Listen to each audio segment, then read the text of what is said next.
Hello there and very good evening to you. This is a Sky News Vote 2026 special programme live from the Makerfield by-election count in Wigan.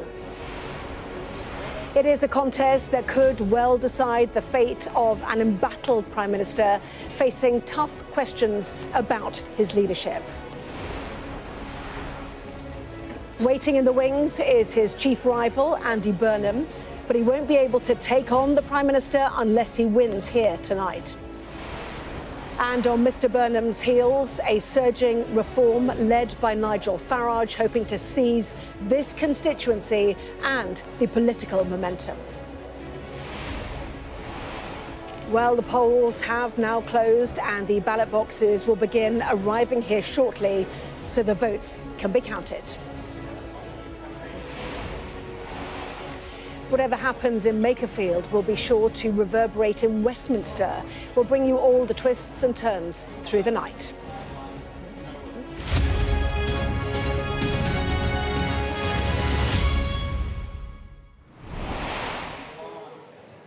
Well, hello, good evening. I'm Anna Botting, live from the Makerfield by-election count in Wigan, a contest that could well shape the future of this country. Nothing less than Sir Keir Starmer's premiership is at stake tonight. The polls are now closed and the ballot boxes will begin arriving here shortly. Well, victory here for the Prime Minister's leading rival, Andy Burnham, will propel him into Parliament, where he's expected to ignite a battle for control of the Labour Party, the government and the country. But it's not a shoo-in for Mr Burnham. Even though the opinion polls give him a narrow lead, he is fighting off a strong challenge for this seat from Reform's Robert Kenyon. Well, our political editor, Beth Rigby, joins me here now. We will talk through this programme about the potential consequences of vote either way.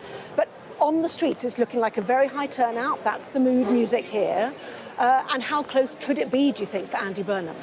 Well, Anna, as you said, this is a by-election for the history books because it's not just deciding who is returned to Parliament for the Makerfield constituency. It could determine for the whole of the country who the next Prime Minister is. And I cannot remember covering a by-election that feels as consequential as this one. And so you can imagine what the nerves are like in all of the camps tonight. Now, how is it looking? The first thing to say, and this is caveated with constituency polls are quite hard to conduct and they can be unreliable, but in all of the polls, Andy Burnham has been in the lead.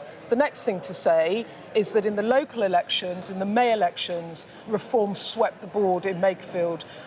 The wards of Makerfield constituency into Wigan Council, all of them went Reform. 25 of the 26 seats of the Wigan Council up for grabs went Reform. And the reason I say that to you is that any other candidate, apart from Andy Burnham, and this was a seat for Reform's taking, in the general election, they won 31.8% of the vote. It was their sixth highest vote share anywhere. So this has been Labour territory into Reform, so setting the stage for high drama. Yeah. So what's happening tonight? Well, everyone I've talked to thinks turnout is high. One source telling me they think it could be up to 65%. And why Labour is confident because they've turned out the vote. My sources are saying it might be closer than you think. On the Reform side, they're also saying that they've turned out the vote and they are feeling pretty chipper. They say they think it will be too close to call. I think really, if you were going to wait, and I hate doing this ahead of by-elections because until the votes are counted, and it depends on the turnout because there might be a load of voters that neither party have accounted for that turn out, and when the turnout's high in this part of the world, it tends to benefit Reform. So I don't think Labour want to count their chickens yet, but I think on the two sides they are cautiously positive, and to quote one person that's been working very hard in the campaign, feeling good. Yeah, very interesting. I mean, let's remember, this is a solidly old Labour, isn't it? Yeah. This is Lancashire coal mining. Yeah. It's Labour through and through. Yeah. For Brexit, they didn't get swayed, though, by Boris Johnson. They still voted Labour even that year. So really, you know, on paper, this Labour area should go Labour. But, you know, the mood music in politics has completely changed. But also not this seat. I mean, this seat, there was Reform came second in the general election here. Labour held their vote, but Reform really built their vote. And then, as I was saying, in those local elections, Reform swept the board here. So this was not an easy seat for Andy Burnham to fight. In fact, those who know this area well say to me that in the northwest, this was the hardest seat for him to fight. And we actually did a focus group here last week with undecided voters. And one of the gents on it, Mike, said to me, if this was any other candidate, Reform would sweep the board. But they were willing, you know, to look at Labour because it was Andy Burnham, and he has a personal brand here. His whole campaign, Andy Burnham for Us, is all a nod to the COVID battles. You remember when he was fighting Boris Johnson for better funding for the Greater Manchester area, and it was all about him being one of them, one of the people here fighting against Westminster, and that's the tenor of the campaign. And then you've got Robert Kenyon, the Reform candidate, very green around the ears. OK, which means the first boxes have arrived. They go through this very long process of verifying the votes before they can actually start counting. So that can take quite a long time. Remember, there are 14 candidates standing in this constituency. It's a bit early to play the game of consequences, right? The first boxes have just arrived. They're just going to start verifying. But there are three options here, aren't there? There's a big win for Andy Burnham. There's a narrow win. And there's a Reform win. So to play the game of consequences, all of those are really interesting. Oh, the game of consequences. I feel I've been playing the game of consequences with my flow diagrams for weeks. I've got a family tree chart of consequences here. OK, so let's take the big win. I mean, it's like Andy Burnham storms it. He proves that even he's the only man in Labour that can really beat Reform. He gets returned to Westminster to great fanfare, and it just increases his appeal amongst Labour MPs worried about their seats, worried about whether or not Labour can beat Reform or not at the next general election. Because, you know, for all of the framing of this, if you like, back in Westminster about, you know, Andy Burnham's coming for Keir Starmer's job, one of Andy Burnham's allies said to me the other day, it's not that Andy Burnham is coming for Keir Starmer's job. Keir Starmer's lost his job because he hasn't done it very well. And actually, the U-turns, the mismanagement, the missteps, the terrible local election results, that if it wasn't Andy Burnham challenging Keir Starmer, it would be someone else. So if he gets a big vote share here and he beats Reform by, 10 percentage points, he goes to London with great fanfare. If it's a narrow win, I think Keir Starmer can then apply more pressure about needing to win the Greater Manchester mayoralty race because, of course, Andy Burnham's currently the Greater Manchester mayor. So if he wins this seat, they then have to have a contest for that. And actually, when I saw Keir Starmer, only yesterday, actually, it feels like a world away in Evian, interviewing him there, he was talking about how important it was for the Labour movement to come together to fight in the Greater Manchester mayoralty race rather than, you know, fight him. So that will help him make that argument. Well, his allies have been talking to The Guardian saying it's about putting 100-metre hurdles in the way of whoever might challenge him, and actually saying let's fight for the Greater Manchester mayor position is a hurdle. Yeah, that's a technique. I think also the third option about if he doesn't win, I mean, that really is at the moment the kind of wild card here because it's been so priced in now that Andy Burnham will win the Makerfield constituency. If he doesn't, then you could be in a situation where either the Labour Party, the PLP, the Parliamentary Labour Party lose their nerve and Keir Starmer just carries on, or someone like Wes Streeting tries to trigger a ballot, a leadership challenge, and then another candidate from the soft left, be that Angela Rayner or perhaps Ed Miliband, then try to step in. But that would be the real surprise of the night, actually, if he doesn't win, and it really would throw, I think, the Labour Party into utter crisis. Yeah, I mean, it's properly fascinating, isn't it? And let's remember there are two other by-elections as well taking place up in Scotland. I call it the case of the two Stephens and the two Peters. But because there are two Stephens who were Westminster MPs. They've now decided to become MSPs in Holyrood. And of course, the protest there is against Peter Murrell, ex-husband of Nicola Sturgeon. Yeah. And the protest against Labour is against the fallout of Peter Mandelson. Yes. So what happens there, particularly Aberdeen South, Well, where the Tories may come through the middle? Interestingly, actually, Ruth Davidson, who I, of course, do my Electoral Dysfunction podcast with, and who is the former Conservative leader, she's quite excited about is Aberdeen South. And she thinks that there's a chance that the Conservatives could either come second or even win that seat. So that's another one to watch tonight. But I have to admit, Anna, all my focus has been on Makerfield. You have to forgive me for that. All I can tell you as well is that, the Tories haven't won many by-elections. The last time they held one was Uxbridge, Ruth Davidson would be a happy woman. Yeah, put absolutely. It that way. It's all fascinating, Beth. I know you're with us for a bit longer. But in the hall with us through the night is our chief political correspondent, John Craig. And John, this process of verification underway, and you'll be looking around the tables, no doubt, as you always do, seeing how those piles grow eventually. Well, there are 14 candidates, of course, Anna, at this by-election. You normally get around about a dozen at by-elections these days, the main parties plus various fringe candidates. There were only 6 when Labour won this seat back in 2024. But, you've got a good view, I hope, of the hall here. They're just starting the verification. Steeped in history, this town. We're in Wigan, actually. We're not actually in the Makerfield constituency. I walked past Wigan Pier on the way here just now, this evening. George Orwell's famous book about socialism made me thinking about the battle for the soul of the Labour Party that's going to happen in the next few months, potentially.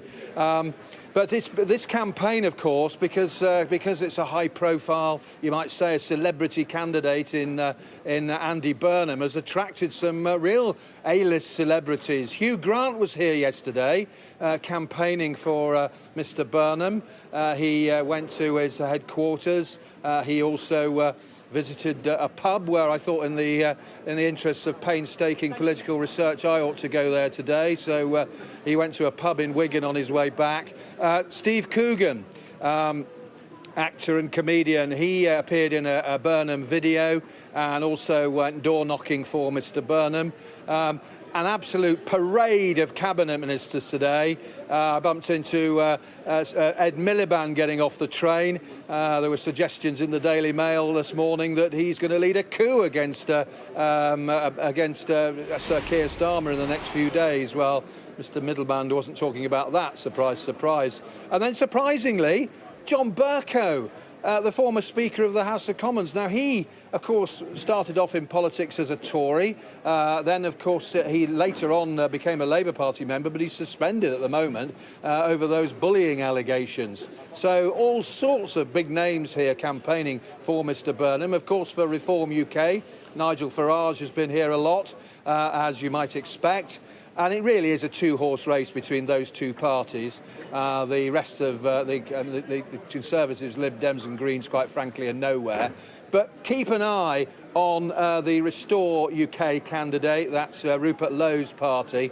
If Labour win here, of course, it could be because of a split in the votes for Reform UK and Restore, because there's been such a vicious feud between Nigel Farage and Rupert Lowe, which has led to Rupert Lowe starting his own breakaway party and now causing Mr. Farage all sorts of trouble here.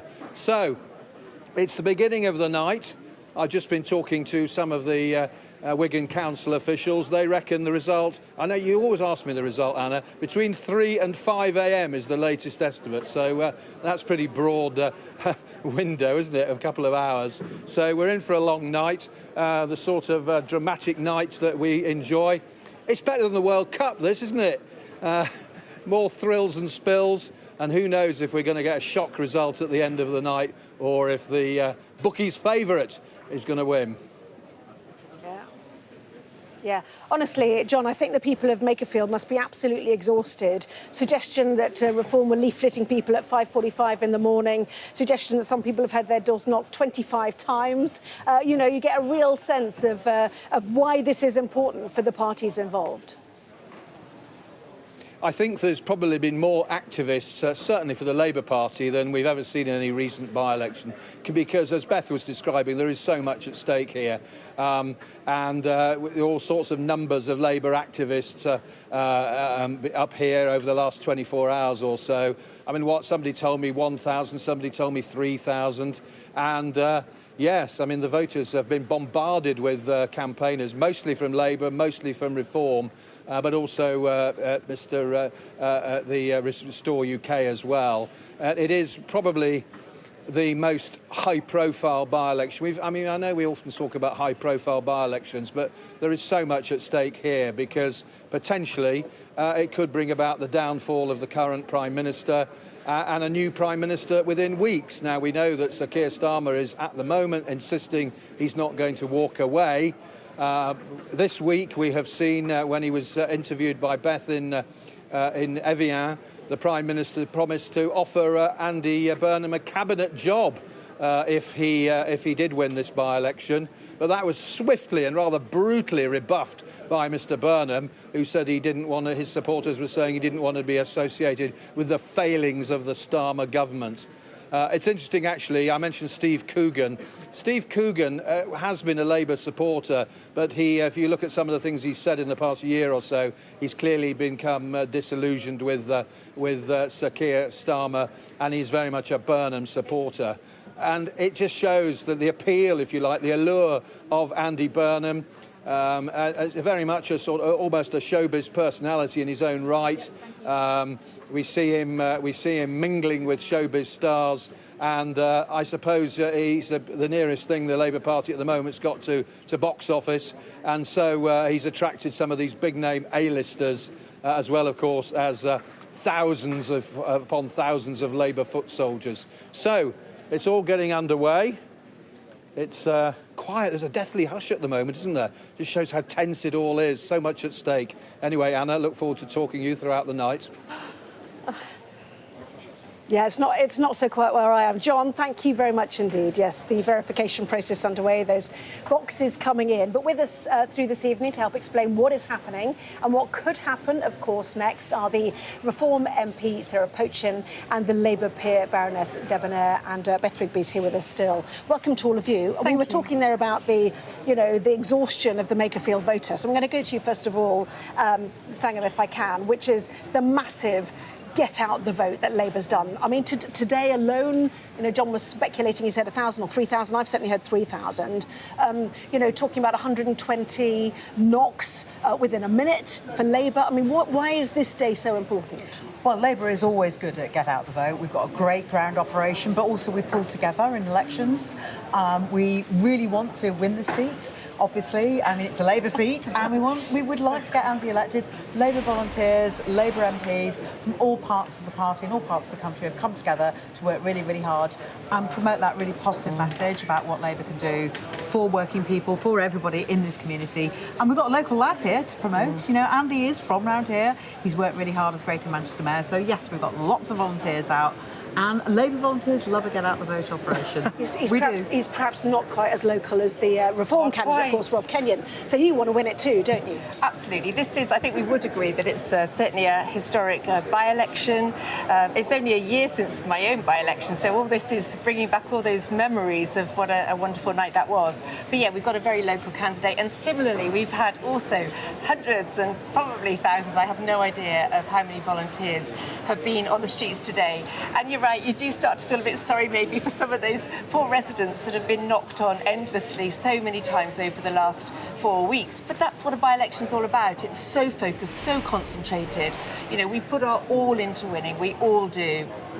Well, just about your seat, 6 seats in it. Six votes, sorry, yes. In it, not 6 seats. Yes. 6 votes in it in the end in Runcorn and Helsby. I mean, there is so much importance to this. Do you remember the sense of nervousness that you had when it was so close? And we don't yet know how close this is going to be. Oh, it was one of the most amazing nights of my life. I'd never been through that sort of level of adrenaline, and then your adrenaline levels drop when you have you have to have a recount. There were actually 3 recounts, I think, at mine, and the result was announced at about 6:30 in the morning. So you can imagine your emotions are like this all night long, but it was just the most incredible and privileged experience. I mean, that's the thing about a by-election candidate.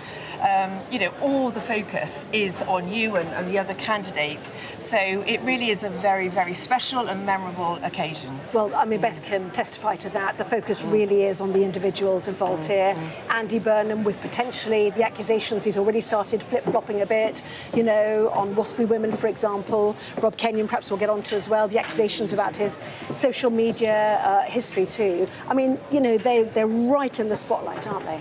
Yeah, and I mean, look, Rob Kenyon fought this seat in 2024.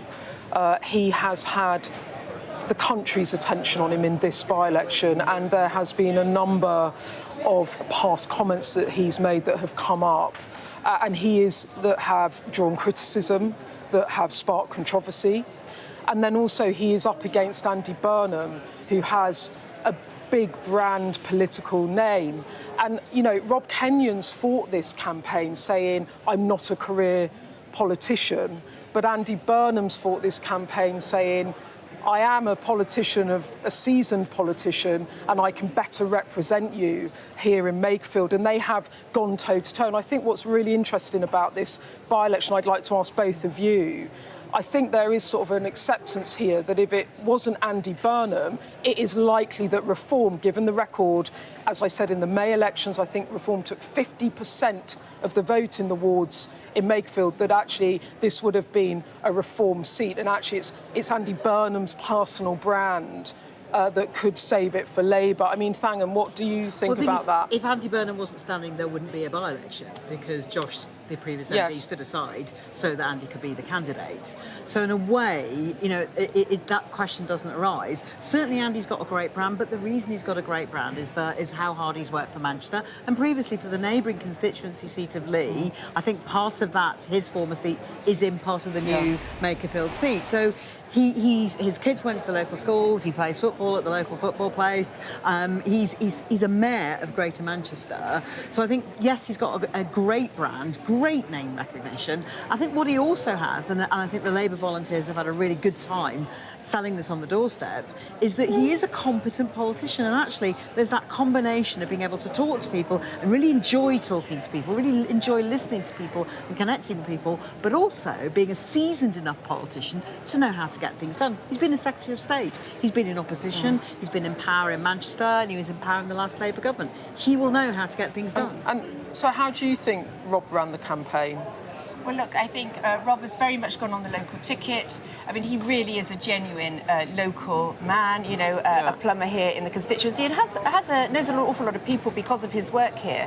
And that's clearly how we've run it. We've very much gone out on the message that Andy Burnham is using the people and the voters of Makerfield, and we will see how they feel about that through the night as a stepping stone to Parliament. Andy Burnham has made no secret about his desire to run for Prime Minister, and if he does win tonight, I think we will be facing an election for the Prime Minister, let alone, of course, the election for the Greater Manchester Mayor, which he is causing. And what have you made of some of Rob's remarks in the past? Did you find them offensive? I mean, he said, I'm sexist, sorry, but I am. Women can't ref, drive or give directions.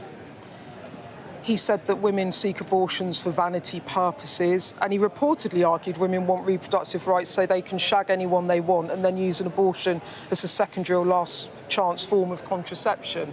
How do you think that goes down? I mean, how do you personally feel when I quote those to you? Well, of course, that doesn't sit well with me at all. I'm a woman that speaks all the time up for on the behalf of women's equality, the safety of women and girls.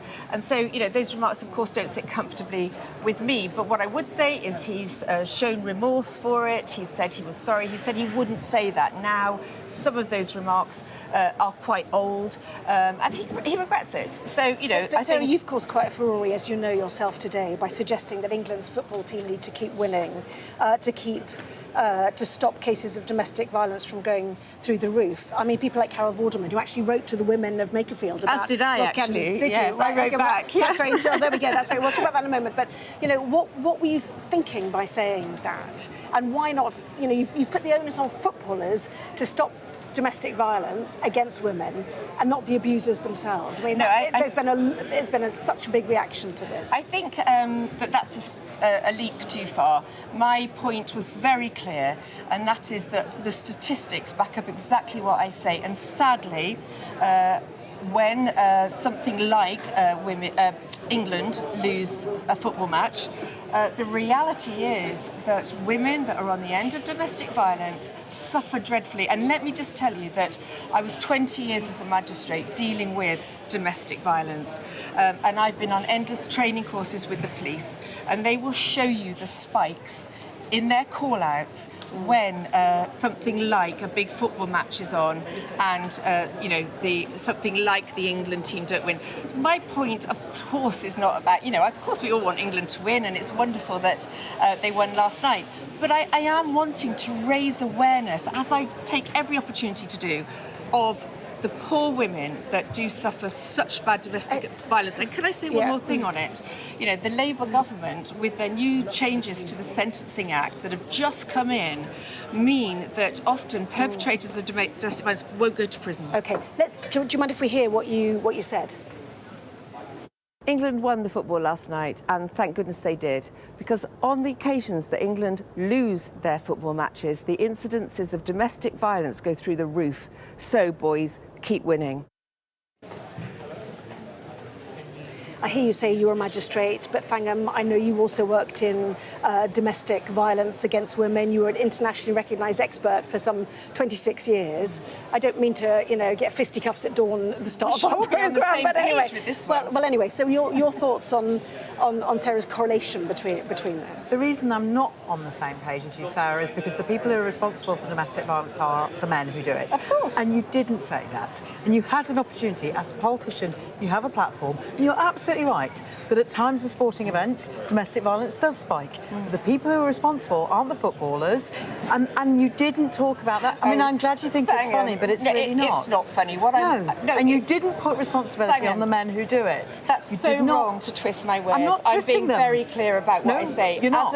As somebody who has worked in this area for 20 years, well, we all know who the perpetrators of but domestic you didn't violence say are. That. When something like this happens, they often have far too much to drink, and they go home and they take it out on the women. I know. I'm shocked that you are not on the same side of the women that suffer domestic violence. I am. Because you know what that message was about. No, you did not say that, Sarah. It was very clear. It was not very clear, and I'm glad you think it's funny, because it's not. You are laughing, Sarah, at something that is very serious. The perpetrators are responsible, we know not footballers. I just can't believe your attitude that you didn't stand with me on this issue. Because you are not standing up for women. You are putting responsibility on footballers. No, you're really not, and I think women watching can tell, because what they saw was you not even mentioning the men. How many times have you chaired a court with a victim of domestic violence in front of you? How many times so you will know how those How many times have you run a programme for domestic violence perpetrators and risk assessment and risk managed? Yes, which is why I know that the perpetrators are responsible,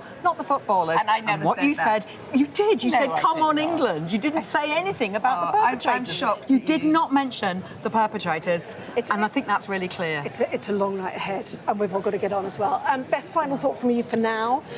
You know, just remind us of the consequences, why there are so many cameras here, why there's so much focus on this by-election. Because this is a by-election for the history books. It's one of the most consequential for decades. Andy Burnham, as you said, Thangham, Josh Simons stood down as the Labour MP here to allow Andy Burnham to run in the Makerfield constituency with an aim to return to Westminster with an ambition to try and step up and become Prime Minister. So if Andy Burnham wins this seat tonight, it in a way fires the starting gun on the tussle for the Labour leadership. Now, the pace of that race, I think, is a bit uncertain at the moment. But when I'm talking to my sources, what I'm being told is from different camps is there's a sense that over the weekend there will be lots of calls, wait for it, if he wins, of Labour MPs, senior Labour figures coming out saying to the Prime Minister, maybe you should consider your position. Is it time, you know, to step down? I think there'll be a squeeze from Burnham's camp to try and force Starmer out, be that by getting a swell of MPs publicly backing Burnham, be that the Cabinet, people saying the onus is on the Cabinet to try and affect change. But I think that there is a settled view, really, in the Labour Party that Keir Starmer, his days are numbered. And then there is the question about what Keir Starmer does. Does he choose to fight, as he publicly has said all week? He told me explicitly in that interview yesterday that he is going to fight. And when I speak to some of his allies, they say that Keir Starmer in all of this is underestimated. His agency in all of this is underestimated. And if he decides he does not want to stand down, then it will be his challengers that have to try and force him out, and that could get quite messy. So I think it's going to be a tense weekend. I think it's a very difficult hard weekend for Starmer if Burnham wins, and then things might begin to move next week. Yeah, we're still at the if stages, aren't we? Some so hours, many ifs. so many ifs, and some hours from the result as well, because the boxes are here, the verification is underway, and we will have plenty more coverage live from Wigan at the Makerfield by-election after this.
I urge you not to look away. If Hamas hands the hostages over, they will end this conflict. The world has been watching. Good to see you again. How are you? Did she say how he was? The conditions are awful. The jets were ordered to come back. Historic day here today. How will you respond if India does launch airstrikes? They will be all out to war. I'm just going to put some body armour on. I'm Yalda Hakim.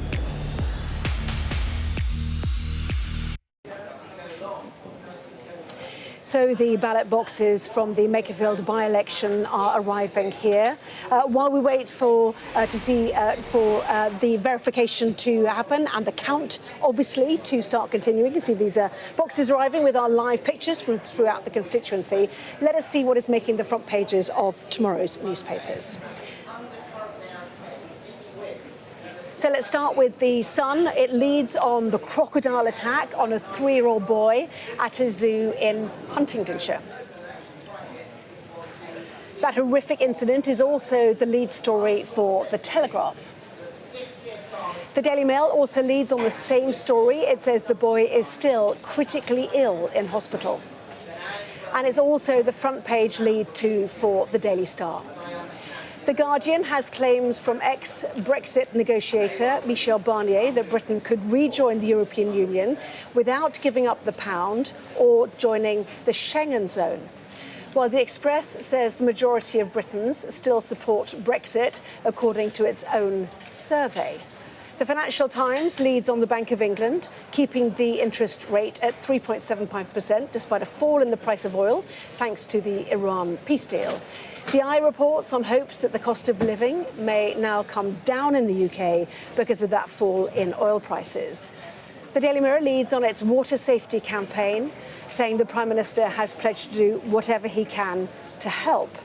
And the Metro says the England football team is being spurred on by crowds of fans singing Oasis' hit song, Wonderwall. Well, here to discuss those front pages with me are the chief political correspondent at The Sun, Martina Bett, and the political editor at The Eye, Caroline Wheeler. Great to see both of you. Very difficult for the newspapers because there's not a result for a very long time. So how do they play it? The FT at least has got to Andy Burnham on the front. Yes, that's right. And of course, it is the only story really in town at the moment, despite the fact that obviously the front pages are splashing on an array of different stories. That's because it's quite difficult to write about a by-election before it's actually happened, even though this is going to be a momentous night tonight. This will determine, very likely determine anyway, the future of the United Kingdom, who's going to become the Prime Minister.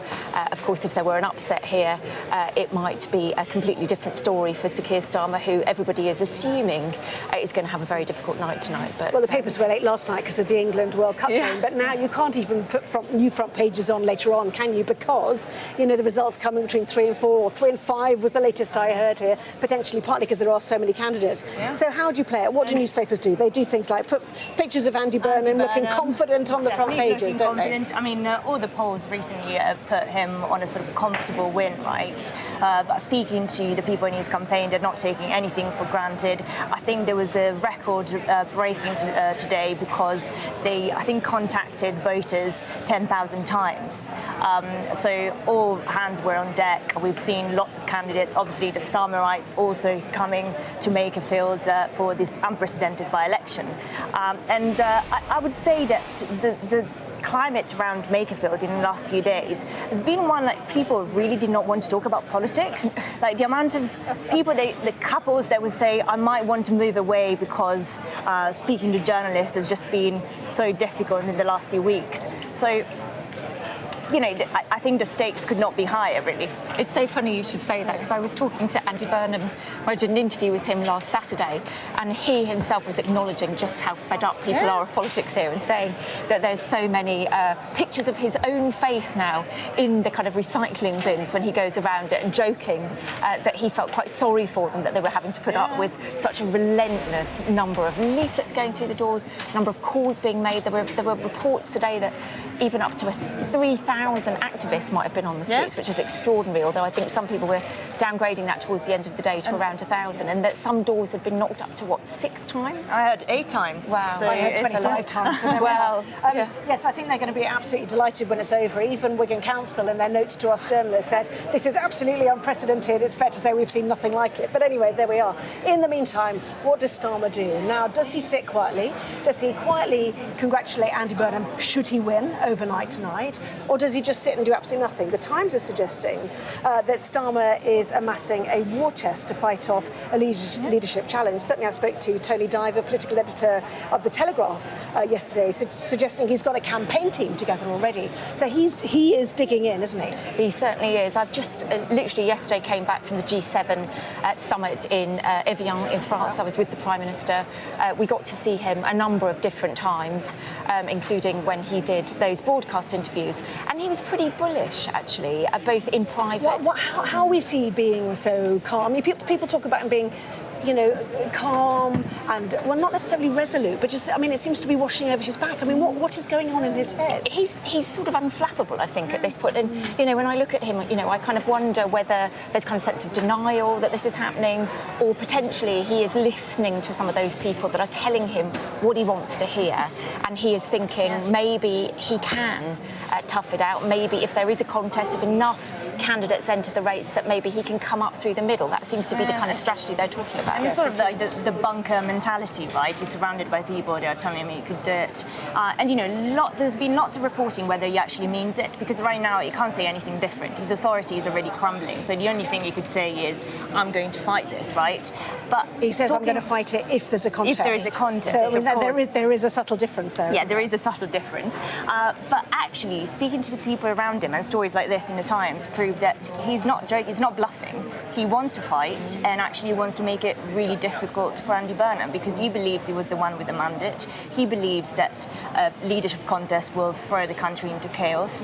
And actually there will be no difference between the Tories and Labour swapping and changing leaders whenever they don't like, whenever there's a bit of difficulty. So I think he will fight. And despite saying he's not bitter, he's not angry about it, I mean, there are people close to him that have told me that he's sulphurous about exactly what's been going on, that he's absolutely furious with Andy Burnham and indeed West Streeting, because he blames them for destabilising his government. So I think it's going to be fascinating to see how he manages it psychologically. Is it true that he called junior ministers in over the last few weeks and had them round the cabinet table to see if he could drum up their support? So, you know, he's been accused, hasn't he, of not talking to Labour MPs enough, but has he been reaching out to those people for whom effectively he gave a job to? Yeah, and I think he has done that. That's what we heard.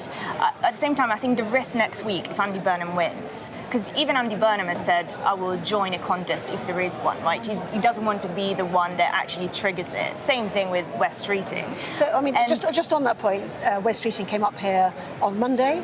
Suggestion is that he had a meeting with Andy Burnham. Potentially there was a deal that West Streeting might trigger it, even though he doesn't want to either, and then would step aside. So I don't know what you feel about what happened on Monday. So I heard that actually it was not such a... He came up to obviously campaign and be seen as campaigning, but it wasn't really a meeting. It was just like a brief chat. And both men say no deal has been done, of course. Obviously the truth might be different. That's what they always say. So the truth might be a bit different. All the boxes have now arrived, if you were trying to make them. So all the boxes are now in the building, and they still go through what they call verification to check the ballot papers. And, you know, we say they start counting straight away, and they don't, and we know, and it all takes a lot longer than you remember. Anyway, sorry, Caroline. No, I was just saying, I mean, I think that, you know, I think that is what people assume happens. It does happen in most leadership contests. There's been lots of speculation about who is going to be Andy Burnham's Chancellor, what kind of deal might be done there. Has there already been a deal struck with Ed Miliband, for example? Are there other people that could potentially be offered the chancellorship in exchange for their support? There's been chatter even about Shabana Mahmood, the Home Secretary, getting that job. And of course, Wes Streeting suggestions that the prize that he is looking for is potentially Foreign Secretary. But certainly speaking to some of the sort of Wes supporters around, the suggestions that I'm sort of hearing is that he is still committed to there being a contest, that having a contest is actually is his advantage if he has one, because then it draws more candidates into the race. It means that there's fewer MPs to go around, and therefore it makes it more likely for there to be an upset.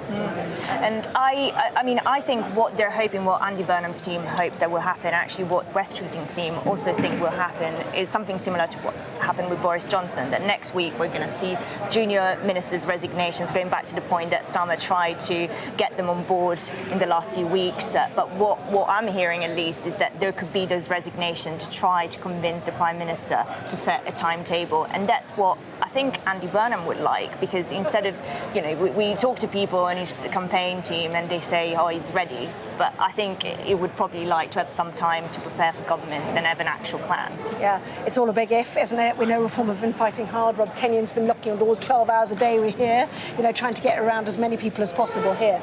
Let's move on, shall we? Why are there so many Brexit stories or Europe stories on the front pages? Yes, it's very peculiar. Well, we're not long away from that 10th anniversary, which is going to be next week, which means there's going to be a kind of drumbeat of stories about Brexit. Sorry, is it actually 10 years? It's 10 years. It is 10 years. And of course, you're going to see different papers treating this differently. There are going to be papers that perhaps don't like Brexit. They're going to do lots of stories that are going to be sort of pro getting back into the European Union. And we've got other papers even this evening, such as The Express, which are trying to make the case that we absolutely shouldn't go back into the European Union.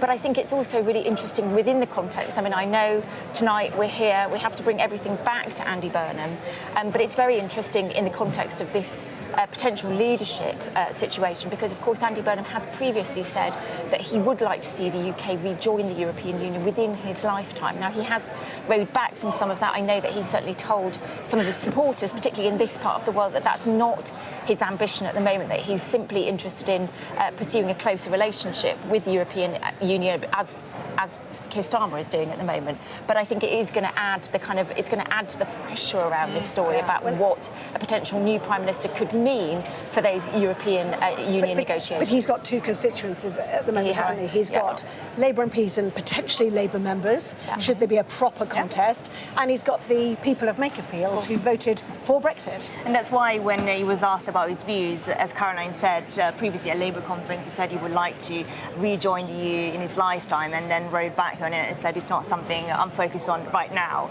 Well, it's a big question if he becomes Prime Minister and what he decides to do. Now, we've got this summit coming up on the 22nd of July that I think Keir Starmer will go to Brussels. This is a big deal. And actually, I think this whole leadership chaos has made things much more difficult for Keir Starmer, because when they're negotiating stuff like the youth mobility scheme and the stuff that the European Union wants, why would they give concession to Keir Starmer when they know that someone else might come in, like Andy Burnham, who will have a more favourable view of the EU or might want to get closer to the EU? So it's definitely made things difficult, I think, for the negotiating team in the UK. And also what Wes Streeting said, one of these first speeches when he made after he quit, when he said, I would like to rejoin the EU. I heard that people in Starmer's government that actually wanted that to happen were not very pleased with what Wes Streeting said, because he basically did not put any conditions attached to it, and that will have weakened our hand, or the British negotiators' hand, if they would like to rejoin at a later date. OK, well, all stories interweave, do they not? Including some other stories as well, including Pete Hegseth, who's been talking about effectively that Europe needs to stand on its own 2 feet in terms of the military, which takes us right back to the resignations last week of John Healey and Al Cons. And actually, if we're talking about Burnham in that context, the difficulties, if there is a change of Prime Minister, continue for whoever it is, that the levers to be pulled on anybody who wants to be bold or spend more on the military are not there. It's very difficult for them. Yeah, it is really difficult. And it's interesting that we've got Hegseth coming out, because I think we were all expecting that this was going to be a row that was going to overtake the G7 summit, and that actually Donald Trump wasn't going to be able to help himself but kind of wade into this particular row after all the ructions that we had last week. But yeah, it is a kind of reminder to any leader that comes into Downing Street that actually there is an array of problems here that need fixing, and the only way to fix them is by finding more money for them. And actually that's very difficult. And of course, Andy Burnham's already got himself into a little bit of trouble in this area in the past by suggesting that he would want to take defence spending off the books, so to speak, so that it doesn't become a kind of it doesn't weigh on the Treasury and therefore compromise the fiscal rules. And without thinking about really innovative ways of financing it, it's going to be very difficult. But look, there are some ways that he could do it. There has been more talk in recent days since John Healey resigned that they could look at the a sort of defence bank. John Healey said very clearly that he was trying to push the government in that direction and was finding that the Treasury were blocking it. This is a kind of a mechanism whereby you have international partners that are raising money from the private sector and then paying it back with sort of favourable rates. That's something that maybe he could do. Yeah. Andy Burnham, I think, has been listening to us talk about the forbearance of the people of Makerfield, because he's just posted on X a big thank you, actually, with a big thank you card of him photographed all over the constituency. A huge thanks to the people of the Makerfield constituency for your patience and good humour over the last 5 weeks. My thanks too to the many volunteers who came up to support my campaign. We ran a very positive one and can be proud of it. So the latest there from Andy Burnham. There you go. You can see some of the pictures of him out and about. People taking selfies, no doubt, with him as well. But he may not have chosen Makerfield. It's not the easiest one to win, if you think about it, especially looking at the May elections, which Reform, took here more than 50% of the vote. So, we'll see what happens a bit later on. For the moment, both of you, thank you very much indeed. Martina, Caroline, thank you. Plenty more still coming up. We'll be looking at the numbers a bit more closely as those ballot boxes have arrived. Will Andy Burnham win the Makerfield by-election? First Minister, how are you? Good morning. Good morning. Nice to see you. How are you feeling? Looking forward to getting into the parliamentary chamber.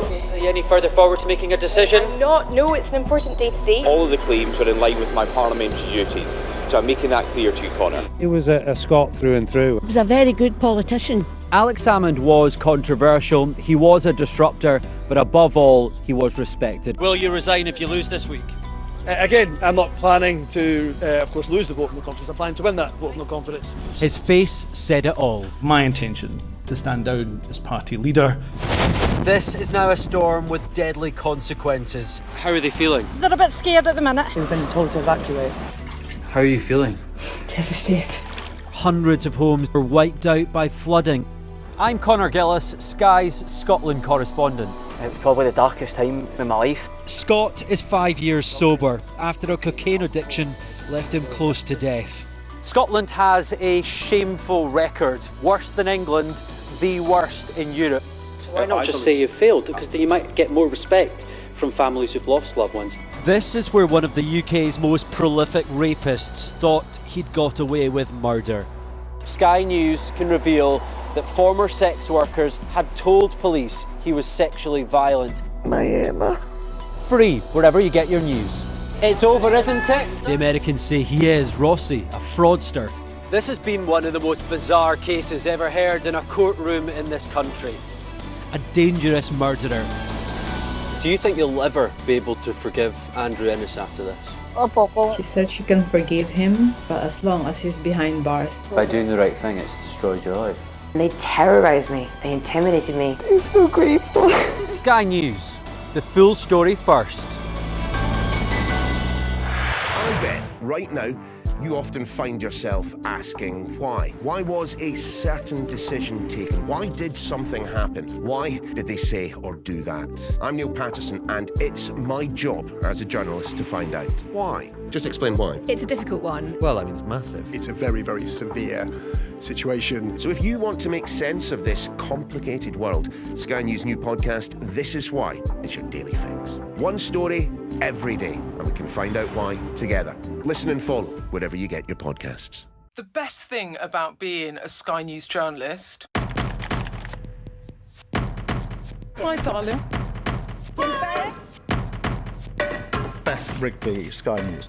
Is being a Sky News journalist. You said to people, I'm not coming back for more, but you have come back for more. Well, let's kick off and make a statement. What can our Prime Minister say to you to not impose tariffs? He's coming out! What more do you need? We're trying to see as much as we can. We're in an area that's just been reclaimed. Mr. Zuma, Sky News. People are directly protesting. The whole neighbourhood has rallied around her. It's been impenetrable to journalists over the last 2 years of war in Sudan. I've been waiting for this for 2 years. It doesn't feel like a big homecoming. It was never going to be pretty. War isn't pretty.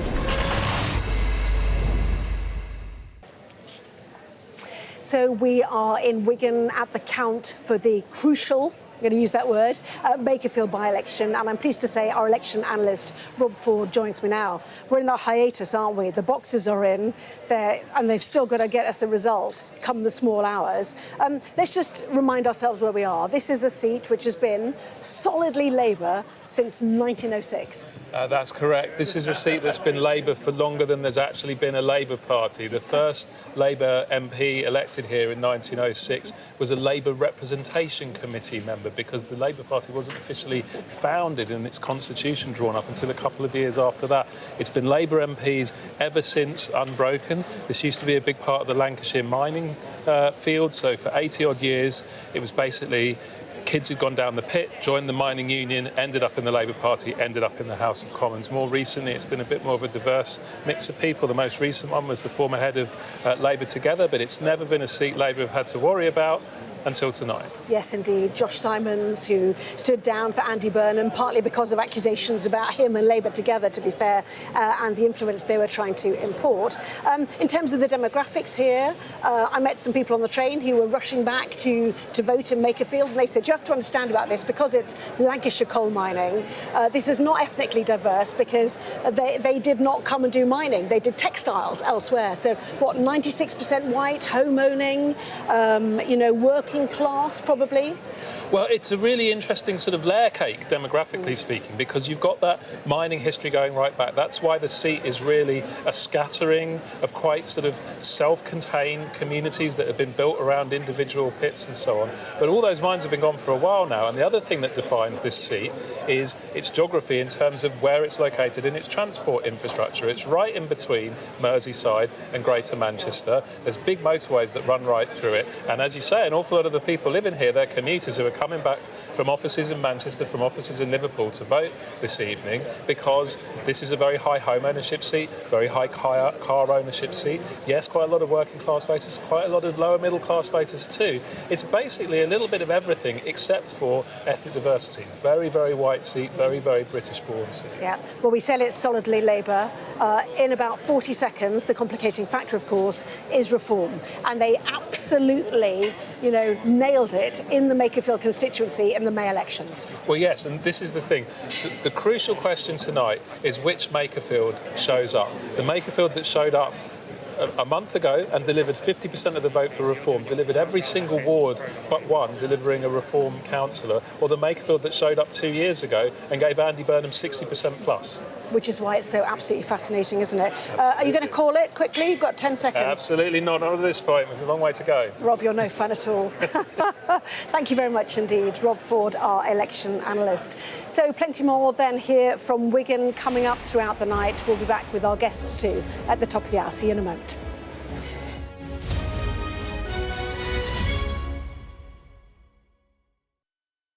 What's the best thing about being a Sky News presenter? Perfect.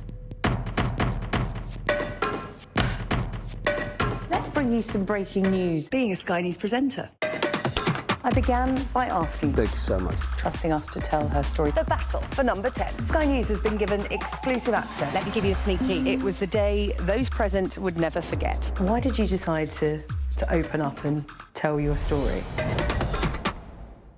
I urge you not to look away. If Hamas hands the hostages over, they will end this conflict. The world has been watching. Good to see you again. How are you? Did she say how he was? The conditions are awful. The jets were ordered to come back. Historic day here today. How will you respond if India does launch airstrikes? They will be allowed to war. I'm just going to put some body armor on. I'm Yalda Hakim.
This is a Sky News Vote 2026 special programme, live from the Makerfield by-election count in Wigan.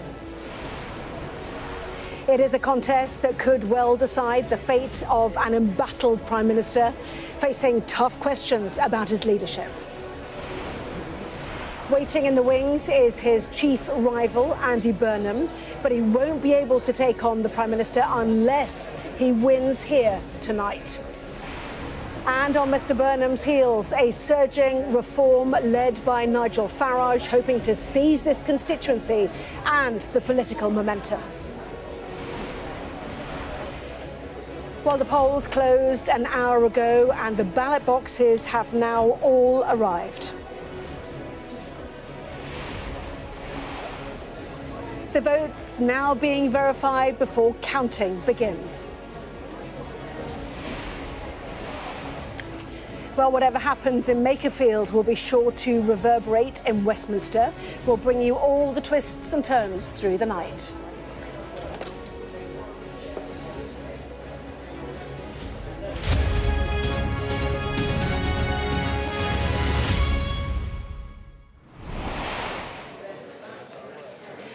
Well, hello there and a very good evening. I am Anna Botting, live from the Makerfield by-election count in Wigan, a contest that could well shape the future of this country.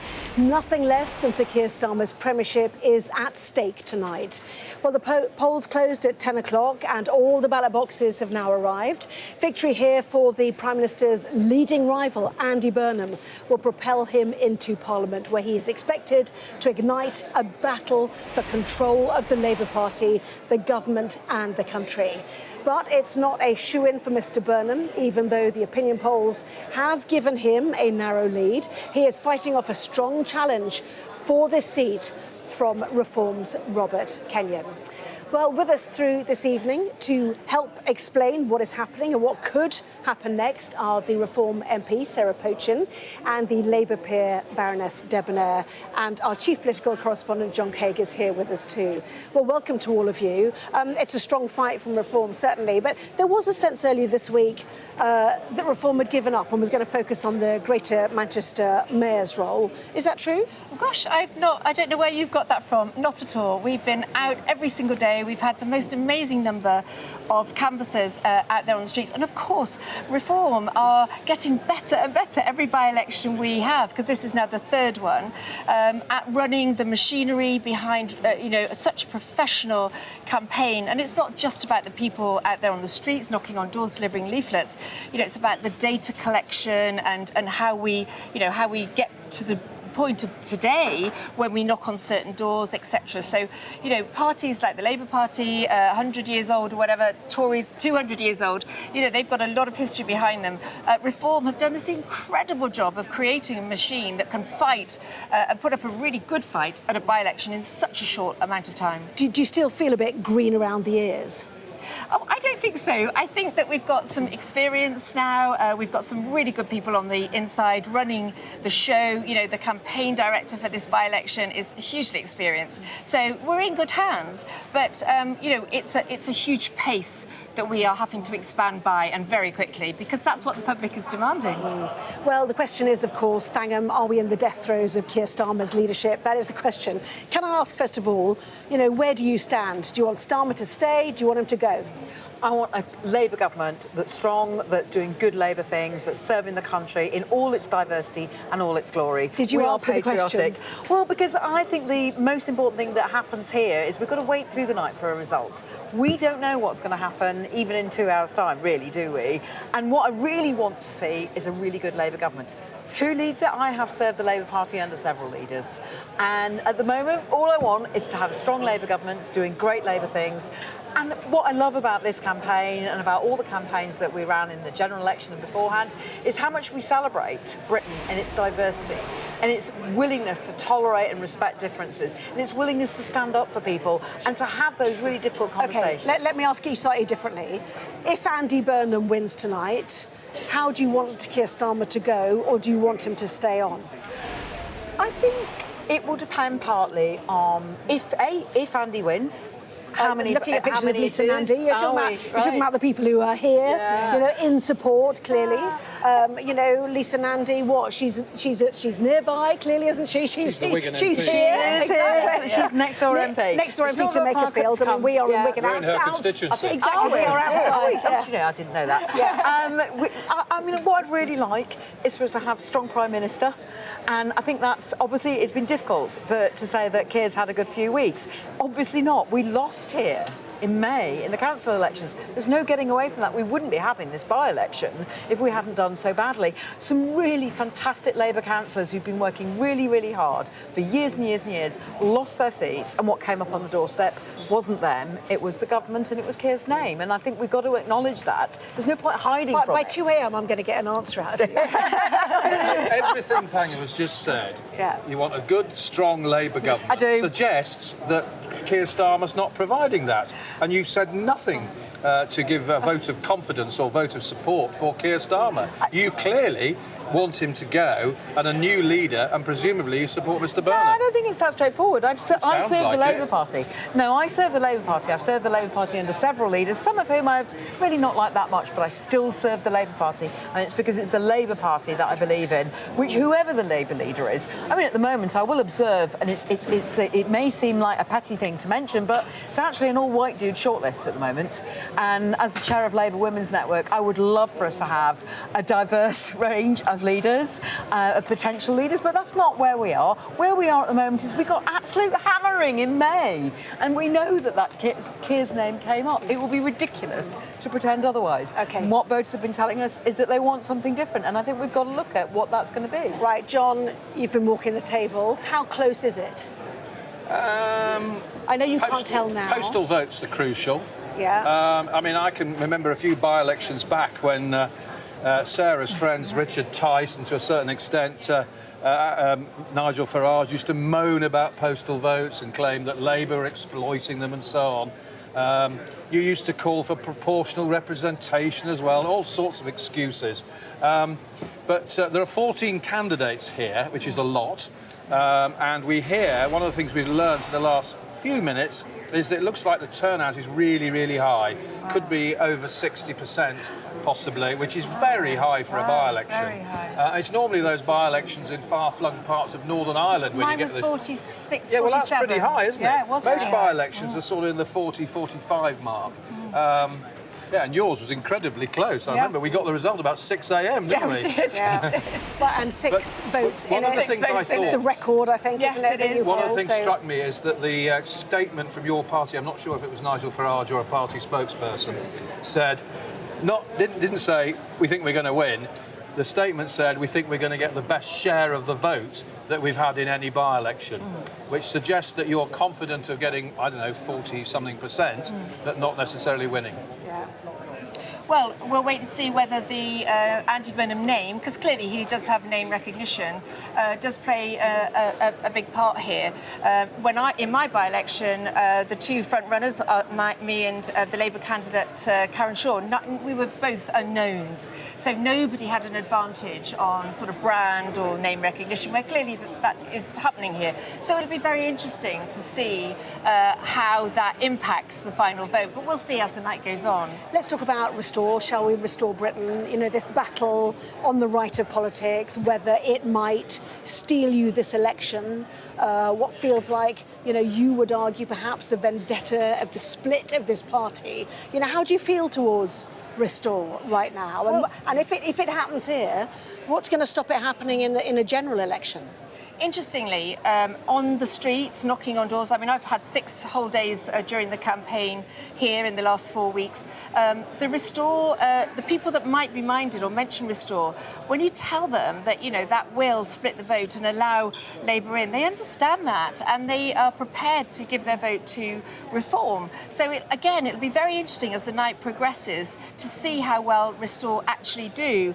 I'm not 100% sure that I believe some of the polls that come out and say that they're doing even as well as 7 or 8%, but it'll be really interesting for us, of course, to analyse at the end of the evening how well they have done. Yes, and if Rob Kenyon wins, it'd be 2 plumbers in a row, wouldn't it, with Hannah Spencer or Gordon and Denton. Yeah. You know, there's a thing, I suppose, in its own right as well. But it happens on both sides of the political spectrum. You could argue that the Greens nibble at Labour. You know, this is the future of fragmented politics. Lost to the Green Party in Bristol. Fiscal. Oh, I knew something happened. I was wondering why I'd got so much time on my hands. Thanks for reminding me, John. Yeah, I mean, I think that the way that politics is shaping up, it's getting more, it's getting away from the two-party mould, but that doesn't mean that it's going to stay that way forever. And we've had this bit, we've seen this movie before. John, you and I will remember going back to the SDP days, when we were told that's it, the mould of politics is broken, and that SDP government never what are you saying, that they're materialised. fly-by-nights? What are you suggesting here? No, I'm not suggesting that they're fly-by-nights. I'm saying that we have seen a movie before where a new party comes along and says it's going to change the nature of politics forever.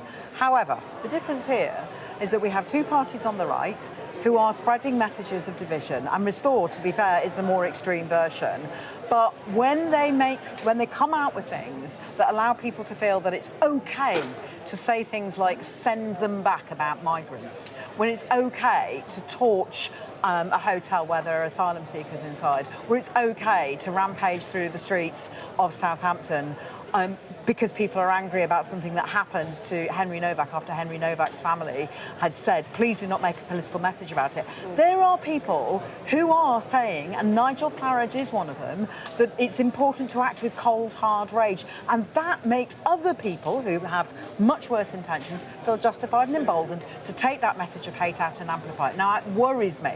I don't think that we want that sort of country. I think a patriotic country, which is what I am, wants a country where we can deal with differences in a way which doesn't rely on rioting and screaming and shouting. Sarah's desperate for a right of reply. Well, if Thangen has just suggested that Reform members of Parliament or Nigel Farage has in any way done anything other than condemn the violence, then I think you should apologise for those remarks, because that is what is inciting violence. That is what is causing division. Reform reflects the views of the British people, that they feel that they are not being listened to over the whole issue of immigration. But to suggest that any member of Parliament, including myself, would incite any kind of violence, I think you should apologise for those remarks. I think it was that word rage that people found insensitive. Right, just one sec. Sorry, John. John. It's not just insensitive.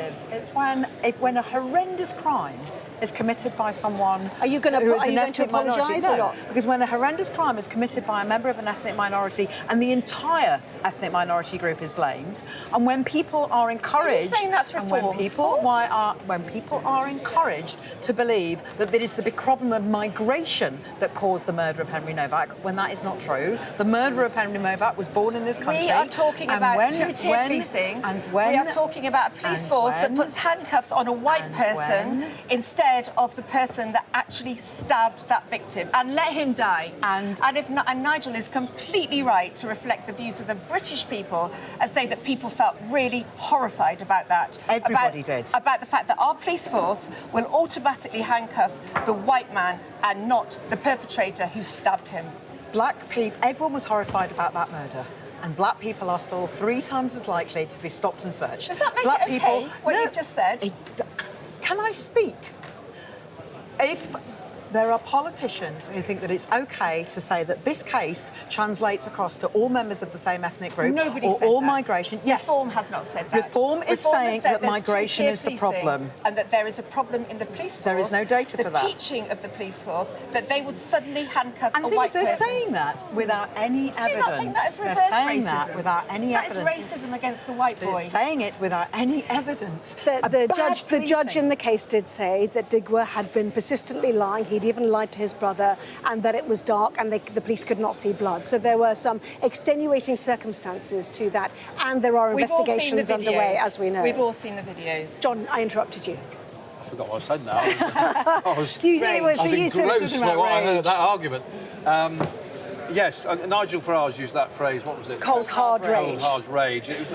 And did you feel that, John, when you watched the video? I'm an impartial journalist, and so I don't get involved in political arguments, as Anna will confirm. Yeah. Well, who did I have a go at the other night? I've forgotten who it was now. No, yes, I do. It was the tech companies. Yes, well, I think it was Ofcom, actually, John. But anyway, that's unlikely. But no, cold, pure rage. Yes, that's right. Yeah. But I mean, there was a child. Nigel Farage had that question in PMQs, and there were shouts of condemn the violence and so on. And his critics would say that he was rather slow to do that. You said he had it, Nigel Farage We all had. have condemned the violence. Yeah. But, of course, it's a charge that's been made against your party. And, of course, the two-tier policing thing is an argument I think, to be fair, I think some Tories have talked about two-tier policing as well.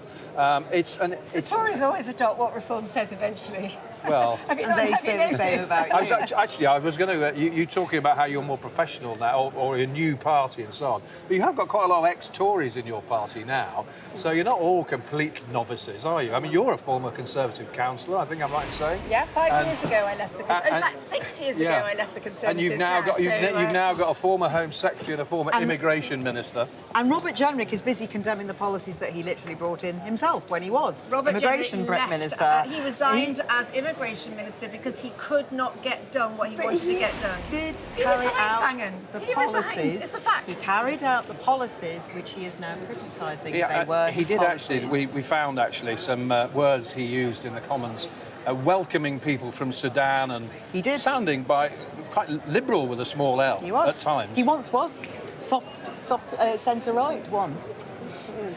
It just shows how many difficult issues there are. Can I just ask you both, in terms of the doorstep here, what was coming up? What was the first thing people chose to talk about? And, you talk about two-tier policing, which I know is something that Reform's very keen on.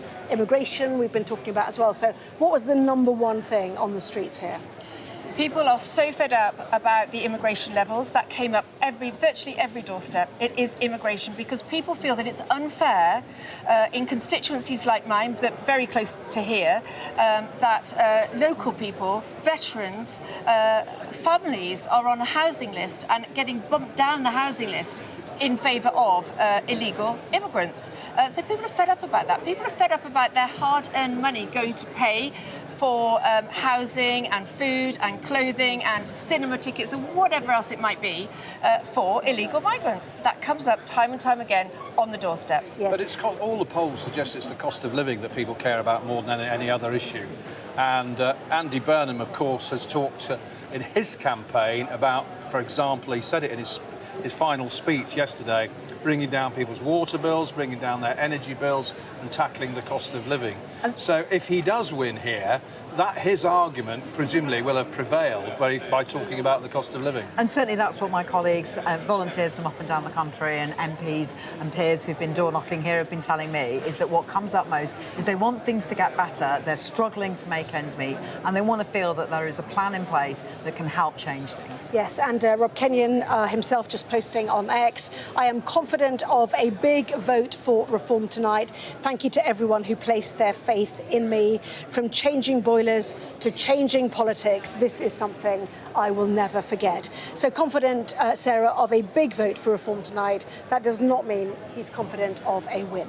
Well, of course, nobody would call a win at this very early stage in the evening. But what I did do is I texted Rob actually this morning and said, the whole experience of polling day and the count was one of the most amazing, privileged, magical, unforgettable nights of my life. And I told him to enjoy it. So whatever happens, enjoy the occasion. Well, you enjoyed it because you won. I mean, if you'd lost by 6 votes, you probably wouldn't have been so happy, would you? The most important thing is to serve the people of Makerfield and the people of this country. And that's what Andy Burnham has set out to do. He has served the people of Manchester and he has set out to serve the people of Makerfield. Yeah, I can just listen. Sarah's going to jump in and say he's borrowing Makerfield to jump to Downing Street. But anyway, we're going to take a break now. I'll let you do that after all. Lots more still to come. We're looking at the live shot of those people who've come in to verify the votes. The ballot boxes have all arrived here. They are obviously got a long job ahead of them tonight.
The best thing about being a Sky News journalist... My darling. Beth Rigby, Sky News. Is being a Sky News journalist. You said to people, I'm not coming back for more, but you have come back for more. Well, let's kick off and make a statement. What can our Prime Minister say to you to not impose tariffs? He's coming out! What more do you need? We're trying to see as much as we can. We're in an area that's just been reclaimed. Mr. Zuma, Sky News. People are directly protesting. The whole neighborhood has rallied around her. It's been impenetrable to journalists over the last 2 years of war in Sudan. I've been waiting for this for 2 years. It doesn't feel like a big homecoming. It was never going to be pretty. War isn't pretty. What's the best thing about being a Sky News presenter? Perfect. Let's bring you some breaking news. Being a Sky News presenter. I began by asking... Thank you so much. ...trusting us to tell her story. The battle for number 10. Sky News has been given exclusive access. Let me give you a sneak peek. It was the day those present would never forget. Why did you decide to open up and tell your story? Well, Andy Burnham has thanked people in Makerfield for their support, and he told Labour volunteers that they could be proud of their efforts. Earlier in the campaign, our political editor, Beth Rigby, caught up with Andy Burnham for the podcast Electoral Dysfunction, and he made it clear he was looking way beyond this by-election. What are you offering the people of Makerfield? An end to 40 years of neoliberalism, is the way I've put it. But in other words, a country, services that work for you, not for the private vested interest. Why is this by-election so consequential? What are the consequences of it? It's a chance to create a circuit breaker, to say, no, we need something completely different to what we've had. And I've created something. Breaker. Well, I've created something different in Greater Manchester. I left Westminster 10 years ago to build a new politics, and that's what we've done. I've taken a place-first approach, not a party-first approach, focused on problem-solving, not point-scoring. Andy, I'm just going to say then the silent bit out loud, because this isn't just a by-election, is it? This is the start of a leadership campaign, isn't it? Let's just cut to the chase here. I have been true all the way through my political career, fighting for people here in this part of the North West who have had a raw deal off the powers that be in Westminster. Andy Burnham there talking to Beth Rigby. Well, our national correspondent Tom Parmenter has been speaking to people in Makerfield about what political future they want, both for their country and for this constituency. Which one do you know that is going to pull Britain back into being Britain? I think the country's finished. It's a toilet, basically. You made your mind up? Oh, absolutely. You know, you could have a gun to me head and I wouldn't vote them.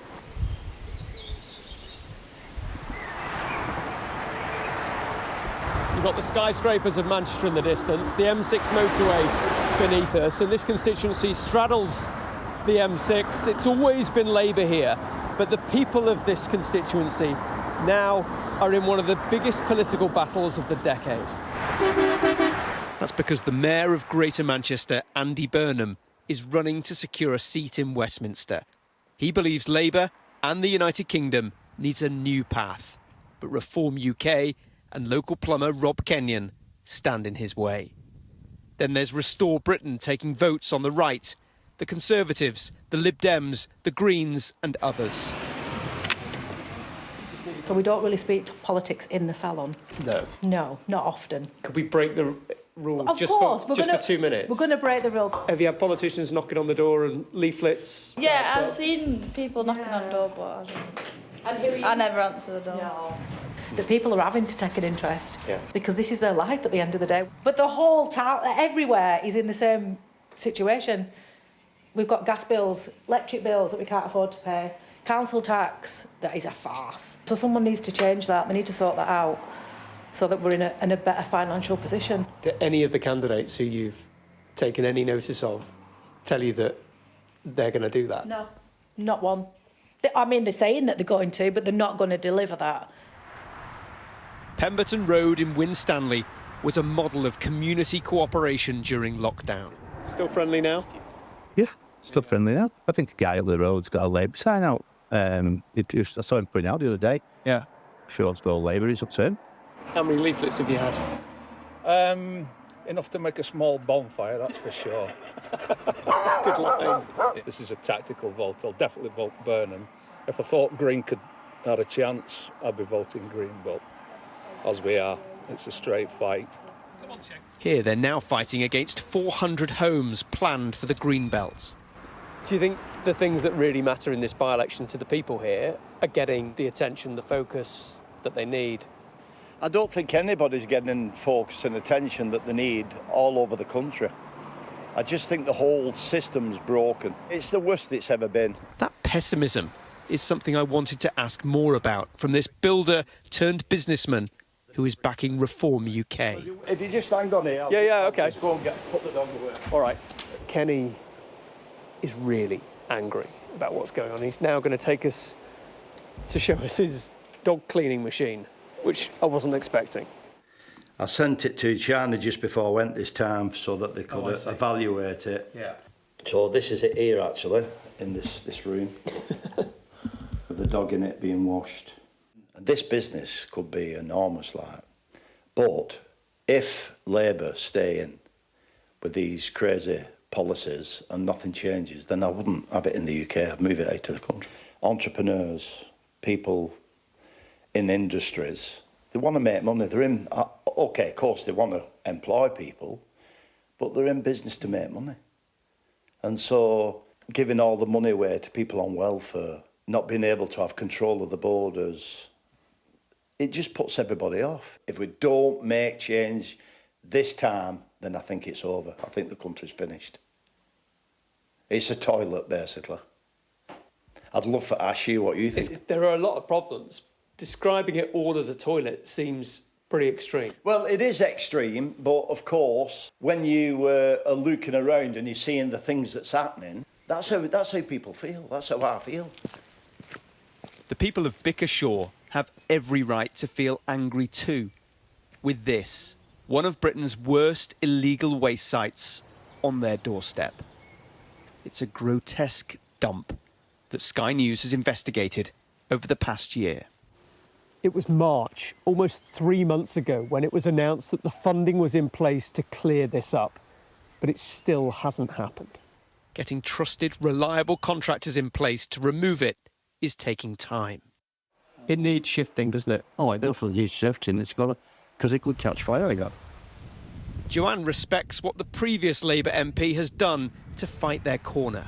If maybe Josh Simons hadn't been making such a fuss of it and such a big deal, there wouldn't even be any funding. It would have just been one of those things where, well, it's a sleepy little village somewhere up in the north, nobody's bothered. Which of the candidates in this by-election do you think would follow through on that and make sure it is cleaned up? I would say that the candidates are just front men, really. It's not just about us anymore, it's about, I think, the future of politics in the country. It feels a bit more, a bit overwhelming, really, that we could be pivotal in this, and I just really hope that people make the right choice, because some of the rhetoric that's come through the door is talking about bigger national issues, and that's not what's happening here in this election, but somehow it's being spiralled into a national, where really it should be focusing on the people in this constituency, really. For David, there are other parties that could influence the result. The problem lies with Restore. They're putting a candidate out there as well, so they might take some people from Reform. I see all parties are pretty much the same, even Reform, but I'd rather vote for them than vote for Labour. You made your mind up? Oh, absolutely. You could have a gun to my head and I wouldn't vote them. Never. And I've grown up voting Labour all my life. Andy Burnham clearly wants to instigate national change. Think he's the man to do it? Yeah, of course. I get that. You know what I mean? But that's just a selling point for today.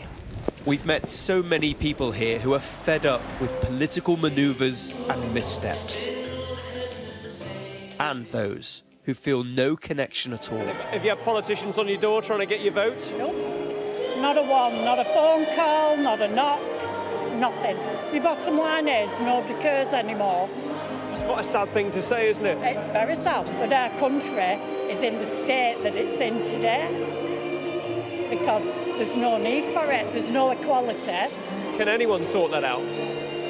Not in this government, certainly not in Reform. We don't want him in, do we? Do you teach politics?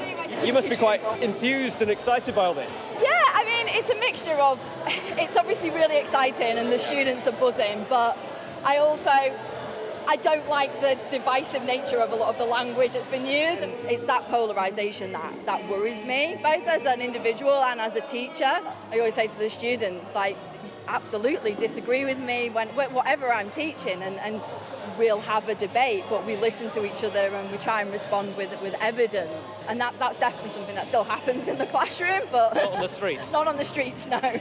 So how to pick a winner? It's tough when the politics and the people seem so out of sync.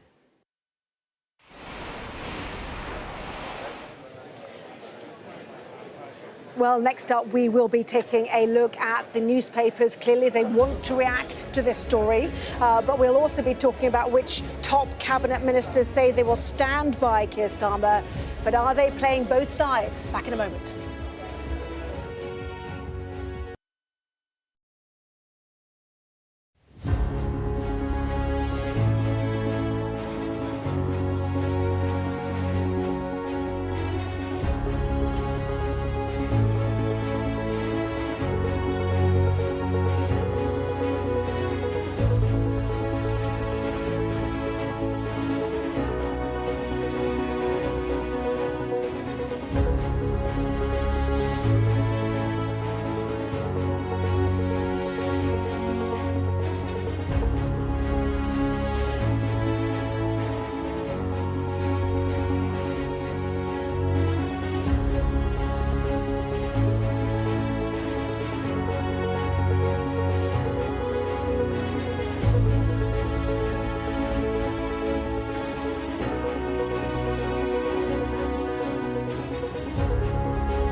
I urge you not to look away. If Hamas hands the hostages over, they will end this conflict. The world has been watching. Good to see you again. How are you? Did she say how he was The conditions are awful. The jets were ordered to come back. Historic day here today. How will you respond if India does launch airstrikes? They'll be allowed to war. I'm just going to put some body armour on. I'm Yalda Hakim.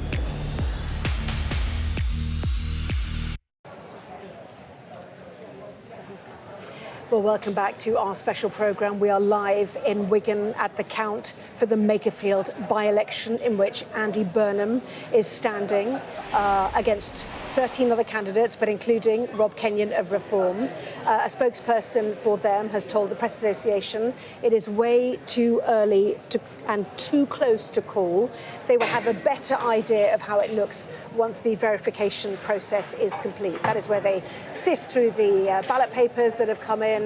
Boxes all now are in the building before they start properly counting. And it feels like there's a sense of hiatus for some of the counters there. They've done their job and then they wait to be told they can start counting. But at the moment, Reform's saying it's way too early and too close to call. Well, it is time now to have a look at what is making the front pages of tomorrow's newspapers. Clearly, it is a very difficult night for them because the result is due after 3 a.m.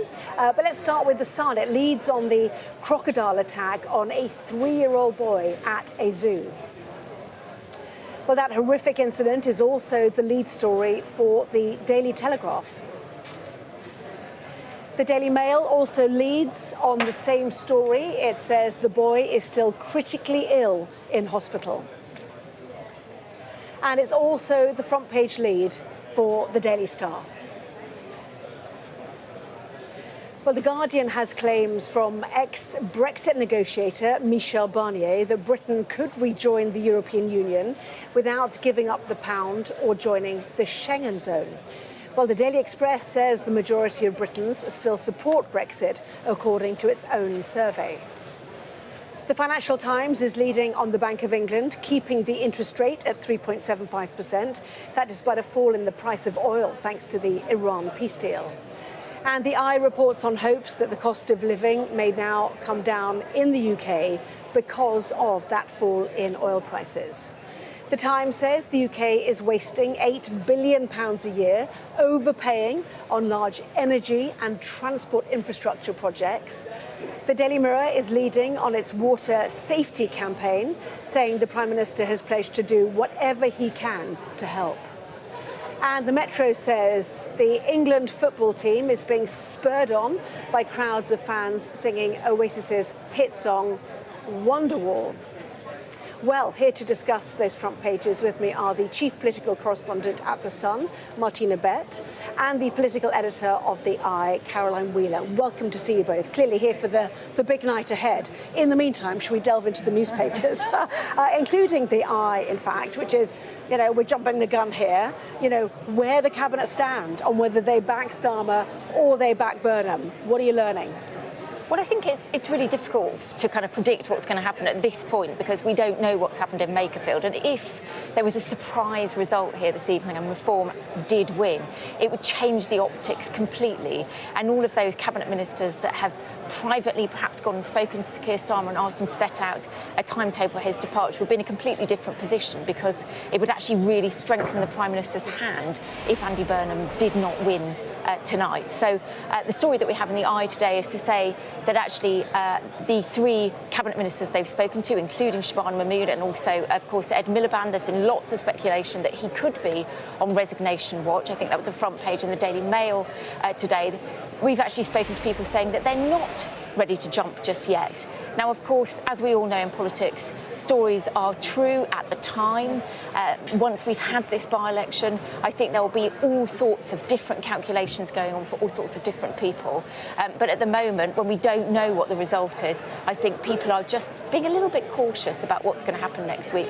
But I think, look, if Andy Burnham does win, there is widespread speculation that there will be resignations because the only game plan that really works for Andy Burnham is to actually ratchet up the pressure on on Sir Keir Starmer and get him to try and resign of his own accord without a leadership contest being triggered. Yes, Martina. I completely agree, and we should remember that two of these cabinet ministers mentioned in the story are Shabana Mahmood and Andy Miliband, and we already know from reports and from speaking to people that they've already told the Prime Minister that he should set a timetable for his departure. So it wouldn't be surprising if Andy Burnham wins, those cabinet ministers will resign to try, as Caroline said, to hide the pressure on him to resign on his own accord. And I think that's what Andy Burnham's team wants. Speaking to them, you know, they would tell you that he's ready to go and to get into number 10, he's got his plan ready, but actually we all know that he would want a few weeks to prepare for government.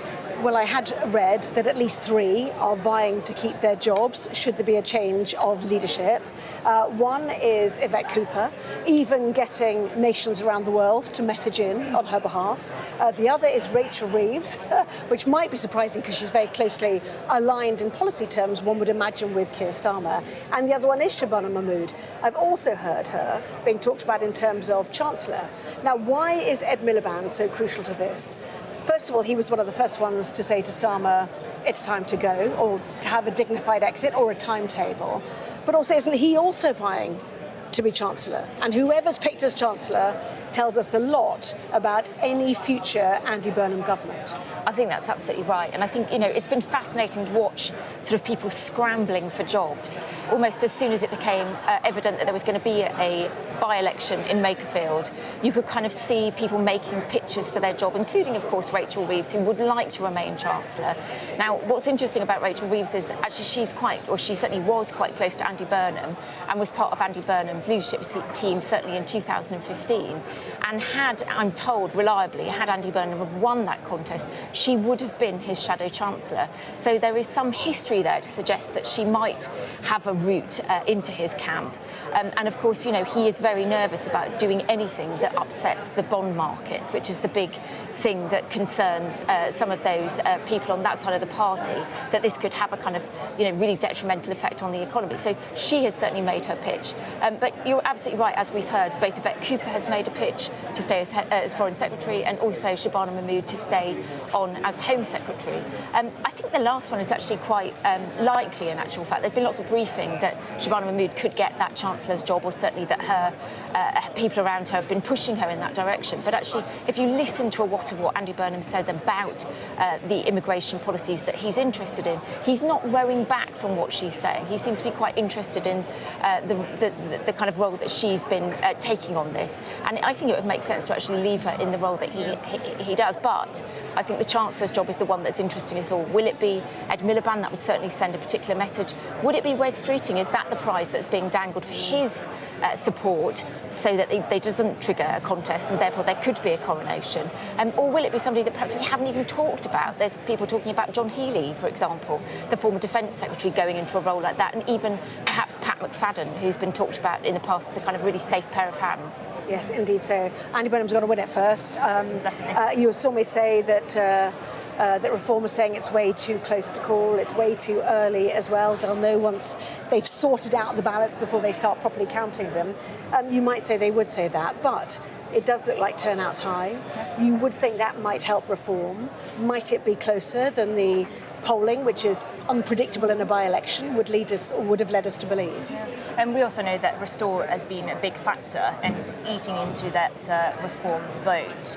Recent polls have put... Remind us, first of all, this is the split, Restore, isn't it's a split of the sort of anti-establishment vote, the right-wing vote, and we've seen recent polls putting Restore on even 8%. So Rupert Lowe, who resigned from the Reform Party, set up Restore, which is quite a new outfit, really, but it's doing really well on social media, especially Facebook. And despite, you know, national polls not giving them much credit, they've done really well in Makerfield. And I think Nigel Farage was actually quite worried about Restore potentially depriving him of winning Makerfield tonight. So it's really difficult to call. I mean, I think Andy Burnham's campaign team are quite confident. They don't want to take anything for granted. But as I said earlier, all polls recently have put Andy Burnham on quite a comfortable win.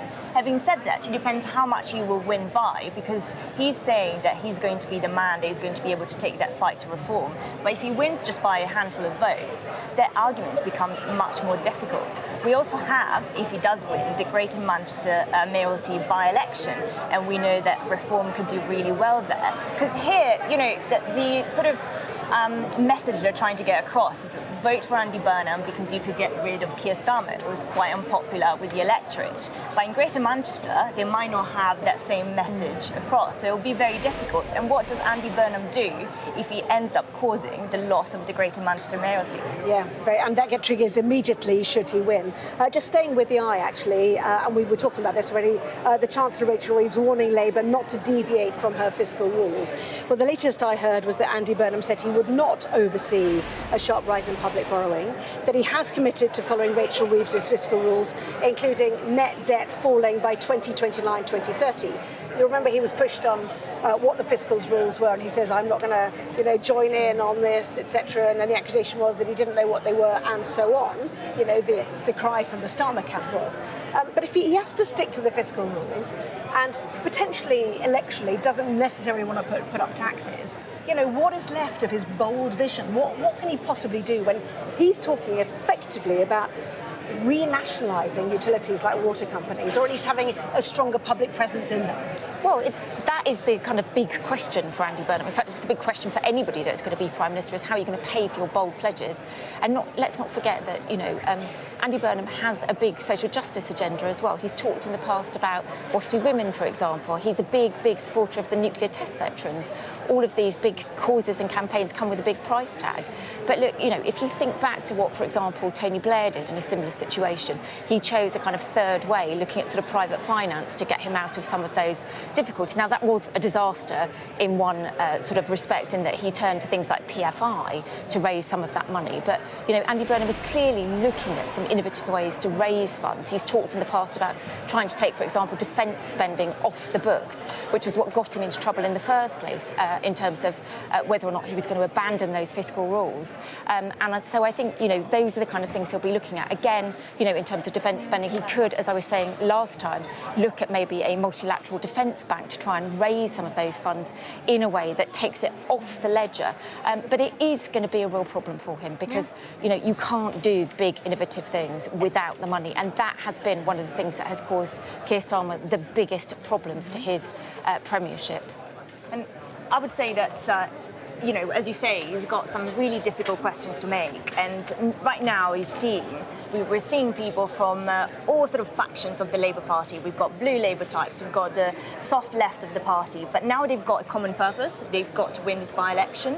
But if he does get into number 10, he's going to have to make those difficult decisions, for instance, on welfare, which has created lots of problems for Keir Starmer. Yeah. What is he going to do then? When he's got the same PLP, hasn't he, that he's going to have to contend with that don't want to do those things. And immigration as well, it's very interesting that he's decided to back Shabana Mahmood, but we know that people that are advising him are not very happy about those immigration reforms that Shabana Mahmood wants to bring about, and she's really focused on that.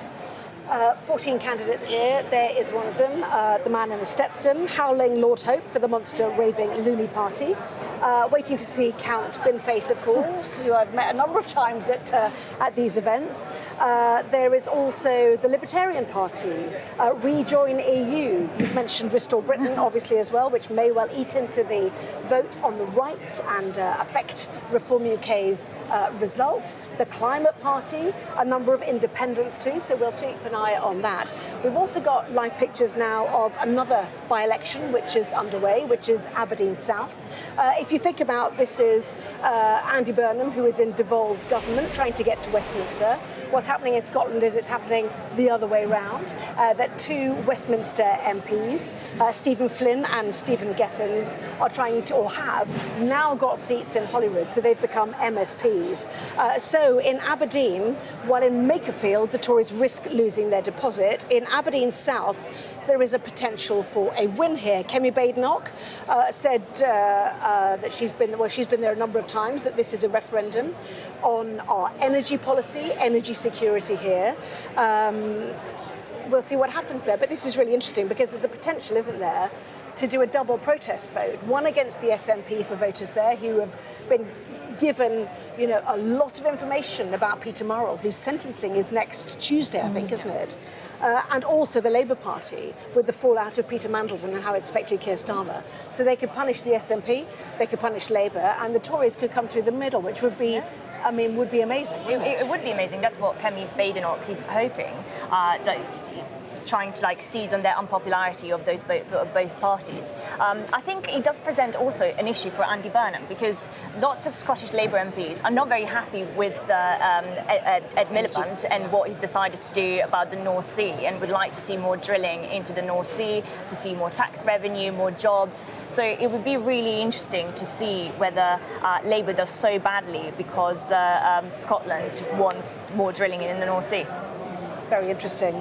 And it also shows that, you know, there's a potential for the SNP to be vulnerable politically, having had, you know, such a good result in May in the Holyrood election there.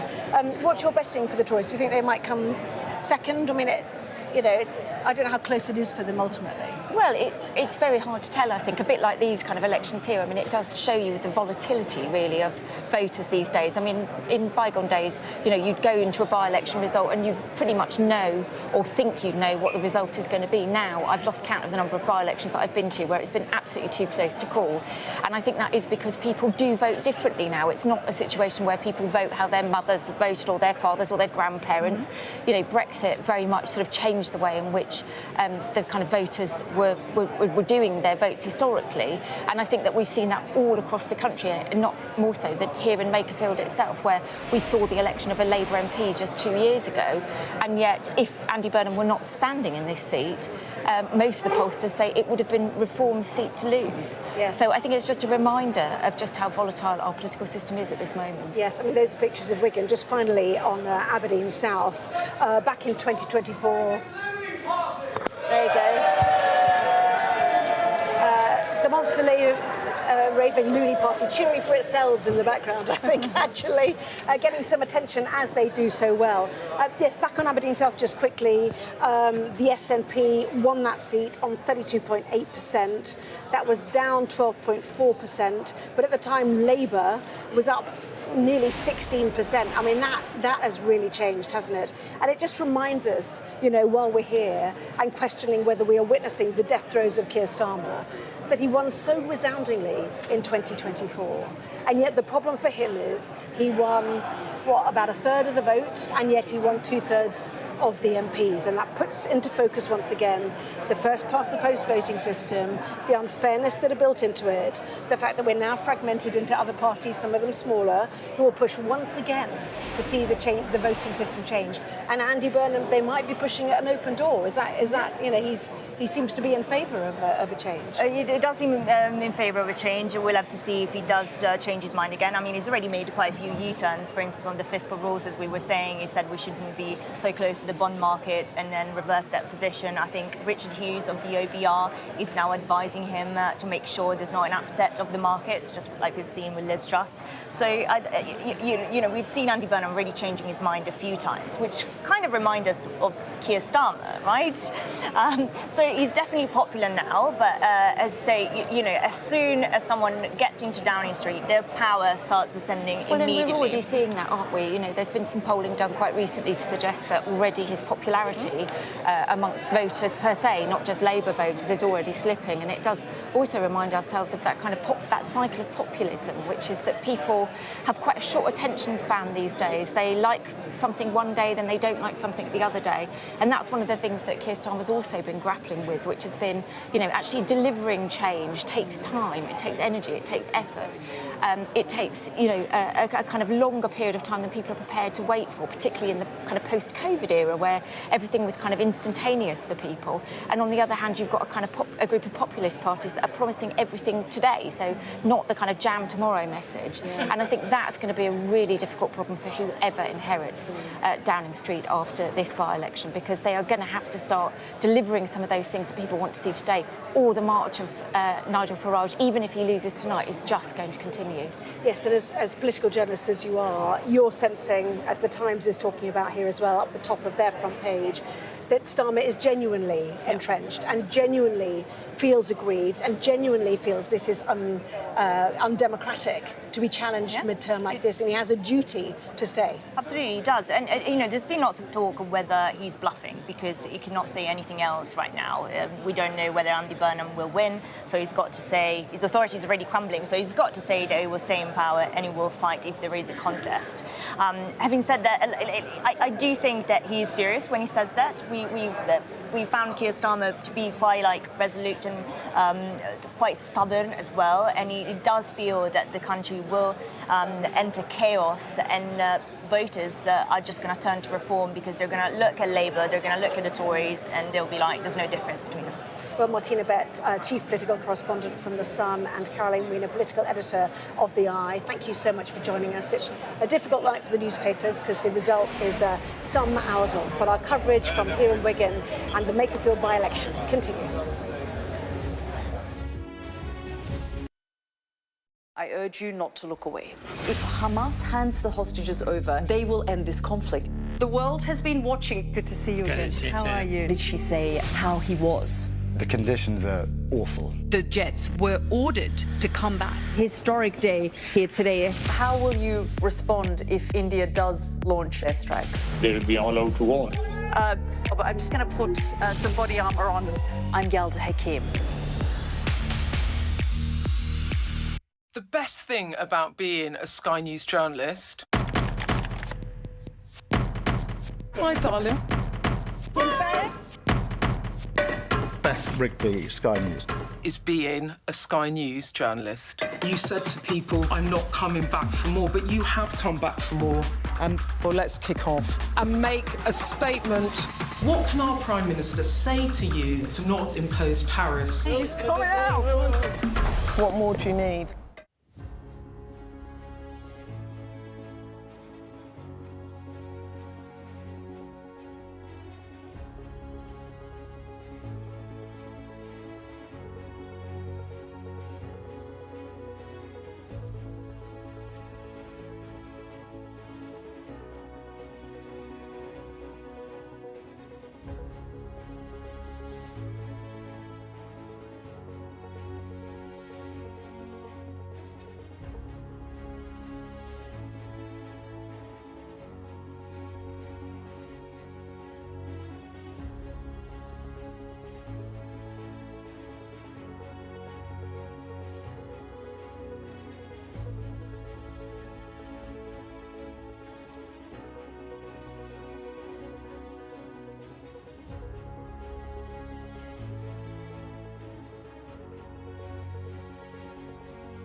This is a Sky News Vote 2026 special programme, live from the Makerfield by-election count in Wigan.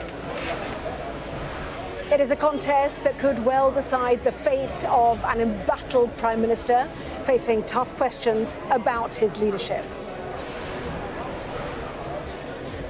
Waiting in the wings is his chief rival, Andy Burnham, but he won't be able to take on the Prime Minister unless he wins here tonight.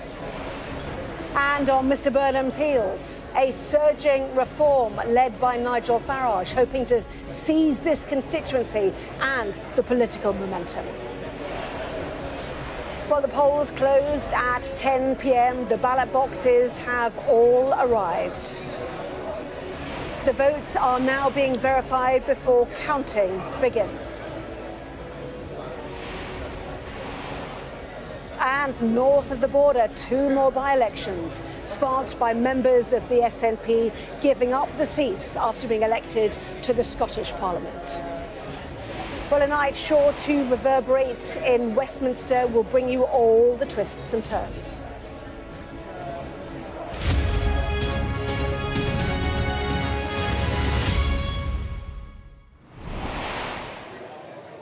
Well, hello there and a very good evening to you. I am Anna Botting, live from the Makerfield by-election count in Wigan, a contest that could well shape the future of this country. Nothing less than Sir Keir Starmer's premiership is at stake tonight. The polls closed at 10 o'clock. All the ballot boxes have now arrived. Their votes are being verified before being counted. Well, victory here for the Prime Minister's leading rival, Andy Burnham, will propel him into Parliament, where he's expected to ignite a battle for control of the Labour Party, the government and the country. But it's not a shoo-in for Mr Burnham. Even though the opinion polls give him a narrow lead, he is fighting off a strong challenge for the seat from Reform's Robert Kenyon. Well, with us through the evening to examine what is happening and what could happen next are the Reform MP Sarah Pochin and the Labour peer Baroness Debonair. Welcome back to both of you. There's a hubbub, isn't there? There's a sense of excitement. It might be because the monster raving Loony party candidate has arrived. Who knows? But anyway, how are you feeling? Because certainly a source is telling the Press Association from Reform that it is too early and it is too close to call. Well, I know from my own by-election experience only a year or so ago that at this stage in the evening it really is too early for us to start sort of making any judgments. So, of course, we know that it's a 2-horse race. It is between Reform and Labour tonight, and obviously we are all. You can feel the excitement in the room, can't you? It's really buzzing here. It's a great atmosphere, and it does take me back to my election night. It's buzzing, Thangham, because it's so consequential, is it not? It's hugely consequential. I think one of the things that I've really enjoyed about watching what Andy's been saying and doing in this campaign is the way he talks knowledgeably and passionately both about his local area where he lives, where his children have been to school, and that's this area, but also that he understands that politics needs to change. And he's really caught the moment here because people want change. I mean, we stood an election in 2024 on a manifesto of change, and it's been tough to see for a lot of people. They've been wanting and they've been impatient for that change for 14 long Tory years. And I think what Andy's bringing is that experience and that passion that he's got for this local area with his experience on the national stage. And he's caught something there about the mood of we need to change how we do politics, that politics has felt that it's concentrated too much on the process of things and not enough on making a difference to people's lives.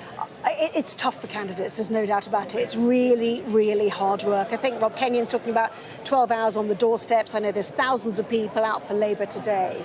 And they've both actually tonight sent messages of thanks to those volunteers who've been out for them. You know, the hands they have shaken, the doors they have knocked.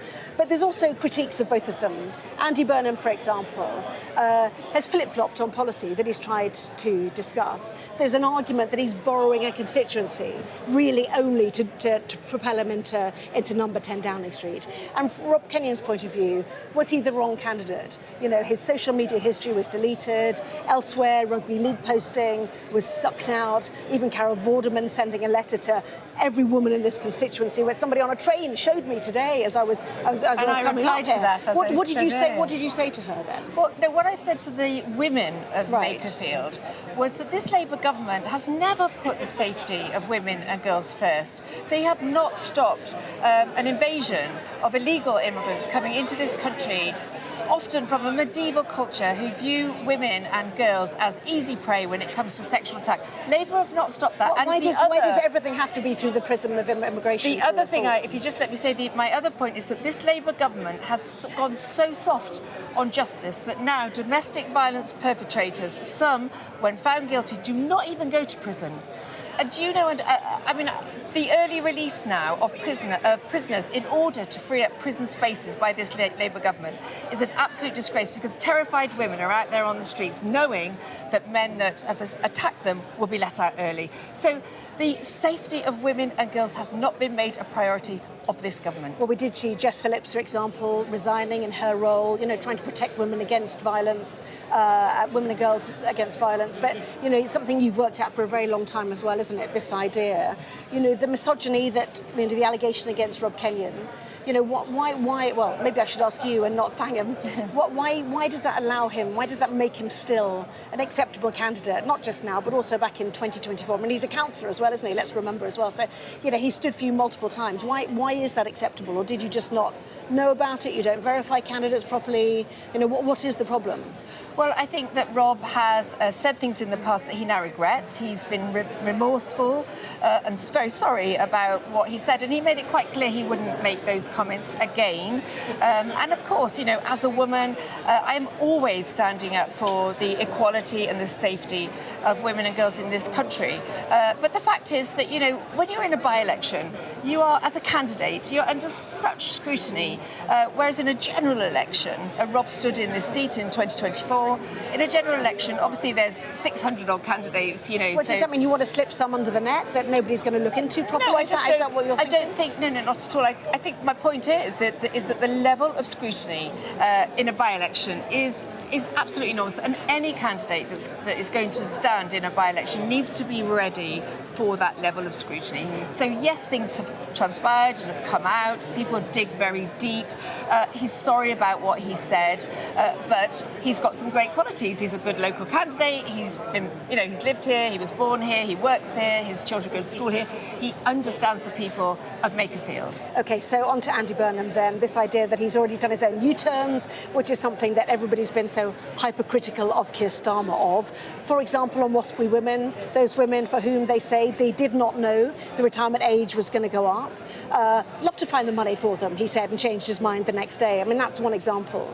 And then the other criticism I levelled is what Reform has been saying, is that he's simply using the people of Makerfield as a springboard. I think Andy has been representing the people of the North West extremely well for 10 years, and he's taking that passion to the place where he lives, where his children have gone to school, to his local area, to represent them at the highest level. And actually, one of the most wonderful ways that you can serve the people of any area is to be able to make real change to the entire country, including the constituency that you represent. Rishi Sunak, Liz Truss, all the previous prime ministers, all have their own constituencies. And we're talking about a way that democratic politics works. We want our prime ministers to be democratically elected. That means they represent a constituency. Andy hasn't gone to represent a constituency that he's got nothing to do with. He is representing, he's taken on a really hard challenge, actually, and it's one that really matters for the future of our country. He is trying to show that actually, even in areas where Reform are strong, and there's no getting away from the fact Reform made a lot of gains in the local council elections recently, that he can take them on in the battle of ideas, in the battle of getting the cost of living down, in the battle of showing that politics can be different, that politics doesn't have to stoke division, that patriotism is actually about celebrating our diversity, and he's taking that to the highest possible level is his ambition. And I think that's something to be admired. Sarah, why are you laughing? Well, you talk about patriotism. This is a party that won't even fly the British flag proudly. I mean, Andy Burnham, this is quite an... It's not true. it on purpose. This is quite This is quite an interesting point, isn't it? Because this constituency voted overwhelmingly to leave the European Union, 60%. Andy Burnham made it quite clear fairly recently that he would want to see us go back into the European Union, and that's one of his U-turns, one of his flip-flops, because he stood here in Makerfield, is to say, oh, actually, he wouldn't do that. Well, make up your mind, Andy, because I'll tell you what, the people of Makerfield, if they vote him in tonight, I guarantee you he will flip-flop again on that. He'll take us into Europe, and the people of Makerfield potentially will be the catalyst that could even lose us our pound and give us the euro. I think one of the things I'd also like to pick up on is the challenge on a Labour government's action on violence against women and girls. Labour governments for years, for decades, I worked in domestic violence work for decades myself, and it's always Labour governments that make changes to the law which actually bring about safety for women, and this government has been doing that too, and I know it matters to Andy as well. So why then someone like Jess Fizzard says it's all too slow, and that's been the criticism of a number of policies. What about the grooming gangs? Baroness Casey came out and said that nothing has been done. In the last year, you've had a whole year to do something with Baroness Casey's recommendations. Nothing has been done. She said that very, very clearly. There have been difficulties with the families who they would accept as a chair, as one of those elements. But she made the recommendations, and they have not been. You have been in power for 2 years, and those recommendations have not been enacted. So grooming gang victims are still have still not been. So the majority of violence against women and girls is by known intimate partners or ex-partners. By the way, the majority of them are not from a migrant group. Domestic violence perpetrators come from all walks of society and all races. And I think one of the things that we've done is show that that is linked to misogyny and sexism, something which seems to be something you can just apologise your way out of in reform. So will you ban Sharia courts? Will you ban Sharia law? Sarah Sackman said no, she wouldn't. So there you go. That is the biggest example of misogyny in this country, is Sharia law and Sharia courts, and Sarah Sackman said she would not ban them. Thangham. If I could finish the point that I was making, which is tackling violence against women and girls is one of this government's highest priority. Jess was right to be frustrated. I understand why she was frustrated. She is so talented and she's so impatient because, like me, she's worked in domestic violence and violence against women and girls for decades. She's got such a lot to contribute. I really hope that we see her return to the front benches soon, because she's an amazing creator of change. She always has been. I've known her a long time, and she'll be great back on the front benches, tackling sexism, tackling misogyny, and making real change. Well, in the meantime, I'm very glad to say she's rejoining Beth Rigby on Electoral Dysfunction podcast. So there we are. Let's hope it's not too quick. Well, let's go in the middle of the hall then, shall we, and join our chief political correspondent, John Craig. How's it shaping up, John?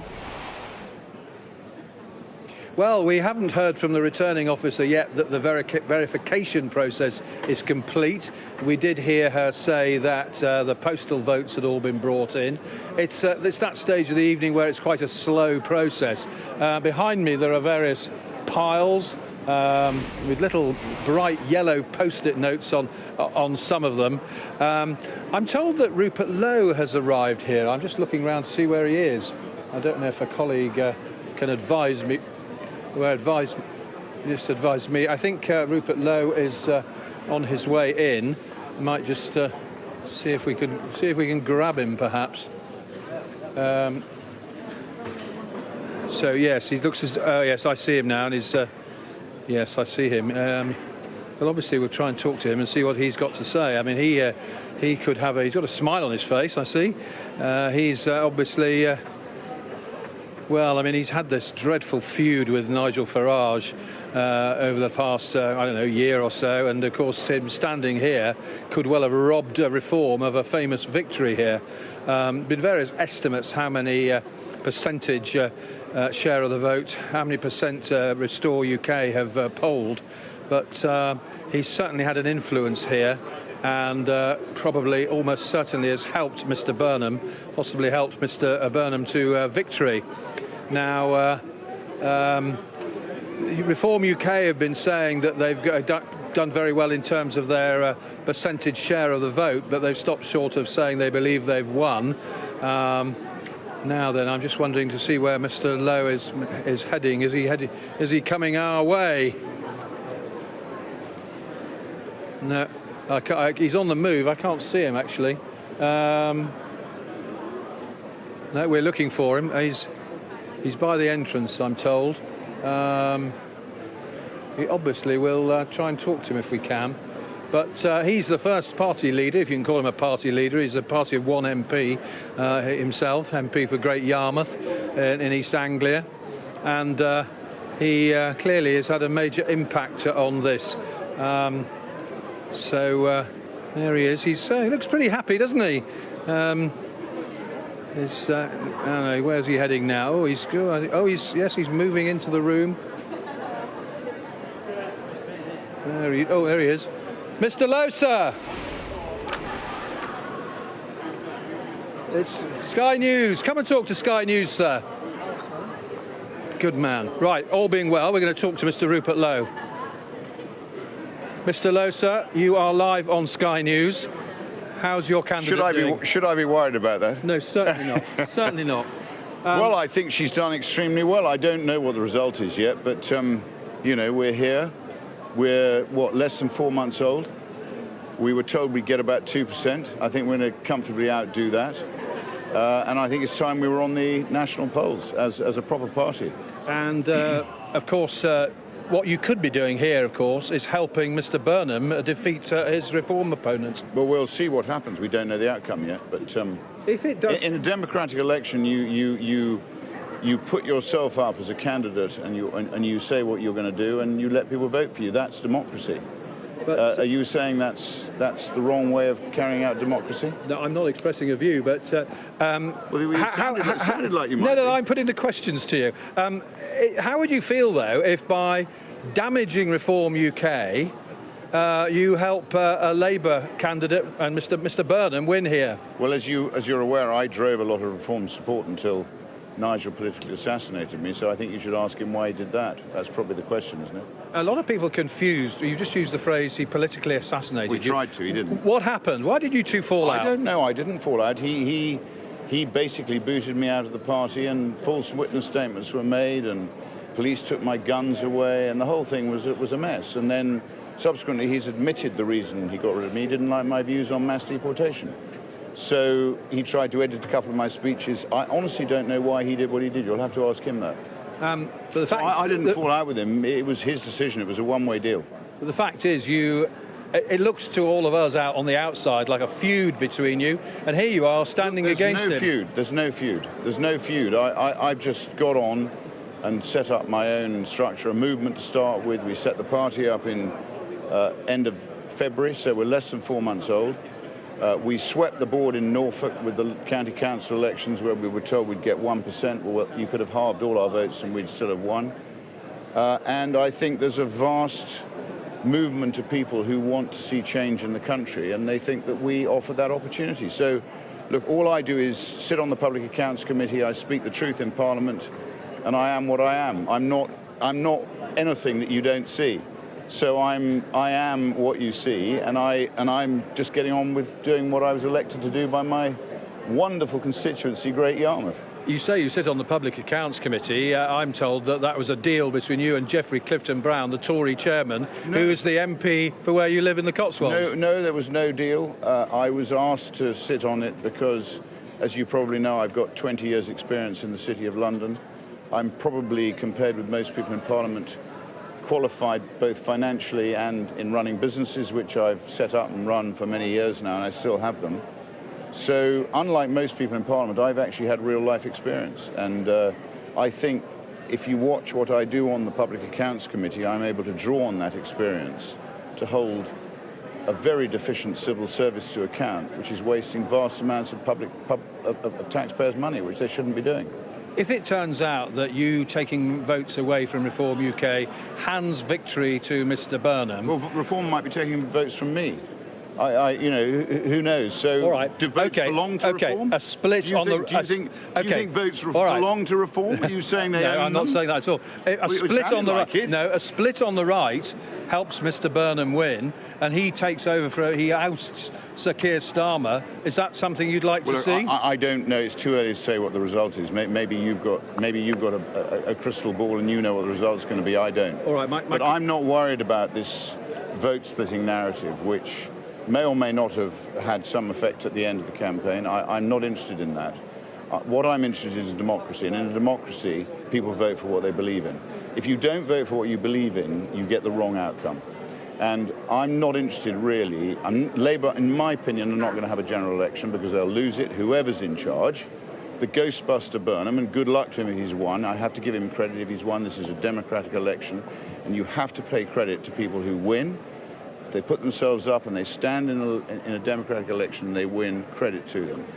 But the fact of the matter is Labour have done immeasurable damage to the country in the last 2 years.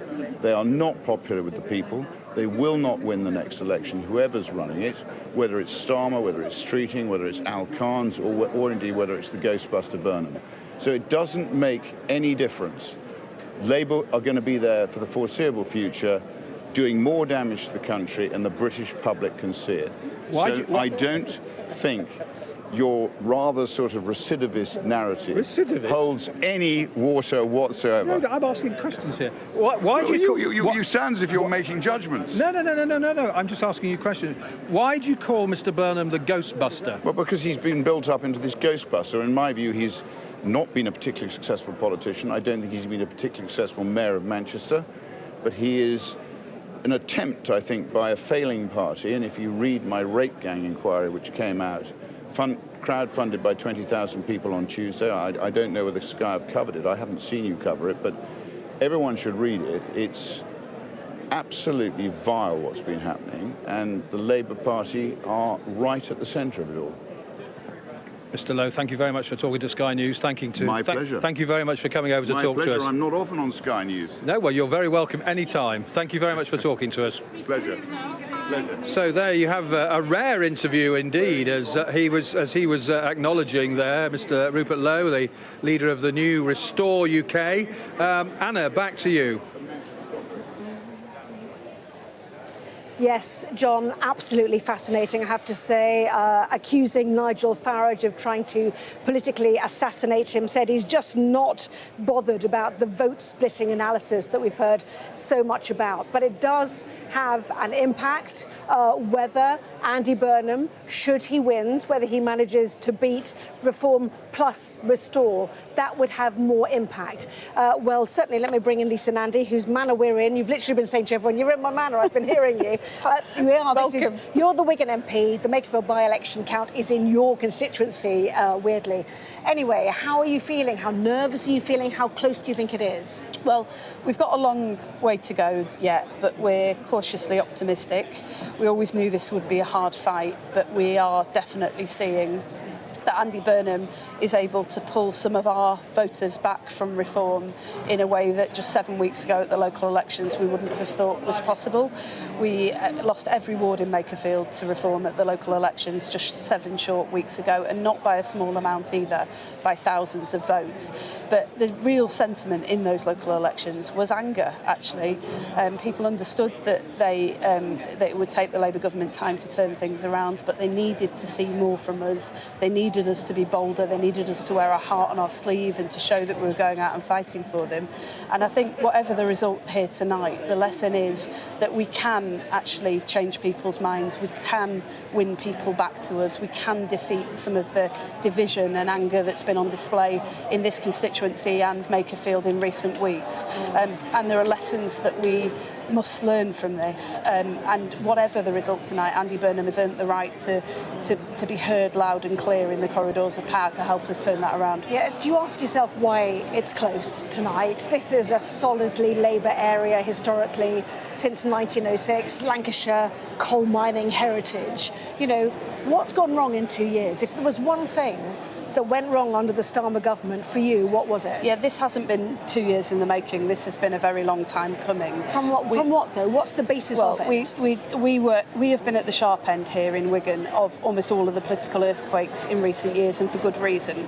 We were some of the losers from deindustrialisation. We saw good jobs offshored. Last time we were in government, lots of investment went into constituencies like Makerfield and like Wigan, but a lot of that investment was goes into public services, not into creating the good jobs that would allow young people to stay and to contribute and to be able to spend on the high streets. And as a consequence, you've got a lot of people here who've worked hard all their lives and they expect better than a high street that is struggling. They expect better than buses that have been cancelled because the passenger numbers aren't there, and growing old hundreds of miles away from their children and grandchildren. But you're quoting me the May elections, which were terrible for Labour because of the Reform success here. You know, they don't think Labour can deliver for them on all that list of things that you think this constituency wants. You know, so what I go back to, what has gone wrong by Labour in the last 2 years that the electorate has just lost faith? Well, I think people voted very clearly for change 2 years ago. They wanted and not for Labour? Was it a protest vote against the Tories? No, I think they were voting for a Labour Party that was promising change, that we had done a significant amount of work to make ourselves electable again, and we were elected on one very clear message of change. I think that what we've heard on doors up and down the length and breadth of Makerfield, whether it's in Ashton or Orrell or Winstanley or Hindley Green over the last few weeks, is that people believe that change can come. They believe it can be bigger, better, bolder, but it'll only happen if they have politicians who are rooted in our communities and are prepared to go out and fight the system for them. Over and over again, we heard Andy Burnham coming up on doors, particularly people talking about how he fought for us during the pandemic. And I think whatever the result tonight, and we are cautiously optimistic, but it was always going to be a tough fight. Whatever that result, he has earned the right to be heard loud and clear in helping us to shape what comes next. Yeah, we heard Rupert Lowe there. There is this real battle on the right of politics. If Andy Burnham doesn't have the big win, and by that I mean reform plus restore, you know, does that hinder his ambitions for Downing Street, do you think? Yeah, I mean, look, I don't think I think it's far too early to get into what Andy Burnham might do next and what might happen next. Because we deserve to know. We haven't yet counted the votes, but to answer your question directly, I think this is a complete misunderstanding of what happens in this borough. There is a vote that came out for the BNP many years ago. It comes out for openly racist far-right parties. About 10% BNP in the past, It's usually between about 7 and 9% if there is a racist party on the ballot paper. That group will not vote reform.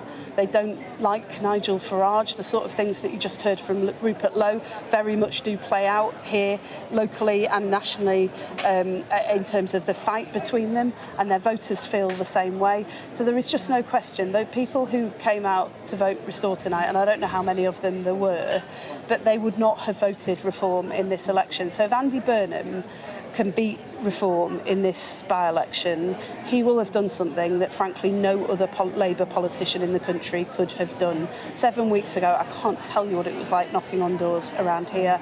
It was a completely different experience door knocking for Andy Burnham, and that's why I say that he has to be heard loud and clear in what comes next. You say it's not time to talk about the consequences of his win, and yet you may well, or we may well have a new Prime Minister imposed on the British people who deserve to know what your thoughts are on whether or not he's the right man for the job, whether Keir Starmer should go. Because this isn't an electorate's choice. Yeah, it might be a coronation, it might be a contest, but there's no electorate involved in that decision-making. Yeah. So what do you want, then? Yeah, so what I want is what I've always wanted. I want us to pull together as a team. I want voices like Andy's to be heard loud and clear at the top of politics. I supported his attempt to come back into Parliament, firstly when he tried to contest Gordon and Denton, and then when he put his name forward for Makerfield. No, because I want towns like mine to be heard loud and clear at the centre of the national debate. That hasn't happened for too long, and we need voices like that this chaos and this confusion and this stasis and this difficulty of talking about policy needs to end, and therefore you need to conclude what the Labour Party is going to do about its leader, and you know that needs to happen swiftly for the sake of this country. Yeah, well look, I mean, if Andy wins tonight, I'm sure there'll be a conversation with the Prime Minister. I'm sure the Prime Minister will want to call to congratulate him. In fact, I know he will, and I know that they'll then have a conversation about what comes next. The Prime Minister has already signalled that he would like like to extend a hand of friendship to Andy to make sure that he's part of the team. I think that's a conversation they need to have. It's not one that I can have with you here on air. But I hope that what we can do, regardless of whether Andy Burnham wins in this by-election tonight, is make sure that we learn the lesson of from the most popular Labour politician in the country, showing that it is possible to win votes back from reform that only 7 weeks ago we just didn't think was. There is no doubt it gives hope to Labour activists everywhere if you get that result. If there was a contest between Keir Starmer and Andy Burnham, who would you vote for? Well, look, this is, I've been told every day for 7 weeks since the local elections that we were going to be in a leadership contest. I've been really clear. I wouldn't serve in the Prime Minister's cabinet unless I supported him. I've gone out to bat for him this week, and I'm cracking on with the job that people elected us to do. We've got a lot to deliver. We've done a lot. There's a lot more to do. And I think there's some clear lessons that we've learnt here. If Andy wins tonight, he will help to strengthen us and bolster us, and we'll be able to take that message of hope that he's been giving in this by-election. It's been nothing but hope, optimism and change, and we'll be able to take that out to the country. So just one final question. Do you expect any of your cabinet colleagues to resign this weekend after a Burnham win? Well, I don't, but then, frankly, I didn't expect the Defence Secretary to resign. He is one of the most loyal members of every Labour front bench, actually, since I've been in Parliament for 16 years. I think cabinet colleagues have to make their own decisions about what they do, and I would never judge them for doing so. But what I want us to do is, instead of turning inwards to talk about ourselves, I want us to learn from what has happened here and this incredible campaign that Andy Burnham has run, and I want us to look outwards to the country so that we put places like Ashton, Winstanley, Orrell and Wigan right back at the heart of our national conversation. Secretary of State Lisa Nandy, in your own manner, obviously. Thank you very much indeed. Lovely to see you. Thank you very much indeed. Well, plenty more coming up then from this constituency count, which is happening in Wigan, the Makerfield by-election, and indeed the 2 by-elections also taking place in Scotland. Back in a moment.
Well, let's now talk to one man who I'm sure is absolutely desperate to be here and bring in our deputy political editor, Sam Coates. We start to see the party leaders arriving. Lisa Nandy too. Andy Burnham, Lisa Nandy said, is already on standby to arrive. But anyway, give us an overview, because this is not the only by-election in town, is it, Sam?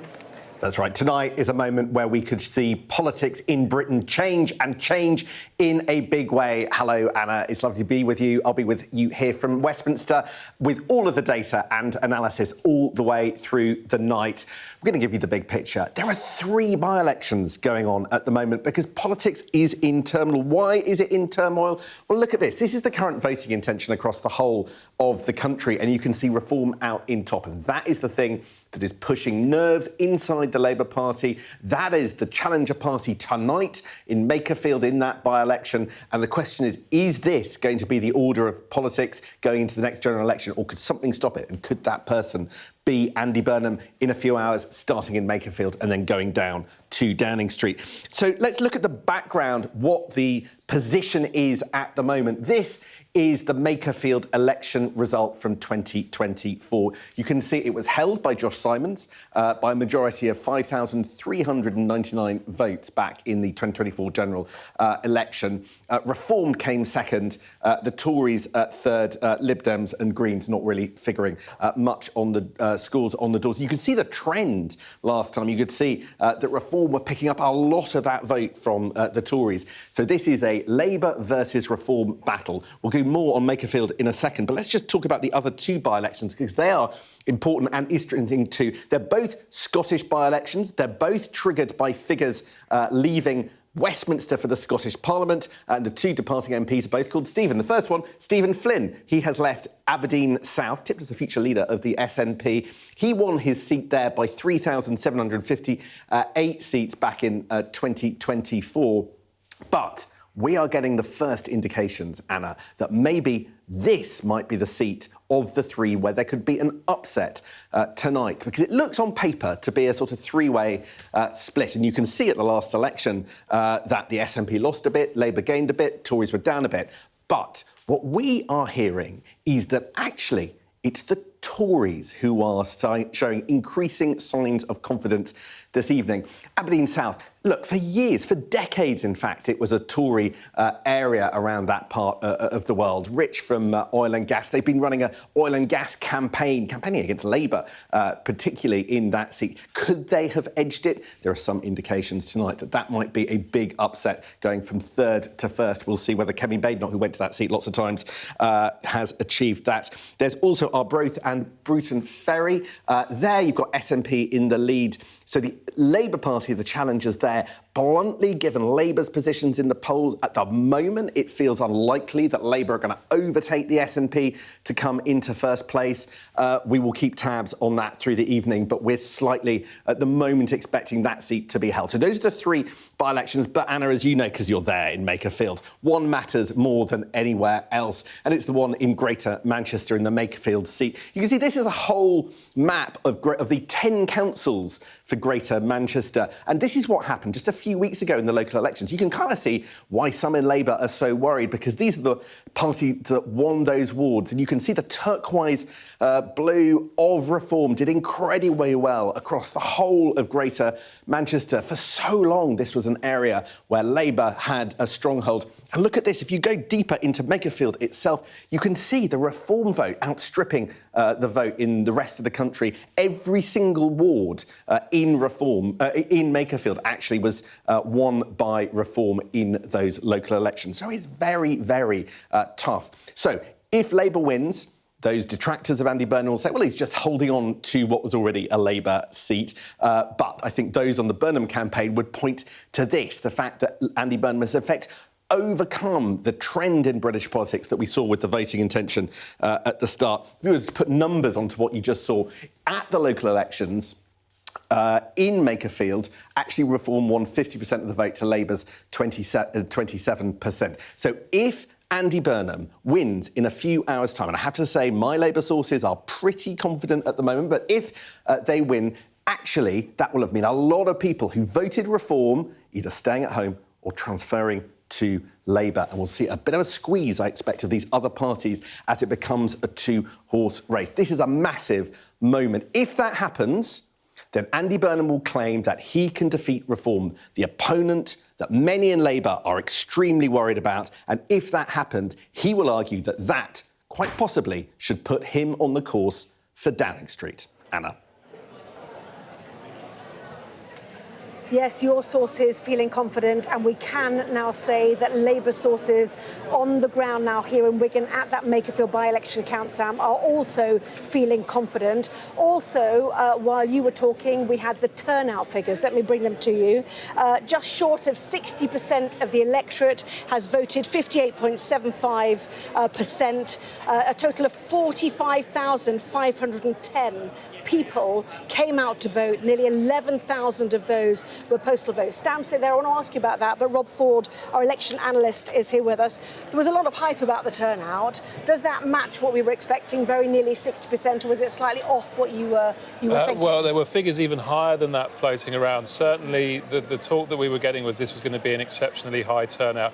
And in historical terms, that is indeed what we have seen. This is the first time in nearly 40 years, since 1987, that we've seen turnout go up in a by-election on the previous general election turnout score. So this just doesn't happen.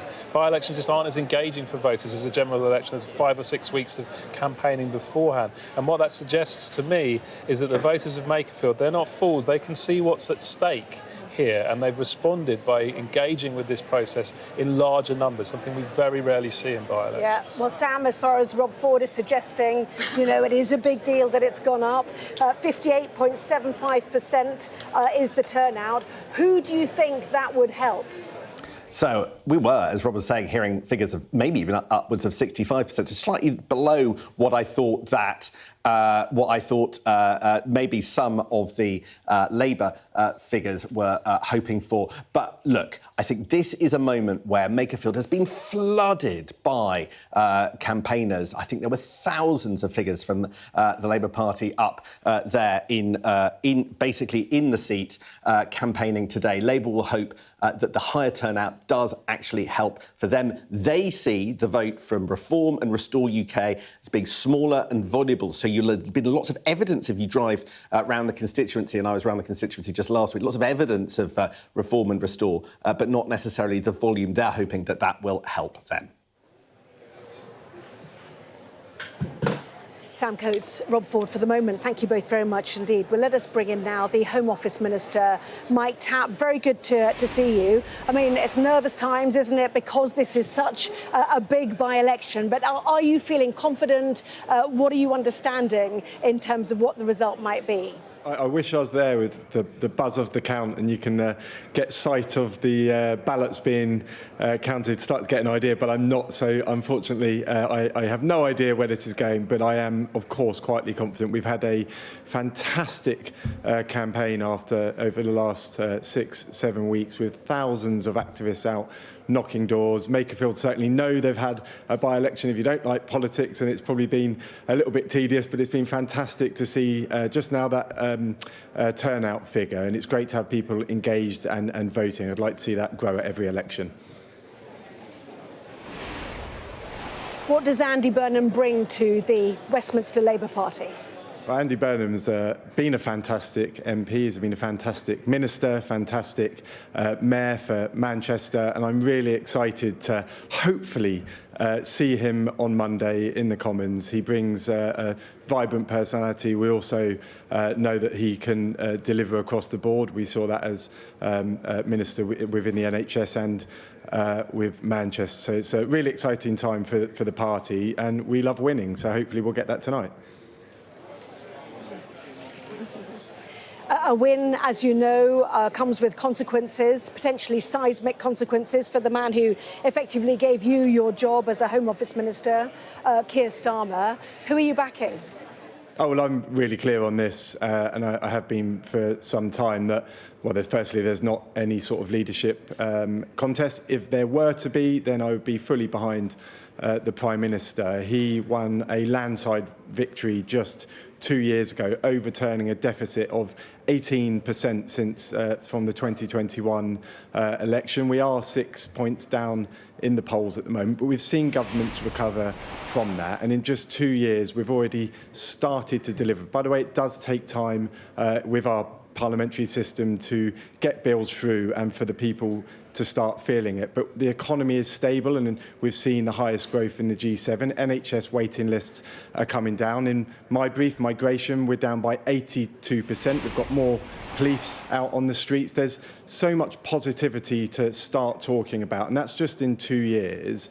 In 5 years, think what we can deliver. And by the way, I'm not saying everything's perfect, and we saw that in the local elections, but the way you deliver in government is through stability, and that's why there simply shouldn't be any leadership contest. We can embrace Andy Burnham. He'll bring a lot to the Labour Party and potentially to government, but there's a lot of work to do to deliver. Mr. Tapp, the local elections was a rout. You lost Wales. The U-turns are in their multiple teens now. Keir Starmer's name comes up on the doorstep. You know, why should he stay there? Well, you're right that the local elections were extremely negative for the government and for the Labour Party, and that shows that the people are impatient for change, and I completely understand that. But I touched on it earlier.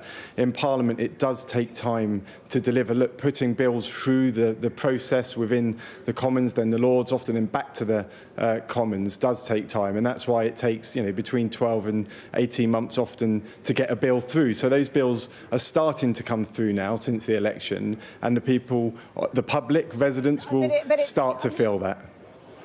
The public don't have the patience anymore. I mean, people are even, you know, people like Wes Streeting. I know he's decided to quit as a cabinet minister. He says it is now existential for the Labour Party, asking the electorate, the British people, to be patient with you because bills take a while to get through.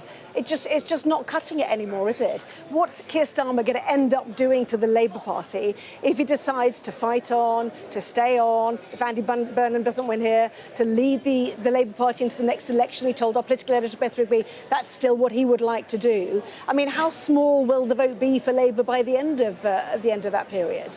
It is a reality that it takes time to pass a bill through Parliament. That's just a fact. And therefore, it then takes time for the public to feel it. Is that all you think is the problem? I mean, genuinely, is that what you think the problem is, that it takes time? Absolutely not. There's been mistakes made in government, and it's really important. People on the doorstep.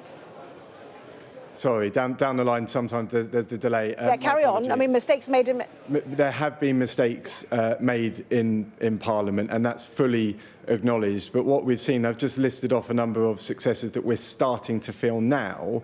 If there's interruption to that in government, in my brief, for example, I'm working really hard to deliver some of the most sweeping changes to the immigration system, with more announcements due in the autumn. If we start musical chairs within ministerial roles and at the very top prime ministerial, then things slow down again. That's exactly what the Conservatives did, and that's a part of the reason that they failed so miserably. So we mustn't fall into that trap. We've got to have stability to deliver, and that's why I'm fully behind the Prime Minister. Yeah. So what happens now? I mean, if Andy Burnham wins and somehow there's a challenge, whether it's via Wes Streeting or not, what will Keir Starmer do? And at what point will people go to him, senior members of his cabinet, you know, potentially the Ed Miliband's of this world, and they say to him, get a dignified exit. You know, now is the time. Is it your belief that he'll still stick it out? Well, I don't know, because I don't know what's going to happen next, and we see twists and turns in politics all the time. I've learned quite quickly in the 2 years that I've been here that Westminster is a really strange place and often doesn't reflect what the people are thinking. And I've heard on the doorstep many, many times that they don't want to see more turmoil in government. They want to see delivery. And I come back to the fact that delivery comes from stability. Look, Keir Starmer's had 2 years since he won a landslide election. Let's give him 5 and more potentially, so that we can turn the country around from the absolute disaster that we inherited. Well, I mean, he is learning, is he not, like Boris Johnson did, that winning a landslide isn't always enough to keep you in post. We understand that Keir Starmer invited ministers, junior ministers, into Downing Street, had them round the cabinet table to explain why he was the right man to stay in the job. Were you amongst them? What did he say to you if you were? Yeah, I've been to a couple of those important meetings, and the message that comes from Keir Starmer isn't too dissimilar to what I truly believe around stability. But I also made the point to colleagues, and I've said this privately as well, who, by the way, I respect every single one of my colleagues and their views, and I have mine, and some have views that are slightly different. But I do say that the opposition are absolutely loving any talk of a leadership contest, and if there is a change in Prime Minister, they will start calling for a general election, just like we did when the Conservatives did the same. Are you depressed, Mr. Tapp? I'm never depressed. I'm positive. I'm working hard in the Home Office. There's a lot to deliver. We've made fantastic progress on net migration, coming down by 82%, sweeping changes to the migration system, but also we're starting to get on top of illegal migration. We've seen deportations now at 67,000, including an increase of around 13% on foreign national offenders. This is what people want to see, and we need that time and space to deliver more than we already have. Yeah, it is pretty depressing, isn't it, to get, you know, 2/3 of the seats in Parliament in a landslide victory, and 2 years in, you're in this state. But really good of you to come in, and well done for the plug on the work you're doing. Mike Tapp, Home Office Minister, thank you very much indeed. Well, let's turn our attention now to the two by-elections in Scotland. We have got the turnout now for the Arbroath and Broughty Ferry by-election. It is 31.36%, down from just under 58% at the 2024 general election. There's also a by-election happening in Aberdeen South. Both seats have been vacated by the SNP after MPs that were in the Westminster government decided to go to Holyrood and were voted in the Scottish Parliament. Well, I'm joined now by Jack Middleton from the SNP. He is the member of the Scottish Parliament for Aberdeen Central. Very good to have you on. This is another fascinating contest, isn't it? How confident are you feeling there? So I think it's important for viewers to understand that this is a swing seat. When I first came into politics in 2013, it was held by Labour. The SNP won it in 2015, the Tories won it in 2017, and we won it back-to-back in 2019 and 2024. This was always going to be a challenging contest for us, and I think it looks like there's been a huge amount of tactical voting at play, and I think it looks like it's going to be the Conservatives' night here in Aberdeen South. Goodness me, seriously? As I say, our vote looks like it's held across Aberdeen. I think the Labour vote has completely collapsed. They barely lifted a finger. They barely ran a campaign. And Reform just did slightly more. There's been a lot of tactical voting. It seems to be going to the Conservative Party. And if that is the outcome that happens, the proof will be in the pudding very soon when the final results are announced. But if that is the case, I look forward to winning the seat back for the SNP in 2029. Well, I mean, it's always been a bellwether, as you outlined, but this is absolutely fascinating. And the point, of course, is that there's protests to be had on both sides. The SNP clearly absolutely battered by the allegations of Peter Murrell and his £2,500 salt and pepper pots. His sentencing is next week. Goodness knows what the result would have been also if this had happened after that. And on for Labour, of course, Peter Mandelson and the wash-up, the effect on the Keir Starmer government. Do you think what you're seeing is a protest vote there?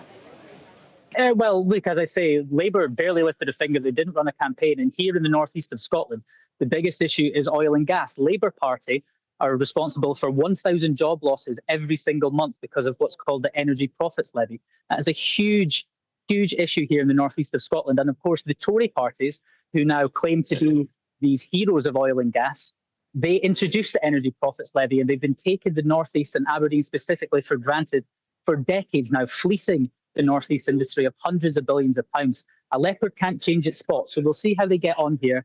But the SNP will continue to fight for Scotland's energy to be in Scotland's hands, as most of the population of Scotland believe it should be. And as I say, if it is the Tories' night, which I think it increasingly looks like it is, I look forward to winning this seat back for the SNP in 2029. Yeah, very interesting. What are the issues, do you think, really? Because many people have said, you know, and the Tories have sold it as such, that this is a referendum on energy policy in the UK, both against Labour and indeed against the SNP. We saw a switch, didn't we, after COP26, which was held in Glasgow, towards renewables. It's decimated jobs. It's decimated house prices in Aberdeen, and the electorate are not happy about it. No, they're not, and quite rightly. But as I say, this isn't new. It might be more concentrated and acute just now, but Westminster has been taking Aberdeen and the northeast of Scotland and the oil and gas industry for granted. For decades, they've taken 400 billion quid in taxes from the North Sea. And in my constituency of Aberdeen Central, what do we have to show for it? Very, very little. I don't think a leopard can change its spots. It was the Tories that introduced the Energy Profits Levy. It's the Tories that have taken us for granted. And the proof will be in the pudding, if it is their night here, of what they're actually going to do to change it. It looks like Labour are going to run it in Makerfield. That'll trigger a leadership contest in the Labour Party. I hope that means that some common sense re-enters the room and that we can start prioritising Scotland and the United Kingdom's energy security at a time when we live in a very, very dangerous world. That's what we need to do. We need to get rid of the Energy Profits Levy and we need to start prioritising strengthening our energy security here. It's our responsibility as Western allies to do that. Yeah, well, I mean, Aberdeen certainly was a thriving, prosperous place, had a huge number of people who'd been to university. I mean, it got a lot from the oil and gas industry. You know, what is your policy towards that? Windfall taxes still, do you think, on the energy companies? Do you still support no drilling in the North Sea? You know, what have you got to offer the people of Aberdeen? Don't get me wrong, I hear where you're coming from with Aberdeen, but Aberdeen is still full of very, very high-skilled workers, very, very intelligent people who have built an oil and gas industry for the United Kingdom that has frankly kept the lights on for decades. What we need to do, and the SNP has been very, very clear about this, is get rid of the Energy Profits Levy that's costing 1,000 jobs in the industry a month, and we need to move to what's called an oil and gas price mechanism. In terms of drilling in the North Sea, we need to strengthen our own energy security. The SNP has been very clear about that too. That is exactly the position that we need to be heading into. We need to stop prioritising imports of Qatari carbon-intensive gas, and we need to start using our own. That will stimulate the economy, secure jobs in my constituency, and as long as we need oil and gas, I think we should be prioritising domestic use. Yeah. So, in one word, Jack Middleton, do you think you've lost Aberdeen South? I think it looks like it's the Tories' night, and as I say, I can't wait to bring the seat back for the SNP in 2029. Jack Middleton, good to have you on. Thank you very much indeed. Absolutely extraordinary then. If the Conservative Party, given the doldrums that they've been in, they are still recovering from what happened in 2024, that they would take that seat in Scotland. A referendum on energy is how Kemi Badenoch described it. More in a few minutes.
Well, good morning to you. I'm Anna Botting, live from the Makerfield by-election count in Wigan, a contest that could well shape the future of this country. Nothing less than Sir Keir Starmer's premiership is at stake tonight. The polls closed at 10 o'clock and all the ballot boxes have arrived. The votes are being verified before being counted. Victory here for the Prime Minister's leading rival, Andy Burnham, will propel him into Parliament, where he's expected to ignite a battle for control of the Labour Party, the government and the country. But it is not a shoo-in for Mr Burnham. Even though the opinion polls have given him a narrow lead, he is fighting off a strong challenge for this seat from Reform's Robert Kenyon. Well, with us through the morning to explain what is happening and what could happen are the Reform MP Sarah Pochin and the Labour peer Baroness Debonair. Welcome to both of you. So let's talk then, shall we, about the prospects on the ground here. Labour sources are feeling confident, we're told. Thanga.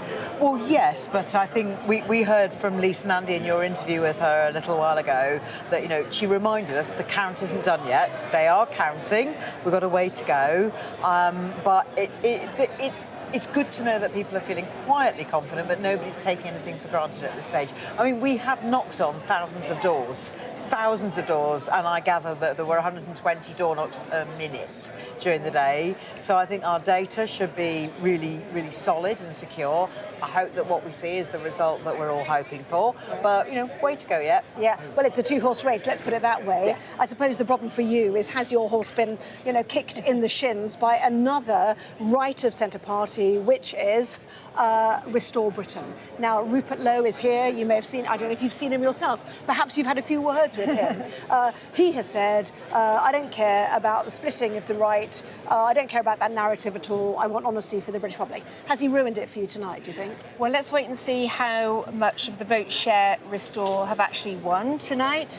You know, until we know that, then we can't really tell. But the fact is, you know, that I think Restore, even if we don't get our candidate over the line tonight, will come a very, very strong second and will make huge inroads into this traditionally Labour heartland once again, as I did over there in Runcorn. But what is interesting, I think, may be happening here is that voters recognise the name of Andy Burnham, and maybe they feel that they will give the Labour Party one last chance under a different leader, because there is no question that the voters here are voting for a change of Prime Minister if they are voting Labour. The feedback on the doors from Labour voters who tell us they're going to vote Labour is that they want Starmer out. Everybody wants Starmer out. So I do wonder whether, if Labour do win tonight, it's almost a last chance by the voters here to see if Andy Burnham as Prime Minister can make a difference. Well, let's bring in our Deputy Political Editor, Sam Coates. It's absolutely fascinating tonight, isn't it, Sam? Because if this is seen here in Makerfield, a referendum on Keir Starmer, there is another election where we're beginning to hear the SNP suggest that they have lost and the Tories have won up in Aberdeen South, which is a referendum too of sorts, that on oil and gas and the energy industry here in the UK. At 1 o'clock, Anna, let's give you the very latest of what we have. Let's actually start in Makerfield. Here is the situation that the Labour Party are defending. They've got a 5,399 vote majority. Andy Burnham is going to want to actually hold on to, maybe even increase that. The question is, can Andy Burnham get that above 50% in fighting against all of the national trends that see Reform doing well? But look at this. This is the turnout. We already have this. You have the general election turnout, 52.5%. It went down in the local elections, but we've got one of the highest increases ever in by-election history. We've got 58.7% turnout in there. Could that benefit Labour? Labour think so. They are happy about that turnout figure and the record-breaking increase that we have seen. But let's also look at the two by-elections in Scotland. Two MPs disappeared to go and stand in the Scottish Parliament, Stephen Flynn and Stephen Gethins. This is Stephen Flynn's seat, but we are being told that there is an upset, that the Conservatives who've been campaigning on oil and gas could have leapfrog Labour and come into first place in Aberdeen South. It's quite a wealthy area. It was Tory for decades until the 1980s and again for a couple of years after 2017. The suggestion is that the Tories have now taken this seat. Kemi Badenoch, the Tory leader, had visited that seat several times, campaigning on the jobs that the oil and gas industry have up there. You can see that will reverse the trend at the last election where the Tories were down and Labour were up and the SNP were losing. It appears there could be an upset. That might be the only seat potentially to change hands tonight. And then here we've got Arbroath and Browsey Ferry.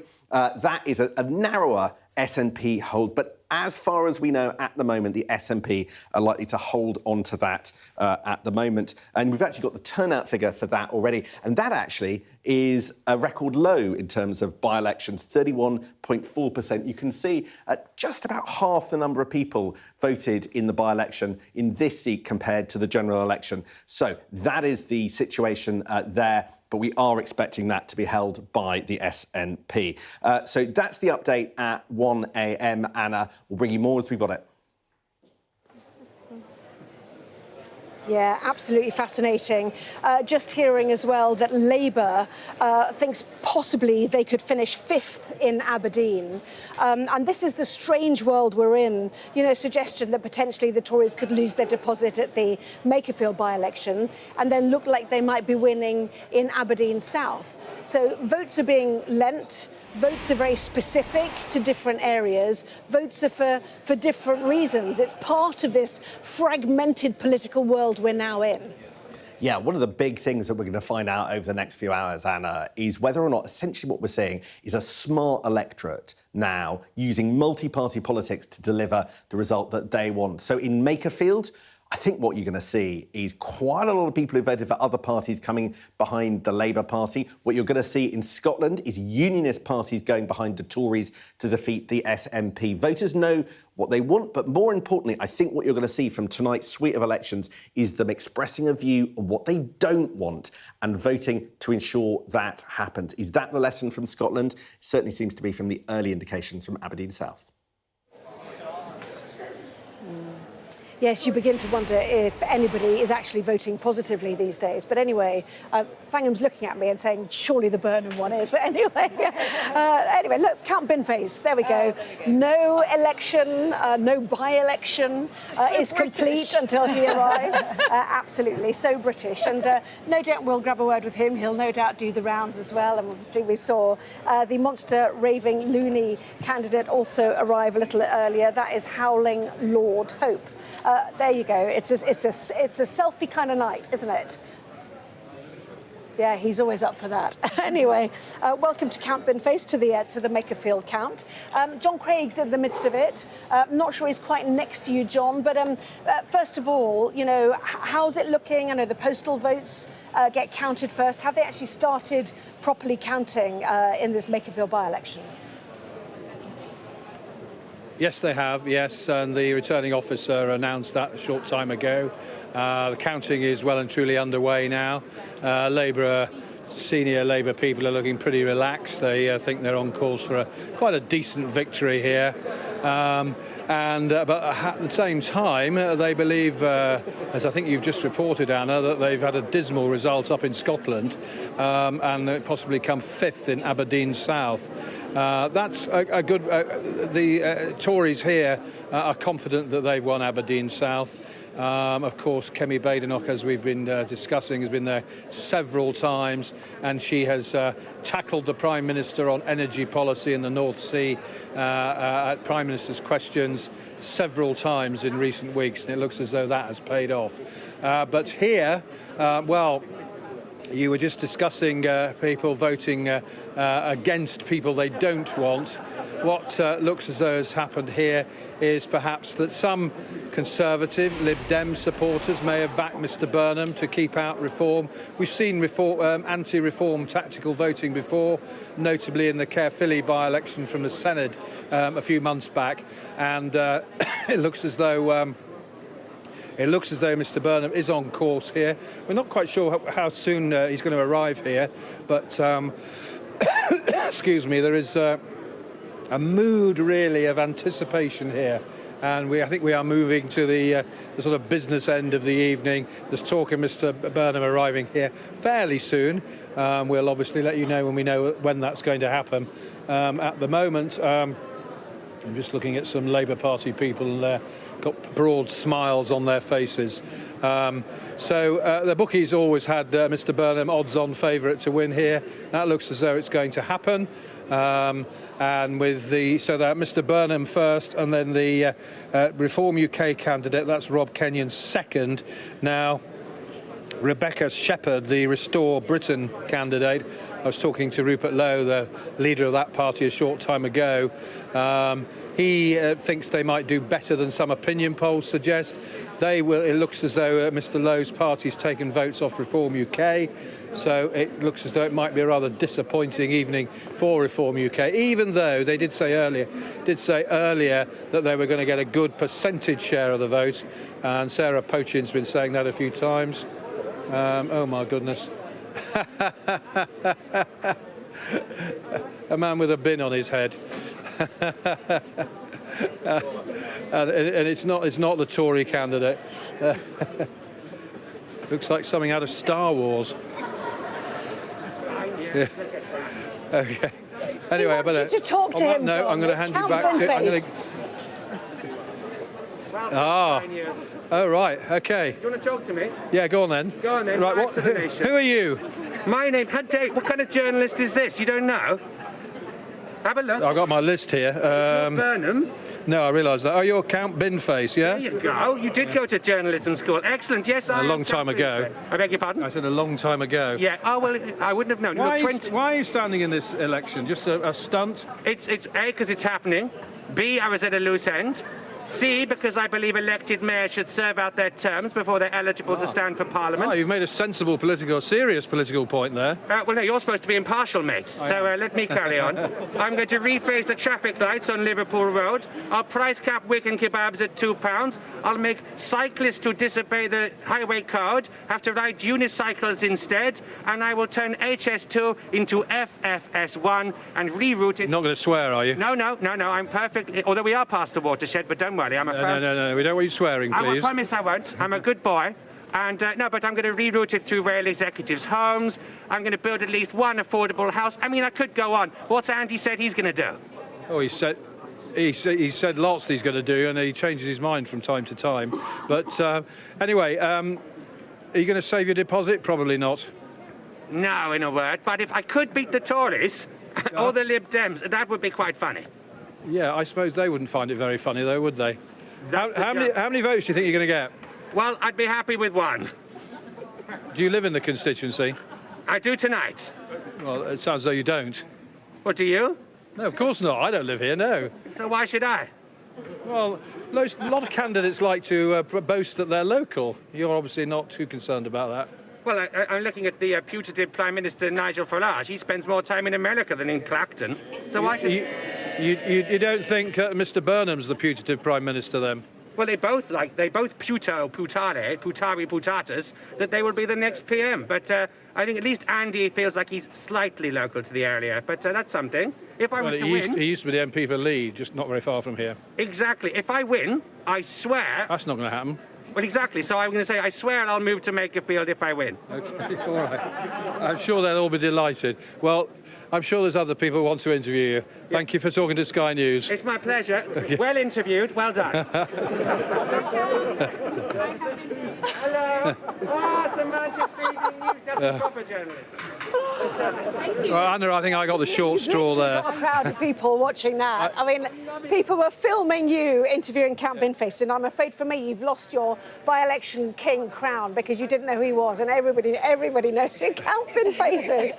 Let's be honest about it. But anyway, he's still there. He won't leave you now.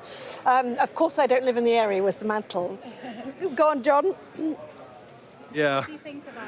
I was going to say I don't normally interview those sort of candidates, but I think you bullied me into doing that. Anyway, I'm going to hand back to you now, Anna. You can continue. You had a crowd around you. Your feisty twosome. The serious stuff. Yeah, I know. Yes, we'll speak to you later. John Craig, thanks very much indeed.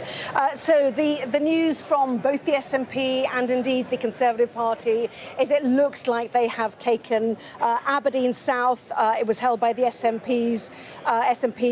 Stephen Flynn won it in 2024 with 4.9% of the vote.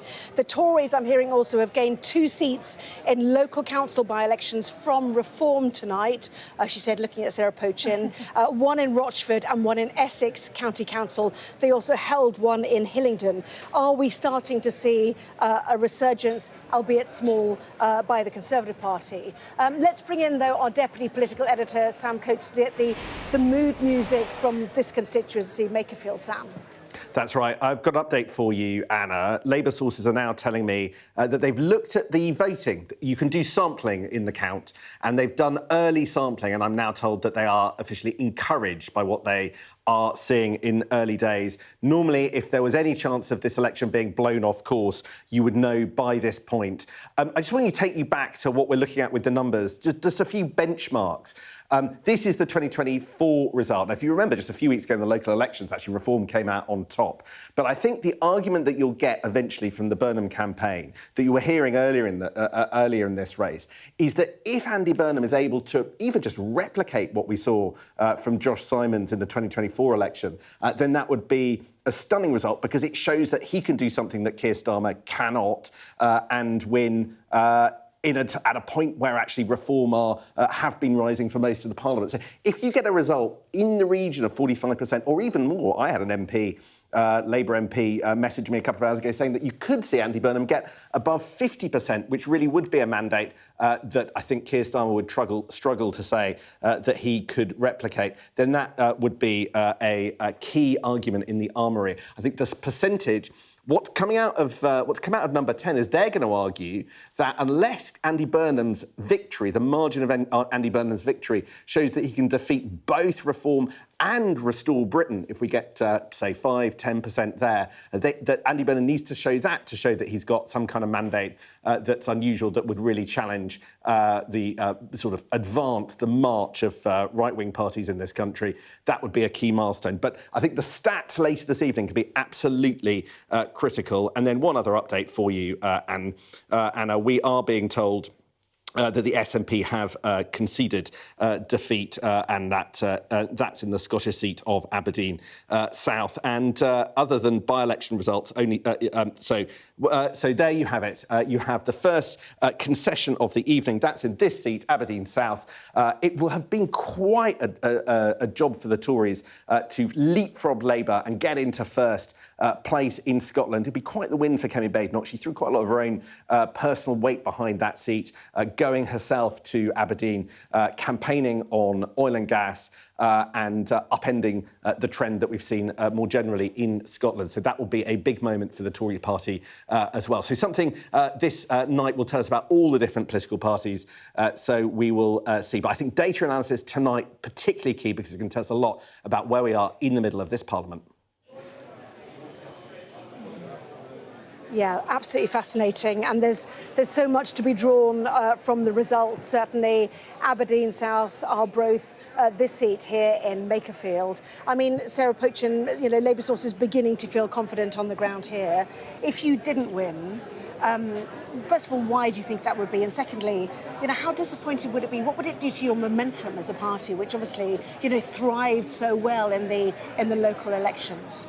Well, as I said from the beginning of the evening, we expect to do very well in this election tonight, and we would be looking at how much vote share we've gained in this by-election. And of course, we don't yet know the result. They're busy counting out there, so let's wait and see. But certainly, if we come a strong second, we will be delighted. We put everything behind the by-election.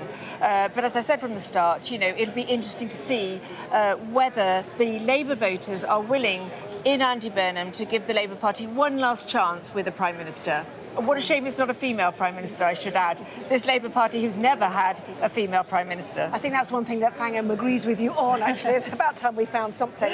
But the question, I suppose, and something that Sam Coates was raising there, is whether Andy Burnham is another Heineken politician, a bit like Boris Johnson, reaches parts of the electorate that others cannot, or whether, in fact, really, with Andy Burnham at his helm, and we're jumping ahead again, apologies, that actually he becomes, MP here, but also becomes Prime Minister, whether he can change the fortunes of the Labour Party, which has been stuck in gloom, in electoral loss as well. Do you feel confident that he could deliver on that? I think if Andy wins tonight, and yeah, we're still not quite there yet, but if he wins tonight, he will have shown that hope can triumph over division, and that you can actually run a positive campaign that's tackling the things that people care about, cost of living, struggles that people are having to feel like their lives are getting better. He's actually wanting to give people hope rather than cause division and blaming other people for something that's gone wrong. I would like to feel that that's something that Andy can bring to Parliament if he wins tonight, and actually spread that around, because we really do need hope. It's a very difficult world out there. We haven't had the chance to talk in this by-election about some of the big things like climate crisis, which is still with us. What's AI going to do to our jobs? There is a war in Europe. There's been madness by Trump over the last few days. There's an awful lot going on. Whoever's Prime Minister of this country, and I'm glad it's a Labour Prime Minister, I know that they will have a big job to do, and projecting that message of hope over disunity, over division is so important. Yes, we'll shout out now to Ed Gemmell from the Climate Party, who's standing here as a candidate. But how much of this is about communication? I'm going to put aside for the moment that the accusation that Keir Starmer doesn't have an ideology and actually doesn't have policies that people understand. But Andy Burnham is known as a good communicator. Nigel Farage is known as a good communicator. Getting a message across, whatever that is, how important is that in politics? It's incredibly important that in a party, if government in particular, but any political party, there need to be great communicators who can tell a great story, paint a picture, show people what the hope looks like. What is it going to mean for them?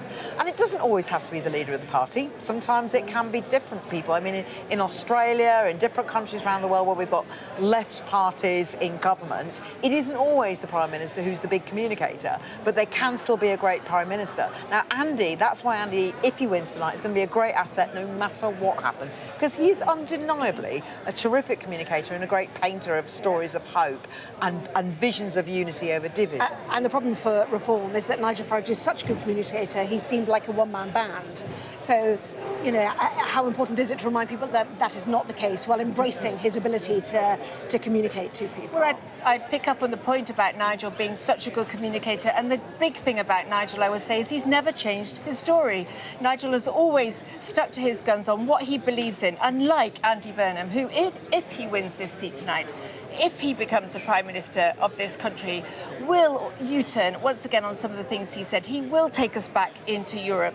He will do nothing about the borders. He will continue to allow unvetted immigration into this country, and he will raise taxation. Yeah. He will do nothing about the welfare bill. So I'm afraid I think that your dream of restoring this country is absolutely for the birds. Yeah, I mean, Thangham's almost rolling her eyes as you list the things he will do. You do not know that. That is the problem. I guess if there is not a contest, he's been very clear. You don't stress test people about what their policies are, and that is the problem for the British people if they delivered yet again another Prime Minister that they did not vote for. I mean, that's the case in every election, though, isn't it? That you people who take on the job of Prime Minister, you get a manifesto that's signed off by the party leader. Yeah, but it would be signed off by a different party leader. It's a party manifesto that Andy actually campaigned on. I saw him on the campaign trail during the 24 general election, and I think it's one that Andy believes in. But actually showing how we can do that even better is a big part of why Andy has put himself forward, and he's run a campaign based on hope over disunity, over division, and that's what he can bring if he comes back to Parliament in whatever role it is that he takes up. I mean, Nigel Farage, one of the things he has changed his mind about, I mean, maybe he's always been taking £5 million off crypto billionaires and then not declare. No, it actually matters where you get your money from. It matters to declare it properly, because when you're in politics, you have to be honest and transparent about who donates to your campaign, because that can have an influence, or people need to judge for themselves themselves. And Nigel so far has managed to evade any sort of scrutiny, and it's £5 million, and that really, really matters. So I would like to see better scrutiny of Nigel Farage, who so far, yes, you may say, Sarah, that he's been saying the same things over and over again. Actually, I think he's changed party every couple of years, but he's started to take large amounts of money off crypto billion. Yeah, I need to come back on that. Okay, you come back, because I've got something to say about the Aberdeen South by-election. Yeah, absolutely. But on terms of the £5 million, look, Nigel received that as a gift before he was in politics, so he doesn't need to declare it. And the other for 20 years. You've been interrupting me all evening, Sarah. What I would say is that Nigel has had his security taken away by the Labour government, which is spiteful. He's a politician that is a target, he's been in politics. and now he has to pay for his own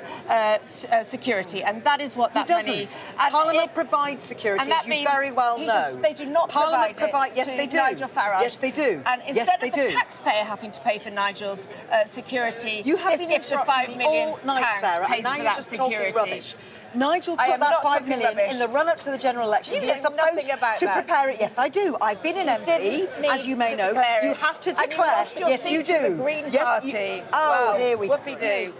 And you don't like being on television with brown people, do you, Sarah? You've said that already. Oh, that's outrageous. No. Do you want me to find the quote of you saying you don't like seeing brown people on TV? Do you want me to find it for you? Or was that not you? Was that some other Sarah poaching? Hang on, that's outrageous. Was that some other Sarah? You see, it was outrageous for you to say that. We're talking about Nigel's £5 million. Nigels £5 million, he took it in the run-up to the general election. He is supposed to declare gifts in the run-up.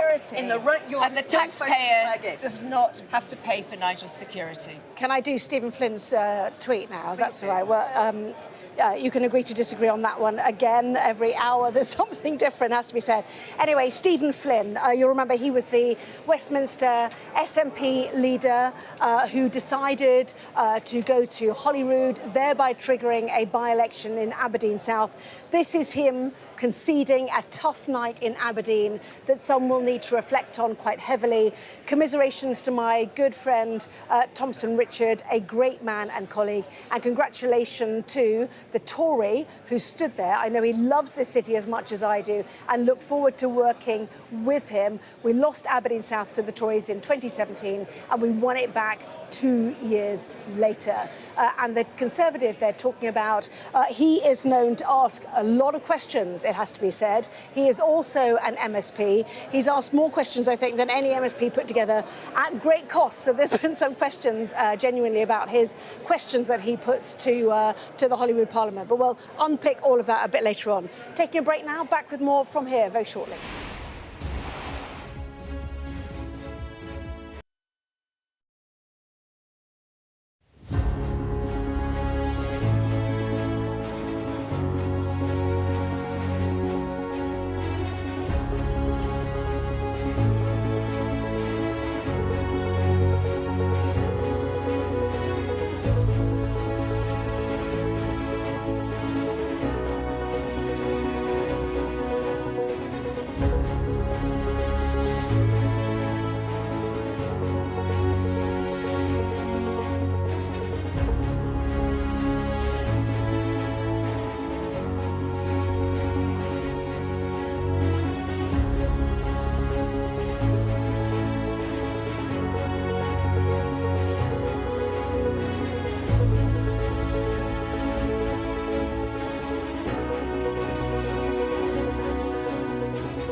Well, welcome back. We are live in Wigan. We're at the count for the by-election of Makerfield, which is slightly to the south of where we are, to be fair.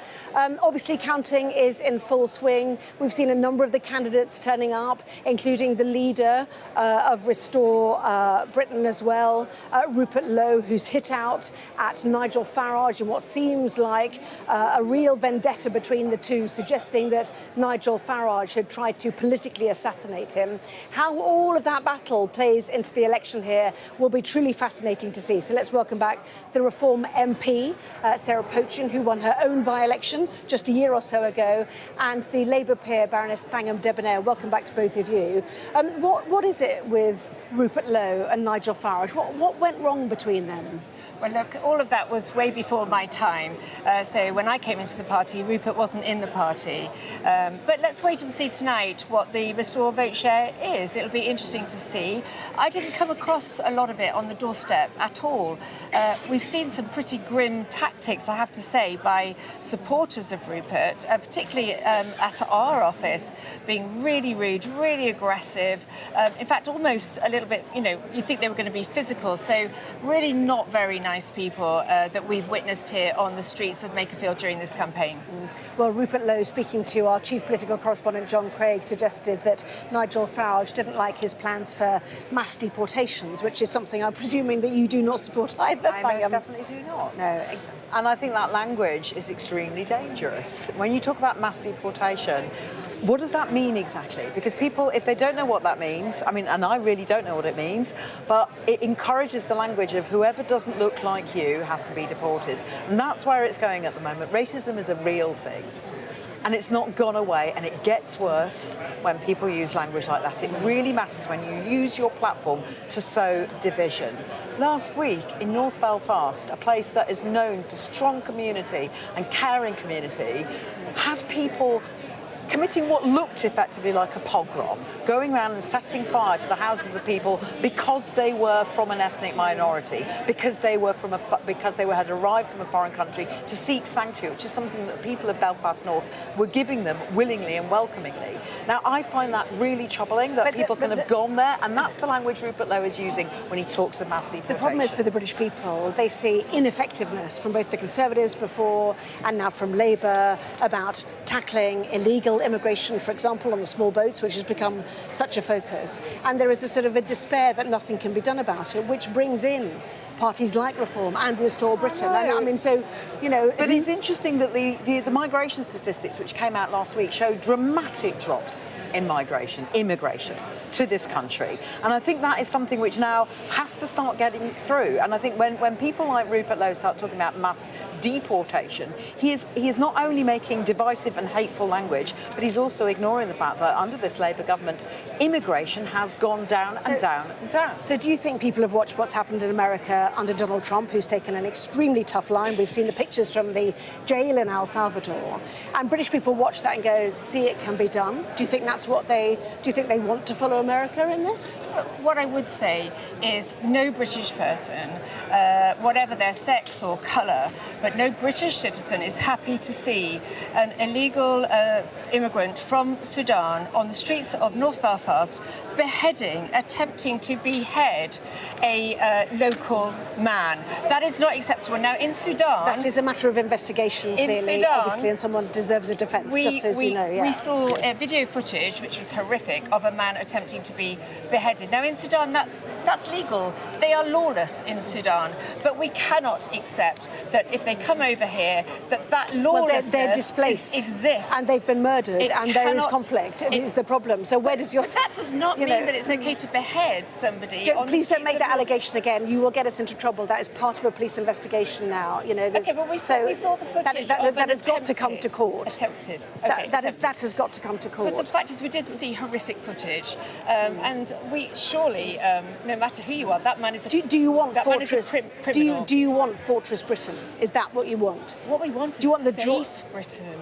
We do not want British citizens in fear of their lives, because people may come to these shores from a society, from a culture, whereas it is acceptable to do things like rape women, behead people in the streets. Not acceptable. I'm sorry, Sarah, are you really saying that there is no rape in this country? That white men aren't ever going to have rape? In North Belfast. And when you say you want we are safety... talking about, you are the party that lets out rapists early from prison. You are the party that, instead of building new prison places, lets out rapists and sex offenders on our streets early and puts women at risk. I mean, the difficulty is that Sudan is a place of conflict. The numbers of dead range up to the hundreds of thousands. That does not justify what happened.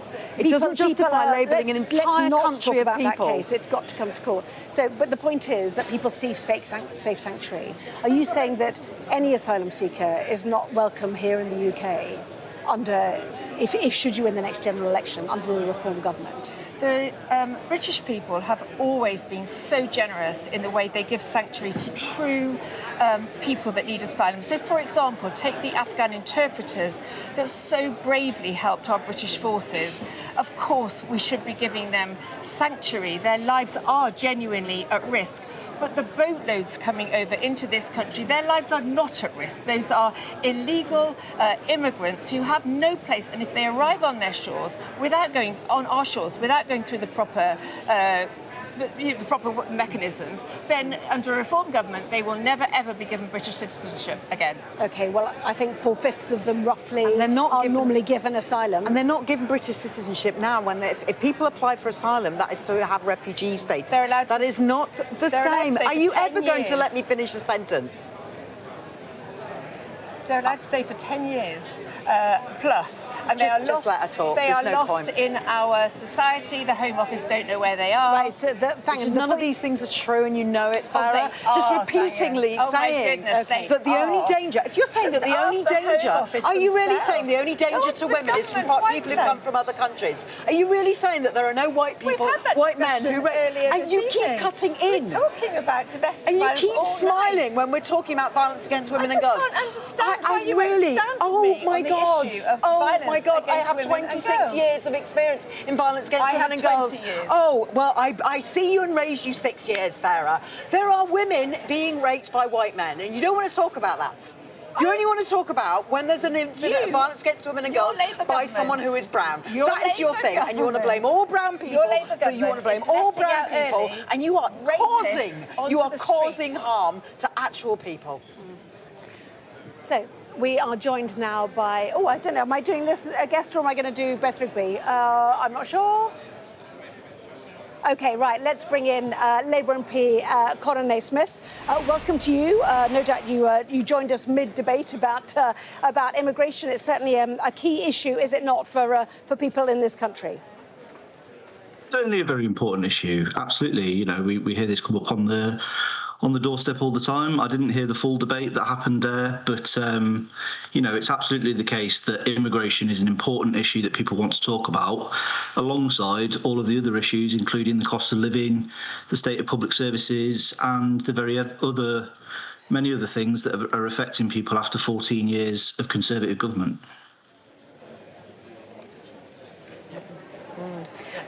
Tell us where you are in terms of your hopes for tonight and what happens with Andy Burnham and what might follow should he win this constituency. I think it's been a really positive campaign. I would say that, first of all. Andy's ran a campaign that sought to bring people together and to send a positive message about the change that he wants to deliver for the people of Makerfield and for the country.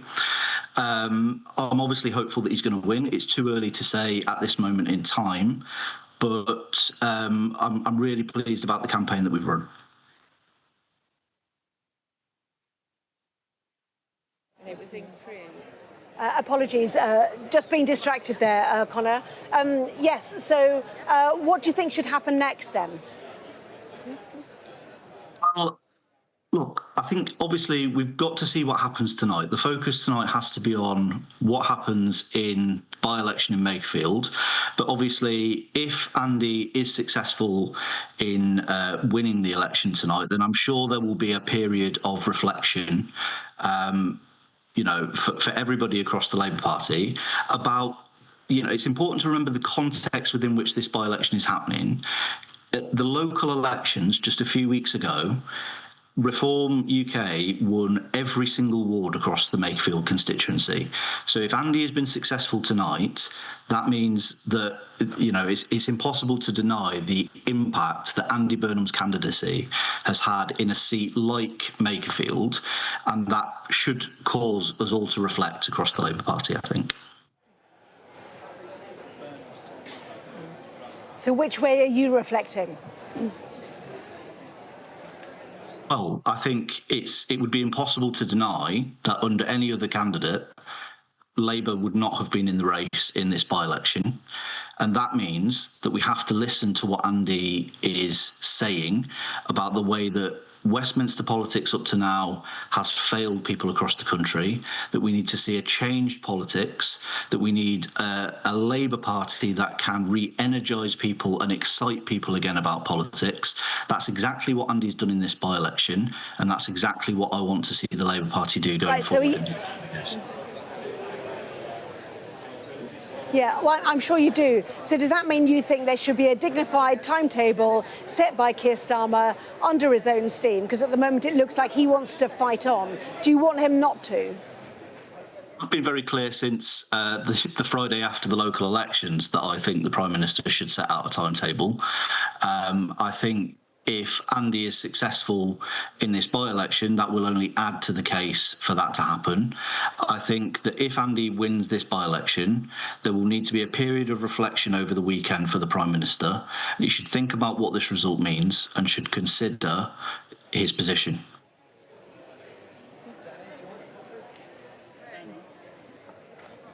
If he does that, do you think that other challengers, Wes Streeting, for example, should fall in line, and Andy Burnham should win a coronation? Is that the safest route forward, the least disruptive for Labour?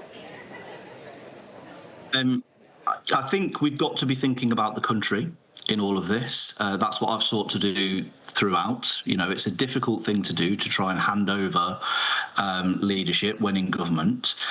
And I would like to see us do this in the smoothest, kind of most pain-free way that allows us to get on with governing the country. And so it's not for me to tell any individual candidate what they should do. Conor, apologies. Conor Naismith, thank you very much indeed. We're going to take you to the declaration in Aberdeen South. I, Angela Scott, returning officer for the UK parliamentary election in the Aberdeen South constituency, hereby give notice that the total number of votes polled for each candidate at the election was as follows. Nurul Hoque Ali, 1,550. David Ballantyne, the Alliance for Democracy and Freedom ADF, 59. UK Heart, Reform UK, 2,478. Douglas Lumsden, Scottish Conservative and Unionist, 14,000.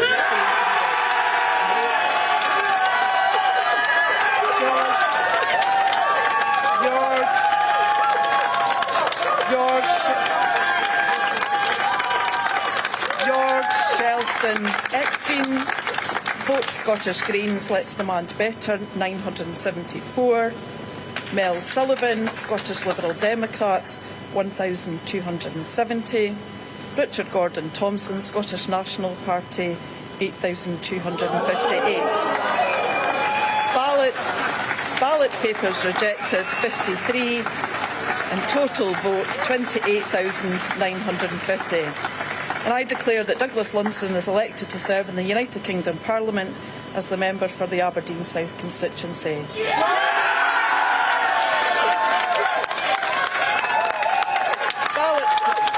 Ballot papers. Colleagues, if I can just conclude. Ballot papers rejected.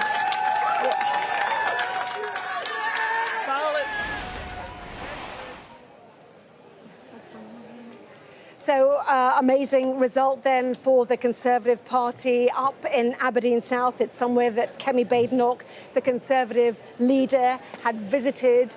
She said this was a referendum about North Sea oil and gas, about our energy security here in the UK. So let's reflect on that then with our Deputy Political Editor, Sam Coates. It breathes life in the old dog, doesn't it, let's say, Sam? Yeah, I think this will be a huge moment for the Conservatives. They have a victory. You haven't seen a victory in Scotland for the Tories since the late 1960s. So a 70-year upset here for the Conservatives. And Kemi Babe not putting a lot into it. There will be... here is the winning candidate. No.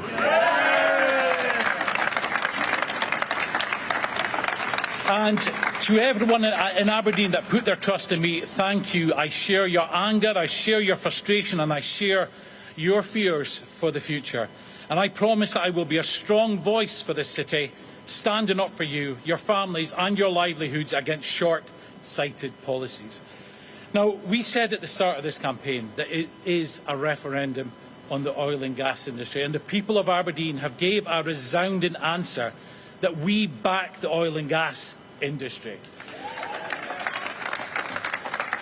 And I'm lucky enough to have not just one leader, but two fantastic leaders in Russell Finlay and Kemi Badenoch. I have received a huge amount of support for Russell. He's backed me 100%. And in Kemi, a big part of this election victory belongs to Kemi. You know, one of her first visits when she became Conservative leader was to Aberdeen. And when she was on that flight, a fellow passenger approached her and pleaded for her to save Aberdeen and the oil and gas industry. And now she understands that we need North Sea for our prosperity and the energy security. And our commitment to my campaign and the people of Aberdeen has been nothing short of exceptional. And what has been made clear here tonight is that the Labour and the SNP governments must act to end the willful destruction of the energy industry. Now, I would also like to thank my superb campaign team, ably led by my agent, James Tweedy, as well as the excellent Mark McInnes and Alexander Burnett. You know, we had a strategy and a plan, and they executed that plan with military precision. And I've been truly humbled during this campaign by the number of friends and volunteers that have came out and helped to knock the thousands of doors that we have visited or delivered the mountain of leaflets. And I'm proud to be part of the Conservative value, a family that extends to all parts of the United Kingdom. And I would also like to thank all those voters who maybe are not natural Conservatives, but who have lent their vote to me today. I know they've put their trust in me, and I will repay that trust. I also want to thank, I'm almost at the end, my family, especially my mum and dad, June and Dougie, who are my greatest supporters and also my fiercest critics. And I also thank my fiancée, Diane, where is she? She's there, for her total support. She never complains when our weekend plans are cancelled, and I know she's with me every step of the way. But now the work begins. So thank you again to the people of Aberdeen. I promise that I won't let you down. Thank you.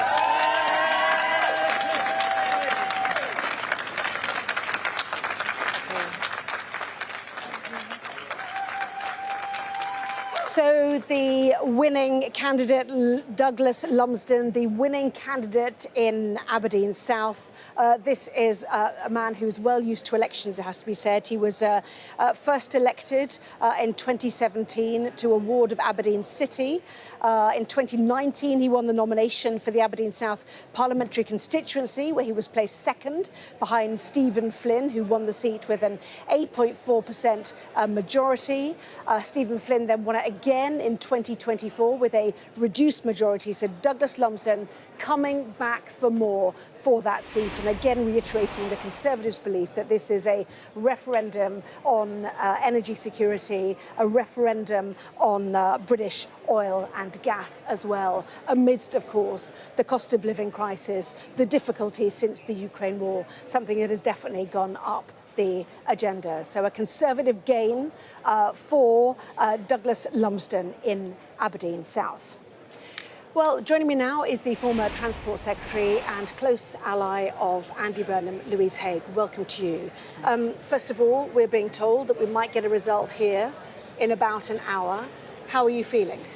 Well, we've been watching the votes be verified this evening, and I think we're quietly confident that the people of Makerfield have responded well to Andy's really positive and optimistic campaign that he's put forward to them. This hasn't been a normal by-election by any stretch of the imagination, but he's not run a normal by-election campaign either. There hasn't been the traditional point scoring or negative campaign against reform. It has been a positive, optimistic pitch for himself and for the future of Makerfield, and it really feels like they've responded positively to that. Well, we've always said there's three results here. One is that reform wins.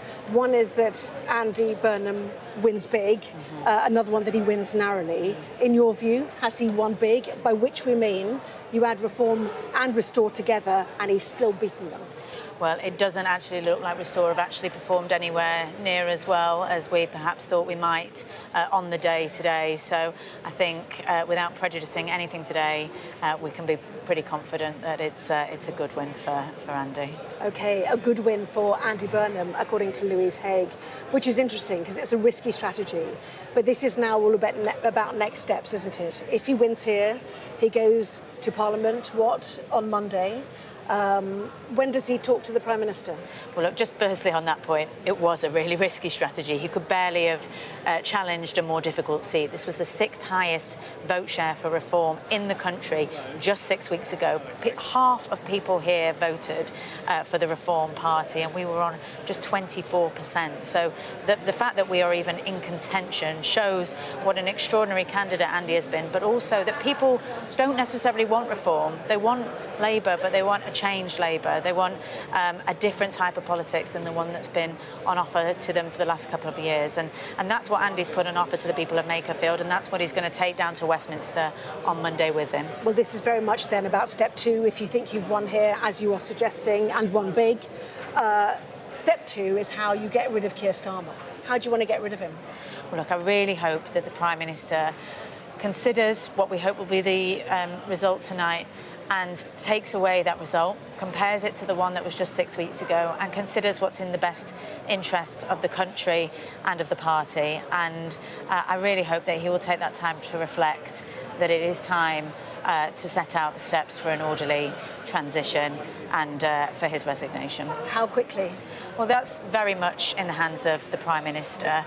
You say that, but it is. I mean, it is. Because you could trigger a series of cabinet resignations, for example, or junior ministerial resignations that slowly put the pressure up on him. Is there a plan? Is there a strategy to deliver that? Nobody wants to see the government collapse in that way. We want to keep on serving the people of the country, but I hope the Prime Minister realises from the result tonight, compared with the result just 6 weeks ago, that he cannot take us into another election, and therefore it is right that he starts to set out the timetable and the transition. But the timing for that is absolutely in his hands. What's right, we've got an upcoming NATO summit, an upcoming EU summit, and he will absolutely want to consider those. But I hope that Andy and the Prime Minister can come to an agreement between themselves. So you're suggesting maybe the start of the summer, that Andy Burnham could be, crowned our Prime Minister? Are you talking, you're giving Keir Starmer, 6 weeks? Yeah, again, that is really, we really don't want to prejudice any kind of discussion. I really hope that the Prime Minister and Andy can have that discussion and come to an agreement between themselves. And of course, we still have Wes Streeting, who's seeking nominations, so we could be into just a full contest by next week, and Andy has been clear that should a contest be called, then he will, of course, join it. Has a deal been done with Wes Streeting? No. Who's in line to be Chancellor? No offers have been made, as I'm sure you can imagine. Well, I've seen myself touted for it. I think we're going to job share it. I'll be doing Chancellor on Tuesday, so no deals or offers have been made. It would be completely presumptuous before the results of today. You say that, but actually, if you're talking about a fairly fast turnaround, you need to be up and running, because the criticism against Keir Starmer is that the pace of change has been slow. that things have not felt different for people. So if you're sitting here saying that you haven't even thought about a cabinet, then why should we believe you already? Well, look, it would have been completely presumptuous to be offering positions to people ahead of this crucial by-election, and Andy has rightly been focused on offering that change to people here and fighting really hard for every vote. And if the result is as we think it is tonight, then he has passed a major test, one that, frankly, Keir Starmer and his Labour Party failed just 6 weeks ago. It's not his first rodeo in terms of standing for leadership. He did it in 2010, he did it in 2015. If he wasn't the right person for the job then, why is he now? Look, he's been away from Westminster for the last 9 years. He's shown what he can do in Greater Manchester. He, and it pains me to say this as a Sheffielder, has delivered the fastest growing region in the country, coupled, crucially, with the largest drop in deprivation. And that is what he offers, and his vision for the country is that growth coupled with social justice, which is so important, that we're not just growing the economy, but we're raising living standards and reducing inequality as well. I think his experience outside Westminster has really shaped his politics and his agenda. And it's shaped his vision in that showing how you can change politics in order to change the country, and clearly the people of Makerfield have responded to that tonight. So if we just take ourselves through the next few days, clearly tomorrow he basks in the glory of this extraordinary and risky win. Over the weekend, he takes calls from cabinet colleagues, does he, to shape what happens next? He'll take a call, or he will call the Prime Minister. Talk us through it. Well, yes, we're very hopeful that the Prime Minister and he will have a conversation over the coming days. As I say, it's very much in the hands of the Prime Minister of how he wants to play that. There'll be no aggressive challenge. It's in everyone's interest that this is managed and orderly, and Andy won't be doing anything rash or hasty in the aftermath of tonight. So there will be no challenge. No, what did you said? There no hasty challenge, immediate challenge. Yeah. If Keir Starmer stays put, what do you do then? Well, look, we'll have to see how events develop over the next few days. I'm really hopeful that the Prime Minister and Andy can come to an agreement between themselves. And as I say, we still have Wes Streeting, who may potentially trigger a race himself. Yeah, or others. Louise Haigh, really appreciate it. Thank you very much indeed. So no hasty challenge by Andy Burnham. Confidence, though, that he has won the Makerfield by-election.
Hello and a very good morning to you. I'm Anna Botting. We are live from the Makerfield by-election count in Wigan.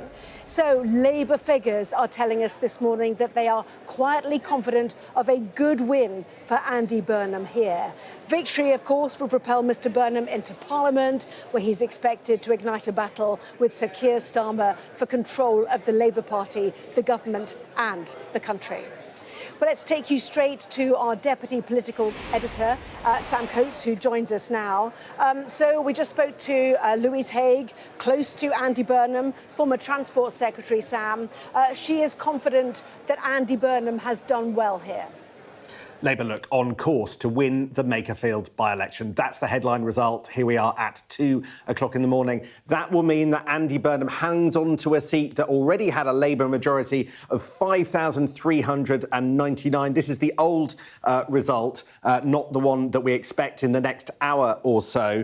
What we were hearing from Louise Haigh is that if Andy Burnham wins, then we are going to get there is a plan inside the Burnham camp what to do next. They do not expect a direct challenge from Andy Burnham over the coming days. Instead, on Monday, Andy Burnham is likely to go to Parliament, and at some point early next week, there will be a phone call between Andy Burnham and Keir Starmer, and that now is the key event that we'll be looking forward to if, as expected, Andy Burnham wins the election in a few hours' time. The message coming clear from all parts of the camp, the Andy Burnham camp, is that they want an orderly and calm transition. In effect, what they're asking for is for Keir Starmer to look at the result that we will get in the next hour or two and for Keir Starmer to consider his position and go without a fight. One of the clear messages from the Burnham camp now is that they do not want a contest in the coming days and weeks to determine who will be the next Prime Minister, who will be the Labour leader to succeed Keir Starmer if he does not continue. The Andy Burnham camp want a transition of power based on the result that you see in the next few hours and for him to take over without a fight, potentially in the next few weeks before the summer recess that begins in mid-July. No immediate action over the weekend from Andy Burnham, but conversations possibly next week. The wild card is what the Labour Party does more generally, whether the Labour MPs come out in the hours after the result, whether Keir Starmer challenges members of the Labour cabinet, whether they are loyal to him or loyal to Andy Burnham. You could, under those scenarios, see Keir Starmer ordering those figures like Lisa Nandy, potentially like Ed Miliband or Shabana Mahmood, being challenged by the Prime Minister whether he's loyal to them or loyal to Andy Burnham. Could he order them to resign if he does not get the answer he wants to hear? But the hope clearly from the Burnham campaign is while in public they're talking about not wanting a fight, they know that they have quite a lot of cards at their disposal if Keir Starmer stays put, if Keir Starmer tries not to fight. So we've got an incredibly intense few days of politics, which clearly, from your interview with Louise Haigh and other conversations I've been having, they would rather the politics took place not behind in front of the cameras, but behind closed doors. Yes, but as you say, Sam, their ideal plan is a departure with dignity for Keir Starmer, who has made it clear, of course, that he is digging in. We are expecting, I'm told, Andy Burnham to arrive here in Wigan in about 15 minutes' time. The result here, we're being told, is within the hour or in around an hour's time. So stay tuned for that. But Louise Haigh certainly telling me that they think Andy Burnham has won well here, which triggers, as you suggested, so much change potentially in Westminster. This is not the only by-election, though, is it, Sam? Let's talk about Scotland, an extraordinary result for the Conservatives in Aberdeen South and an SNP hold in their heartlands, if I can put it that way, in the suburbs of Dundee. Two other Scottish by-elections, both caused by departures from Westminster by two SNP MPs. But that gamble doesn't look like it's gone very well for the SNP. This is the result of the Aberdeen South by-election caused by the resignation of Stephen Flynn. And my goodness, the SNP were holding this seat, but tonight, in a major shock result that will be a very big boost to the arm of Kemi Badenoch, the Tories have won. A 6,000 majority now in Scotland. I think it's the first time the Tories have taken a seat in Scotland in over 60 or so years. A majority of 21% against the SNP. Look at that margin by which the Tories won. You can see all the other parties squeeze. So what this tells us is that people who might have voted, I think, Reform or Labour or Lib Dem, possibly swung behind the Tories, all the unionist votes going in the right place. And you can see the change in the share of the vote in that one. Tories up 25%, SNP just down a little bit. Really what happened is that you saw the Labour vote, another unionist party, swinging behind the Tory vote. So big shifts there in order to really sort of, I think there's a substantial anti-SNP, possibly anti-separation vote there. I think that is a really important but a big shot in the arm for Kemi Badenoch. And look at this. This is the other Scottish seat. This is Arbroath and Broughton Ferry. And here we have it was triggered by the departure of Stephen Gethins to the Scottish Parliament, SNP, and the SNP have held on. They've now got a majority of 4,961 over Reform, who are a second with 4,841, and the Tories on 4,524.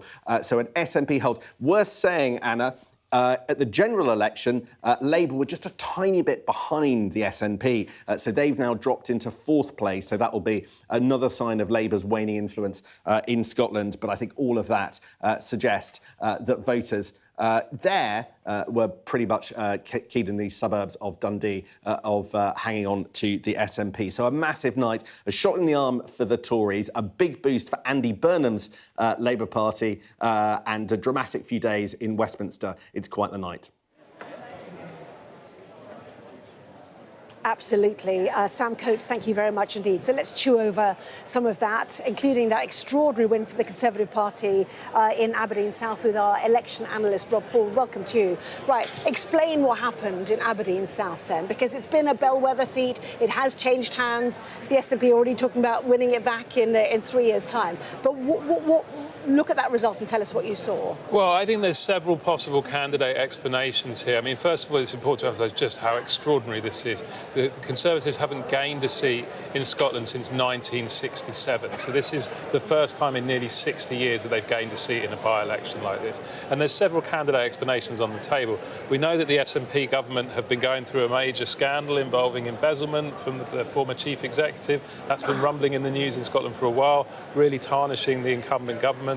But also, look at what the shares look like. It's not actually the SNP share that's dropping the most, it's the Labour share that's dropping the most. And what that looks like to me is potentially tactical coordination. We've seen it south of the border, we saw it not far from here in Gorton and Denton, voters coordinating behind the Greens and deciding that they were the best party to both defeat Labour and defeat Reform. Up there in Aberdeen, it looks like voters have decided, well, the Conservatives are a unionist party, we're willing to vote for a unionist party, and it enables us to both register discontent with the Holyrood SNP government and discontent with the Labour government at Westminster. Yeah, a double protest vote, but also a positive one, because Kemi Badenoch and the election up there by the Tories sold this as a referendum on what to do about North Sea oil and gas. Clearly, Aberdeen is the centre of that in the UK. North East Scotland has benefited for decades with the money that's come in from that. So Sam Coates was talking earlier about a smart electorate that we're beginning to see, this tactical voting, but also perhaps smart politics, where you make it about an issue that people really care about and you start to see wins from that. Yes, absolutely. I mean, Aberdeen is the heart of the oil and gas industry. They pushed that argument very, very hard, basically said if you want to register your discontent about the industry that's made the city so prosperous potentially getting run down, we're the party to do it with. So, you know, as I say, sometimes there are just multiple possible explanations for an outcome, but probably all of these factors played a role, and maybe one or two of these factors would have been enough to get them over the line, but they got nearly 50% of the vote. It's a really stunning win for them in that seat. Yeah, the SNP had a terrible 2024 general election. We know, obviously, that they did well in the Holyrood elections recently. Do you think if Peter Murrell had happened before that, it would have been a different story? It may well have been, not least because the SNP were a little bit saved in their blushes by the electoral system in Scotland. They won lots and lots of constituencies quite narrowly on divided votes, similar to this. You know, they get 30-35% of the vote, but because the opponents were split, they held the seat.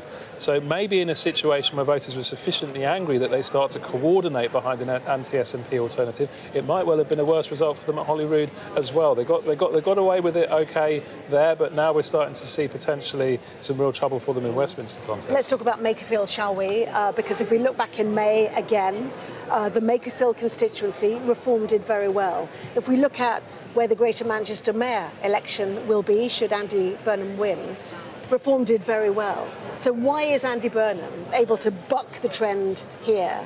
You know, is he, you know, the politician like Boris Johnson who attracts the vote where other Labour politicians can't? Well, I mean, if we get the result which now we're hearing Labour making increasingly positive noises about, again, it's really important to emphasise just how remarkable that is on the fundamentals. Every single ward in this seat returned a Reform councillor just a month ago, 50% of the vote.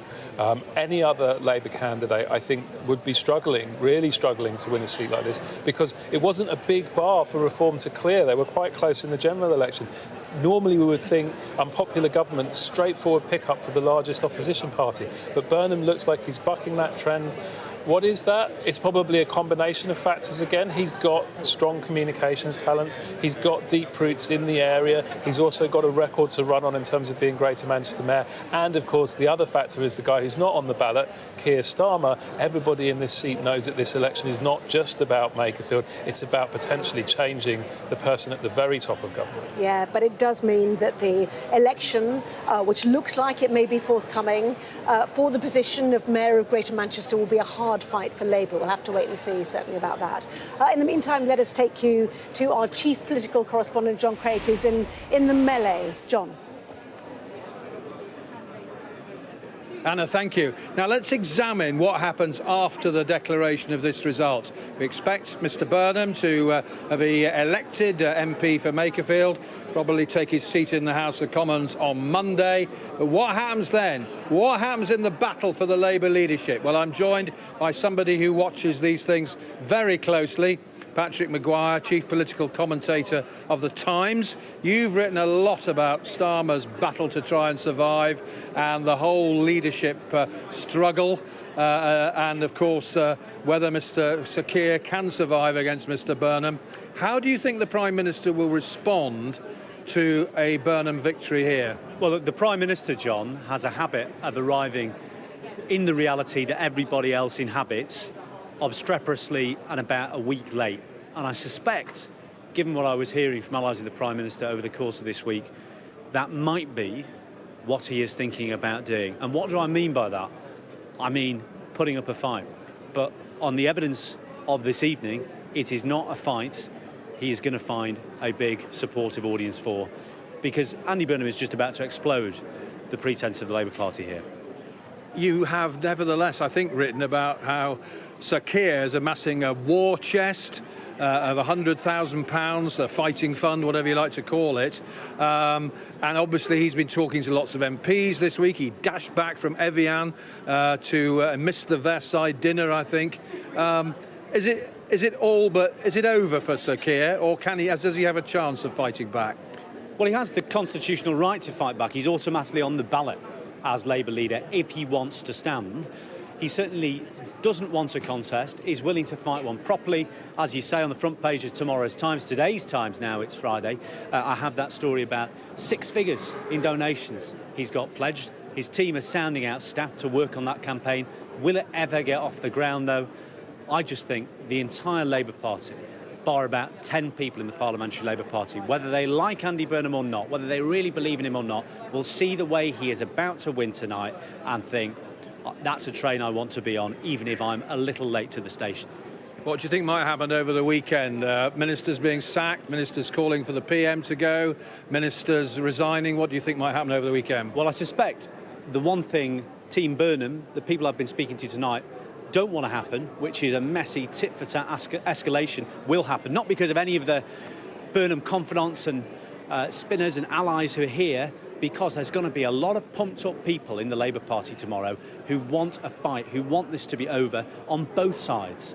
And the risk of escalation when people are tired, when people are pumped up, is always high. And I suspect someone's going to cross a line and we're going to get a retaliatory strike from somebody.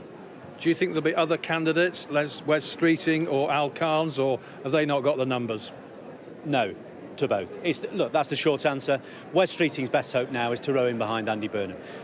There is not going to be an extended leadership contest if Keir Starmer doesn't dig his heels in. And if he does dig his heels in, I think it's going to be a disastrous summer for the Labour Party and a very, very humiliating end in public life to Keir Starmer. He can control the timetable, though, can't he? He's still got the Labour Party National Executive. And yesterday, I think there was allies of Mr. Burnham were talking about hurdles being put in his way, like, for example, nothing to happen until after the by-election for the Mayor of Greater Manchester. He'll want to stay probably for the important summits that are coming up in July.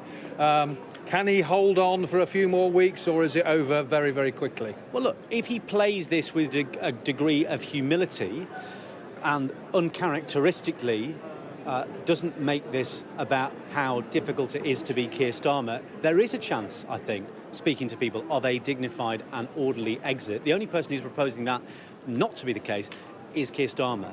But, you know, we've got to be honest and blunt here. Keir Starmer is over, right? Keir Starmer is, you know, all of this stuff about, oh, you know, will there be other challenges? You know, what will the Parliamentary Labour Party think? The Parliamentary Labour Party is about to witness Andy Burnham beating reform comfortably. That's something the Labour Party has forgotten how to do, has never done under Keir Starmer. I mean, that's just it for Keir Starmer. He is not going to win a leadership election. It is over. Any chance of Sir Keir staying on as Foreign Secretary? No, is the short answer, John. And if you ask Louise Haig or anyone here, I think I'll tell you the same thing. So he's finished, and Mr. Burnham, well, he'd probably walk across the Thames to take the Labour crown. You think it's you seem to think it's absolutely inevitable. There's no other outcome. I mean, that is what's. Andy Burnham will be Prime Minister. Don't ask me the date, but by the end of this calendar year, Andy Burnham will be Prime Minister. Do you think he'll be good at it? I mean, there's all these problems mounting up, aren't there? We've just seen the Tories win an election in Aberdeen because voters don't like Labour's energy policy. There's all sorts of other problems piling up, defence spending, all the other issues. How do you think Mr. Burnham is going to tackle those? Well, that is the question. Now, you've asked a very good question, John, an imponderable, an unanswerable question. Look, he has proven that you can still unite a coalition of voters around the Labour Party. He will never be as popular and strong as he is now. And he will need to tackle those difficult questions and get used to a level of scrutiny and, bluntly, unpopularity that he has not been used to for a decade. I don't think that's impossible. He's shown he can withstand the spotlight over this past 10 years. But you're right. The policy trade-offs and the difficult questions that have bedeviled Keir Starmer, that Keir Starmer has proven incapable of dealing with, the big political trade-offs, are not going away. And we're about to find out whether Andy Burnham can negotiate them with a smile and a flutter of the eyelashes and a woolly back accent, but with more political nous. That's the big question. Who's your money on for Chancellor of the Exchequer, Home Secretary, the big jobs? That's a very good question. I think Shabana Mahmood wants to stay at the Home Office.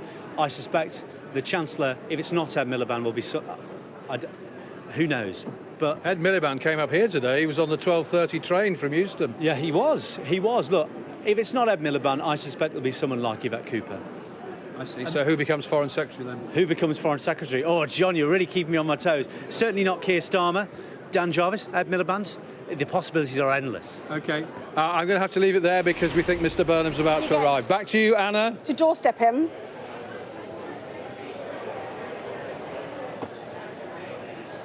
John Craig, thank you very much indeed. So Andy Burnham walking into the Makerfield by-election count here in Wigan alongside Louise Haig, who I was just been speaking to. And we heard Patrick Maguire there talking about the timing, how long they will give Keir Starmer. Well, certainly Louise Haig said to me that there are summits coming up which Keir Starmer would obviously want to think about. One is the EU-UK Reset Summit, that's the 22nd of July. The other one is the NATO Summit, the 7th, 8th of July. The indication, therefore, that I got from her was that they would give Keir Starmer those summits to get through. There will be no hasty challenge. The hugs are there. They know they've won. Louise Haigh suggesting to me that they have won well here. And by that she means reform plus restore. The great debate, of course, whether restore had ruined reform's vote here. It looks like not.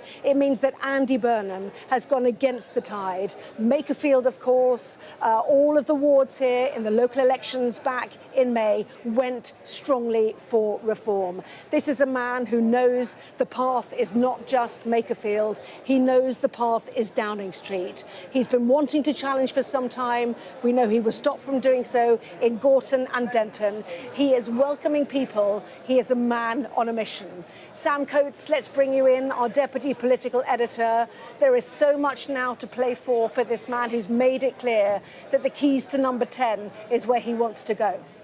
Yeah, and you can see Andy Burnham entering the hall with the key people now around him, faces that are going to become incredibly important. Louise Haigh, Annalise Midgley, you saw his own team who are there too. There he goes into the main counting hall where you can see people applauding him. This is a huge moment for Andy Burnham. For 16 years, he has been attempting to make it to the top of the Labour Party. In the next few minutes, I think we're going to see a huge leap forward in that ambition, because the man who is being applauded right now is on the cusp of a decisive victory in this by-election.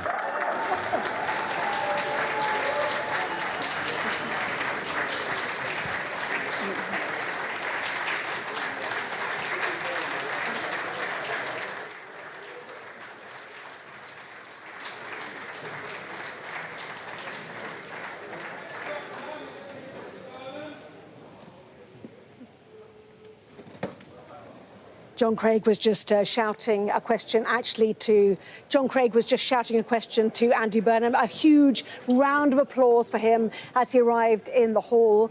He is now walking towards the front. Certainly it feels like counting has concluded here. We are anticipating the result of the Makerfield by-election imminently. But a massive response then for Andy Burnham, a man who was given a difficult seat to fight, a risky seat handed to him by Josh Simons, who got into some difficulty over his relations with Labour Together. But Andy Burnham then amongst those candidates, 14 of them in total. But this is all about one man now. It looks like he's won the Makerfield by-election. There are smiles, there are selfies, there are cheers, and certainly Andy Burnham is one step away from Downing Street. Sam. Right, I think you now are going to see things move pretty fast over the next few days. Once we have the result, then there will be a battle of interpretation. I think people around Andy Burnham are likely to say that the scale of the victory matters enormously, because he will have proved that he can take on reform. For much of the 2 years that Keir Starmer's been inside number 10, Reform have been polling top. They have been winning by-elections, and Nigel Farage has been on the march, something that has scared many in Andy Burnham and Keir Starmer's own party. But now, the argument of people around Andy Burnham has been that he is the only one that can halt that tide, and tonight is a moment, this morning is a moment where he can prove that that is the case. Just 6 weeks ago in the local elections, every single ward in this constituency just south of Wigan went Reform. But tonight, if the seat goes in the way that we are expecting, then you will see Labour take back control of Makerfield and Andy Burnham elected as the MP. MP of a seat, it has to be said, Anna, that was part of his old Leigh constituency before he stood down in 2017. So he can credibly claim to know this area. Andy Burnham there standing with Sally Jameson, who's an MP that he is who's a key part of the leadership and the by-election team. So very much surrounded by allies. allies who I would expect to do well if Andy Burnham makes it into government. And key figure there, Louise Haigh, just by his side, who you were talking to just before 2 o'clock, Anna. We don't quite know what an Andy Burnham premiership would look like, but we do know his ability in this seat to deliver votes for the Labour Party. Thousands of people turned out, Labour activists turned out. I was told by one of them a couple of hours ago, you couldn't move on the streets for Labour activists and signs and the effort that went in, because everybody who went there knows that there was a high chance that Andy Burnham won and a high chance that Andy Burnham then goes on to be Prime Minister. You heard from Patrick Maguire, one of the outstanding journalists of this Labour government, that he thinks that Keir Starmer is all but done for, and that it will take a few days for reality to sink in. Over the next few days, I think there'll be a conversation which the Labour Party will try and have in private, but will inevitably spill out as figures try and put pressure on Keir Starmer to, they would see it, do the right thing. You can see Andy Burnham there opposite Lisa Nandy, somebody else he's been very close to for the last 15 years in British politics. You can hear when you talk to Andy Burnham's closest aides and allies that what they want to happen is Keir Starmer simply to conclude that he cannot go on of himself, that he doesn't have the support of his party, and they want him to stand down. And if you look at somebody like Lisa Nandy, who's just on the left of your screen, who is having a conversation with Andy Burnham at the moment, just imagine where we're going to be in about 4 days' time. On Tuesday morning, Lisa Nandy, who is as close as they come to Andy Burnham, that's, by the way, it's Annalise Midgley, another campaign organiser, handing Andy Burnham a coffee. Josh Simons, who stood down as the MP for Makerfield in the white shirt just behind him. All these people absolutely integral to the effort that Andy Burnham has mounted in Makerfield. But take Lisa Nandy, who you can see just in the bottom of your in your shot, standing next to Annalise Midgley. She's got to sit around the cabinet table with Keir Starmer on Tuesday morning. What does she say to Keir Starmer if he asks, "Are you loyal? Will you be with me?" She is clearly on the side of his nemesis, for that is what Andy Burnham is now, the nemesis of Keir Starmer. Does she then stay in the cabinet, or does Keir Starmer just make it too difficult for that to happen? Can Keir Starmer afford to lose Lisa Nandy, to lose Shabana Mahmood, the Home Secretary, who's another Andy Burnham supporter, to lose others like Ed Miliband, who is another Andy Burnham supporter, from his cabinet in order to begin a fight back, in order to try and save his premiership with the alleged hundreds of thousands that donors have apparently pledged? Keir Starmer would start from such a difficult position. That's why I think the key thing later this afternoon and over the weekend will be to watch Labour MPs quietly start to put pressure on Keir Starmer to go. Frankly, some will be doing so noisily, because the man you can see with a smile on his face just to the right of your screen, Andy Burnham, is now poised to win this by-election and then from there head to Downing Street.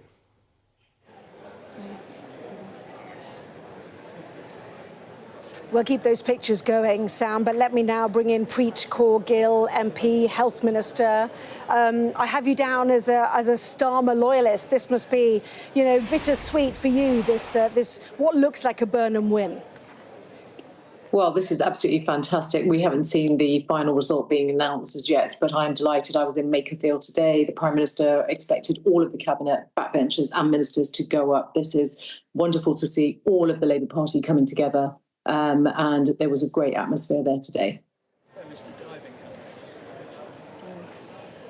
Absolutely, huge cheer for Andy Burnham as he walked into the room. But, you know, we know Makerfield is not the destination for him. His ambition is Downing Street. I mean, now, you know, given what looks like a good win here, do you think Keir Starmer should go? Keir Starmer is the Prime Minister, and we have a Labour government. He's got a mandate to deliver. He is 2 years into his government. He's got 3 more years. All of our attention has now got to be on the mayoral election, of course. Nobody wants to see Reform win that. I know Andy cares about that. And honestly, that has really got to be our focus. But ultimately, is Starmer finished? Keir Starmer's made it very clear. He takes his responsibility very seriously. I support Keir Starmer. I'm part of his government. I have a very serious brief in terms of health and patient safety. The British public would be expecting us to be delivering, rightly so. That's exactly why they elected us, and we have already, done so much in terms of turning the country round. And those results of the decisions that we took very early on are starting to show some of those results. The economy is growing, the NHS waiting lists are coming down, net migration is down 82%, we're lifting hundreds of thousands more children out of poverty. Of course, all of this is done whilst we've got a challenging global situation which is impacting our economy, but of course our security too. And Keir Starmer has not shied away from dealing with all of these very difficult issues. People will start feeling change. Of course, it does take time. As I say, our ambition is bigger than just fixing what was broken. I mean, it feels like Labour's going to genuinely divide itself over this. Those who support Keir Starmer, as you do, I know he's had junior ministers around the table, around the cabinet table, actually, at Downing Street, discussing with them why he should stay for the stability of this country. And yet there are those, of course, who've already asked for him to go after the May elections. Around 100 MPs, said it was time for him to step aside, that it's not working. The British people have lost patience with him. How divisive will this be, do you think, in the days to come, if Keir Starmer decides through his own bloody-mindedness, his own resilience, his own doggedness, his own belief in the undemocratic nature of a challenge, that he decides to fight on? I've been an MP for 8 years and I've seen what the Conservatives went through with change of leader. It just creates instability. That's not what businesses want. Nobody wants that level of short-termism. We've got to make sure that we have a government that is stable, that can help grow the economy, that is serious, that is delivering, especially in terms of cost of living, as I say, security, the crisis in the Middle East, the impact that has had on our economy has been absolutely huge. Now is not the time to talk about contests and leadership challenges. Now is the time to think about how do we come together to make sure that we are going to win the Greater Manchester mayoral election. How many are you of there? How many of you are there who will continue to back Keir Starmer? I mean, if it becomes a contest, 81 MPs obviously is what challengers need. Many people suggest, for example, West Streeting doesn't have it. How much support has Keir Starmer still got? Keir Starmer has got huge amounts of support in the Parliamentary Labour Party. As I say, we finally have a Labour government who are 2 years into a 5-year term. And I appreciate, we haven't got it all right. But actually, there is a lot that all the decisions that we've taken, as I said, I've already stipulated. Our ambition has always been that, it's not just about fixing the country. We want a country, where hard work is rewarded. Of course, families feel that they're secure, that, especially for their children having the opportunities. These are the kind of things that we've got to deliver. We've got 3 more years to do that. And there is huge amounts of support in terms of wanting Keir Starmer to deliver. Certainly the British public want us to deliver. And that's got to be our primary focus.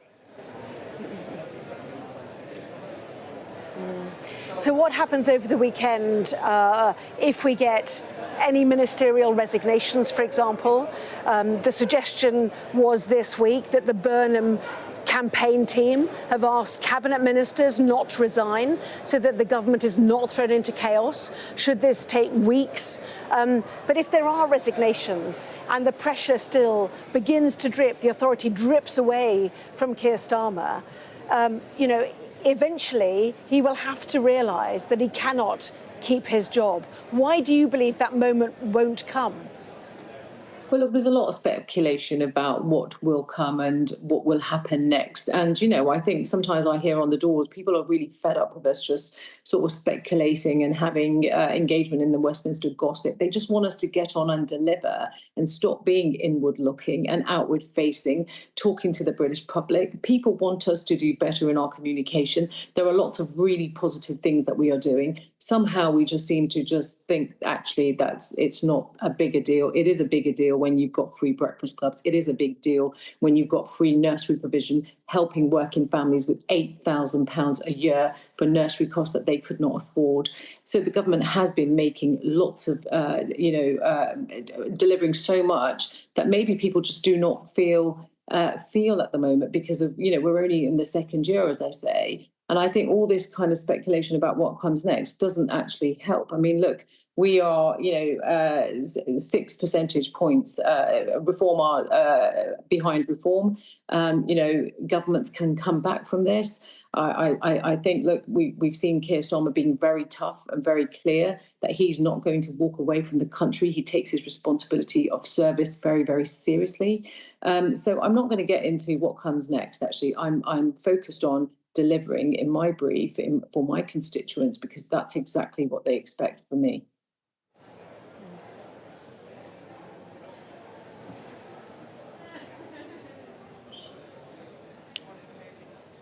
Well, let's bring in Sam Coates, if you don't mind. He wants to ask you a question as well, our Deputy Political Editor.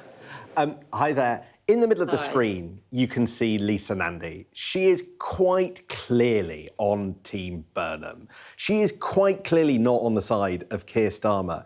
If you want Keir Starmer to stay, if you want Keir Starmer to assert his authority, should Keir Starmer sack the person that we're looking at in the middle of the screen for absolute, obvious, abject disloyalty? Keir Starmer expected all of his cabinet and his ministers and his backbenchers to get out there and support what is a brilliant candidate in Andy Burnham. The whole Labour Party have been out there. We, of course, want to win in Makerfield. This has been so important. I mean, this has shown the divisive politics of reform, and the idea that, to see one of my colleagues standing there and to take that as being her taking a firm position. She's doing exactly what anyone would expect her to do as the neighbouring MP, is to be there and be supportive. As I say, Andy is a fantastic candidate, and we'll wait for the results. But this is huge. This is huge for the Labour Party, because this is showing that actually we can win back those voters that switch their votes. And people do not want to see a reform government, and there would have been some tactical voting there too.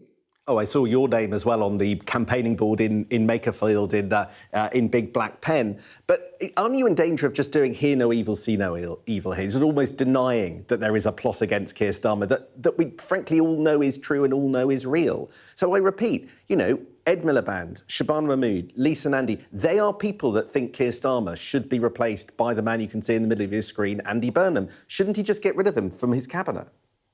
To be honest, Sam, what I would say is it hasn't just been weeks of speculation. It's been months and months of speculation and trying to bring down this government and trying to constantly, pick at what Keir Starmer is doing or not doing. And to be honest, many of us just want to get on and deliver. We finally have a Labour government. We've spent 8 years in opposition, waiting to be able to deliver for the British public. We inherited 14 years of austerity. We were never going to turn that over. Immediately. We've made decisions that are now starting to see that we are turning the country around, as I stated.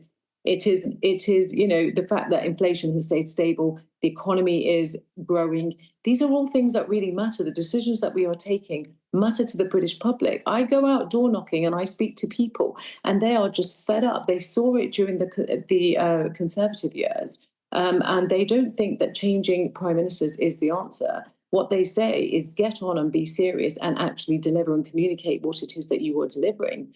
As I say, Keir Starmer has inherited not just the domestic difficulties, but he in a time when the geopolitics of the world, with the war in Ukraine, the war in the Middle East, how that impacted food prices, how it impacted cost of living here. These are all very serious things. We want a serious government because these are very serious times.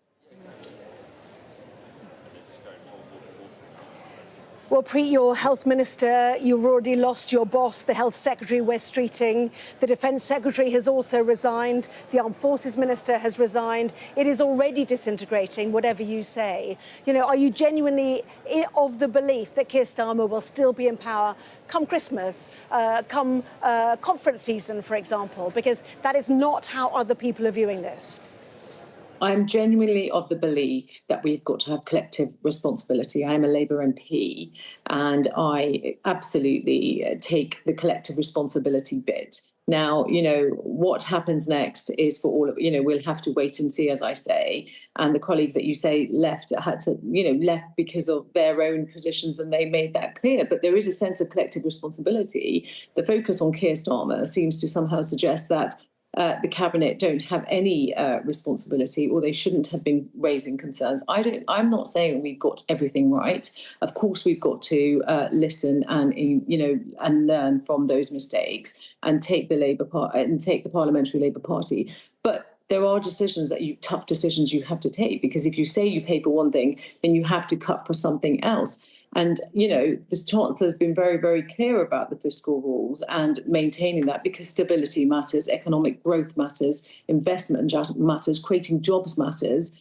All of these things are very serious things. It's not just a case of change the leader and you fix the problems. Actually, let's focus on what we inherited. And people don't ever want to keep talking about that, because they say you're 2 years on, and rightfully so. And as I said, our ambition is bigger than just fixing what was broken. Health Minister Preet Kaur Gill MP, standing by Keir Starmer, backing his resilience and his power to weather on. Thank you very much indeed for joining us. Well, through the morning, we've been joined by the Labour peer, Baroness Thangham Debonair, and I'm pleased to say now Reform's Director of Local Government, Councillor Jamie McIver, has joined us too. Welcome to both of you. Well, Jamie, let's start with you. Is it a case of that Labour had the right candidate and you had the wrong one? I think it's the case that this was a two-horse race. We haven't had the outcome of the election yet. I'm very conscious of that. What I would say is that our candidate was a brilliant candidate. He was a man that represented this constituency. He wasn't a career politician asking a mate to resign. I don't know what attempt it was on this occasion to then cause a nice £250,000 by-election expense of the taxpayer, to then throw a constituency into a by-election that actually was quite unnecessary, because they had elected a member of Parliament to serve. But the problem is the Parliamentary Labour Party can't stand the leader of the party. The country can't stand the Prime Minister. And with all the new fresh intake talent, they can't find somebody. They've had to outsource it. And potentially their plan was to nick a Metro mayor. Outsource it to Labour's most popular politician is kind of the argument, isn't it? And possibly the person who could take reform on come the next election, even if it's in 3 years' time. A man that could have been a member of Parliament in 2024, he chose to run as mayor. OK, well, he chose to continue to support the people of the Greater Manchester area, having been MP since 2001 in neighbouring Lee, of course, until becoming mayor. Yeah, I've had lots of very interesting conversations with people in Lee, actually. Have you? OK. Yeah. Right, well, we'll save that for another time. Thangham, you've got a smile on your face, so has Andy Burnham. What do you make of what looks like the result here? All Labour wins are good, as far as I'm concerned. I have served many different Labour leaders. I am proud to have served Keir Starmer into the general election. I am really pleased that we've won this seat. What happens next? Happens next. I mean, we haven't had the result declared. We're close. We're close. People I'm clearly told. feel that there's a lot of smiling. I'm always pleased at a Labour win. Andy has got that rare combination of both having skills in politics, a track record in politics, and being deeply rooted, deeply local, and absolutely passionate about the area that he lives in. So after the May election, when around 100 Labour MPs asked Keir Starmer and said to him, it's time to give a timetable, time to make your way out, you suggested that you still supported him then, but you wanted him to change. I did. You think he has not changed. Do you now think it's time for him to go? I'm not going to call a timetable, because I think that somebody who took the Labour Party from where we were in 2019, turned it around and made us electable, and has done stunningly great things on the world stage, has brought the Labour Party into government, has changed so much. I want him. Clearly, we suffered an absolute battering in many elections in May. We also actually made some gains and held some councils, but we really took a battering, and a lot of it was named about here. I obviously want there to be an orderly process if that's what happens next. I hope that everyone takes a breath and thinks about how best the Labour government can next proceed, because we need Labour government to carry on governing. That's my primary concern. I will serve whichever Labour government it is, but I want it to carry on governing and actually be able to concentrate on that. Reform has had momentum, there's no doubt about it. Does that hold that momentum? Does it prove to Labour that they have a candidate that can take the fight to reform on the doorsteps and they can beat you? Well, I think, first of all, Reform has got amazing momentum and will continue to have incredible momentum. I saw that myself during this election campaign. But look, I think what is more of an interest for people following politics is how is it that His Majesty's loyal opposition has potentially failed to hold their deposit in this by-election. They are meant to oppose the government, and they've failed in that duty. And actually what I think is quite strange as well for your party is that the party leader didn't come to the constituency. You'd think they'd want to defend their great record in government. But actually, well, it hasn't been a 1 month summit. But what I think is very embarrassing for the Labour Party is Burnham didn't have almost any Labour logo on his. This was very much a presidential election, as far as I could see, and it's a bit embarrassing for the Labour Party that the candidate couldn't even bring themselves to put the logo on their leaflets. One sentence, because I'm going to John Craig right at the front. I don't see any sign imminent that Andy Burnham is embarrassed about being in the Labour Party. Andy's proud of being a Labour mayor. And why didn't he put the Labour Party on his leaflets? I saw Labour signs. I think it's really, that is not true. Nothing. That is not true. Jamie, that is not Jamie true. I'm not going to have another row with the Reform and Labour right here. But let's take you straight to the front then, if I can put it that way. Our chief political correspondent, John Craig, is there. We're at the point of the evening, John, where they're already dismantling everything around us, I have to say. But Andy Burnham is waiting there. He's waiting alongside the candidates too. I can see the phones are out, the cameras are ready for what could be a seismic day. Beth Rigby started our programme at 10 o'clock saying, this is one for the history books. Well, this looks as though the declaration is imminent. We've not had an announcement from the returning officer. She's been a bit lax, actually, in keeping us informed about what's going on. Normally, we get more or less a running commentary from returning officers. Some obviously are more verbose than others, but this one seems quite shy. We've moved to the front, as you can see. You can see the stage here. It's like a big concert hall, this room, actually. And we already had a cheer when Andy Burnham entered the back of the hall. And he spent quite a long time chatting to his supporters. We saw him talking with Lisa Nandy. She's the MP for Wigan and, of course, a great ally and friend of Andy Burnham, who used to be the MP for Lee. All the signs are that he's won a pretty good majority here. All the signs are that the Reform candidate has probably fallen quite short. We don't know yet how many results how many votes Reform Britain, Rupert Lowe's party have picked up. But it's looking like a very good night for Andy Burnham. And you may or may not have heard me shout at him when he came in the room, next stop Downing Street, Mr. Burnham. He didn't respond to that, sadly, but that's what it looks like. You heard my interview with Patrick Maguire of The Times a short time ago, who was quite brutal in his analysis when I asked him about Keir Starmer's chances of survival. Nil, I think, is a summary of what Patrick Maguire was saying. But we are about to get a declaration.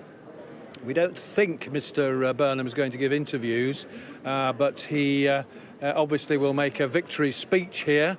Be interesting to see. I mean, he made his last speech during the campaign yesterday evening, I think it was talking about change, talking about reducing people's water bills, energy bills and so on, helping with the cost of living. But of course, he is, as I was discussing with Patrick Maguire, going to be confronted with all sorts of problems.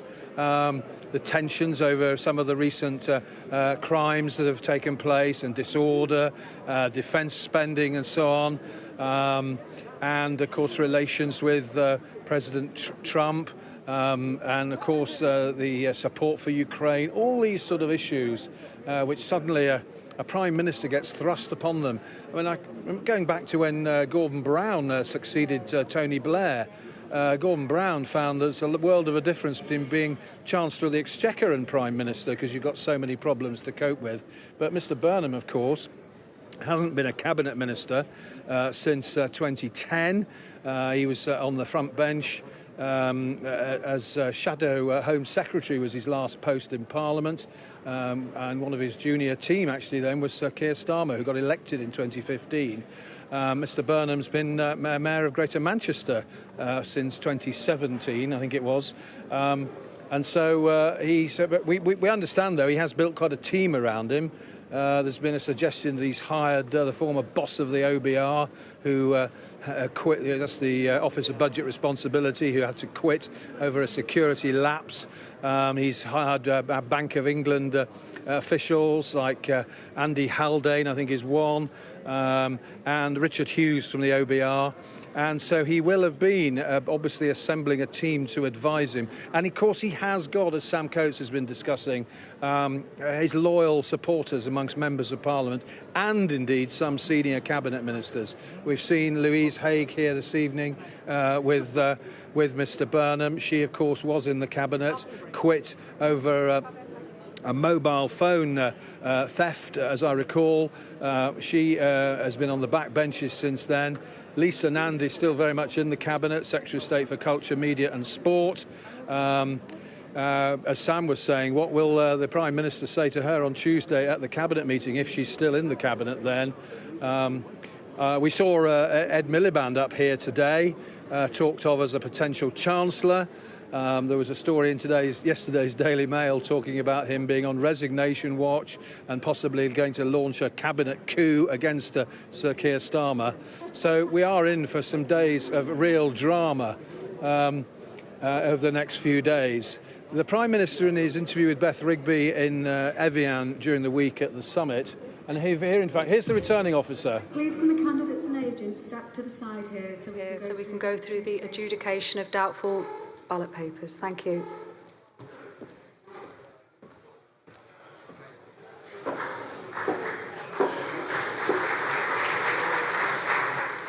We very much are in the final stages now.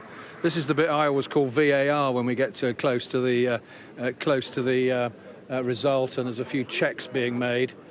So we're very close, and so we are. I was talking about the challenges facing Mr Burnham if and when he does become Prime Minister. There's no doubt he's won here. The question is by how much, how big a margin he's won by, how big his mandate is. If it's a pretty comfortable victory, his supporters obviously will claim that shows that he is the man capable of defeating reform. This was an area of the country where Reform did really well in the May the 7th local elections. But after this, of course, all the speculation about Sir Keir's future really moves into overdrive. And the question is, when will Mr Burnham make his move? The PM, what I was saying was, in his interview with Beth Rigby in Evian, the PM said he would speak to Mr Burnham after the weekend. Well, it may, of course, they may have a phone call before then, during the weekend, but it'll be Monday when Mr Burnham takes his seat in the House of Commons, and that'll be quite something. There'll be cheers on the Labour benches and no doubt jeers on the opposition benches. And, of course, as we've heard, there's a couple of new Scottish MPs be taking their seats in Parliament on Monday as well. Yes, absolutely. One SNP, one Tory, again there in Aberdeen South. But this is all about Makerfield now, as the VAR moment, as John put it, is underway. Let's just bring in Sam. Sam, what are we looking for in terms of numbers and scale of win? Well, all evening and in the early hours of this morning, people around Andy Burnham have been saying to me, look at the numbers. When they come, the numbers will make the case for Andy Burnham to be Prime Minister. Now, let me just tell you what to look out for. At the last general election, so that's when Josh Simon stood in this seat, he won 45% of the vote. Now, I think there is an expectation that Andy Burnham does quite well, hangs on to that.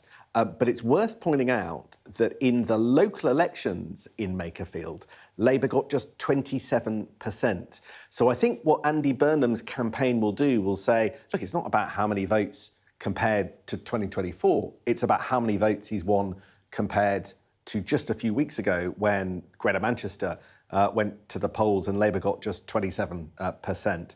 Now, there were some Labour MPs this morning suggesting that, you know, Andy Burnham's vote could tip the 50% of the mark on the scales, in which case they might be able to say the personal brand of Andy Burnham has really doubled the Labour vote. Now, I've been hearing about Labour activists campaigning in Makerfield, and the word Labour, Anna, doesn't get used. It's all Burnham, Burnham, Burnham. This is a by-election where Labour are fighting just under the brand of the person who's almost certain to be won and who you can see in the middle of your shot. So when we're listening for the votes, see how close or whether over Andy Burnham gets to that 50% mark. 45% was what they got at the last general election, but just a quarter of the votes in the local elections when brand Burnham wasn't evident at all. That is what to look for. In terms of reform, at the last general election, they got about 32% of the vote. But in the local elections, they got 50% of the vote in Makerfield. Reform UK did. So does Reform at this election get anything like that? If, as we're expected, Reform UK lose, then clearly that percentage, that share, is going to go down. But the question is, down by how much? And how much is gobbled up, as it were. The vote on the right is gobbled up by Restore Britain, the Rupert Lowe party. John Craig was talking to Rupert Lowe earlier, because there is just now evidence that that vote to the right of the Tories, and we really expect the Tories to do very badly in this election, possibly lose their deposit, but the vote on the right is further split, and we're seeing evidence of that in this by-election with Restore and Reform UK duking it out for the same kind of pool of voters. But if Andy Burnham's able to make the case that he took Labour's share of the vote from 27% in the local elections and bucked the national trend, where we still see opinion polling, YouGov opinion polling for Sky, for instance, putting Reform UK out in top, and he, when his name is attached, is on the ballot, he can overturn that deficit of Labour votes and propel the party to victory, then he is able to save the seats of Labour MPs all around the country. There are 404, 405 Labour MPs in Parliament at the moment, and so many of them think that they're facing ejection at the next election if the polls turn out to be as they are today. Andy Burnham could prove in the next few minutes that he has something, a sort of magical political elixir that allows him to really take on reform in a way that Keir Starmer has struggled initially by trying to challenge Reform UK on the kind of areas where they were campaigning, like migration. Then after the summer of last year, sort of running in the other direction and opposing Reform UK much more strongly. He sort of flip-flopped in his approach. Andy Burnham wants to be able to present himself as somebody who can prove in the results that we're about to hear in the next few minutes that he has the ingredients to take on reform. Now, through this campaign, it's been fascinating listening to Andy Burnham. At one point, he basically said, he used the words that he thought reform were right. And he agreed with Nigel Farage on some elements of what's been happening with immigration and the housing of asylum seekers in some council areas against the will of local people. Andy Burnham not afraid to suggest that that Reform UK have got some things in politics right. In Labour circles, that's quite controversial. But I think just a sense that there is somebody at the top with the confidence of how to deal with the question of what we should do with reform will be almost enough for many Labour MPs who have felt slightly all at sea with this question of how to deal with Nigel Farage, and have felt that Downing Street, more importantly, has been all at sea. And the man in the middle of your screen, minutes away, we think, from returning to Parliament, having left Parliament in 2017, having sat out the second half of the Corbyn years and the election of Keir Starmer, first as Labour leader and then as Prime Minister. He's been away from Parliament for all of that time, but now Andy Burnham on a precipice and then an incredibly rapid journey, we all believe, into the heart of Downing Street, as I think obstacles will fall away pretty quickly at that point for him to get in. As we were quoting Patrick Maguire of the Times saying that he thinks Keir Starmer's essentially over. That's not the line from Downing Street. They claim they've got money, supporters, and most importantly, the spirit in the fight. But the moment that we get the results, in just a few minutes' time, I suspect the whole vibe of politics, the whole nature of the conversation will change because of those numbers. They will point to the statistical advantage that brand Burnham brings in the fight against reform. They will point to the fact that this man was standing in a seat where every single ward was won by reform just a few weeks ago, 6 weeks ago, when we had those local elections. across the whole of this wider region. And because of that, he's shown that he can do something that other politicians in the Labour Party cannot, and as a result, that he should be installed in number 10. And installed, by the way, they don't want to have a fight.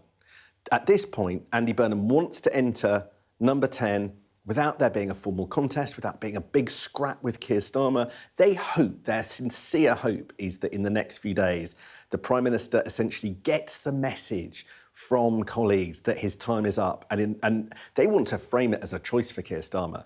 Does he go with dignity, elegantly, or is he dragged from office, clinging on with his fingertips? Now, supporters of Keir Starmer wouldn't put it like that, and you can see why Team Burnham would want to present it like that, but there'll be no immediate challenge from the man in the middle of your screen. There will be no formal declaration of entering a contest. He wants Keir Starmer to come to the conclusion. I think the big moment for me is Tuesday, when Keir Starmer has to have round his cabinet table all sorts of people that we know back Andy Burnham and want Andy Burnham to be Prime Minister.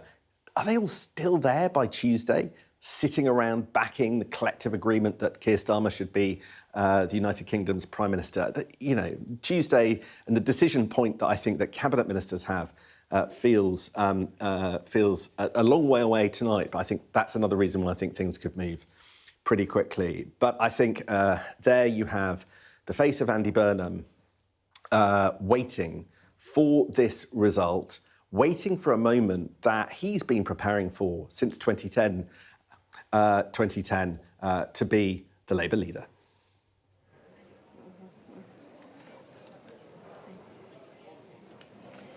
It is 3 o'clock. You are watching the face of... 3 o'clock, yes, you're watching the face of Andy Burnham in Wigan. He is waiting for the Makerfield by-election result to be announced. They are checking the ballots right now. The occasional big smile from him, a gesticulation towards, I presume, a staff member about whether they could take a photo, maybe of his big moment coming up. It has been an extraordinary evening. 3 by-elections across the country, one again for the Conservatives in Scotland, in Aberdeen South, the SNP holding another at Arbroath and Broughty Ferry. This is the final one we are waiting for. Makerfield, the focus on this, because this might change the leadership of this country. The size of Andy Burnham's win might put more pressure on Keir Starmer, already under pressure because of the May elections, when more than 100 MPs said it was time for him to go. We'll see what happens in the days ahead. But right in the melee, in the middle there, is John Craig, waiting as we are for the formal declaration of what looks like, John, a big Andy Burnham win. Yes, it does. We're expecting any minute now Alison Mackenzie-Folan. She's the Chief Executive of Wigan Council, and she's the returning officer. They're just, as you say, doing the final checks. And up on that stage, we'll see the 14 candidates. I assume the only person who'll get to make a speech will be the winner, Andy Burnham. I remember in years gone by, you used to have to sit through about half a dozen speeches from all sorts of candidates, but mercifully they've stopped that at by-election counts. But there's a hubbub of noise from over there. I think it's imminent. We are at the, as you can see, we're at the front of the hall now. A big crowd of people. The tellers, the people who've been counting all the votes, are sitting very patiently waiting for the result to be declared, actually. There are piles of votes. Big piles for Mr. Burnham, small piles for his opponents, and it's as ever with these by-election counts. There's always a bit of a hold-up at the end. Sometimes it's one of the parties challenges the result because they're going to lose their deposit. I remember being at one by-election, I think it was the Liberal Democrats wanted to save their deposit and demanded a recount, and the returning officer said, no, absolutely not, because it got very late. I think there will be quite a few lost deposits tonight, actually, because it really has been a 2-horse race between Mr. Burnham and his Reform UK challenger, Rob Kenyon. We are expecting. I mean, the smiles on the faces of Mr. Burnham and particularly Lisa Nandy, his close ally, and his now neighbouring MP. She's Wigan. He's about to be the MP for Makerfield. Show you that they're very pleased with the result. It's not just a win. It looks as though it's a pretty decent win as well. As ever, just when you think the result's coming, there's a hold-up. It's probably somebody challenging, I don't know, challenging something or other, like a fear of a lost deposit or something like that. But and of course, there's 14 candidates. At the general election here, there are only 6 candidates. And of course, we've had a pretty high turnout here. I think it's around about 58%, as I recall. Very high for a by-election. I mean, most by-elections, I think we heard Sarah Pochin earlier on this evening say that when she won her by-election in Runcorn and Helsby last year, it was, I think her turnout was 40-something%. I mean, anything over 40 for a by-election is quite respectable. I mean, many by-elections, the turnout's only around about 30%, and in some cases lower than 30%. I think, correct me if I'm wrong, but I think the turnout in Arbroath and Broughty Ferry was quite low. But here it's been high. I mean, it's been such a... I mean, this has been the most high-profile by-election I think any of us can recall. And there's never been a by-election before where, within days of the result, a sitting Prime Minister looks like being turfed out or at least challenged, which is what's going to happen here with Mr Burnham, of course. He's been planning for this. Sam was saying that he...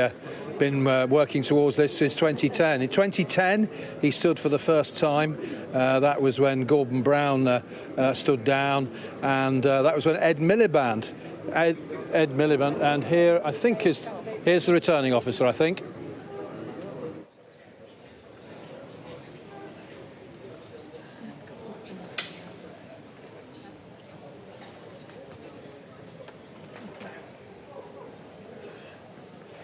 So the candidates then assembling on the platform, as you can see, awaiting, as John described, a very consequential by-election here in Makerfield.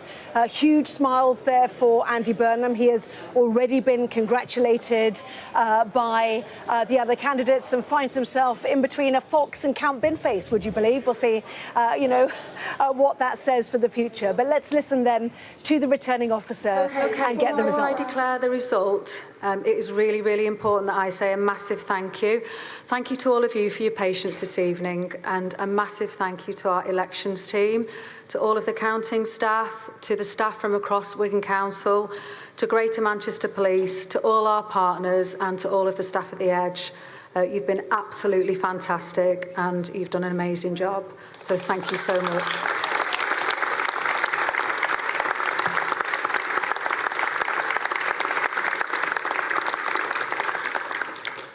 Declaration of a result of the poll. Election of a Member of Parliament for Makerfield constituency on Thursday, the 18th of June. I, Alison Mackenzie Folan, being the acting returning officer at the above election, do hereby give notice that the number of votes recorded for each candidate at the said election is as follows.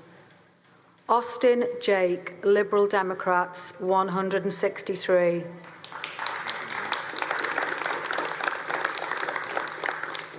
Harvey Jonathan David, commonly known as Count Binface, the Count Binface Party, 95.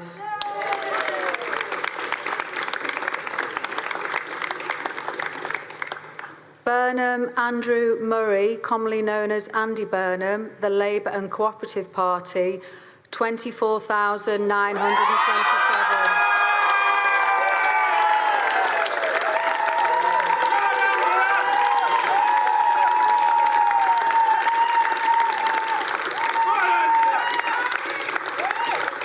Clarke Daniel David, commonly known as Dan Clarke, the Libertarian Party, 18. Dyer John Alfred, Independent, 37. Gemmell Edmund John, commonly known as Ed Gemmell, the Climate Party, 18. Yes. Yes. Gould Paul Richard, Independents, 8. Hope Allen, commonly known as Howling Lord Hope, the official monster raving Loony party, 45.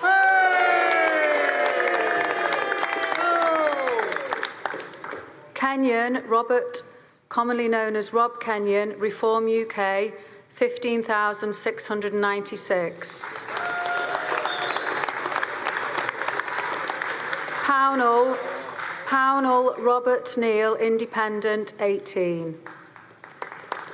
Shepherd, Rebecca Lee, Restore Britain, 3,111.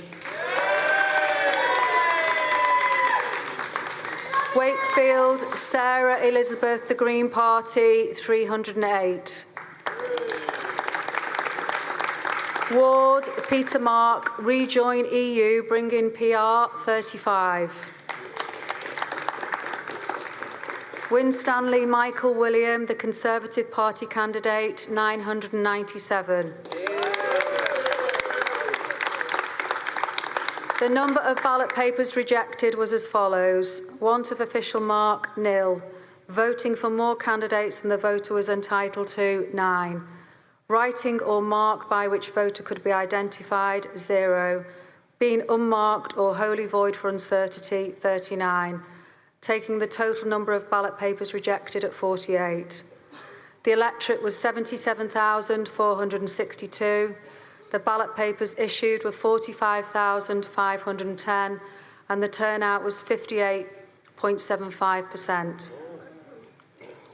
And I do hereby declare that Andy Burnham is duly elected. Thank you.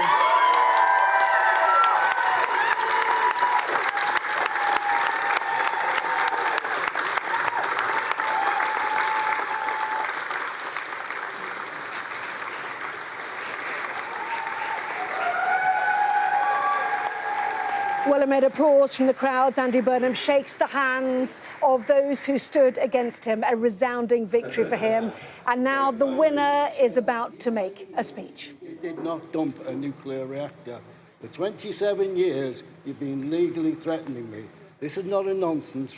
Go to the site and watch the 3-hour video. Shell killed an ITV1 documentary about them dumping.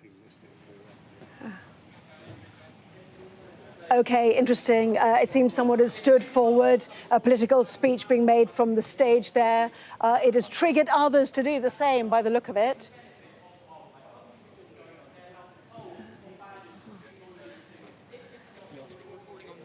Everyone realises that the nation is watching this moment and they have decided to make their views known. But it's really all about Andy Burnham, who's waiting his turn to make a speech before the presiding officer steps in.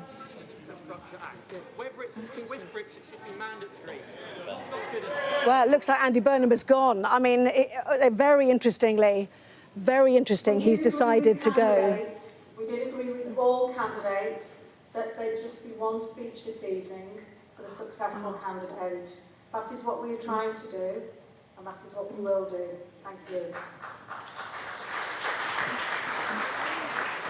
OK, Andy Burnham is coming back on stage. There will be one speech from the winning candidate. Firstly, can I thank everybody who has worked so hard to make this election run so smoothly and so safely. Thank you very much, everybody. And can I say to my fellow candidates, yes, all of you, can I say to you all, thank you for at least a civil debate between us. If not everything going on around the election, we managed that, and that's really important. Everyone knows that politics isn't working. Everyone can feel that the country isn't where it should be. Tonight could, just could, be the turning point. From here on, I will give everything I have got to make it so, to ensure the name Makerfield is forever synonymous with bringing about the change this country needs. Bringing back something we've lost, hope. Hope for the future. I am proud that this place has shone in the world's spotlight these last 5 weeks. and the warmth, humour and hospitality of its people has been on show for all to see. It will never be a stepping stone to me, but instead will be my touchstone. A Makerfield test at the heart of British politics will ensure the places Westminster has neglected will now get fairness.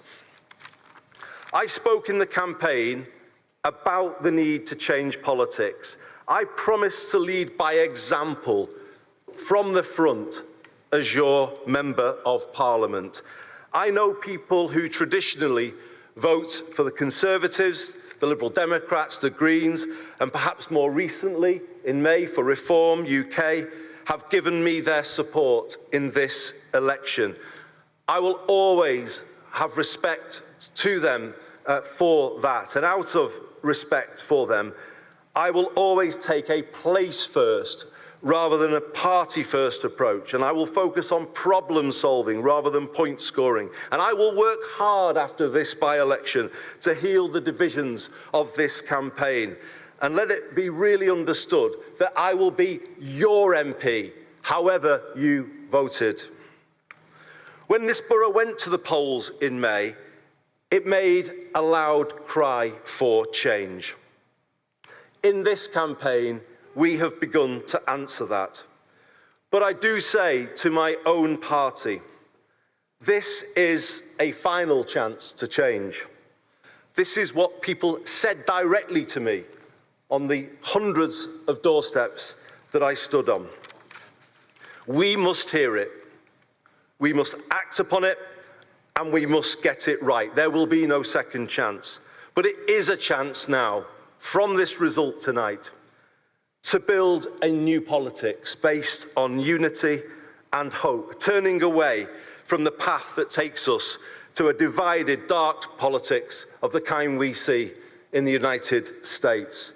We must now take this path and put this country back on the right path and bring people back together and get things working properly again.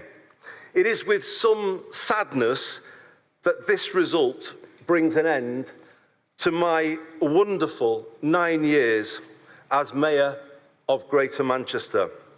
This city region has given so much to me, and it is a wrench to leave the job I love. But I am not leaving the service of Greater Manchester. I've always been clear that it can't achieve everything it should be, and we can't close the north-south divide, and we can't make all the great English cities be what they should be without big change at the national level. I always knew one day I would seek to go back to Westminster to complete that unfinished business, so that Makerfield and Greater Manchester and the north of England can fulfil their potential. And I will forever be grateful to the people here, the people of the wonderful places that make up this constituency, the proud places that always have deserved so much more. I will forever be grateful to them that they have given me the chance to go back and make this country work for Makerfield, and the many places like it across the country who have been neglected, who feel that the country works for other people in other places, but not for them. And that changes tonight. This result changes that. This result will bring about a country that works fairly for everywhere and for everybody. People here have voted for change. They have voted for more power for the North and everywhere forgotten by Westminster. They have voted for hope. Now let's give that back to them. Thank you very much indeed, everybody.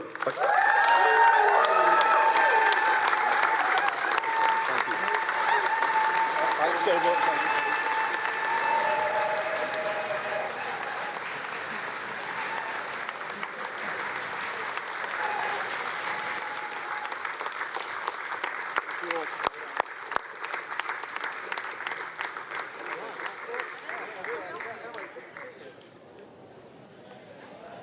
So Andy Burnham applauding the crowd, applauding those who have counted his resounding election win, increasing the majority that was held by Josh Simons, the MP who gave up his seat so he could stand here.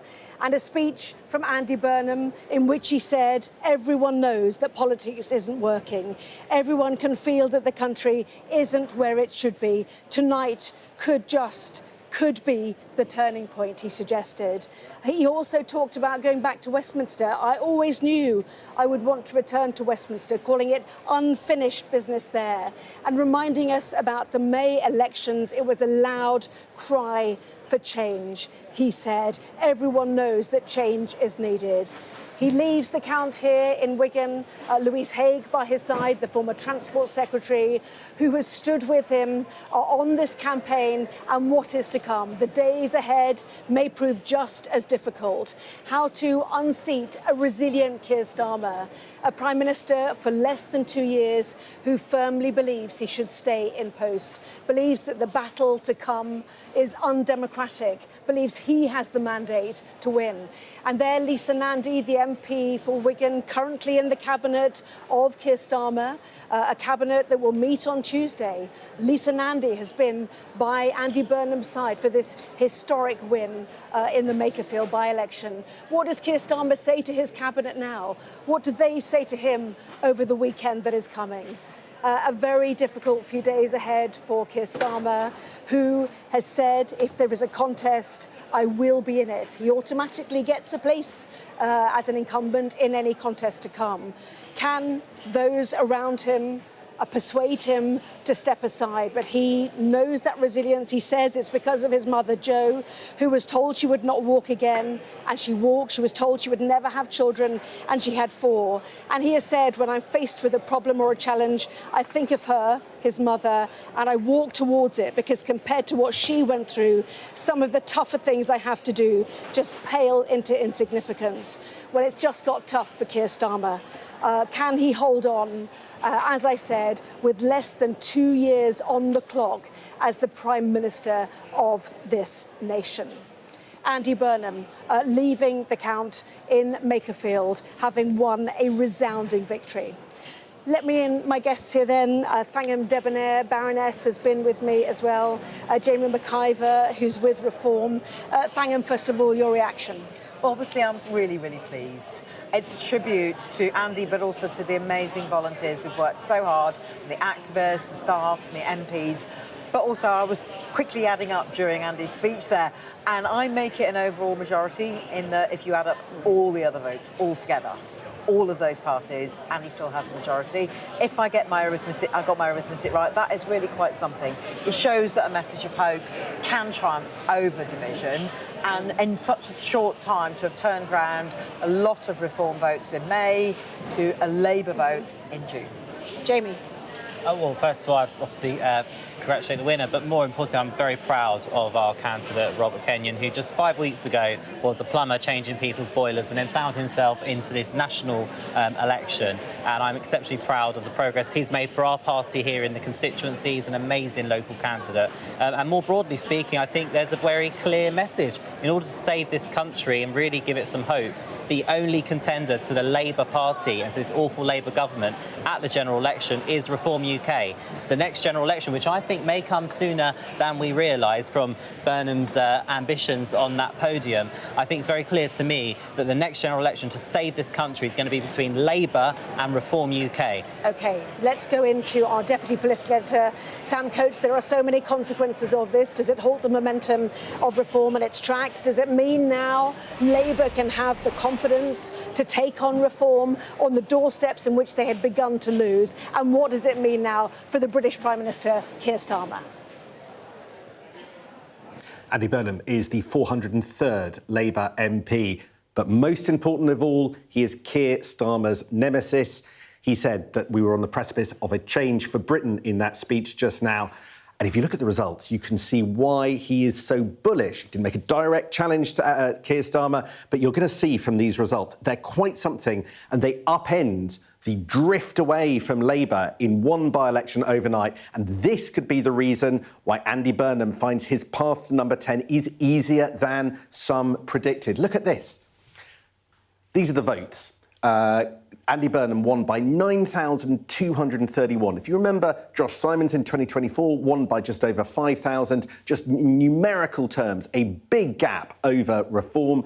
And yes, if you add together Reform and Restore, even then, Andy Burnham gets more votes than both the two right-wing parties together. And a fascinating phenomenon in this by-election, you saw all the other parties, the main parties, be squeezed. Conservatives, Green. We didn't even get the Liberal Democrats on here. They're just wrapped into others. Now, let's look at how the votes changed, because, again, these are the graphs that the Labour Party are going to be looking at tonight. I'm wondering whether to keep Keir Starmer in Downing Street. He did it. Andy Burnham got over 50% of the vote. Josh Simons in 2024 didn't manage that. This, I think, they will claim is a mandate that shows that Andy Burnham can take on Reform. 54.8% of the vote. Reform on 34.5% of the vote. Restore, so much chat about Restore over the last few weeks. That's just a little bit more than their national polling average. There doesn't appear to have been some great Restore Britain surge of the sort that maybe you found yourself reading about on social media. Not true. 6.8% is all they got, and then the other parties really not featuring. People basically picking between the two biggest parties here. Let's look at how the votes changed from the 2024 general election. The Labour vote went up. I mean, we just don't see that midterm in by-elections very often, where the governing party puts on votes, but it went up almost 10%. Reform went up 2%. Restore UK, well, it didn't really have any, it didn't exist at the time of the last general election, so all 6.8% there. You can see the Tory vote went down quite considerably. Tories clearly deciding one of the two big parties to swing their support, Greens and others, also down. But this is the kind of change, this is the kind of swing, ultimately, that could mean that Labour gets back to being competitive at the next general election, or at least that will be the argument that they make inside the Burnham campaign to Labour MPs, to the other 402 Labour MPs and those that they want to help them unseat Keir Starmer and get Andy Burnham in number 10. Let's have a little look at this. This is the argument that they'll be making, I understand. If you look at the polls at the moment, Labour is on 19%, Reform are top on 24%. This is the latest YouGov poll, just the one taken this week. Now, look at the percentage shares here. An Andy Burnham win in Makerfield, which, by the way, if you remember, Reform won 6 weeks ago, the local elections, you go from 19%, look at this, to 55%. Team Burnham will be making the case that that is the Andy Burnham effect. And look at this. In the national polls, 24%. Now, yes, Reform went up in Makerfield here, but again, they didn't win. They were a long way behind. And if you add the Restore and the Reform votes, again, there was still no sign of that. And it was a big, big electorate here. You had a turnout of 58.7%. So a very engaged electorate up in Greater Manchester in Makerfield. And actually, what's really rare about this is that there were more people turning out to vote today than there were in the general election, and certainly more than in the local elections. So, Anna, an extraordinary moment. I think that the result that we've just seen accelerates and solidifies the chance of Keir Starmer going and going soon. Andy Burnham wins over 50% of the vote. He wins more than the Restore Britain and the Reform UK vote combined, and he now stands ready to take his argument to Westminster in the next few days. Those numbers will have really helped his case. Sam Coates, absolutely, they will. Thank you very much indeed. Well, let us return with Thangam Debonair. You've watched this with us throughout the evening. It's a massive victory for Andy Burnham. The pressure, the squeeze certainly is on the Prime Minister. I think what we need to do now is just take stock. I think you're obviously right, but Keir did also say that he would offer, if Andy won, he'd offer him a big role in Cabinet. Now, that's got to be for Andy to determine, to think about with his team what he wants to do next. I hope he gets some sleep. It must have been hard work. I think it's our understanding that Andy Burnham already turned that down. Well, mean, have we heard that from Andy himself? He needs to, you know, we need to see what he's offered. There needs to be various things happen. I hope they get to speak to each other over the weekend. I also hope that they get a rest, because someone needs to get on with governing the country. Keir is governing the country. I want him to be able to concentrate on that. I want his cabinet ministers to concentrate on doing that. I'd like us to get focused on what we actually set out to do in 2024. But you heard Andy Burnham in his speech there talking about unfinished business. He had always wanted to go back to Westminster because it was unfinished. We know he stood to be the Labour leader in 2010 and 2015. Clearly, he's always had, you know, his eyes on the biggest prize, which is to be the Prime Minister. Is there anything that will stop him? Or is it simply Keir Starmer and those who still coalesce around him? Well, we'll see, won't we? Because, you know, Keir is on the ballot paper automatically if he decides to stand. You sound relaxed about it. I'm not relaxed about the fact we're going through all of this torment, when at the moment I'd really like us to concentrate on running the country. I mean, I said 5 weeks ago, whenever it was, I want Keir to stay and to change. Doesn't look like that's going to happen anytime soon, which I regret. But I do also know that Keir is a good man. I think that on the foreign stage in particular, just this week, he's shown himself as to be, you know, really doing his duty by his country. I want there to be a way of doing this so that everyone can be used for their talents. Andy's talented, Keir's talented, and my goodness, there are any number of talented women. You know, we saw some of those around Andy, you know, Lou Haig and Lisa. I mean, there are some great people in the front bench of the Labour Party, in the back bench of the Labour Party. I'd really like to see a refresh of what the talented people in the Labour Party can bring to governing this country. Where did it all go wrong for Keir Starmer? Keir took us from an absolute shellacking in 2019 to winning in 2024, and nobody thought that was possible. In the middle of that, we had COVID. In his first year, he couldn't go out and speak to a single voter in person. We had a really tough turnaround, and people said it couldn't be done, and he did it. He made us electable. I will always be proud of him, proud to have served him, and grateful to him for doing that. And I think it was always going to be tough. We'd had 14 years of austerity, 14 years of Tories really damaging our public services. And that raised people's expectations, which I totally get, and I wanted to raise their expectations. I helped raise their expectations, and we need to get on and fulfil them. Whoever is leader, I serve the Labour government. Whoever is leader, we need to get on with bringing that change about that people so desperately need and voted for in 2024.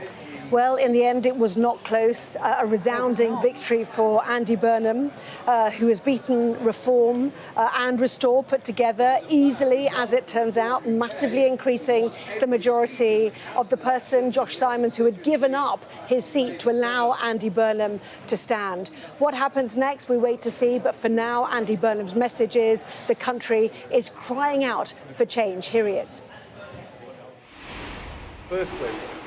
Firstly, can I thank everybody who has worked so hard to make this election run so smoothly and so safely. Thank you very much, everybody. And can I say to my fellow candidates, yes, all of you, can I say to you all, thank you for at least a civil debate between us. If not everything going on around the election, we managed that, and that's really important. Everyone knows that politics isn't working. Everyone can feel that the country isn't where it should be. Tonight could, just could, be the turning point. From here on, I will give everything I have got to make it so, to ensure the name Makerfield is forever synonymous with bringing about the change this country needs. Bringing back something we've lost, hope. Hope for the future.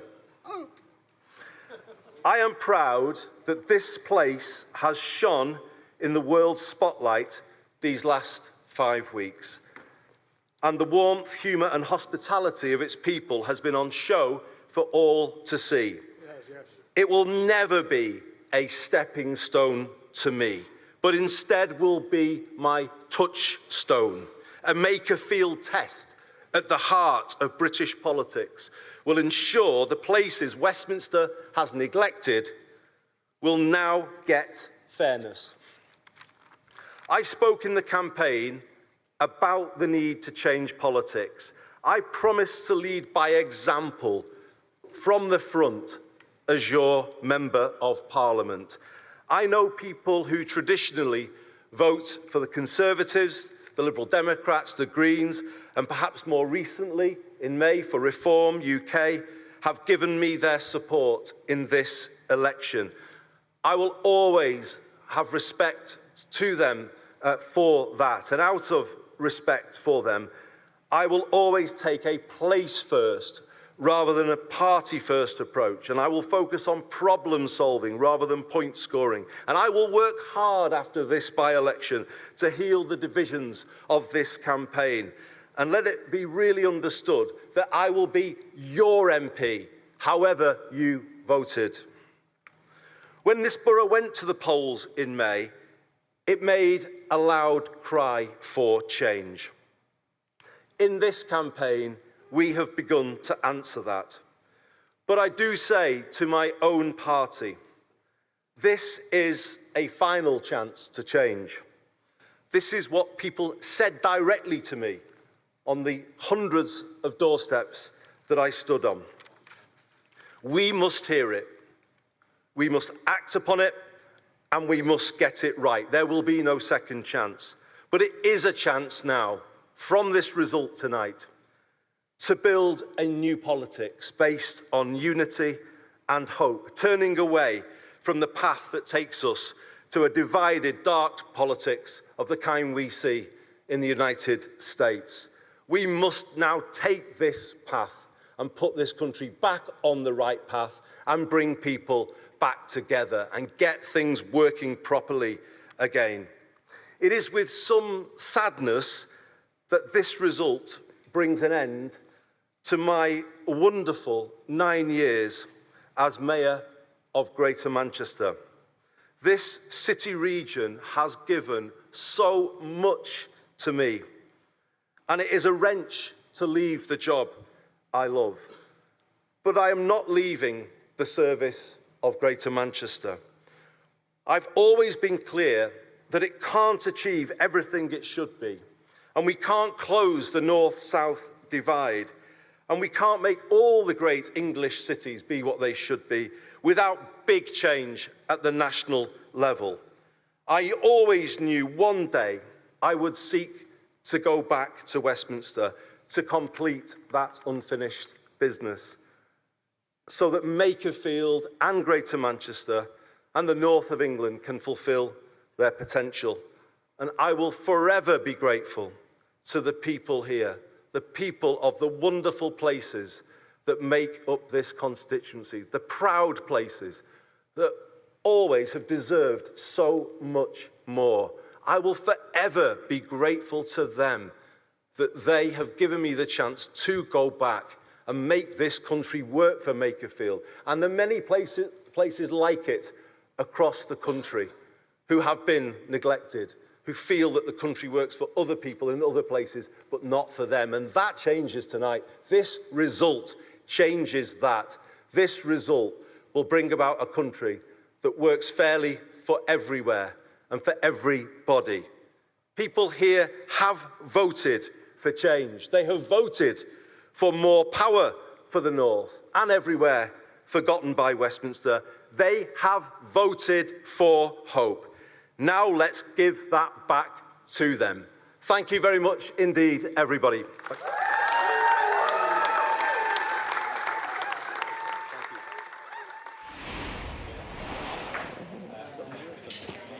Andy Burnham's victory speech tonight. So there's some big figures to play with. We'll bring in our deputy political editor, Sam Coates. A 55% share of the vote win there for Andy Burnham, Sam. We're hearing also in terms of Rob Kenyon for Reform. He got 34.5%, which is the second highest Reform vote share at a by-election after Runcorn and Helsby. We had Sarah Pochin, who was the winner there, on for most of the evening, which got 38.7%. And the second lowest Conservative vote share at a by-election since World War II, that after Gorton and Denton, which was 1.9%. You were talking earlier about smart electorates. I mean, they're really going for it when they choose to go somewhere. Absolutely. Digging into the numbers, Anna, and you can see really quite how just how thoughtful the people of Makerfield have been in their vote. Let's look at the big picture first of all. This is the picture that we were talking about a moment ago. 54.8%, over 50% for Andy Burnham. And look, I think it's the second highest vote share for Reform, but it still wasn't anything like enough. And even if you bring on that even further right party, Restore UK, that's not enough. And you can see that Labour's vote went up mid-Parliament. And Restore's went up as well, and Reform's went up as well, and Restore. So that's the big picture. But the graph that I really want to take you is a new one that you haven't seen before. It's this. What we've done, Anna, is ask how did Andy Burnham win? And we've split the vote into two types. We've got votes effectively on the left, progressives, we've called it. So that's Labour, that's Liberal Democrat, and that's Green. And then on the other side, we've got votes on the right. So you've got there Reform UK, and you've got Restore, and you've got the Tories. And I just think this is a really instructive graph about the vote today. And when we're talking about smart electorates, this is it in one visual encapsulation. Because what you can see is that what Andy Burnham did is he got all the voters who might be inclined to a bit more to the left of British politics, and he won almost every single vote that there was on this side of politics, 54.8. There was only 55.9%. Tiny number of Liberal Democrats, tiny number of Greens. Effectively, it's a big debate at the start of this by-election whether or not the Greens would even stand. They ended up doing so, and they made almost no difference whatsoever. So too the Liberal Democrats, because Andy Burnham has proved that if you want to keep out Reform, then voters on the left knew to vote Andy Burnham. And that is a new phenomena that Keir Starmer wasn't able to do. Right, now let's look at the other graph, the second graph down here. This is what was going on on the right of British politics. So again, once upon a time, you get quite a lot of Tory voters in somewhere like Makerfield. But look at just how much the Tory vote was squeezed. Presumably, some of them got into Reform. Some who don't like Reform or Restore might have gone to Andy Burnham. But the bottom line is that the Tories got almost nothing. But look at this. This is the party to the right of Reform UK. It's Restore Britain. It's Rupert Lowe's party. John Craig was talking to him earlier. And 6.8%, I think, will be a disappointment. Far less than some of the numbers for Restore Britain that were sort of winging their way around on social media and activists were talking about. I think quite a disappointing night for Rupert Lowe's party here. But the bigger point here is if you look at these votes on the right of British politics, when you add them all up together, they are well short in this region of even of Andy Burnham's total, not mine, the sort of progressive total. And I think, therefore, these are the reasons. These are, in essence, the arguments, because at the last election it looked very different. These are the arguments why Andy Burnham is something different to Keir Starmer. He has an ability to take on Reform to a different level of sort of magnitude. And if you just compare how Labour does nationally, 19%. Then tonight, in an area where Reform won in every single ward just 6 weeks ago, they go to 55. 19 to 55. So that's a 36 percentage point difference between the national polls and the Makerfield result. That, I think, the Burnham team will argue, is the Burnham effect that Keir Starmer, who is the Prime Minister nationally, cannot achieve. Nationally, he trails behind Reform, but in Makerfield, where Burnham's name is on the ticket, Reform UK comes second by 20 percentage points. Now, the question, of course, is, Andy Burnham works in Makerfield. That was a bit of his old constituency. Lee is in the Makerfield constituency right now. Does that effect work nationally? Does it work beyond Manchester, beyond the Northwest? Well, that argument, I think, Anna, is going to be tested possibly to destruction if there's a leadership contest. But certainly in the next few days, I think it's the argument that's going to be put to other Labour MPs. Andy Burnham's the 403rd Labour MP. The job now is to convince the other 401 that Keir Starmer, number 402 in my analogy, should step down without a fight. The job of Andy Burnham's campaign team right now and going forward in the coming hours will be to try and convince the Prime Minister that he should go without a fight. There is an absolute hope and determination amongst a large number of Labour MPs that we shouldn't have a bloody and bitter contest that drags on to September, but there is some kind of coronation conclave, peaceful transition in the next few days that maybe takes place at some point in July, because otherwise Keir Starmer is going to be fighting for his life with members of his own cabinet against him and fighting from a position of extreme weakness. Will Keir Starmer, they think, that the calculation is, can Keir Starmer afford to leave in an ugly and messy and hostile way, or will he want dignity on the way out? And if he wants that, he won't put up a fight for Andy Burnham. We will find out. We've got a very, very dramatic few days in British politics ahead. But the kind of results that we saw tonight now back up an argument that's been made in theory over the last few days that Andy Burnham does it differently. Does the rest of the Labour Party in Parliament agree? That's the question. Anna. I'm still talking. He can talk. Yes, fascinating, difficult, potentially divisive and tough days ahead. Sam Coates, thank you very much indeed.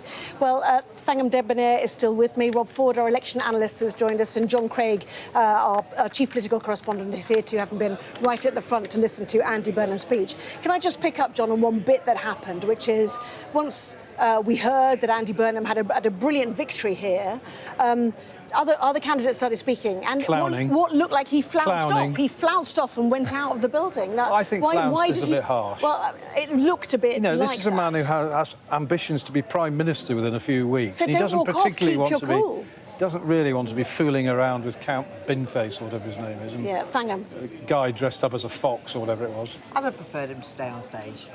But he made a great speech. He went back. And in the end, he made a great speech. He got belting majority, add up all the other votes, and Andy still has a majority. I mean, it's pretty incredible. It's not what we expected at all, I don't think. Is it, Rob? I mean, I felt like he might win, but it would be tight. And it was a big win. I always thought it would be comfortable. Did you? Yeah.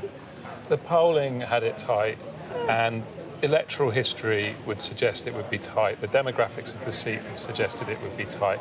This is really seismic. To win a majority in such a fragmented political environment as we have right now is extraordinary. To have turnout go up is extraordinary. To have a swing to Labour from Reform, when Reform are leading the polls by 10 points, is extraordinary. And to do all of that while your party is languishing under 20 points in national opinion polling is extraordinary. It is on all of these metrics an extraordinary by-election result.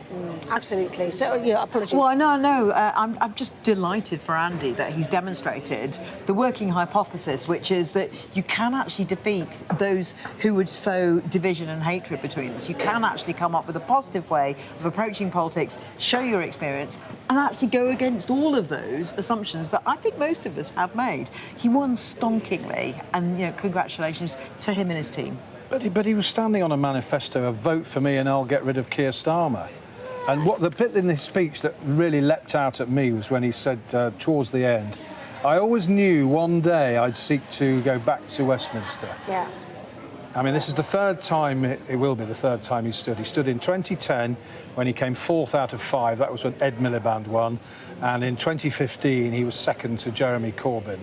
And I think at the time he probably thought, oh, I might have another chance. But clearly, it's interesting. I mean, is he now saying, oh, my stint as Mayor of Greater Manchester was always intended to be temporary?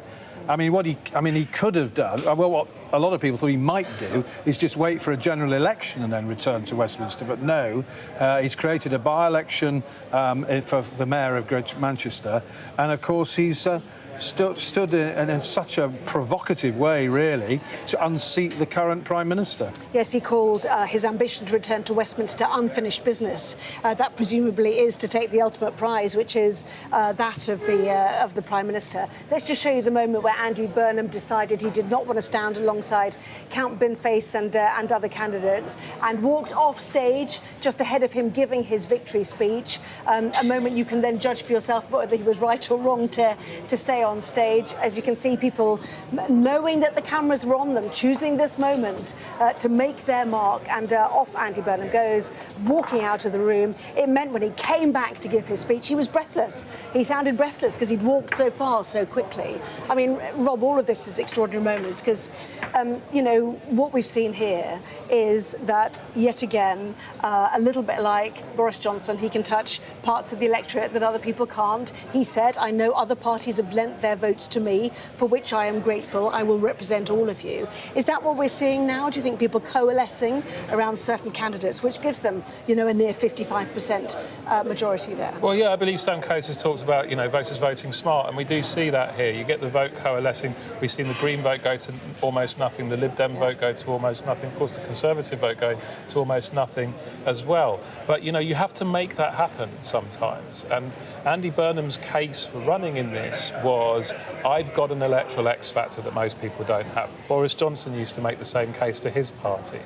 This by-election result basically delivers on that premise. He shows he's got an electoral X factor. As we were discussing earlier today, if this was just a standard Labour candidate, given the nature of the seat, given the results in the local elections, given the polling, you'd expect maybe a 15 or 20 point Labour loss. Instead, you have a swing to Labour and 55% vote share for Labour. Yes, the second lowest Conservative vote share at a by-election since World War II, after Gorton and Denton, which was 1.9%. They've issued a statement, actually.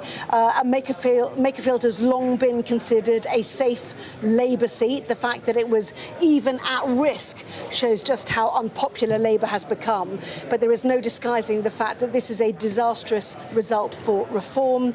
Makerfield was one of their top target seats anywhere in the country, yet despite throwing everything at it, they have failed to win. Andy Burnham's victory will now trigger a Labour leadership contest during which the government will be consumed by Labour's internal politics rather than governing. The statement from Conservatives tonight about Makerfield. They, of course, though, John, celebrating Aberdeen South, coming through the middle, knocking out the SNP. And a personal triumph, really, for Kemi Badenoch, who has made oil and gas in the North Sea such a potent issue for the Tories. She's challenged Sir Keir Starmer on that issue at Prime Minister's questions time and time again, and it's paid off for them.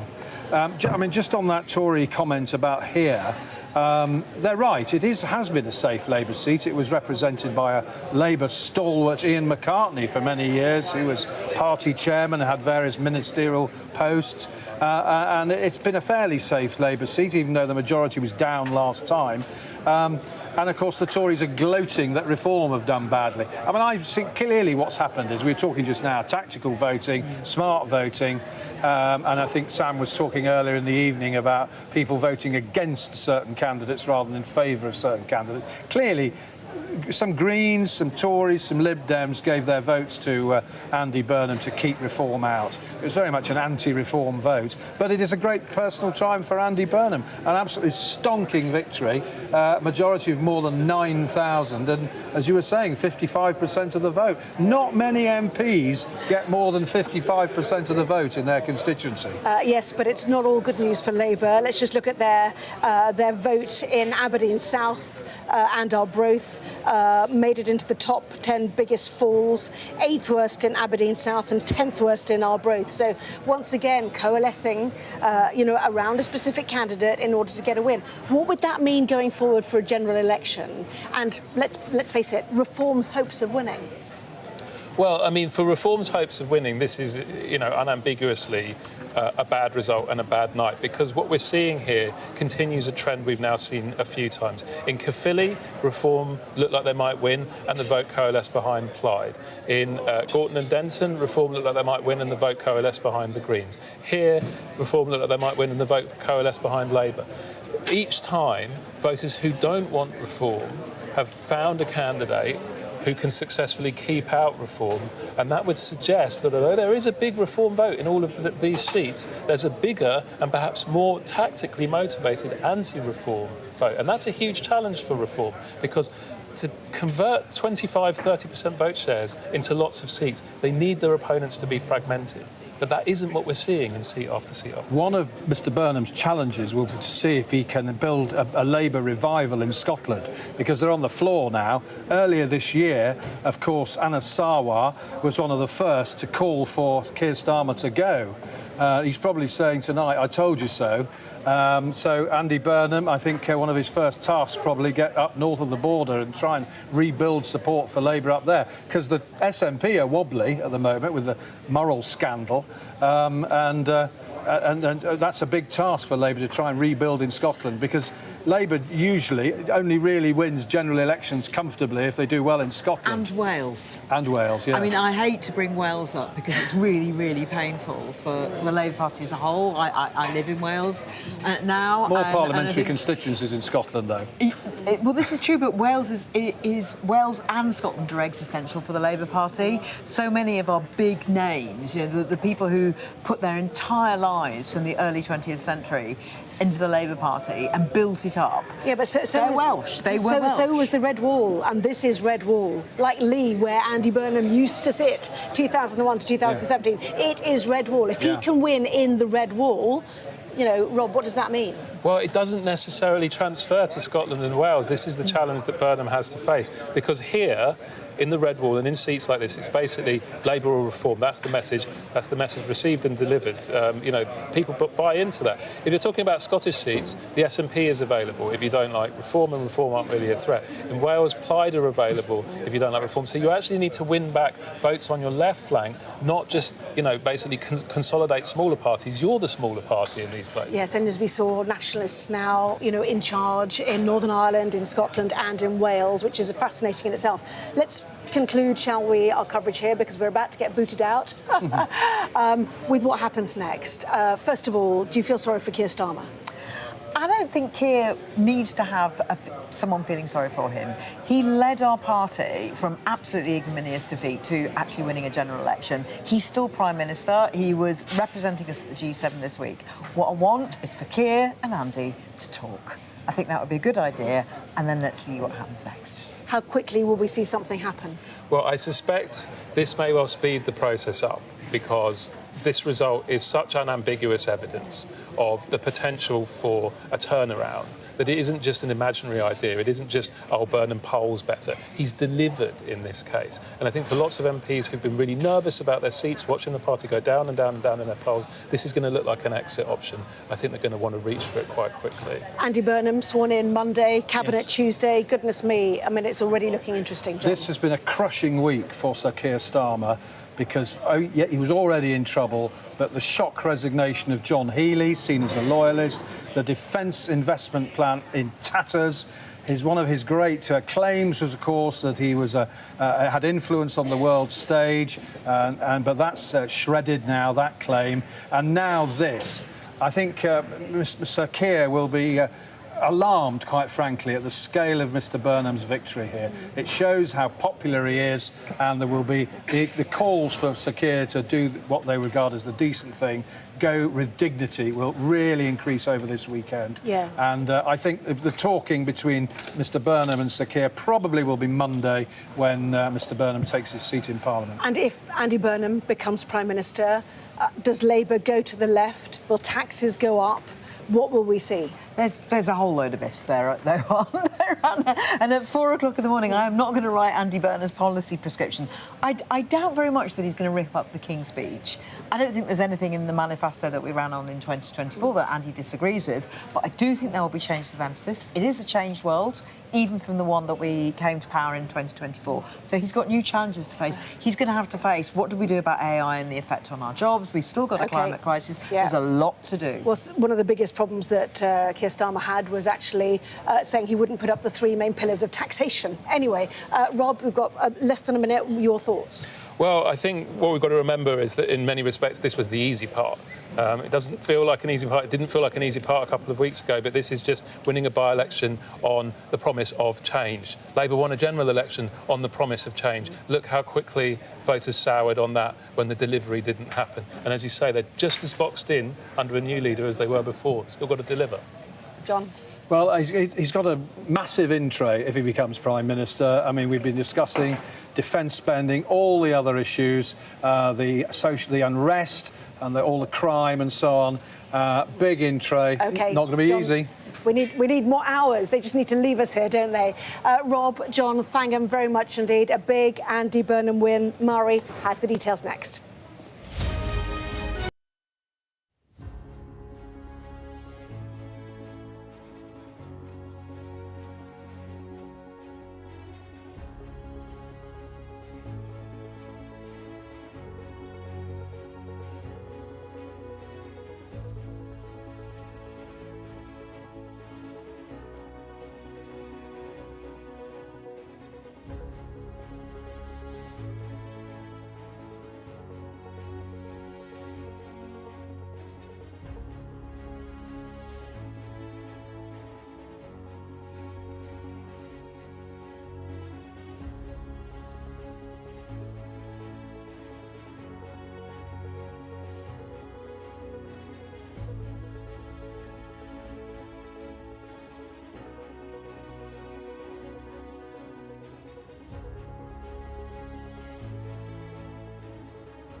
You're watching Sky News.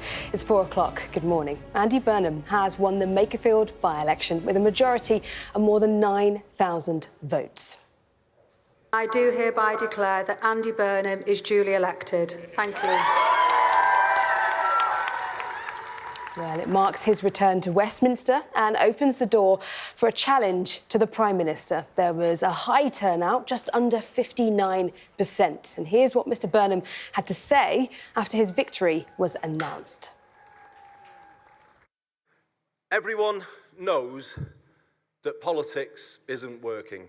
Everyone can feel that the country isn't where it should be. Tonight just could, be the turning point.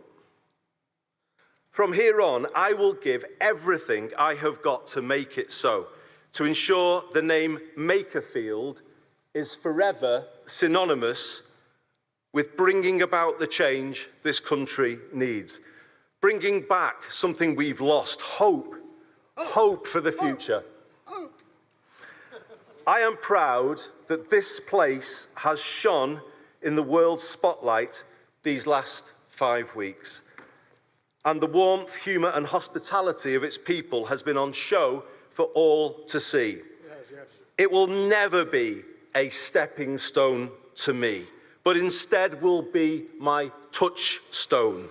A Makerfield test at the heart of British politics will ensure the places Westminster has neglected will now get fairness.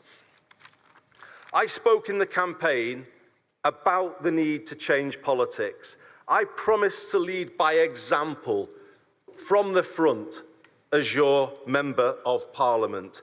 I know people who traditionally vote for the Conservatives, the Liberal Democrats, the Greens, and perhaps more recently, in May, for Reform UK, have given me their support in this election. I will always have respect to them for that, and out of respect for them, I will always take a place first rather than a party first approach, and I will focus on problem solving rather than point scoring, and I will work hard after this by-election to heal the divisions of this campaign, and let it be really understood that I will be your MP however you voted. When this borough went to the polls in May, it made a loud cry for change. In this campaign, we have begun to answer that. But I do say to my own party, this is a final chance to change. This is what people said directly to me on the hundreds of doorsteps that I stood on. We must hear it. We must act upon it. And we must get it right. There will be no second chance. But it is a chance now, from this result tonight, to build a new politics based on unity and hope, turning away from the path that takes us to a divided, dark politics of the kind we see in the United States. We must now take this path and put this country back on the right path and bring people back together and get things working properly again. It is with some sadness that this result brings an end to my wonderful 9 years as Mayor of Greater Manchester. This city region has given so much to me, and it is a wrench to leave the job I love. But I am not leaving the service of Greater Manchester. I've always been clear that it can't achieve everything it should be, and we can't close the north-south divide, and we can't make all the great English cities be what they should be without big change at the national level. I always knew one day I would seek to go back to Westminster to complete that unfinished business, so that Makerfield and Greater Manchester and the north of England can fulfil their potential. And I will forever be grateful to the people here, the people of the wonderful places that make up this constituency, the proud places that always have deserved so much more. I will forever be grateful to them that they have given me the chance to go back and make this country work for Makerfield and the many places like it across the country who have been neglected, who feel that the country works for other people in other places, but not for them. And that changes tonight. This result changes that. This result will bring about a country that works fairly for everywhere and for everybody. People here have voted for change. They have voted for more power for the North and everywhere forgotten by Westminster. They have voted for hope. Now let's give that back to them. Thank you very much indeed, everybody. Well, here's our Deputy Political Editor, Sam Coates, with an analysis of all the results. Andy Burnham talked about a turning point for Britain in his speech. The numbers that we saw for his election to Makerfield suggest just that. Actually, it is a result that really knocks it out of the park and supports the idea that actually Keir Starmer could be in for a very turbulent few days because Andy Burnham's done better than I think almost anybody anticipated. Here are the raw numbers of people that voted for him. Andy Burnham won by a majority of 9,231 votes. That's almost double the amount that we saw Josh Simons, the last incumbent Labour MP for Makerfield, get. So that's quite a remarkable increase. When you remember just 6 weeks ago, the Reform UK party won in every single ward in the local elections, but actually Andy Burnham amassed 24,927 votes, more than the 15,696 votes of Reform and 3,111 of Restore. And interesting, we'll come on to this in a moment, because all the other parties really squeezed, and even fitted on the Liberal Democrats there. But let's look at how the picture changed over the night and the percentages. And this just stands out so clearly. Andy Burnham got more than 50%, comfortably more than 50%. In fact, just shy of 55% of the vote. Again, in an area 6 weeks ago where Reform was dominating. Reform on 34.5% of the vote and everybody else on much less. Restore UK, there was a lot of chatter about Restore Britain in this campaign. Actually, they didn't do particularly well compared to the expectations that were set, 6.8%. But what you can say is there's been a lot of chat recently about multi-party politics. But in the end, you can see the voters in this constituency saw it as a straight fight between these two parties and voted accordingly. So you had something very rare. You had a governing party going up in a by-election mid-term, almost 10%. That's quite something. Reform UK, interesting, we'll come on to this in a moment. They actually did quite well in numerical terms. They put on votes 2.7%, but that wasn't enough to take the seat. Restore Britain, well, they didn't exist last time round, so all of the 6.8% is new. You saw the Tories go down. Interesting to see if we can find out through some analysis where that vote went. Some have gone to Reform, maybe some to Labour. People want to keep out Nigel Farage and the Greens and the rest also losing votes. But here for me is this is the graph, this is the chart that shows just what a remarkable event it's been. What Andy Burnham managed to do, if you look at this, he got 54.8% of the vote. But look how small the Liberal Democrat and the Green vote is. There's sort of just over 1 percentage point. What does that tell us? That everybody on the left of politics united behind Andy Burnham. There's no splitting of the vote. Andy Burnham managed to do really something quite remarkable in getting, as it were, the left of politics to all row in behind them. There was no splitting. But look at the right. You can see here that Reform UK, well, they got just over a third of the vote.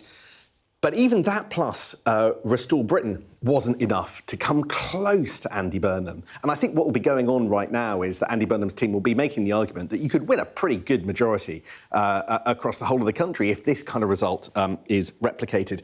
Because look at the Andy Burnham difference. This is the Andy Burnham difference. Nationally, and this is a YouGov poll, Labour on 19%. Right? What are they on in Makerfield? 55%. Now, that is a 36 percentage point difference between the national polls and what Brand Burnham does in Makerfield. Apparently, they didn't really use the Labour word while they were out campaigning. They just used Andy Burnham's personal brand in Makerfield. And look what difference it does between the 19 and the 55%. Whereas when it comes to Reform UK, nationally, they're in 24%. This is why I think, actually, oddly, Reform did do OK. They actually put on a percentage of the vote. What also happened is that everybody else got squeezed, particularly the Conservatives, who did badly. Interesting to note, in the Aberdeen seat, also by-elections tonight, they won there. So I don't think the Tories will be too upset by the suite of results tonight, but the Conservatives go from 90% polling nationally to 2%. So that is a pretty big result. Poor result for them.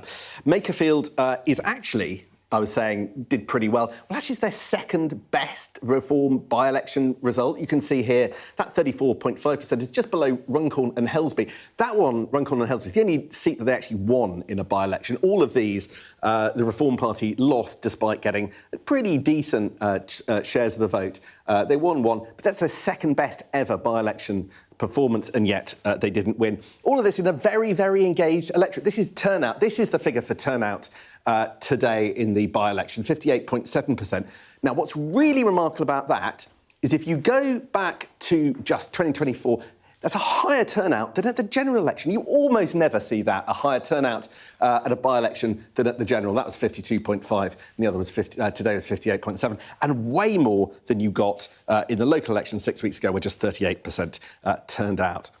All of that will be used by Andy Burnham and his allies to tell Keir Starmer that Andy Burnham has something that Keir Starmer should not, and that Keir Starmer should consider going with dignity and without a fight. The question is, do Labour MPs, Labour ministers and the Cabinet agree? But I have to say there's pretty strong evidence, data tonight to suggest that it's a case at least worth paying attention to as the party rages an internal warfare of the next few days. Sam Coates there crunching the numbers for us. Thank you so much. Right, let's go to Wigan and speak to our chief political correspondent, John Craig. John, you've been on the ground during the count. You've got a flavour for the tone and the feeling in the room. Is Keir Starmer now on borrowed time? Is that a given? It looks so. Looks like it. More so than he was a few days ago. Certainly more so than he was a week or so ago. He's had two devastating blows in the past week. First of all, the shock resignation of John Healey, the Defence Secretary, a politician he regarded as a loyalist, but clearly someone at the end of his tether over the government's dithering by the Prime Minister and the Treasury over funding defence spending. And then, of course, this result. It's not as though Mr Burnham just scraped in. It's an absolutely stonking victory. I mean, when he arrived at the count, not that long before the 3 a.m. declaration, the smiles on his face and those of his leading allies like Louise Haigh and Lisa Nandy, who's the MP for the constituency where we are now, Wigan, were so broad. They realised that this is a really, really good result. And in Downing Street, they will be alarmed, more than alarmed, about the scale of this victory by the man who was threatening to take Sir Keir's job away from him. It's now about an hour and a quarter since the declaration. There has not been a message or anything from the Prime Minister. Not a tweet, not a message on X, nothing. Not a press release, nothing at all congratulating Mr Burnham on his victory. That shows the depth of animosity there is now between Sir Keir Starmer and the man who wants to take his job. The relations between them are very bad. The Prime Minister a few weeks ago promised to campaign. He didn't do that. The other day, he, in an interview with Beth Rigby in Evian at the G7, offered him a cabinet job. No, a brutal rebuff, a brutal snub. He didn't want a cabinet job because his allies said he didn't want to be associated with the failings of the Labour government under Sir Keir Starmer. So relations appear to have broken down. They've got to talk at some point. Sir Keir said in that Beth Rigby interview he would speak to Mr Burnham after the weekend. Well, that suggests Monday, when the Commons next sits, and Mr Burnham will take his seat in the House of Commons along with the other two newly elected MPs in Scotland. So what we're likely to see, however, before Monday is probably a lot of calls from all sorts of party grandees, backbenchers, possibly some serving cabinet ministers for Sir Keir to step down. He insists that he will fight on. Like Margaret Thatcher said, we fight on, we fight to win. Like Boris Johnson said he'd fight on. But of course, in the end, they realise there comes a point when the party leaders and prime ministers realise the game is up. Well, after tonight's result, the game looks very much as though it is up for the prime minister. And the so-called King of the North looks as though he is set to inherit Labour's crown. Now, just talk us through some of the numbers. Sam's been crunching the numbers for us. How much can we and should we read into the size of this majority? And does it indicate that the issue is Keir Starmer, or does it indicate that actually people love Andy Burnham and him only?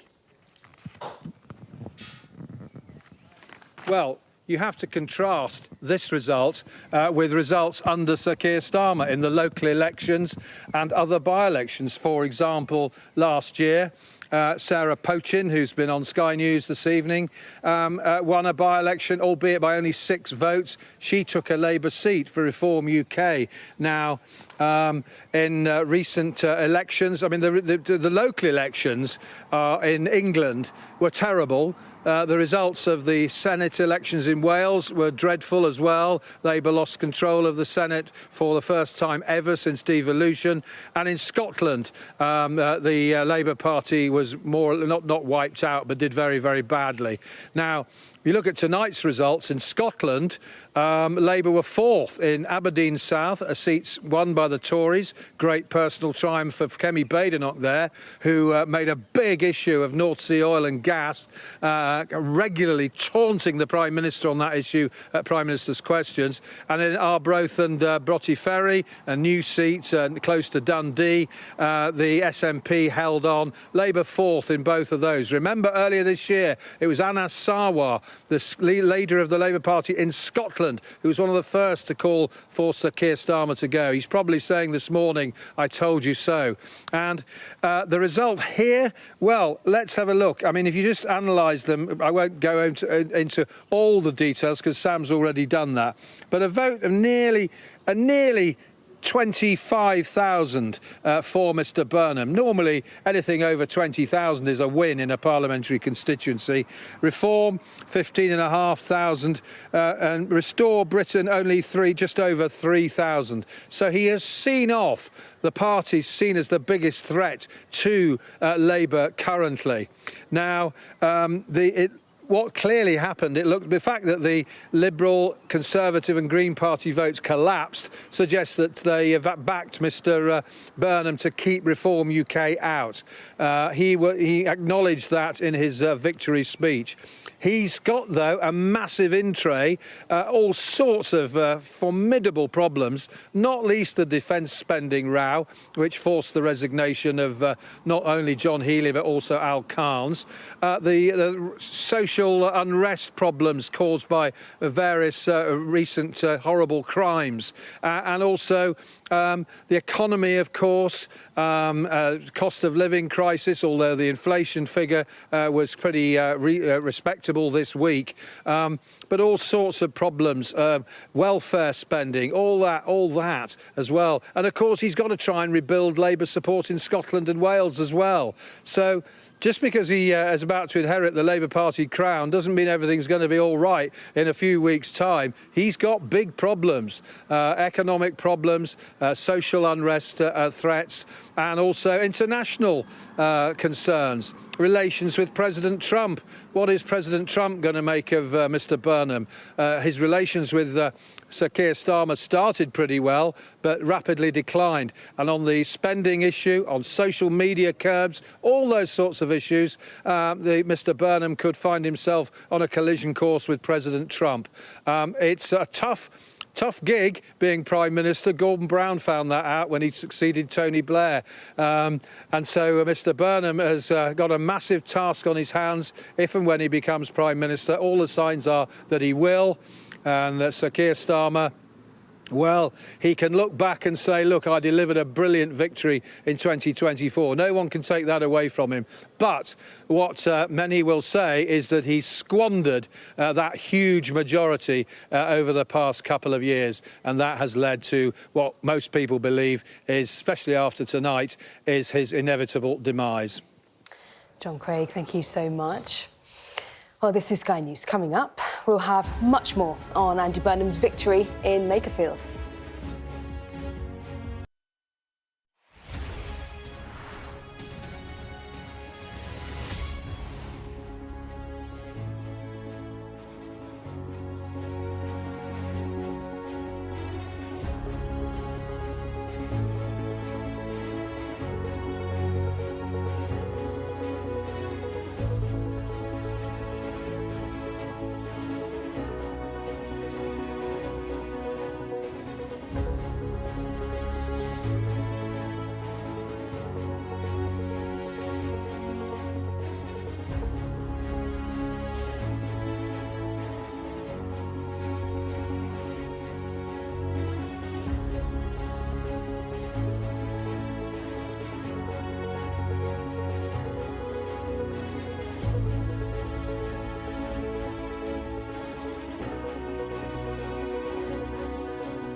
Well, with Andy Burnham being elected as the MP for Makerfield, questions are being asked about what his victory means for the future of Number 10.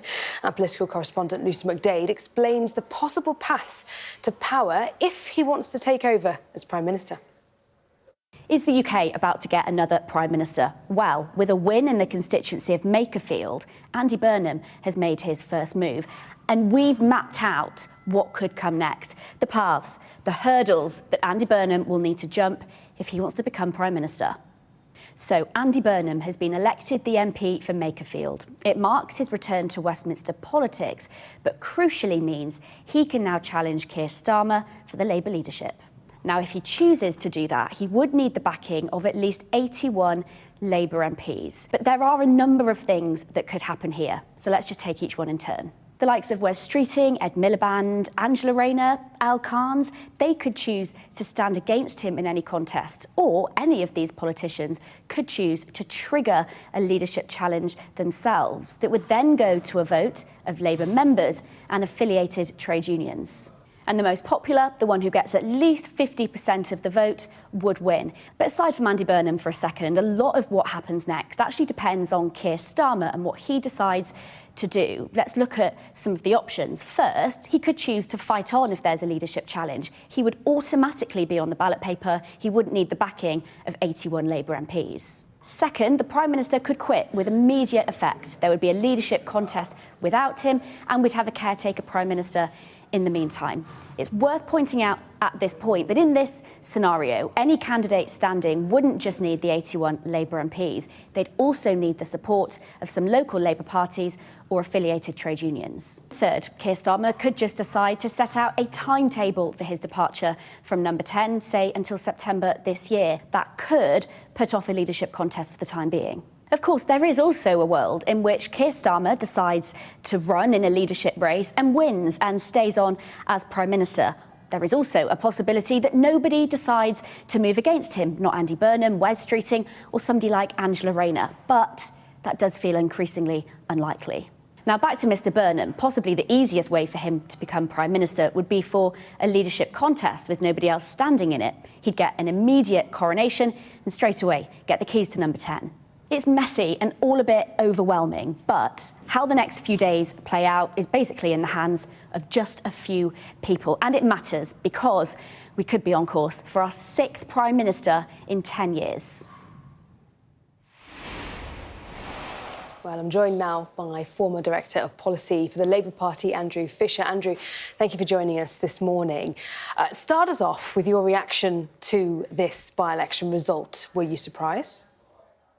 Morning. Yeah, no, I wasn't actually. I thought Andy Burnham would win by quite a margin, and I think, the fact that he's taken Labour from 45% at the general election in that seat to 55% tonight, when the backdrop to that is Labour's polling nationally has fallen by over a third, is a remarkable result. But we shouldn't forget Andy Burnham is the only politician in this country who polls popularly with the public. Everyone else is in negative territory, not just Labour figures, but Tory figures, Reform figures. Everybody is in negative figures except Andy Burnham. So he is a uniquely popular politician at the moment.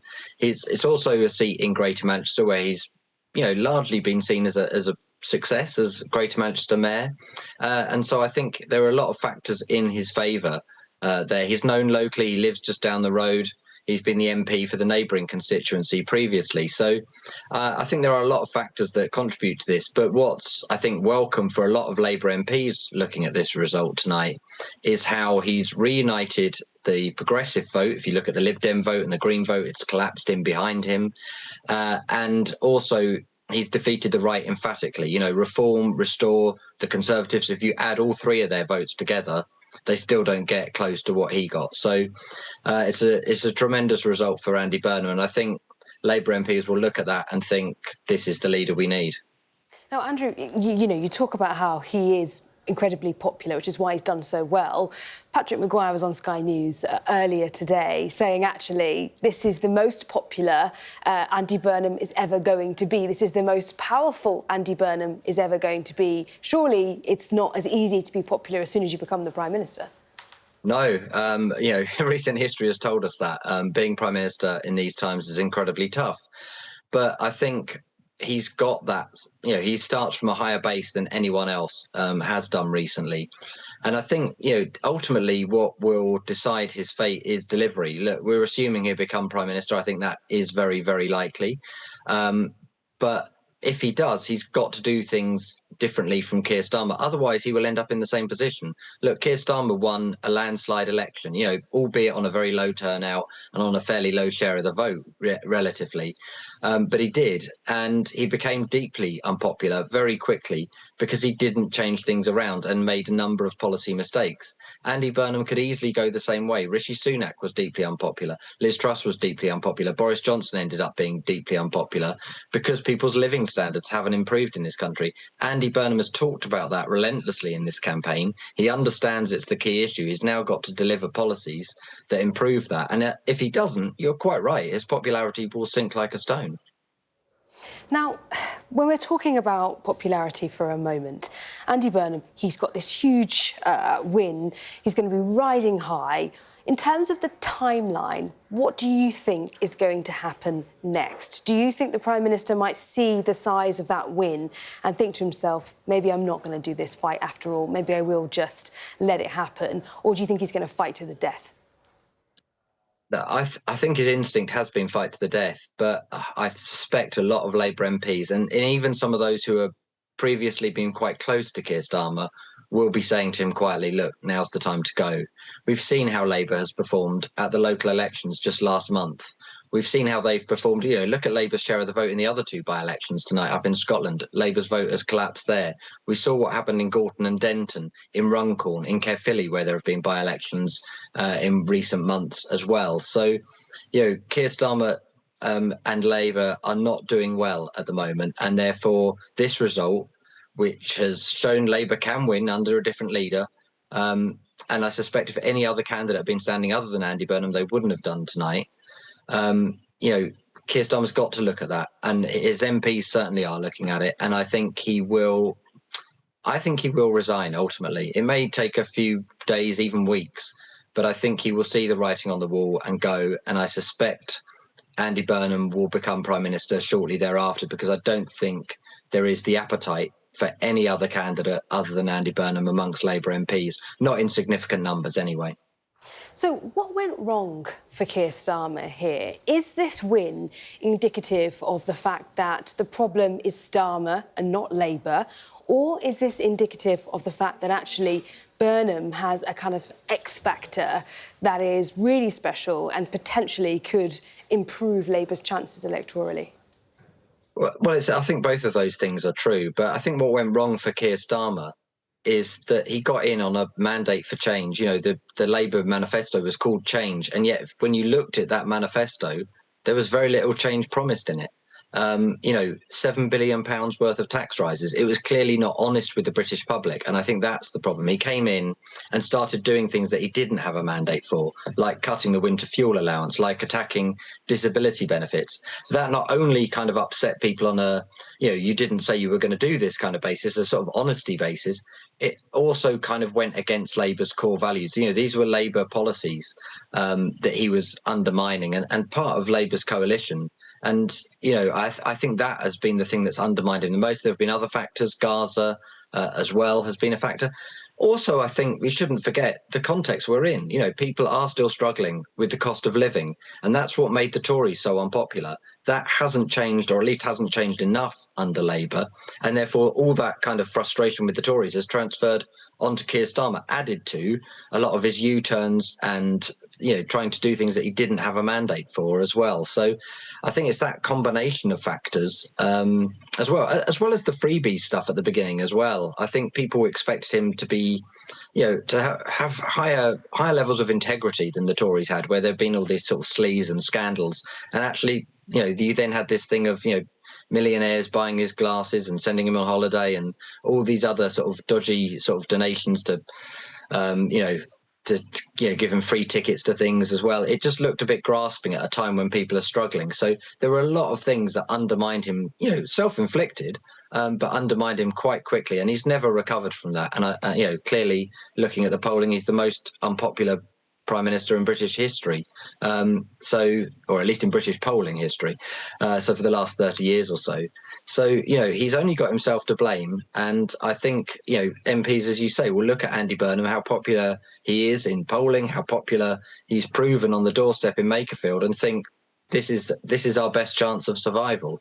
But it needs policy change as well. You can only survive on the kind of goodwill of a change of face for so long.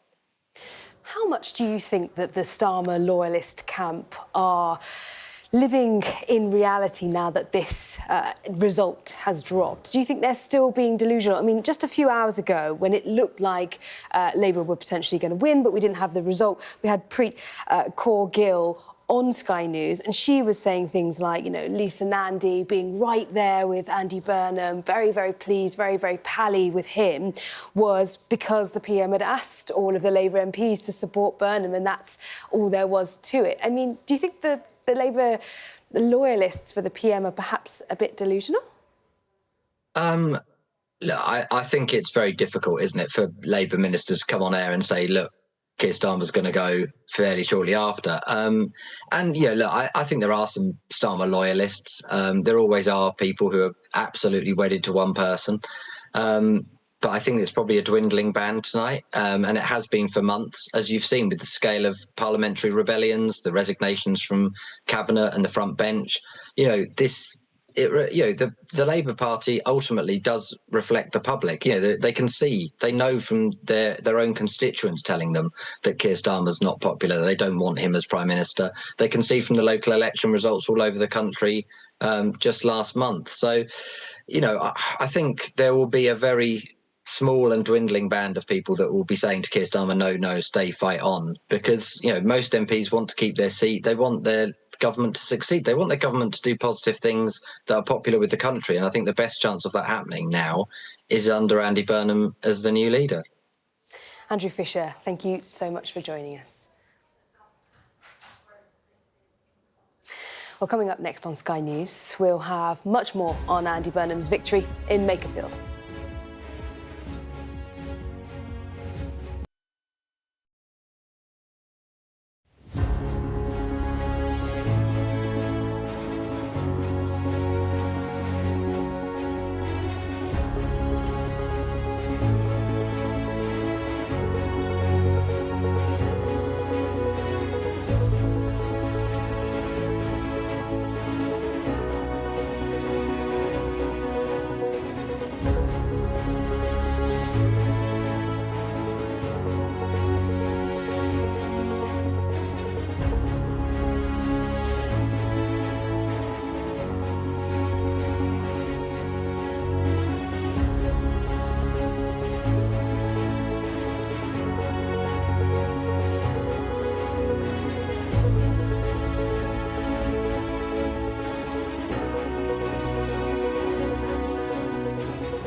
You're watching Sky News, and if you're just joining us, Andy Burnham has won the Makerfield by-election with a majority of more than 9,000 votes.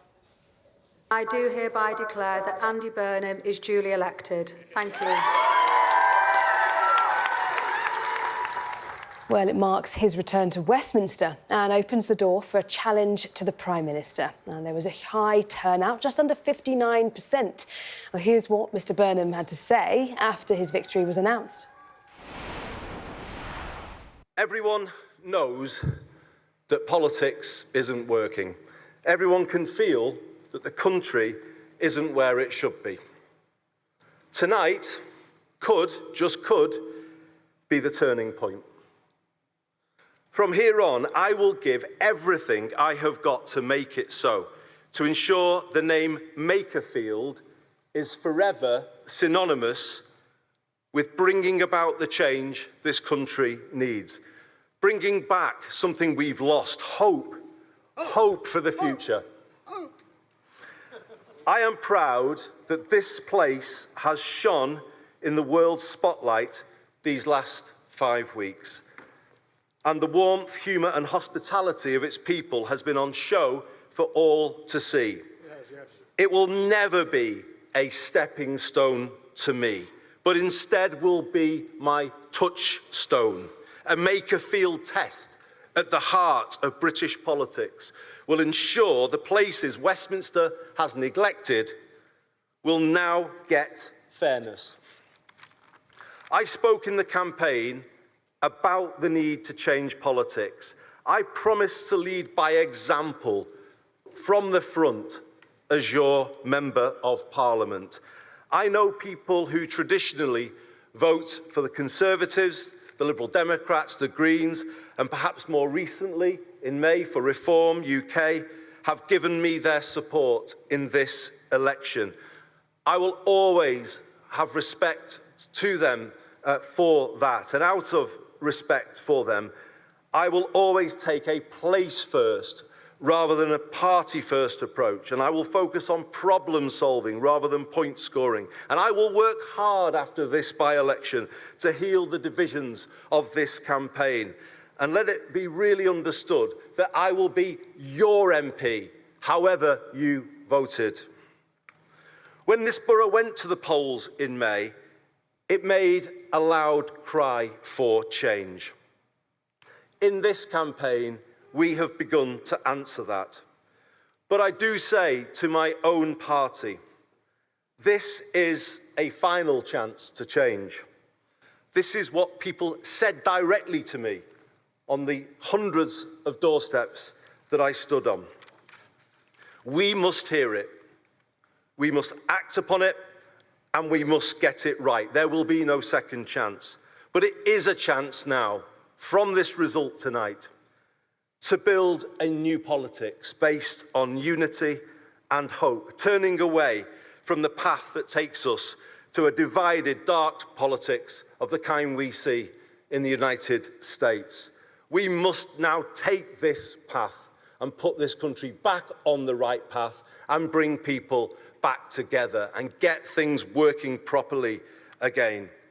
It is with some sadness that this result brings an end to my wonderful 9 years as Mayor of Greater Manchester. This city region has given so much to me, and it is a wrench to leave the job I love. But I am not leaving the service of Greater Manchester. I've always been clear that it can't achieve everything it should be, and we can't close the north-south divide, and we can't make all the great English cities be what they should be without big change at the national level. I always knew one day I would seek to go back to Westminster to complete that unfinished business, so that Makerfield and Greater Manchester and the north of England can fulfil their potential. And I will forever be grateful to the people here, the people of the wonderful places that make up this constituency, the proud places that always have deserved so much more. I will forever be grateful to them that they have given me the chance to go back and make this country work for Makerfield, and the many places like it across the country who have been neglected, who feel that the country works for other people in other places, but not for them. And that changes tonight. This result changes that. This result will bring about a country that works fairly for everywhere and for everybody. People here have voted for change. They have voted for more power for the North and everywhere forgotten by Westminster. They have voted for hope. Now let's give that back to them. Thank you very much indeed, everybody. Well, with me now is the Deputy Leader of the Green Party, Mothin Ali. Thank you so much for being with us this morning. Let's just start off with actually what happened to the Greens in this election. If you compare the national polling, you guys are on 15%. There was nothing like that in this election. Where were you? I mean, going into this election, we knew it was going to be a tough election for us. We knew that it was going to be really, really difficult. Our party on the ground is relatively new. Just look at where we've come from in the last 9 months. So we've come from a party of 60,000 members last September to a party of 230,000 members and climbing. And with that growth comes a lot of internal work that needs to be done. And some parties are more developed than others. And we're still doing that work. But as well, look at Gorton and Denton. I mean, you won that, right? And you couldn't replicate it in this constituency or even anywhere near close. I mean, many people would argue maybe you didn't make enough of an effort. I mean, Gorton and Denton, there was a clear message that it was either Greens or Reform. Do you know, it was clear from the voice on the ground, it was Greens or Reform. The anger towards Labour was so strong. In Makerfield, Labour got their messaging right. It was Andy Burnham versus Reform, not Labour versus Reform. See, Andy Burnham ditched the Labour brand and he made it all about his own popularity. So it was a bit of a weird election. Andy Burnham, all credit to him, is a very popular politician. So, and he has connections to that area, so his popularity extends there. But that's his personal brand that won a lot of this election, as well as a lot of Green voters were so worried about a reform win that lots of people who were thinking about voting Green or would have voted Green actually voted Labour or stayed at home. So let's look at the results for a second. Is this going to be a problem for the Green Party? Because actually, if you're talking about an anti-reform vote here, that means that maybe more tactical voting might take votes away from you guys. You talk about the Burnham brand and how strong that brand is. Well, if Andy Burnham becomes the Prime Minister, surely that's chaos, catastrophe for the Green Party, no? I mean, it depends on which version of Andy Burnham turns up, first of all. We've already seen him make a number of U-turns. We've seen him pretend he's a lefty, whereas he's actually peddling some quite right-wing rhetoric at the same time. Like what? Like his support of Shabana Mahmood's immigration policy, his failure to condemn what's happening in Gaza as a genocide, his attack on welfare and calling for cuts on welfare to support funding warfare. That kind of thing is not something that's a traditional Labour, left-wing Labour parliamentarian would support. So he is that same Blairite that was there all the way through. I mean, he's a career politician and that's what's expected. But what we're really looking forward to the mayoral election now, the Greater Manchester mayoral election. OK, so do you guys think you've actually got a chance in the mayoral election for the Greater Manchester? I think that's a clear fight between Greens and Reform. I mean, you don't think Labour are in that race? I think there'll be contenders. They'll probably come third, but that is a clear fight between Greens and Reform. We just won 18 councillors in Manchester itself. We won councillors in Bolton. We had a solid result in Oldham, in Rochdale. There's lots of constituencies that make up Greater Manchester where we will get a lot of support from. But at the same time, Labour would argue that actually it's going to be Labour and Reform in the Greater Manchester mayoralty. They're going to say they're going to throw the kitchen sink at it. They really don't want to be losing something like that. So how realistic is it for the Greens to win that when actually you guys got, what, 1% of the vote in this by-election? I mean, that's the same messaging Labour tried in Gorton and Denton. Do you know, they tried to say it was between Greens, Labour and Reform. They even produced a fake poll that showed it was Greens, Labour and Reform, and they cut Greens out of the whole picture. But we really managed to get our campaign going in Gorton and Denton. We've already got leaflets out for Greater Manchester campaign. We've got a candidate selected, and the announcement's going to be made on Saturday. Zach's going to be up in Manchester making that announcement, and I'm really looking forward to getting my teeth stuck into this one. OK, let's have a look for a second at this by-election. Let's stick to this by-election. Is this going to be a problem for smaller parties if Andy Burnham starts to show that actually he does have this kind of X factor? I mean, you criticise him saying he's not a lefty, you say he's got right-wing views. Of course, he would deny that. At the end of the day, you might criticise what he does or the way he does it, but he has won a very decisive victory today, and clearly the people of Makerfield wanted him and him only. I mean, absolutely, he's... Congratulations, Andy Burnham, for winning this election. It's not an easy thing to do to win a by-election. So all credit to him. But I think there's a lot of space for the Green messaging to cut through, especially if we look at in this campaign. Like I mentioned, we've come from a very low base in terms of our party infrastructure. If we'd have had a year to, if this by-election happened for a year from now, I think we'd have been talking about a very different situation and a very different outcome. If we look at what happened to Reform in this by-election, they will be disappointed with that result, no doubt. People were talking about whether Restore was going to eat into their vote. OK, maybe it did, but clearly not enough to make any difference in the end result.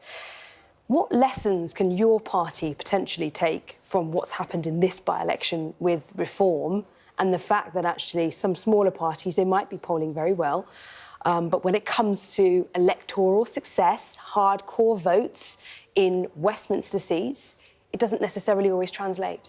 I think if you look at what Reform have done over the last two by-elections, in Gorton and Denton, they picked a poor candidate. They tried to parachute someone in. Now here they picked a racist misogynist as a candidate. I'm sure he would deny those allegations, of course. He said abortions were a lifestyle choice. What he said about Carol Vorderman was absolutely shameful. So he can deny it all he wants, but there's this history there as well. So when Reform are constantly picking people like that and making bad choices, then there's serious problems within the Reform Party. It does have a problem with women. But it's not like the Green Party haven't had issues with some of their own candidates. I mean, during the local elections, the Green Party had difficulties with several candidates who were being investigated and looked into around some of the comments that they had made. So it's not like your party is exempt from having any issues. Mm-hmm. No, absolutely. I mean, like I've said, we've gone from a party of 60,000 members to 230,000 members and counting. We're going to pick up some bad apples. And with them, we've got to make sure that we have proper vetting process in place. And that's the work that we're doing at the moment. Martin Ali, Deputy Leader of the Greens, thank you so much for joining us this morning. Thank you for having me.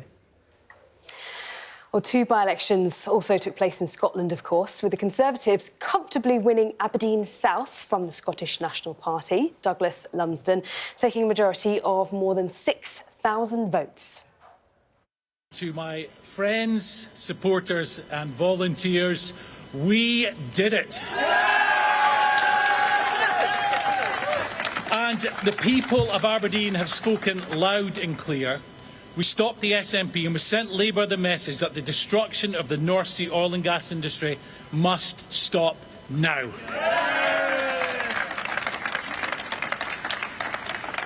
And to everyone in Aberdeen that put their trust in me, thank you. I share your anger, I share your frustration and I share your fears for the future.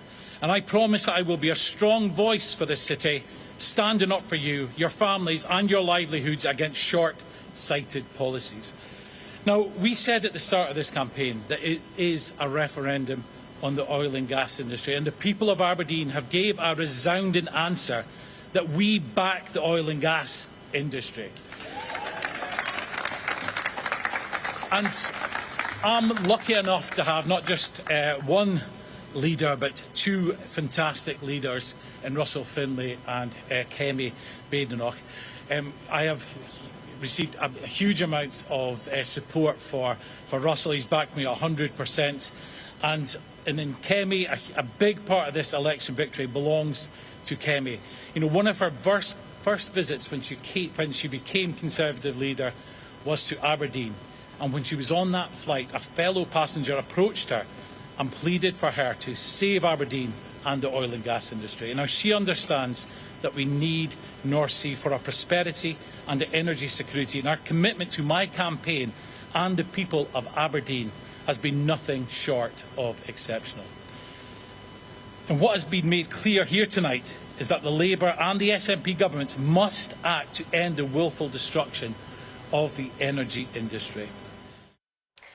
Well, it was better news for the SNP in Arbroath and Broughty Ferry, where Lara Bird won with a big margin. Today, the people of Arbroath and Broughty Ferry have rejected the politics of division and hate that some tried to sow.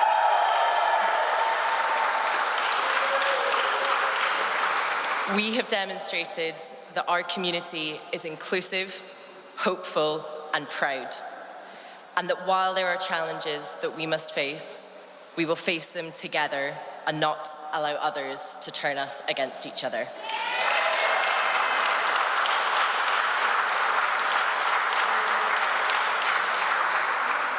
This by-election was about the future that we want for Scotland.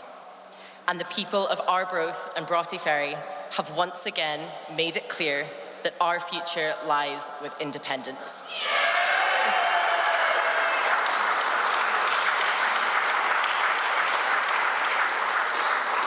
We have demanded more for our community and our nation than Westminster can ever offer us. And with every day that passes, I become more certain that we will win our nation's independence.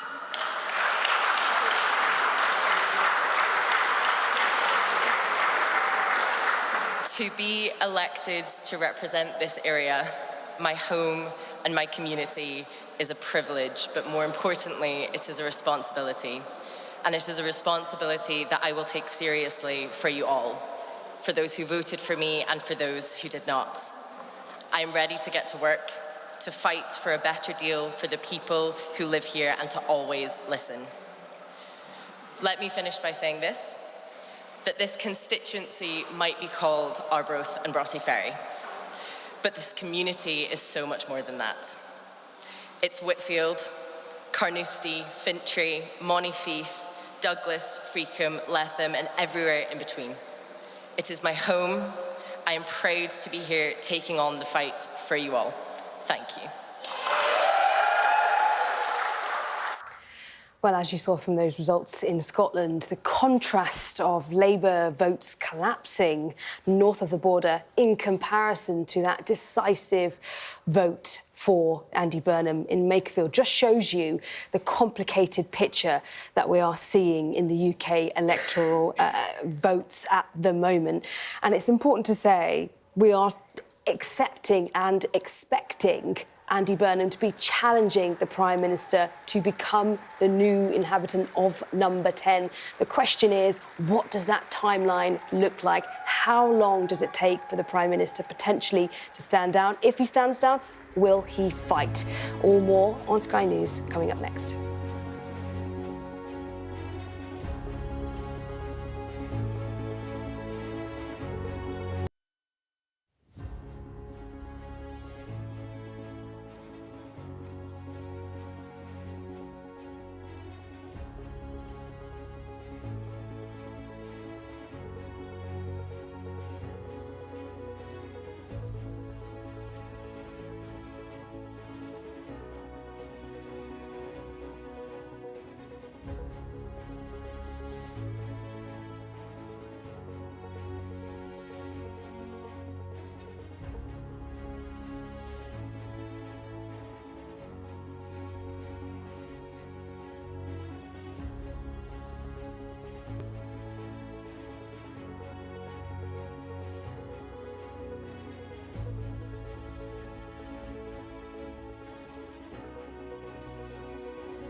You're watching Sky News. It's 5 o'clock. Good morning. Andy Burnham has won the Makerfield by-election with a majority of more than 9,000 votes. I do hereby declare that Andy Burnham is duly elected. Thank you.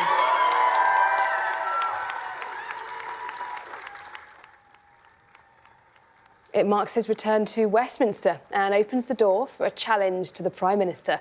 And there was a high turnout, just under 59%. Well, here's what Mr Burnham had to say after his victory was announced. Everyone knows that politics isn't working. Everyone can feel that the country isn't where it should be. Tonight could, just could, be the turning point. From here on, I will give everything I have got to make it so, to ensure the name Makerfield is forever synonymous with bringing about the change this country needs, bringing back something we've lost, hope, hope for the future. I am proud that this place has shone in the world's spotlight these last 5 weeks. And the warmth, humour and hospitality of its people has been on show for all to see. It will never be a stepping stone to me, but instead will be my touchstone. A Makerfield test at the heart of British politics will ensure the places Westminster has neglected will now get fairness. I spoke in the campaign about the need to change politics. I promise to lead by example from the front as your Member of Parliament. I know people who traditionally vote for the Conservatives, the Liberal Democrats, the Greens, and perhaps more recently, in May, for Reform UK, have given me their support in this election. I will always have respect to them for that, and out of respect for them, I will always take a place first rather than a party first approach, and I will focus on problem solving rather than point scoring, and I will work hard after this by-election to heal the divisions of this campaign, and let it be really understood that I will be your MP however you voted. When this borough went to the polls in May, it made a loud cry for change. In this campaign, we have begun to answer that. But I do say to my own party, this is a final chance to change. This is what people said directly to me on the hundreds of doorsteps that I stood on. We must hear it. We must act upon it. And we must get it right. There will be no second chance. But it is a chance now, from this result tonight, to build a new politics based on unity and hope, turning away from the path that takes us to a divided, dark politics of the kind we see in the United States. We must now take this path and put this country back on the right path and bring people back together and get things working properly again. It is with some sadness that this result brings an end to my wonderful 9 years as Mayor of Greater Manchester. This city region has given so much to me, and it is a wrench to leave the job I love. But I am not leaving the service of Greater Manchester. I've always been clear that it can't achieve everything it should be, and we can't close the north-south divide, and we can't make all the great English cities be what they should be without big change at the national level. I always knew one day I would seek to go back to Westminster to complete that unfinished business, so that Makerfield and Greater Manchester and the north of England can fulfil their potential.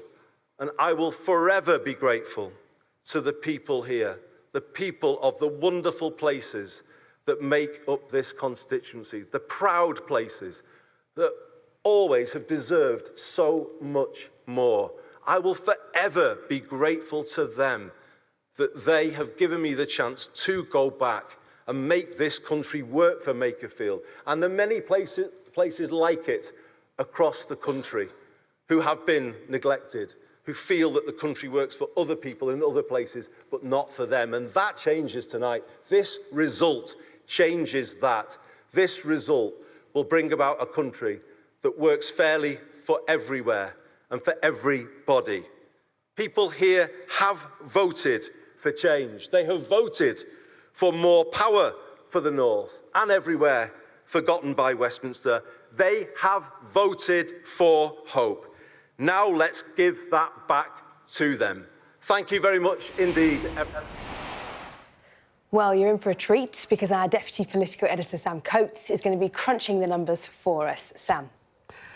It was a thumping win for Andy Burnham that outstripped expectations, and I think it's going to hasten the end of Keir Starmer's premiership. Let's just dive straight into the numbers because they really are very stark. Now, this is the scale of Andy Burnham's win. You can see the very big red line here. He actually won by 9,231 votes. Right. At the last general election, Labour won this seat by 5,400 votes. He's almost doubled that at a point where Labour are behind in the polls. They've been in government for a couple of years. So this is quite a remarkable number. I just want you to have a look at some of the size of the lines here. Very clearly, a lot of Labour votes, way more than Reform. Also, even if you add together Restore Britain and Reform UK, we don't get anywhere near the Labour figure. We'll come back to that in a moment. But look at how little other parties got in this. That's another feature that we will come back and talk about in a moment. Let's look at how the landscape changed since the 2024 election. And look at this. Here we've moved into percentages. Andy Burnham got well more than 50%. In fact, he got almost 55% of the vote. Now, that's important because that's a key part of the argument that allies of Andy Burnham are going to make, that he can take on Reform in a way that nobody else can. Restore Britain, by the way, there was a lot of chat about them, particularly on social media through this campaign. They didn't do anywhere near as well as I think some of them were suggesting. That's only a little bit, 6.8%. It's only a little bit more than their national poll figure from YouGov, and you can see just how the other parties did. But here's a remarkable thing about this by-election result. What you saw is a decent increase in the size of Labour's vote. But this is really interesting. The Reform vote went up as well. So they lost, but they did better than in 2024. So what's going on there? Well, what's happened, as you can see here, is that voters from all the other parties basically decided that they were going to back one of these two parties. In fact, this became a traditional kind of two-horse race. We'll have a look at the numbers in more detail for that. But that's essentially why this is such a special result. And part of the argument that Andy Burnham can make, that he can unite his supporters against Reform UK, the party's biggest opponent at the moment. You can see that very clearly here. Right, what we've done is we've broken down tonight's vote into basically the left and the right, progressives and the right. And you can see that what's happened here is the almost 55% of the vote that Andy Burnham got. But look how small the Liberal Democrat yellow and the Green Party result was. He's managed basically to take all of that vote and put it into Burnham's column. That uniting the left, I think, was something that Keir Starmer really struggled with. And you can see that there just weren't anywhere near enough votes on the right of British politics, even if you add the Reform UK vote and the Restore Britain vote. You were well short of Andy Burnham's total. Sam in Downing Street suggested that Andy Burnham had to clear that hurdle in order to make a case for Downing Street. He's done it very, very easily. I'm getting messages from Labour MPs right now saying that this scale of a result is just going to force Keir Starmer to have to think about standing down and lay out a timetable within days. Here's another way of looking at the result that I think will be used in the coming days. Right, let's look at the national polling. Nationally, if you look at this is the latest YouGov poll, Reform UK are in front, they're on 24%, Labour are behind.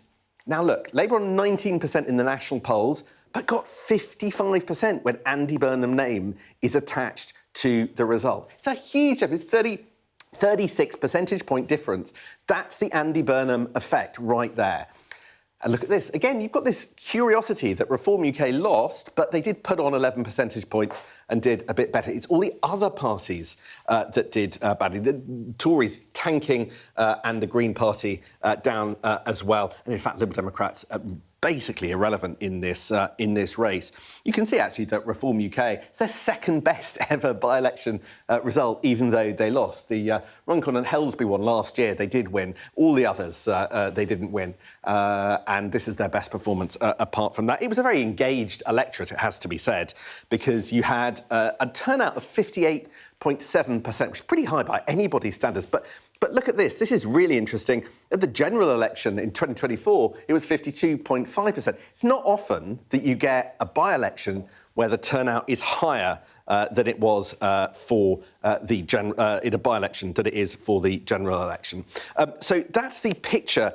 But the story of tonight, well, as you've seen, whichever way you cut it, Andy Burnham got a lot of votes, squeezed votes from potential other parties in the same wing of British politics as him, and he slayed the Reform UK ghost just weeks after Reform UK won in every ward in Makerfield. I think the result is going to hasten Keir Starmer's demise. Sam, thanks so much. Well, let's speak to our chief political correspondent, John Craig, who's in Wigan. John, just explain to us the timeline of what we might be seeing within the next few hours or the next few days. I mean, I note that so far we haven't heard anything from the PM, for instance. We are expecting to hear something from the Prime Minister eventually, not quite sure when, but we are assured that he will be responding rather than snubbing Mr Burnham because he's after his job. But no doubt there will be supporters of Mr Burnham calling on the Prime Minister to step down. We shall obviously look to see what current members of Sir Keir Starmer's cabinet have to say over the weekend. Now, in terms of the two men, two now rivals speaking, Sir Keir Starmer talked during the week when he was in Evian, an interview with Beth Rigby, saying they would speak after the weekend. Well, that suggests Monday. It'll be Monday when Mr Burnham takes his seat in the House of Commons. And it may well be that that is when they either speak on. Quite possible, they may well have a meeting on Monday. Of course, the cabinet meets on Tuesday. Will the Prime Minister demand they all give pledges of loyalty in blood? Because there seem to be plenty of Labour cabinet ministers who are deserting Sir Keir Starmer. I mean, you should have seen the body language here between Lisa Nandy and Andy Burnham when it was clear that Mr Burnham had won that big thumping majority. Big, beaming smiles. So you don't have to be a mind reader to see that Lisa Nandy is very pleased by Mr Burnham's victory, the scale of his victory. We know that Lucy Powell is a close ally of Mr Burnham, though she's not in the cabinet, of course. She's Labour's elected deputy leader. And so one of the things to look for, obviously, is what cabinet ministers have to say about the events of the past few hours. When ministers are in broadcast interviews or perhaps writing articles for the weekend newspapers, what are they going to say? As Sam was saying, the Prime Minister's position is now looking even more precarious than it was. Over the past week, he's had the shattering blow of the resignation of John Healey, a man he thought he could rely on and trust as a loyal ally. Now this. The scale of this victory by Mr Burnham will send shockwaves through the Labour High Command. They won't have been expecting a victory like this, and it makes the Prime Minister's position even weaker and more vulnerable and strengthens Mr Burnham's position. And you heard in his speech there talking about change. It struck me also when he said towards the end, I always knew one day I would seek to return to go back to Westminster. Unfinished business, he said. So that makes it sound as though he's been plotting this for some time. He stood for the Labour leadership twice before. 2010, He came 4th out of 5. That was the election that Ed Miliband won. 2015, he came 2nd to Jeremy Corbyn. Well, it's likely to be 3rd time lucky. What we don't know yet, although it's looking more likely that there will be, perhaps will not be a contest because Keir Starmer is going to face mounting pressure over the weekend to step down. And Mr Burnham's hand is strengthened. If there is a contest, well, Mr Burnham, on the strength of this result, looks odds-on to easily see off any challengers. Should just mention for Labour, though, bad results for them in Scotland. 4th place in the 2 Scottish by-elections. That's Aberdeen South, won by the Conservatives. We haven't said that for a while, have we? Tories winning a by-election. Last time, I think, was it Hartlepool, but a few years back. That's because Kemi Badenoch made a big issue of oil and gas in the North Sea. That's paid off for them. Labour 4th there. It was SNP defending the seat. Stephen Flynn, who's become a member of the Scottish Parliament. And the new seat of Arbroath and Broughty Ferry, the SNP held on there. Labour again 4th. One of Mr Burnham's tasks is to try and lead a Labour recovery in Scotland and indeed in Wales. On the showing of tonight's showing, he's popular in its seats where it's Labour versus Reform, but of course Scotland and Wales are entirely different with the nationalists there. So Mr Burnham looks odds-on to become Prime Minister, probably within a matter of weeks, possibly within a matter of weeks, possibly months. Massive in-tray, huge problems, the defence spending row, social unrest involved as a result of some of the dreadful crimes we've seen in the UK over the last few weeks. The cost of living, so many issues, international relations with President Trump and other world leaders, for example. A massive and daunting task for Mr Burnham, but he's today taken a massive step towards becoming the tenant of 10 Downing Street. Next stop, Downing Street. Labour's King of the North looks set to inherit Labour's crown. And John, I've got about 10 seconds to ask you very quickly. You had an encounter with Count Binface, is that right? I did indeed, yes. Yes, he came and where we were broadcasting from, he came along and started talking to me, and I tried to ignore him, but my colleague Anna Botting and indeed the editor in the gallery said, no, interview him. So I was forced to do that. I must admit, I'm not used to interviewing people like that. John, thank you so much. Your turn next time. Your turn next time. Right, you're watching Sky News. Coming up, we're going to have much more on Andy Burnham's victory in Makerfield.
Well, with Andy Burnham being elected as the MP for Makerfield, questions are being asked about what his victory means for the future in number 10.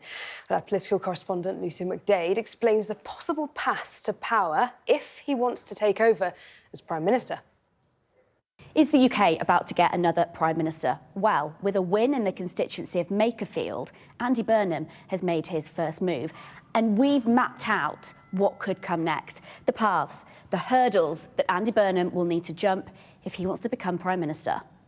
So Andy Burnham has been elected the MP for Makerfield. It marks his return to Westminster politics, but crucially means he can now challenge Keir Starmer for the Labour leadership. Now, if he chooses to do that, he would need the backing of at least 81 Labour MPs. But there are a number of things that could happen here, so let's just take each one in turn. The likes of Wes Streeting, Ed Miliband, Angela Rayner, Al Carnes, they could choose to stand against him in any contest, or any of these politicians could choose to trigger a leadership challenge themselves that would then go to a vote of Labour members and affiliated trade unions.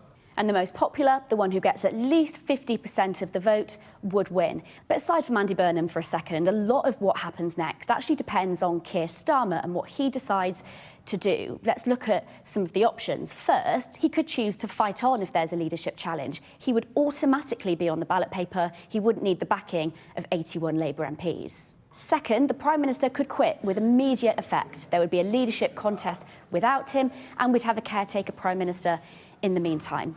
It's worth pointing out at this point that in this scenario, any candidate standing wouldn't just need the 81 Labour MPs. They'd also need the support of some local Labour parties or affiliated trade unions. Third, Keir Starmer could just decide to set out a timetable for his departure from number 10, say until September this year. That could put off a leadership contest for the time being. Of course, there is also a world in which Keir Starmer decides to run in a leadership race and wins and stays on as Prime Minister.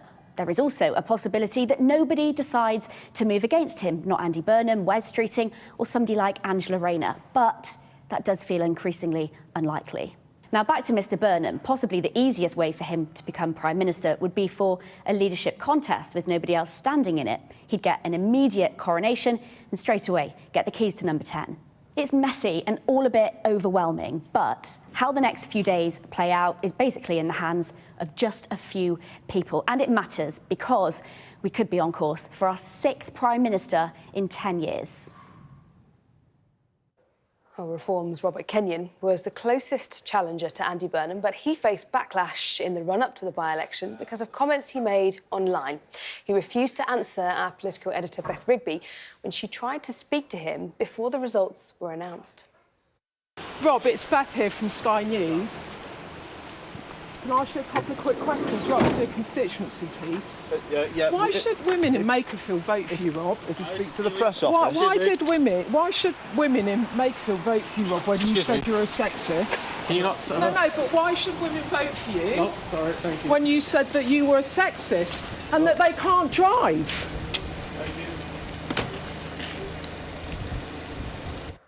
Well, a short time ago, I spoke to Deputy Leader of the Greens, Mothin Ali, about the result in Makerfield. Going into this election, we knew it was going to be a tough election for us. We knew that it was going to be really, really difficult. Our party on the ground is relatively new. Just look at where we've come from in the last 9 months. So we've come from a party of 60,000 members last September to a party of 230,000 members and climbing. And with that growth comes a lot of internal work that needs to be done.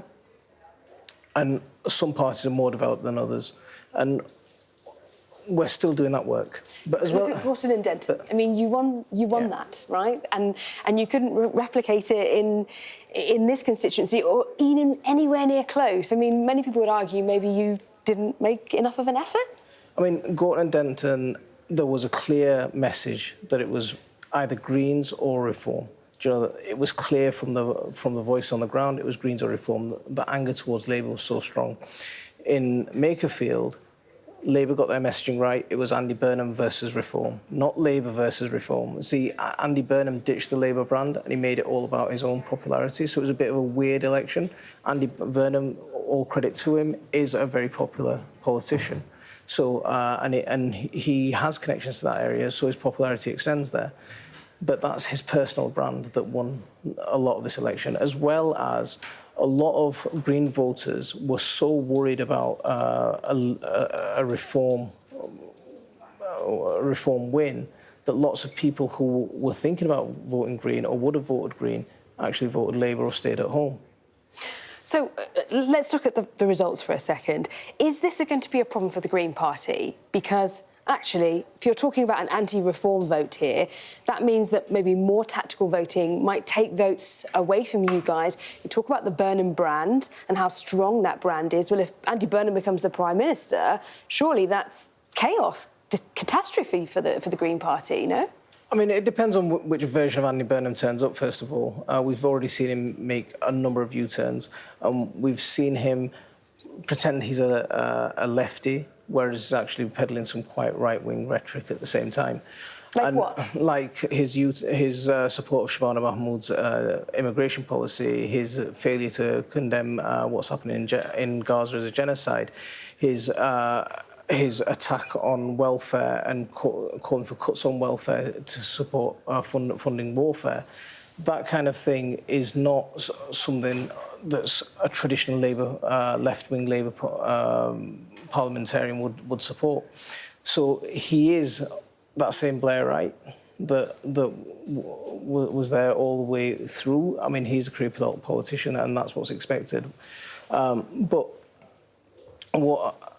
we're really looking forward to the mayoral election now, the Greater Manchester mayoral election. OK, so do you guys think you've actually got a chance in the mayoral election for Greater Manchester? I think that's a clear fight between Greens and Reform. You don't think Labour are in that race? I think there'll be contenders. They'll probably come third, but that is a clear fight between Greens and Reform. We just won 18 councillors in Manchester itself. We won councillors in Bolton. We had a solid result in Oldham, in Rochdale. There's lots of constituencies that make up Greater Manchester where we will get a lot of support from. But at the same time, Labour would argue that actually it's going to be Labour and Reform in the Greater Manchester mayoralty. They're going to say they're going to throw the kitchen sink at it. They really don't want to be losing something like that. So how realistic is it for the Greens to win that when actually you guys got, what, 1% of the vote in this by-election? I mean, that's the same messaging Labour tried in Gorton and Denton.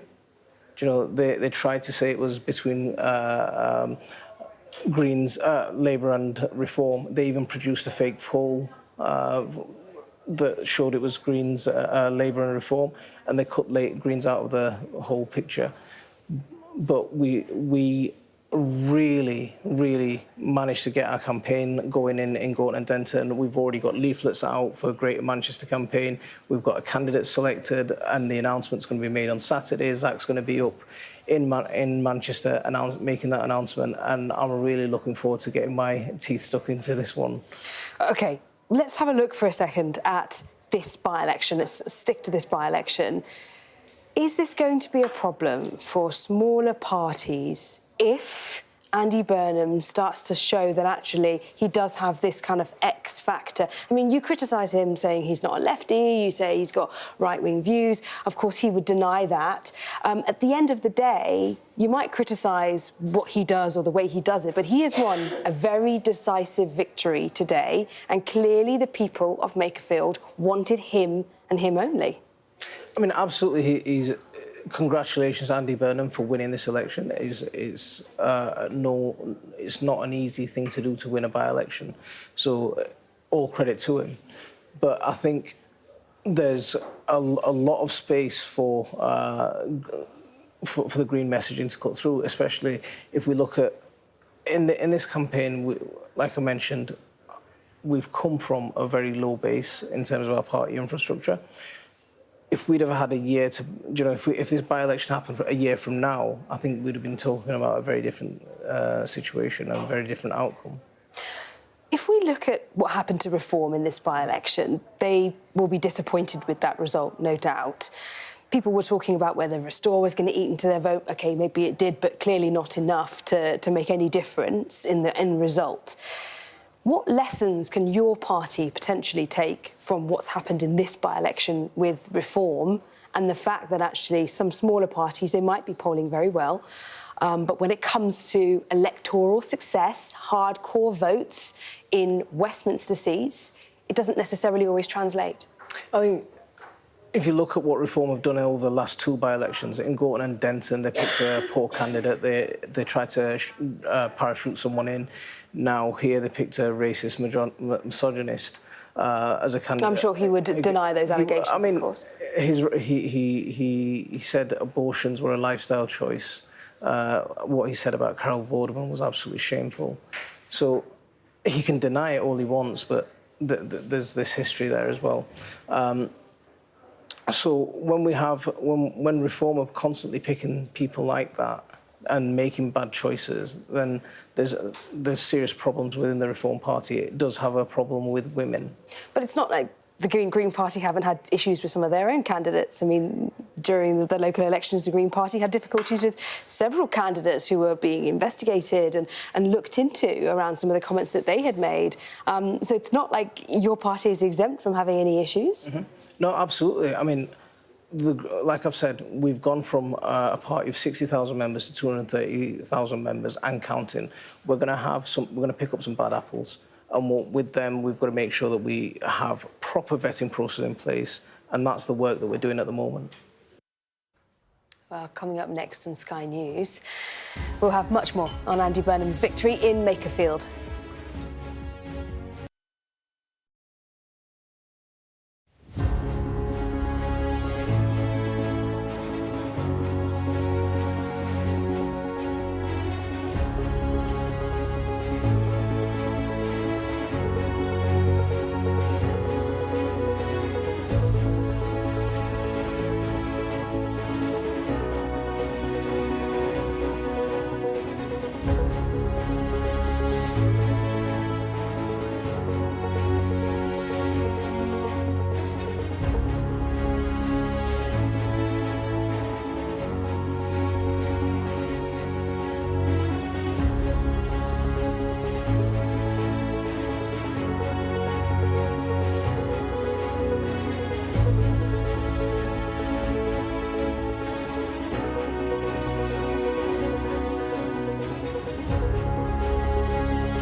Well, you're watching Sky News, and if you're just joining us, Andy Burnham has won the Makerfield by-election with a majority of more than 9,000 votes.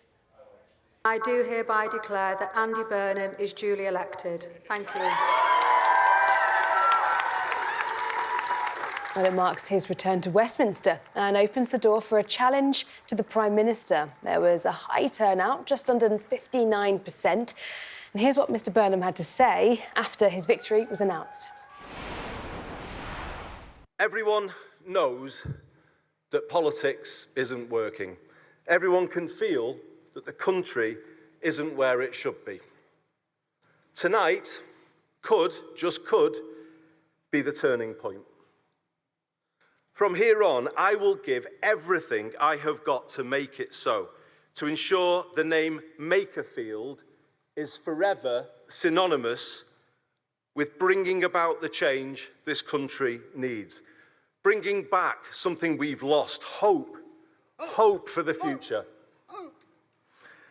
I am proud that this place has shone in the world's spotlight these last 5 weeks.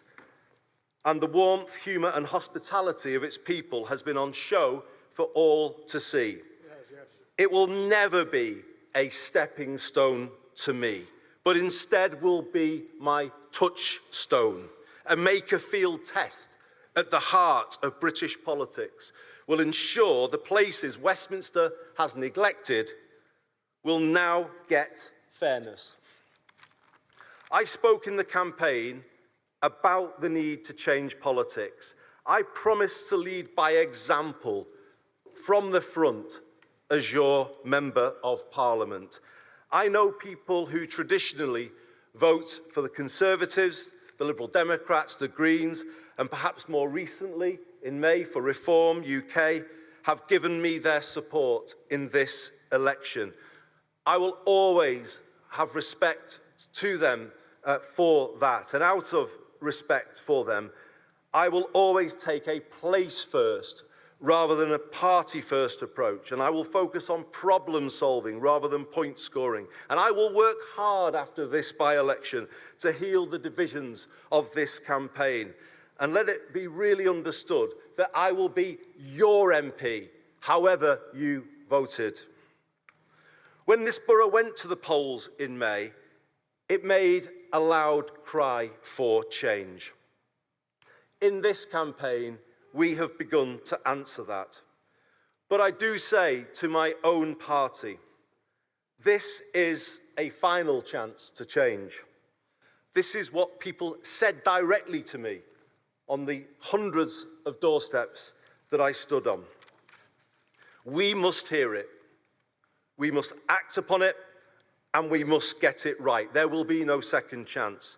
But it is a chance now, from this result tonight, to build a new politics based on unity and hope, turning away from the path that takes us to a divided, dark politics of the kind we see in the United States.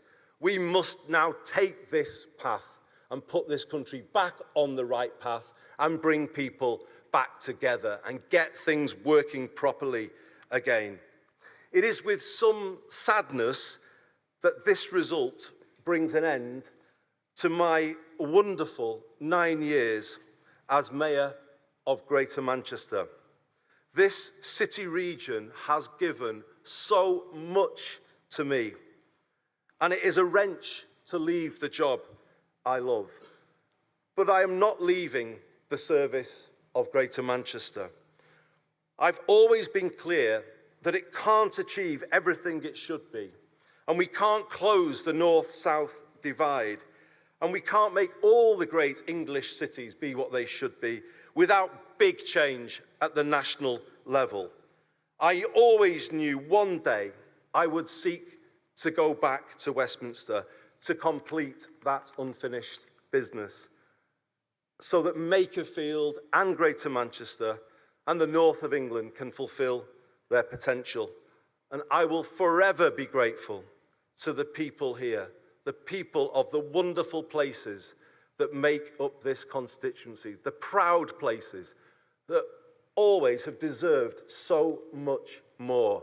I will forever be grateful to them that they have given me the chance to go back and make this country work for Makerfield, and the many places like it across the country who have been neglected, who feel that the country works for other people in other places, but not for them. And that changes tonight. This result changes that.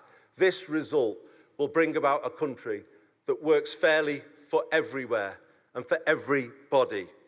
People here have voted for change. They have voted for more power for the North and everywhere forgotten by Westminster.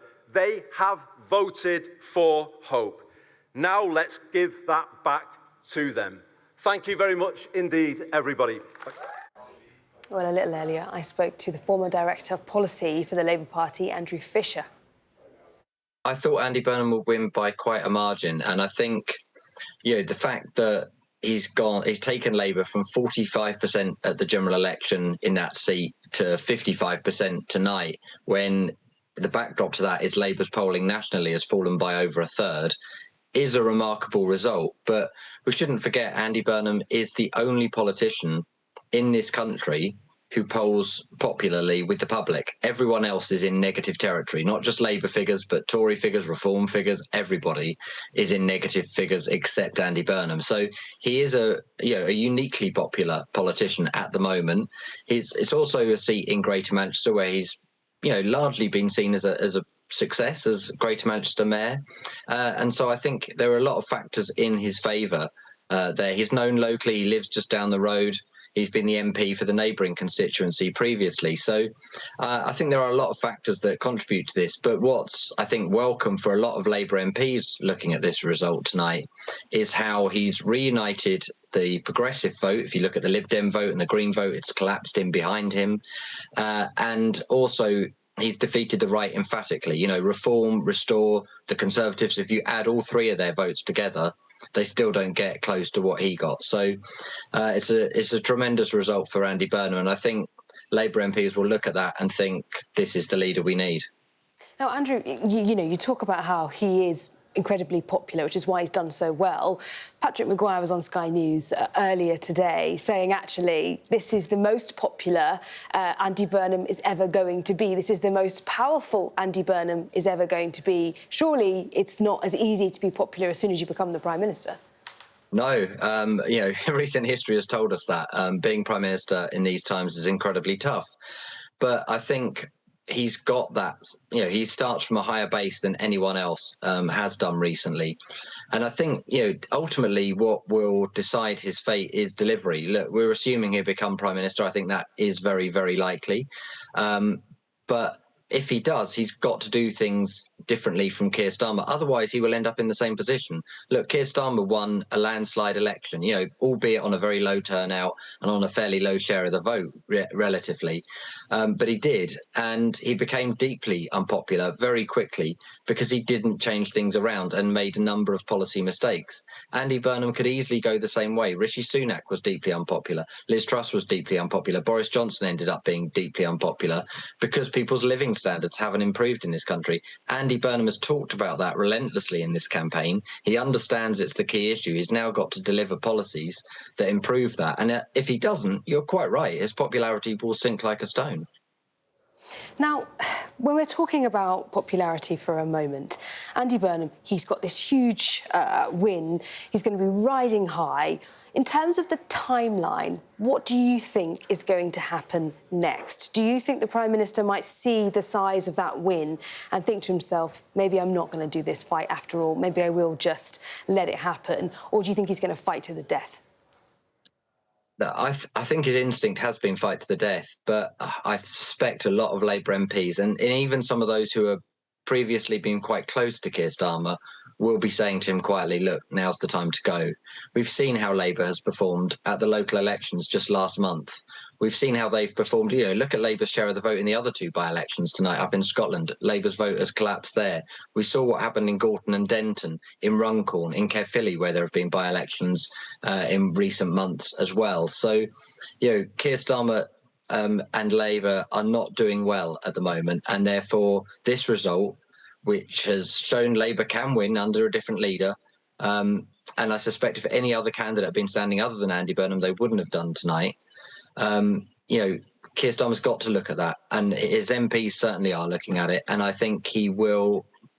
I think he will resign ultimately. It may take a few days, even weeks, but I think he will see the writing on the wall and go. And I suspect Andy Burnham will become Prime Minister shortly thereafter, because I don't think there is the appetite for any other candidate other than Andy Burnham amongst Labour MPs, not in significant numbers anyway.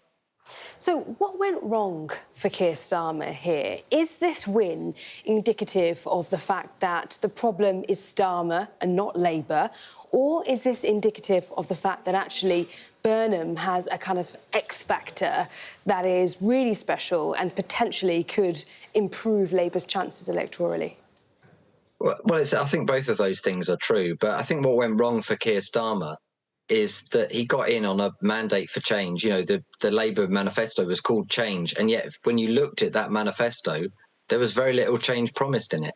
You know, £7 billion worth of tax rises. It was clearly not honest with the British public, and I think that's the problem. He came in and started doing things that he didn't have a mandate for, like cutting the winter fuel allowance, like attacking disability benefits. That not only kind of upset people on a, you know, you didn't say you were going to do this kind of basis, a sort of honesty basis, it also kind of went against Labour's core values. You know, these were Labour policies that he was undermining, and part of Labour's coalition.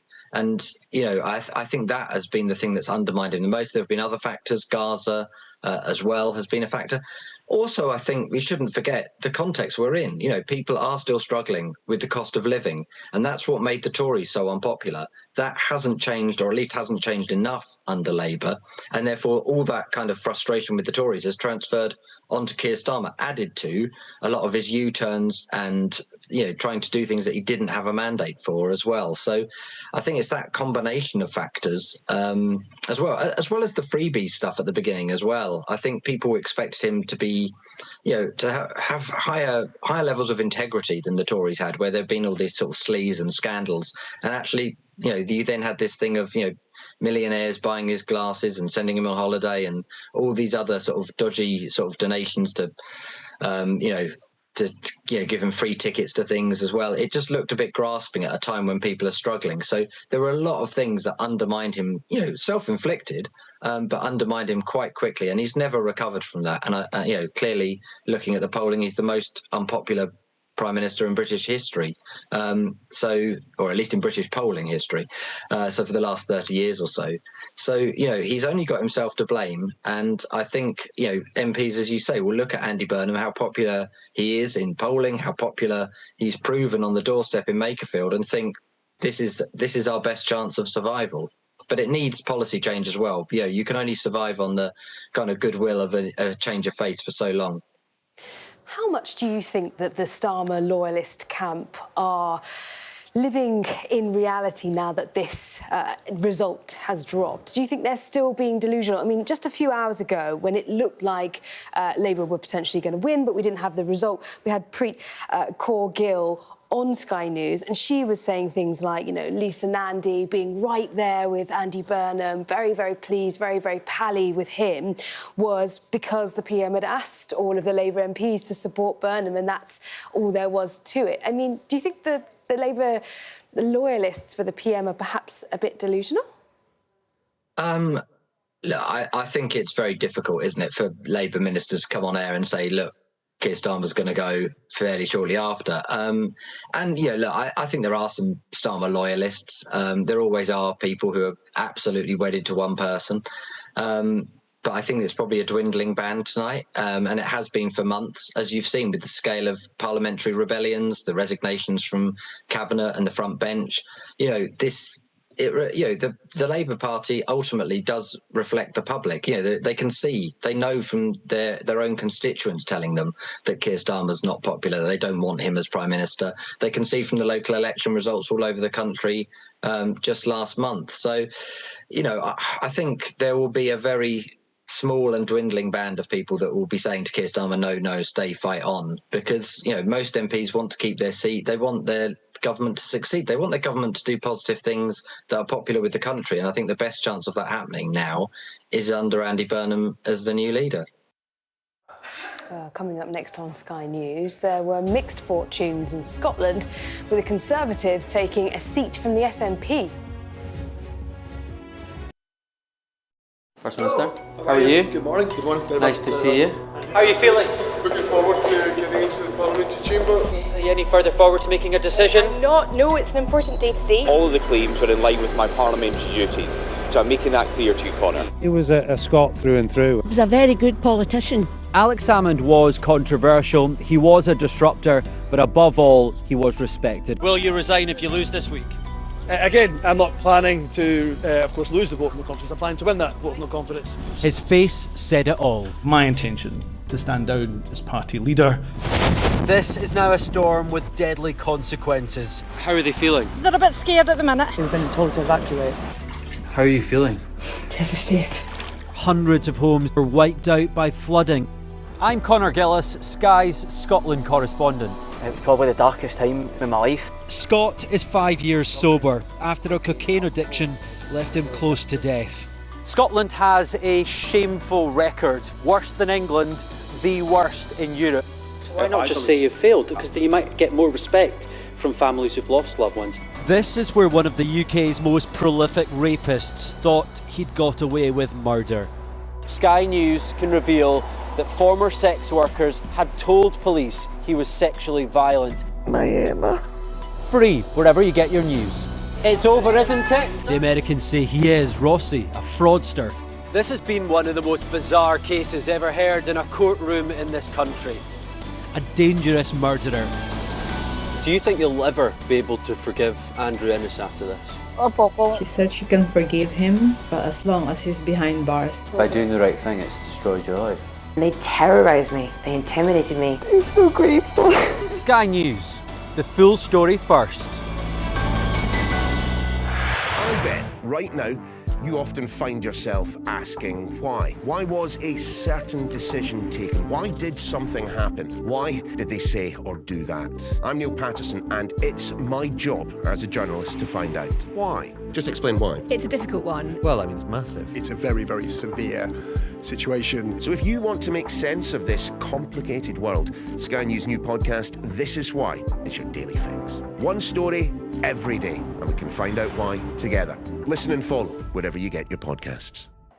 Well, 2 by-elections also took place in Scotland, with the Conservatives comfortably winning Aberdeen South from the Scottish National Party, Douglas Lumsden taking a majority of more than 6,000 votes.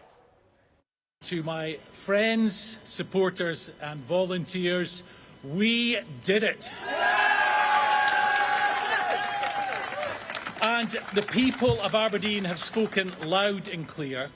We stopped the SNP and we sent Labour the message that the destruction of the North Sea oil and gas industry must stop now.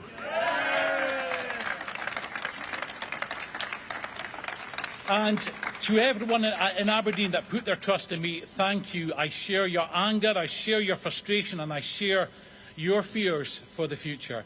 And I promise that I will be a strong voice for this city, standing up for you, your families and your livelihoods against short-sighted policies. Now, we said at the start of this campaign that it is a referendum on the oil and gas industry, and the people of Aberdeen have gave a resounding answer that we back the oil and gas industry.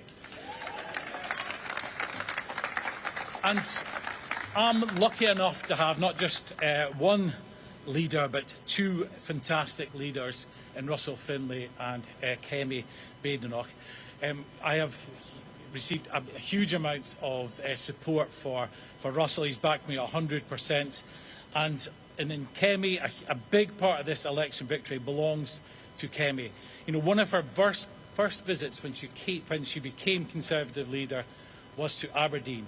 And when she was on that flight, a fellow passenger approached her and pleaded for her to save Aberdeen and the oil and gas industry. Now, she understands that we need North Sea for our prosperity and the energy security, and our commitment to my campaign and the people of Aberdeen has been nothing short of exceptional. And what has been made clear here tonight is that the Labour and the SNP governments must act to end the willful destruction of the energy industry. Well, it was better news for the SNP in Arbroath and Broughty Ferry, where Lara Bird won with a big margin. Today, the people of Arbroath and Broughty Ferry have rejected the politics of division and hate that some tried to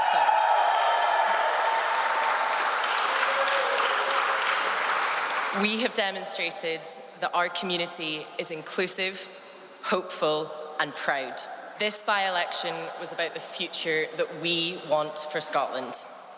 And the people of Arbroath and Broughty Ferry have once again made it clear that our future lies with independence.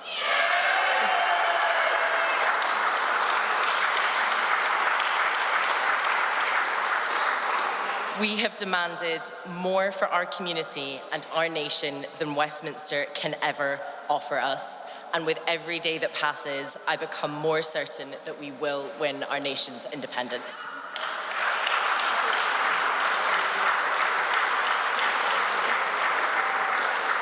To be elected to represent this area, my home and my community, is a privilege, but more importantly, it is a responsibility. And it is a responsibility that I will take seriously for you all, for those who voted for me and for those who did not. I am ready to get to work, to fight for a better deal for the people who live here and to always listen. Let me finish by saying this, that this constituency might be called Arbroath and Broughty Ferry, but this community is so much more than that. It's Wakefield, Carnoustie, Fintry, Monifieth, Douglas, Freakham, Letham, and everywhere in between. It is my home. I am proud to be here taking on the fight for you all. Thank you. Oh, just before we go, a reminder of the breaking news that we're following this morning. Andy Burnham has comfortably won the Makerfield by-election, setting up his return to Parliament and a bid to replace Sir Keir Starmer as the Prime Minister. He won almost 25,000 votes, giving him a majority of more than 9,000. And his nearest challenger was the Reform candidate, Rob Kenyon. Andy Burnham won by the by-election with nearly 55% of the vote. That's nearly 10% higher than what Labour achieved in 2024 and easily outpacing opinion polls. Now, he comfortably beat the combined total for second and third place parties Reform UK and Restore Britain. Mr Burnham said his victory offered a final chance to change and put the country back on the right path. He also said his return to Westminster is an opportunity to address unfinished business. Well, coming up next on Sky News, we'll have much more on that and the Andy Burnham victory in Makerfield.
Good morning. It's 6 o'clock on Friday, the 19th of June. These are your headlines. Andy Burnham wins the Makerfield by-election, marking his return to Westminster and opening the door to challenge the Prime Minister. I always knew one day I would seek to go back to Westminster to complete that unfinished business. Sir Keir Starmer has offered to welcome Labour's newest MP into his cabinet, but Mr Burnham's allies say he's got his sights set on taking over the top job. In Scotland, the Conservatives comfortably take Aberdeen South from the Scottish National Party. And at 6:40, we'll see what the papers are saying with Gemmell, Alfred.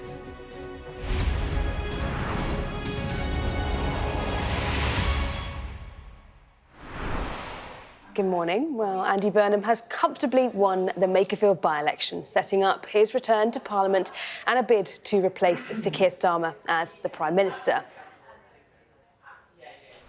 I do hereby declare that Andy Burnham is duly elected. Thank you.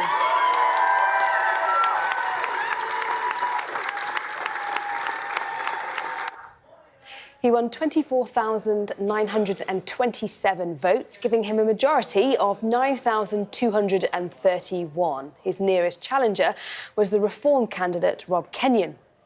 Andy Burnham won the by-election with nearly 55% of the total share of the vote, and that was nearly 10% higher than what Labour achieved in 2024. Mr Burnham said his victory offered a final chance to change and put the country back on the right path. Everyone knows that politics isn't working. Everyone can feel that the country isn't where it should be. Tonight could, just could, be the turning point. From here on, I will give everything I have got to make it so, to ensure the name Makerfield is forever synonymous with bringing about the change this country needs. Bringing back something we've lost, hope. Hope for the future. I am proud that this place has shone in the world's spotlight these last 5 weeks. And the warmth, humour and hospitality of its people has been on show for all to see. It will never be a stepping stone to me, but instead will be my touchstone. A Makerfield test at the heart of British politics will ensure the places Westminster has neglected will now get fairness. I spoke in the campaign about the need to change politics. I promised to lead by example from the front as your Member of Parliament. I know people who traditionally vote for the Conservatives, the Liberal Democrats, the Greens, and perhaps more recently, in May, for Reform UK, have given me their support in this election.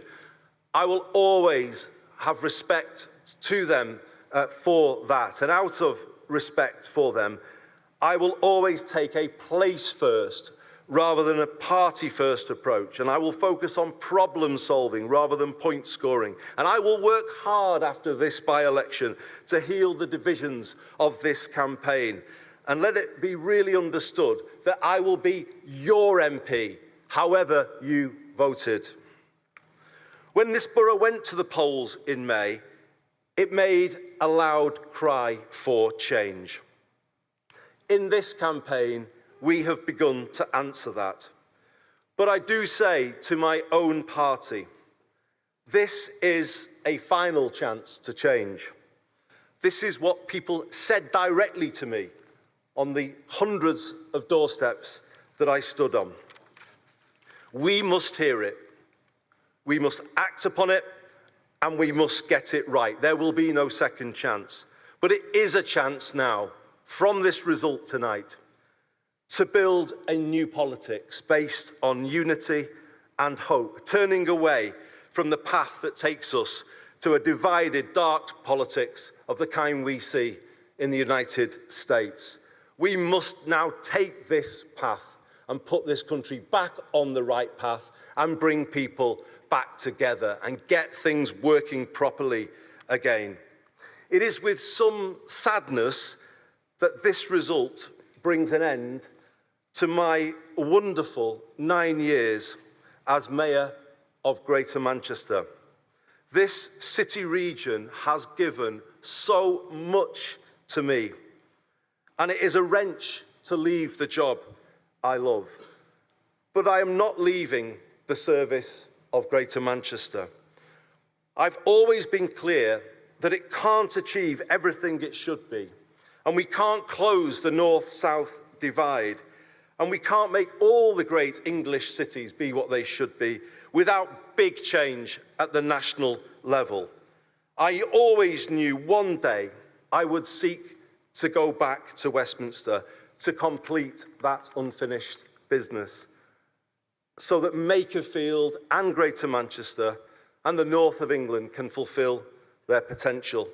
And I will forever be grateful to the people here, the people of the wonderful places that make up this constituency, the proud places that always have deserved so much more.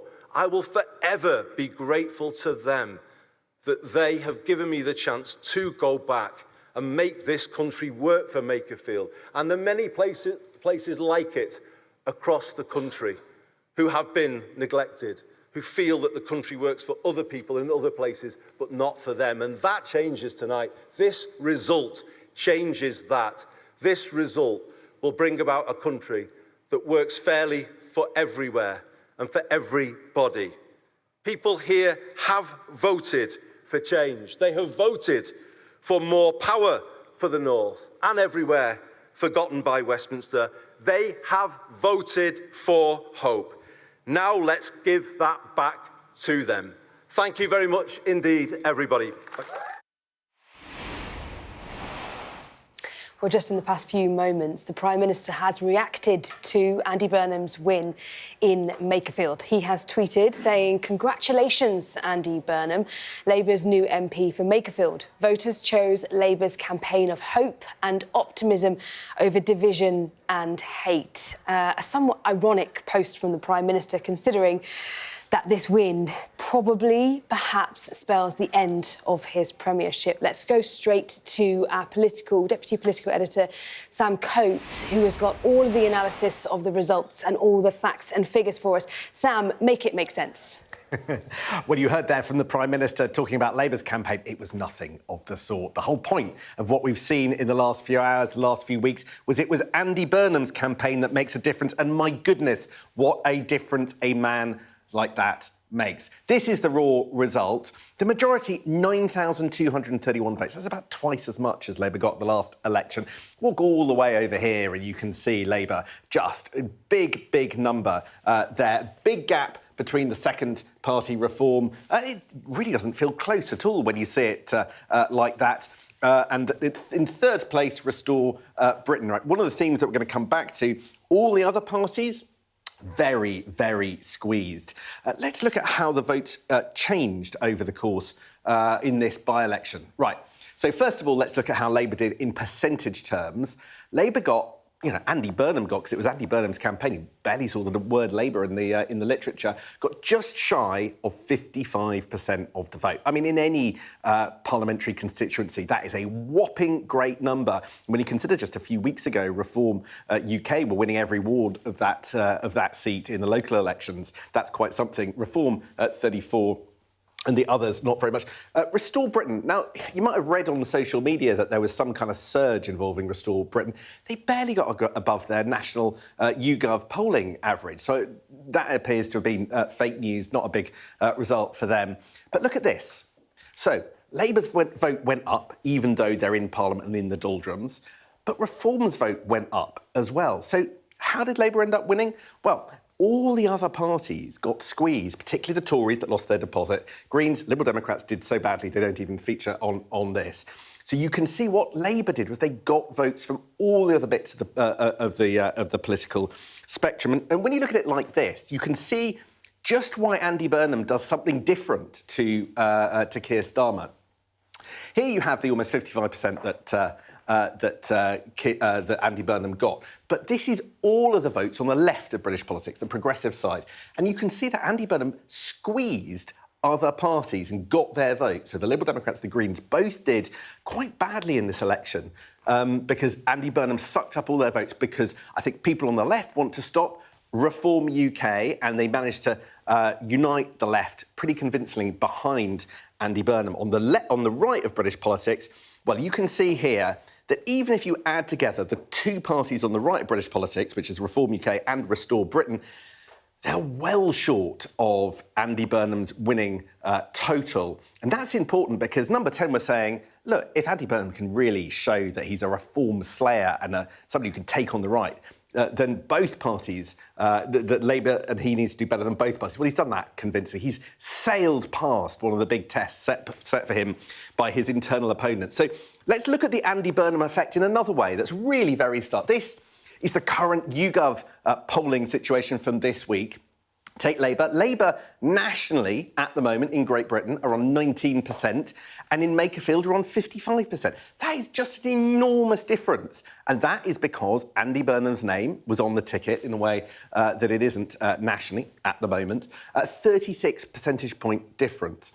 Now, look at this. This actually hurts your head slightly. Nationally, Reform UK are on 24. They're up 11 percentage points on 35. They did better. Votes went to them, but they still didn't win because Andy Burnham did so well.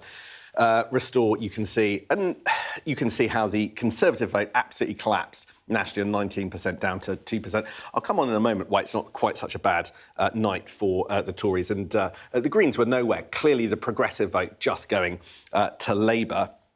Right, there was another by-election this evening. That was Aberdeen South. There were two others. One in Aberdeen is the important one. This is where actually the only seat changed hands. Stephen Flynn's old seat, he is now in the Scottish Parliament. But you can see that there, the Tories took that. Kemi Badenoch threw everything at a campaign, said that she was fighting to save oil and gas. Other unionist parties, particularly Labour, you can see they seem to have swung behind, Labour votes swung behind the Tories. So even though the SNP didn't go down, the SNP lost that seat, and the Tories leapfrogged from third, which is where they were in the general election, to first place. So let's look at all the results overall. You can see basically the trend of recent years is that the party in government does less well. It loses votes. But here, in two different seats, in two different places, the party in power won. So you've got Makerfield. There, the swing from Reform to Labour was 9.6%. In Aberdeen South, the SNP lost. And the SNP, who are in government in Scotland, in the final seat, which is our Brough seat, that was a third of our by-election seats tonight, they actually went up there in that seat. So that's the picture. But really, Mari, there is one big political conclusion, which is that it's such a thumping victory for Andy Burnham, above 50%, that he can now claim he can do something Keir Starmer can't and defeat Reform UK. The question is, does the rest of the Labour Party agree and that allow him to unseat Keir Starmer easily, possibly even without a fight? Sam, thanks so much. Sam, crunching the numbers there. Now let's cross live to Wigan, where our chief political correspondent, John Craig, is there for us. John, we've just had that tweet from the Prime Minister congratulating Andy Burnham. Am I the only one who thinks that's slightly ironic? Well, ironic's one word. I was thinking of miserable and grudging, really. Churlish, even. I mean, he just said it's the briefest of brief messages, isn't it? Congratulations, Andy Burnham, Labour's new MP for Makerfield. Voters chose Labour's campaign of hope and optimism over division and hate. Well, pretty perfunctory, wasn't it? I mean, Mr Burnham will read that and think, sour grapes from a man that I'm proposing to oust in the next few days or few weeks. The Prime Minister's relations with Mr Burnham have sunk to an all-time low for various reasons. The one reason in the last few days was that he offered him a cabinet post. That was thrown back in his face by Mr Burnham, whose allies said that he didn't want to be associated with the failings of the current government. Sir Keir offered to campaign for Mr Burnham here, didn't, though. And, of course, the Prime Minister is adamant that he doesn't want a contest. He tried to block him, you'll recall, from standing in Gorton and Denton. And so relations have gone from bad to worse. And now we have this miserable, grudging message from the Prime Minister. So this Mr. Burnham has been celebrating. When he left here a few hours ago, the result was just after 3, actually. It took 3 hours from the Prime Minister to tweet, although I suppose in fairness he's been to bed. Mr. Burnham said, I'm going for... Somebody said, what are you going to do? I'm going for a pint now. And he went back to see his supporters in his headquarters in Ashton in Makerfield, just a few minutes up the road. We're actually in Wigan here in the parliamentary constituency of Lisa Nandy. She had a beaming smile when Mr. Burnham entered this building. It's called The Edge. It's a conference centre and a concert hall. It's a very smart venue, actually. And the smile on Lisa Nandy's face was somebody who is perhaps hoping for, I don't know, if not keep her job, perhaps a bit of promotion in the inevitable cabinet reshuffle when Mr. Burnham becomes leader. The line in Mr. Burnham's victory speech that struck me is the one we've heard in our headlines, actually, where he said, I always knew one day I would seek to go back to Westminster. So he's obviously been planning this for some time. There will be those, of course, who say, his critics in the Labour Party, who say, well, if he wanted to return to Westminster, what he should have done is waited till his term as mayor finished and then go back at a general election rather than force a by-election. And then, of course, calls the Labour Party an expensive and potentially disastrous by-election also for the Mayor of Greater Manchester. That's a contest now that Labour must be dreading, although obviously if Mr. Burnham throws his weight behind that, he will hope that, that they can hold on to that mayoralty. But, of course, Reform will be out for revenge, and so that's fraught with danger for Labour as well. So, a great night for Mr. Burnham. 55% of the vote is terrific. Gives him a real mandate, he will say, for change. He talked about change a lot during that speech just after 3 a.m. And, of course, a terrible night for the Prime Minister. Bad night for Reform. Although, as Sam says, their vote share is up, they would have been hoping to do better than this. And, of course, Mr. Burnham's percentage share, 55%, is way above the combined votes of Reform UK and Rupert Lowe's Restore Britain. So it's a thumping victory. And, of course, Labour have done badly in Scotland, 4th place in those 2 by-elections there. Mr. Burnham will have a massive intro. It's all he can celebrate now having won this victory, but he faces a daunting agenda when he gets into Downing Street, if indeed that happens, and it looks increasingly likely, in fact, not almost certain.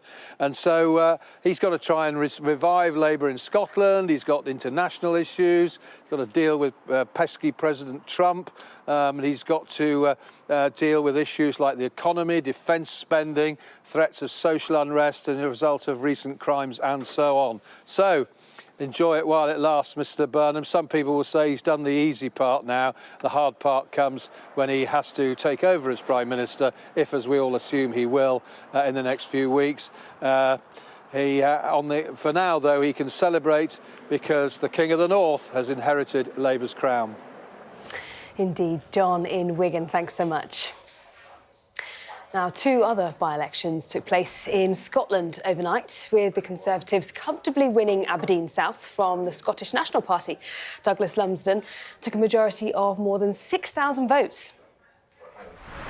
To my friends, supporters and volunteers, we did it. And the people of Aberdeen have spoken loud and clear.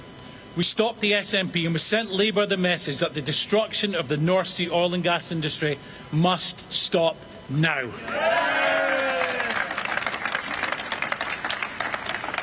And to everyone in Aberdeen that put their trust in me, thank you. I share your anger, I share your frustration, and I share your fears for the future.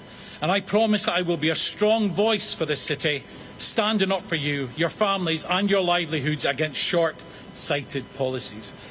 Now, we said at the start of this campaign that it is a referendum on the oil and gas industry, and the people of Aberdeen have gave a resounding answer that we back the oil and gas industry. And I'm lucky enough to have not just one leader, but two fantastic leaders in Russell Finlay and Kemi Badenoch. I have received a huge amount of support for Russell. He's backed me 100%. And in Kemi, a big part of this election victory belongs to Kemi. You know, one of her first visits when she became Conservative leader was to Aberdeen. And when she was on that flight, a fellow passenger approached her and pleaded for her to save Aberdeen and the oil and gas industry. Now, she understands that we need North Sea for our prosperity and the energy security, and our commitment to my campaign and the people of Aberdeen has been nothing short of exceptional. And what has been made clear here tonight is that the Labour and the SNP governments must act to end the willful destruction of the energy industry. Well, we should also say that it was better news for the SNP in Arbroath and Broughty Ferry. Amanda's here joining us to explain it all and kind of explain some of the significance. A bit of a mixed bag for Labour, for the Tories. Overall, Tories happy? Yeah, I mean, I think the Tories are feeling pretty triumphant about this win in Aberdeen South. Of course, it's being rather overshadowed by the fairly seismic result in Makerfield, of course. But this is the Conservatives' first by-election win since 1967 in Scotland. And Douglas Rumsden, their candidate, won nearly 50% of the vote there. There was a real collapse in support for the SNP. Their support fell from 15,000 or so to 8,000. And bear in mind that this was a seat that was previously held by the SNP's leader in Westminster, Stephen Flynn, so a really high-profile member of the party. What's this down to? Well, the Tories are saying this is because of their support for the North Sea oil and gas industry, which, of course, is so central to the economy up in Aberdeen. And credit to Kemi Badenoch, she's really made this a real focus. She's brought it up time and time again in PMQs. I mean, she went up there 3 times or something? Absolutely. I mean, I think they really spotted an opportunity there, such a dividing line with the government's net zero policy. But also, I think the SNP's policy is also isn't as clear-cut, perhaps. They kind of have said that they want to kind of have climate tests applied to potential new drilling in the North Sea, which I don't think is quite as clear-cut. Of course, the other elephant in the room, so to speak, is Peter Murrell's appearance in court after admitting embezzling more than £400,000 of party funds, that list of extraordinarily ridiculous items that he used SNP money to pay for: the motorhome, the salt and pepper shakers, the shoes, the necklaces, the coffee machine, all of that potentially played into it. I mean, Stephen Finn's tweeted about it. He's saying the party needs to reflect on that result. But so clearly, you know, that's quite a disappointing result for them there.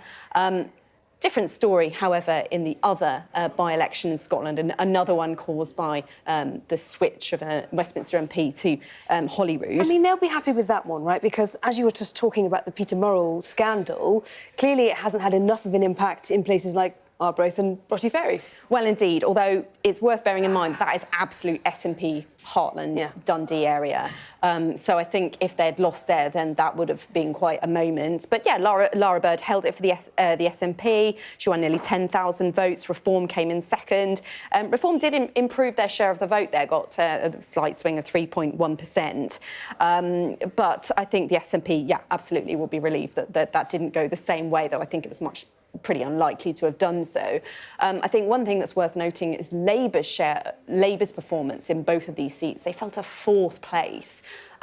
That shows just a complete collapse in support for Labour in Scotland. And what a contrast with Makerfield and then those Scotland by-elections. Absolutely. Well, I think for Andy Burnham's team, you know, this is yet more evidence of his kind of personal mandate and the personal support that he had in Makerfield. But for him, if he ends up being party leader, or indeed, you know, whoever else it ends up being, potentially, Sir Keir Starmer, indeed, if he fights on, it shows what a fight they have on their hands north of the border in Scotland, how much work they've got to try and do there to regain their support there.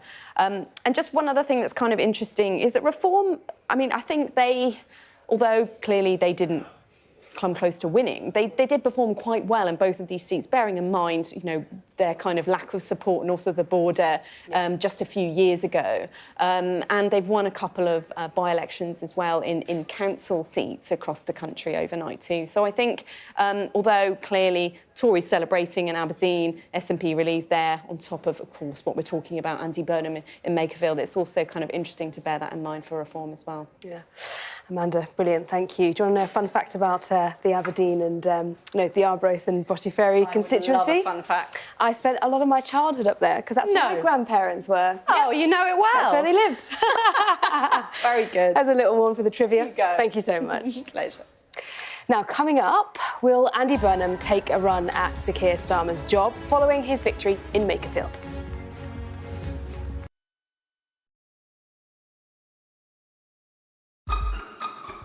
We've got your Sunday mornings covered. From the front page and the sounds of the streets to the voices of the people who make the major calls and big picture politics beyond Westminster. We'll put you at the heart of our story. I'm ready. Are you? Join me, Trevor Phillips, Sunday mornings on Sky News. Okay, there's a lot of firing going on. Can you explain to me why? We're journalists, sir.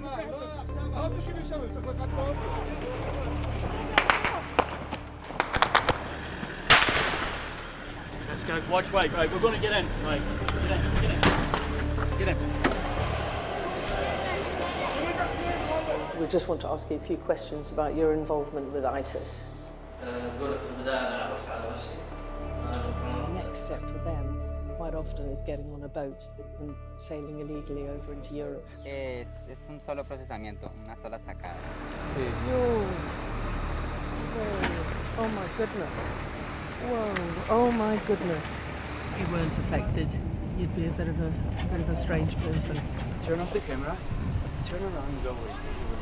Okay, but Listen, I told you 3 times.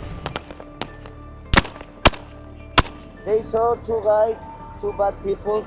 There's an absolutely packed dinghy. But that is what it's like. Sometimes you have to put in an awful lot of hard work. It's worth doing. I suppose it is what we do. Hello, it's 7 o'clock. This is the Kathy Newman Show. How long's the 5 million going to last, Mr. Farage? Let's find out. Diane, who would you put in there? It's not for me to say. I want to see. But you just accused not them. you. Do you ever look at yourself and think, are you the problem? I do feel sorry for him, yeah. We'll see what happens. Does it mean, frankly, that you are an irrelevant? Great to have this lovely couple on the sofa. I know, what a dream team they are. She's christened the couch. I'm Tom Cheshire, Sky's data and forensics correspondent. We gather, analyse and visualise data to tell data-driven stories. With Andy Burnham being elected as the MP for Makerfield, questions are being asked about what his victory means for Sir Keir Starmer's future. Our political correspondent Lucy McDade explains the possible paths to power if he wants to take over as Prime Minister. Is the UK about to get another Prime Minister? Well, with a win in the constituency of Makerfield, Andy Burnham has made his first move. And we've mapped out what could come next. The paths, the hurdles that Andy Burnham will need to jump if he wants to become Prime Minister.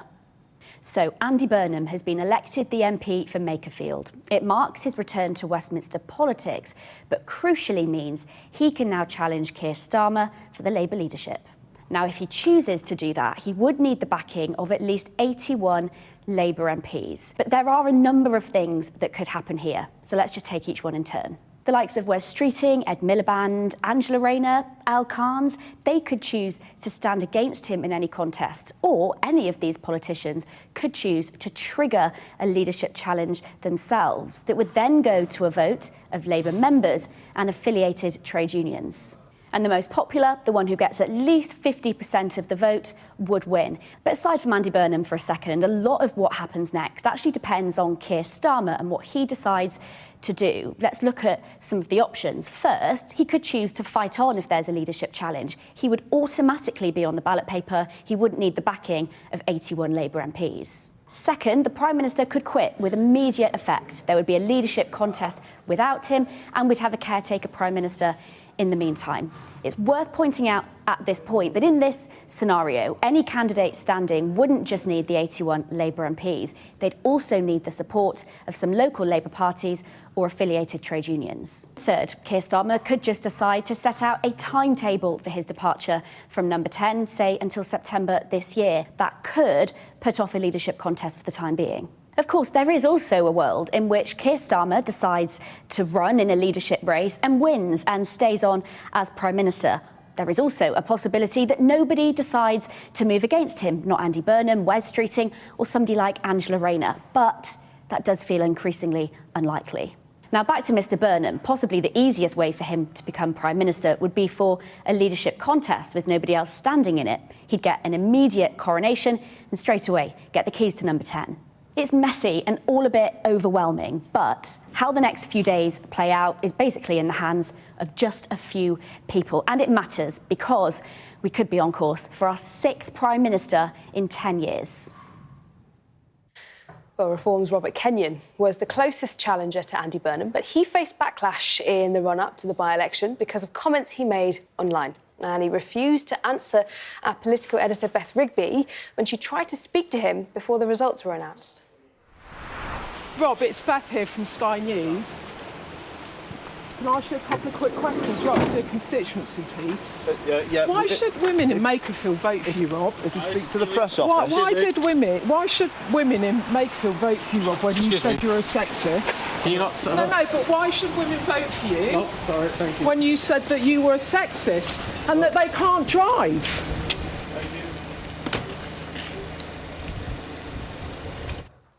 Well, still to come. Andy Burnham takes victory in the Makerfield by-election. So, is a run at the top job next?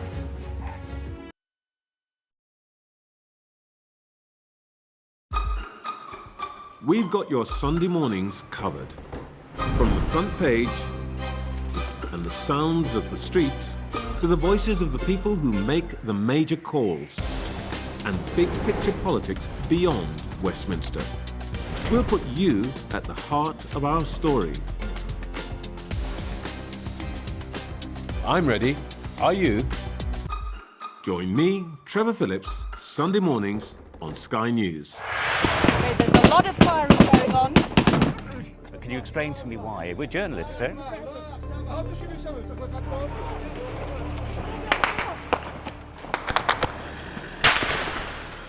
Let's go. Watch, wait. Right, we're going to get in. Right, get in. Get in. We just want to ask you a few questions about your involvement with ISIS.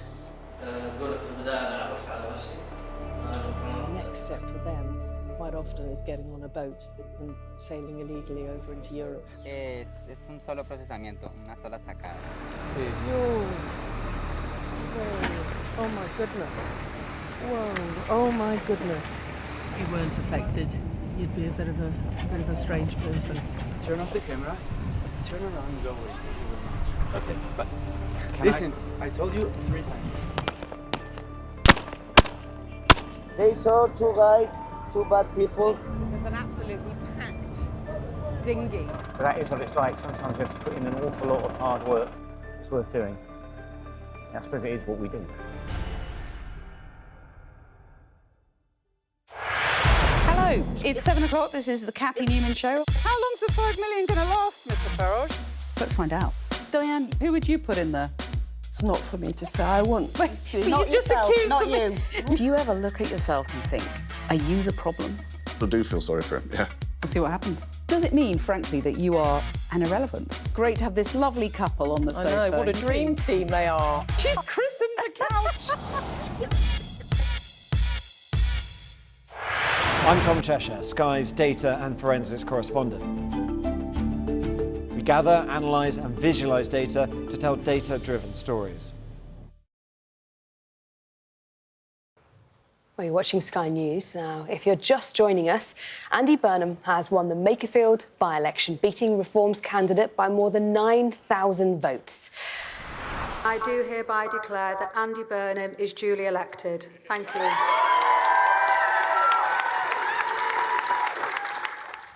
It marks his return to Westminster and opens the door for a challenge to the Prime Minister. There was a high turnout, just under 59%, but it was a two-horse race. Here's what Mr Burnham had to say after his victory was announced. Everyone knows that politics isn't working. Everyone can feel that the country isn't where it should be. Tonight just could, be the turning point.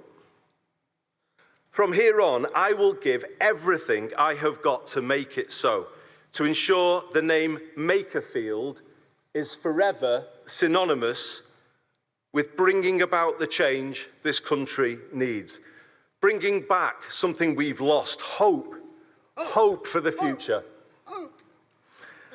I am proud that this place has shone in the world's spotlight these last 5 weeks.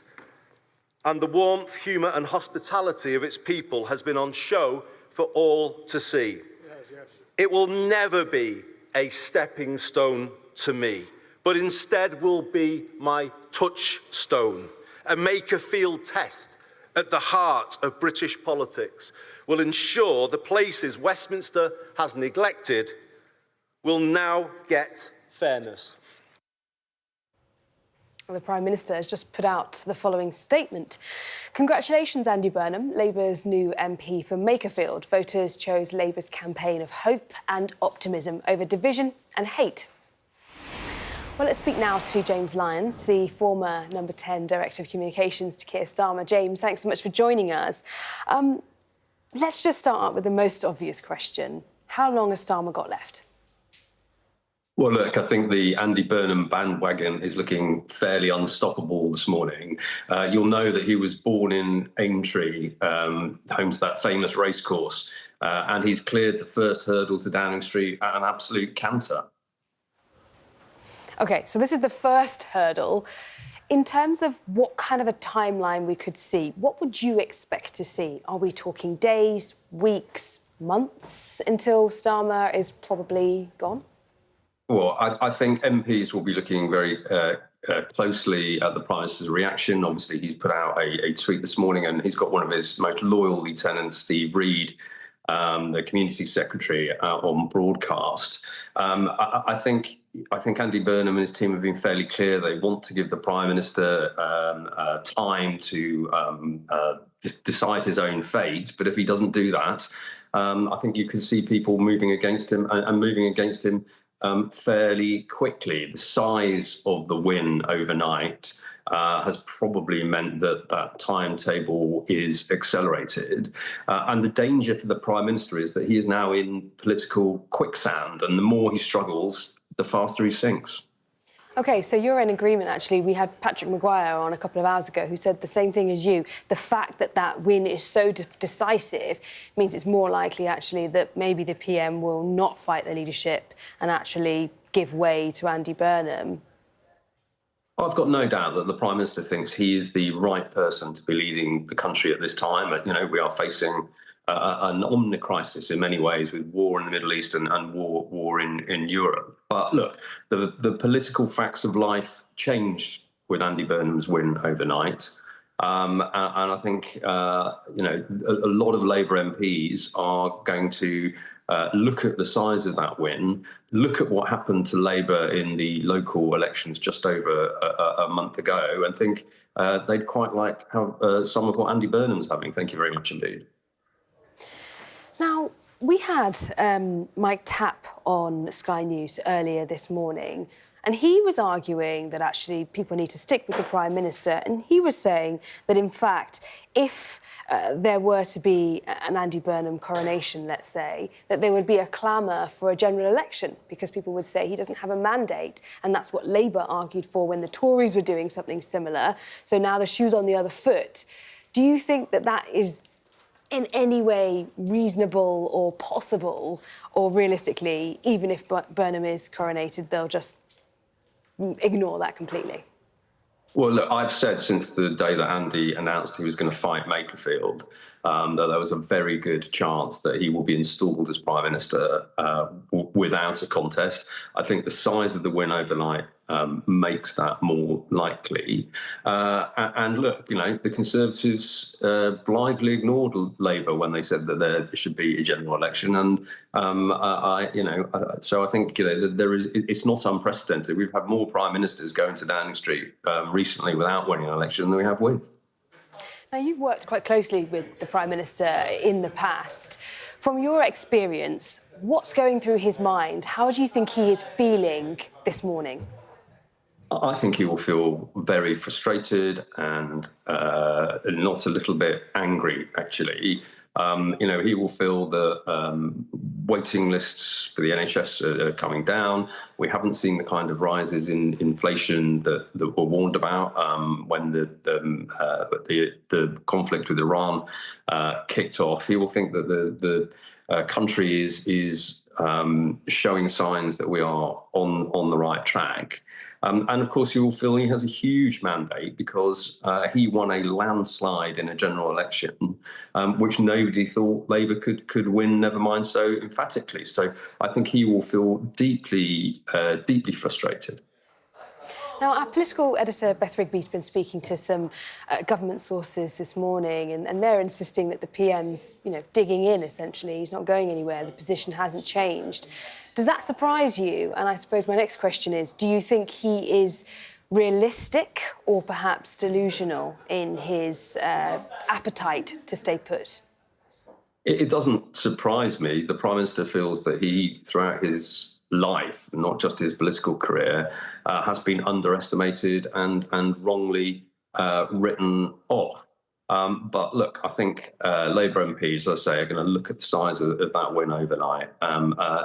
Politics is a results-based industry, and they will see a brighter future under Andy Burnham than they do under Keir Starmer.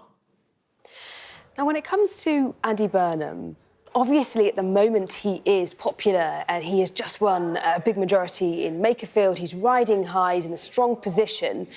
But how does he avoid the same mistakes that Keir Starmer has made? Let's say he were to become Prime Minister. We're still not there yet, but let's say he does. How does he avoid those kinds of mistakes? How does he not overpromise and underdeliver? Well, I did hear John Craig earlier on your programme, and there is a sense that, you know, it could be all downhill from here for Andy Burnham. Look, while Andy Burnham has been fighting this by-election, two other things have been going on at the same time. One is the operation to install him as Labour leader and Prime Minister, and the other is to come up with a compelling programme for government. As I say, you know, if and when he does end up as Prime Minister, you know, he will inherit an NHS that is improving, and other factors that are kind of going in the government's favour. I think, you know, clearly one of the things that he needs to do is form an emotional connection to people, not just in Makerfield or indeed the north, but right across the country. Absolutely. James Lyons, thank you so much for joining us this morning. Thank you. Well, coming up next, we'll discuss the stories making headlines in today's papers with our panellist, Janelle Aldred.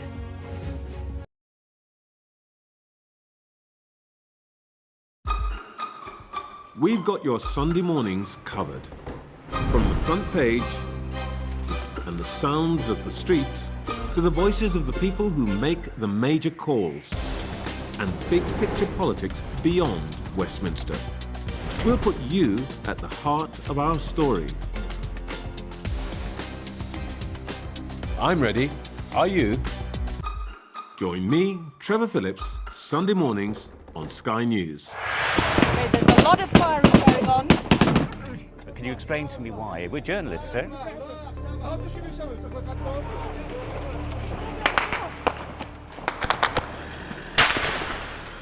Let's go. Watch, wait. Right, we're going to get in. Right, get in. Get in. We just want to ask you a few questions about your involvement with ISIS. Next step for them, quite often, is getting on a boat and sailing illegally over into Europe. Es un solo procesamiento, una sola sacada. Whoa. Oh my goodness. Whoa. Oh my goodness. If you weren't affected, you'd be a bit of a strange person. Turn off the camera, turn around and go away. Thank you very much. Okay, but Listen. I told you 3 times. They saw two guys, two bad people. There's an absolutely packed dinghy. But that is what it's like. Sometimes you have to put in an awful lot of hard work. It's worth doing. I suppose it is what we do. Hello, it's 7 o'clock. This is the Cathy Newman Show. How long's the 5 million going to last, Mr. Farage? Let's find out. Diane, who would you put in there? It's not for me to say. I want to see. Not just yourself, accused not them. you. Do you ever look at yourself and think, are you the problem? I do feel sorry for him, yeah. We'll see what happens. Does it mean, frankly, that you are an irrelevant? Great to have this lovely couple on the sofa. I know, what a dream team they are. She's christened a couch. I'm Tom Cheshire, Sky's data and forensics correspondent. We gather, analyse and visualise data to tell data-driven stories. I urge you not to look away. If Hamas hands the hostages over, they will end this conflict. The world has been watching. Good to see you again. How are you? Did she say how he was? The conditions are awful. The jets were ordered to come back. Historic day here today. How will you respond if India does launch airstrikes? They'll be all out to war. I'm just going to put some body armor on. I'm Yalda Hakim. Well, it's time to see what's making headlines in today's papers. I'm joined by journalist Gemmell Alfred. Gemmell, thanks so much for joining us. A big day this morning in British politics. A seismic win for Andy Burnham. Huge majority, much bigger than many people expected. And he would say now this gives him a mandate to be able to challenge the Prime Minister and actually give him a run for his money. Speaking of money, I'm going to go straight in on the front page of The Times. This is a really interesting story from Patrick Maguire. And basically, the headline reads, Starmer amasses war chest to fight off leadership challenge. So what The Times has been reporting is that Starmer has got a group of private donors and potentially before this kind of contest between him and Andy Burnham and perhaps others. Also, advisors around him have made extensive preparations. They're sounding out potential staff. They're saying to have secured more than £100,000 in pledged donations. Meanwhile, Labour grandees, cabinet ministers are warning him against that, saying it's a lost cause, don't bother. I mean, this is quite remarkable that actually, even on a day like this, when we're talking about the fact that it feels like Andy Burnham's win is a huge nail in the coffin for Starmer's political career and his premiership, well, actually, he seems to have secured a bunch of cash to try and fight Andy Burnham. I mean, there'll always be someone who will support you in anything, no matter how sometimes delusional. There will always be someone who will support someone with something. And I think even more than just the fact that it feels like a little bit of a lost cause, I think it's also really tone deaf. We're in the middle of a cost of living crisis, which is something that the Labour government have said that they were going to be tackling. And in over 2 years, we're still in a cost of living crisis. Not all down to them. There's other things going on as well. So to amass £100,000 war chest to keep on fighting something when really I think there's a lot of the country, the polls, voters, now this by-election kind of saying, look, we seem to have lost trust in him and his ability to make change, that he would then think that the right move now, if this is true, is to get £100,000 together to keep on fighting. I think for a lot of people, this is what they think about politics being not in the public interest, not thinking about people's day-to-day realities, children living in poverty, all of those things, the price of petrol.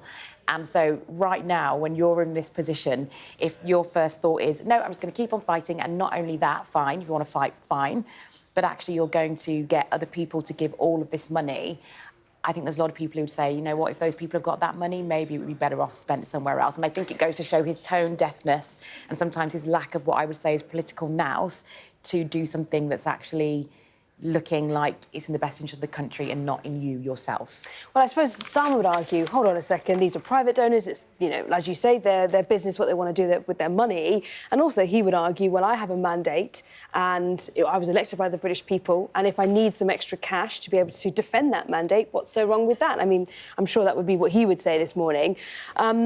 Let's go on to the Financial Times. You've chosen this story on the front here. We've got this big picture of Andy Burnham there. Vote Andy, vote hope. This is the word we keep hearing this morning. Hope, hope, hope. That's what he said in his acceptance speech. But you've chosen that and also linking this with the Bank of England.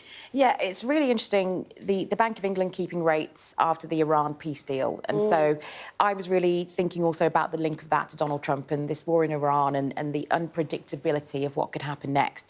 Also thinking about the fact that in his acceptance speech, Andy Burnham said, you know, we don't want the divisive politics like in the US. And so I think he was very specific to call out the US. And I think that's really interesting to think about. Yeah. One, the world is in turmoil still, so that's one of the reasons Keir Starmer says not a good time to change because, you know, he's kind of in there, but I don't really think he is in there with Donald Trump. I don't think anyone is. But the fact that Andy Burnham was very out there saying something like that, thinking about if he were to become Prime Minister, what does that speak to for our relationship with the US and with Donald Trump, which has been such a big fixture of every single nation's leaders trying to be in with him. So that was a very interesting, I think, pointed remark. And then also to use the Barack Obama hope kind of slogan. Yes. I mean, no one owns the word hope, but that's also a very interesting thing and also one of Donald Trump's not most favourite people either. So I did think that was quite interesting position to take there. Yeah, that is interesting.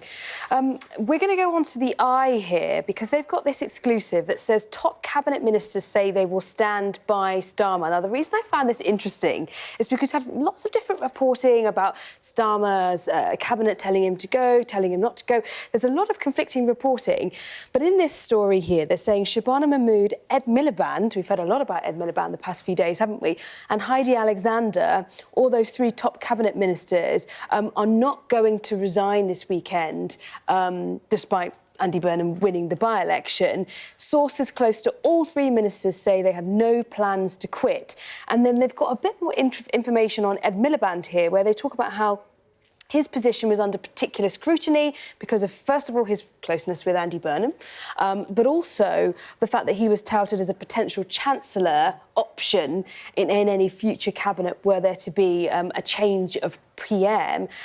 And I found this interesting that actually, on one hand, you've got a story saying people are sticking here, not resigning. And then the next thing, you know, it was only a few days ago we had a story in the Times saying that Ed Miliband was ghosting the Prime Minister.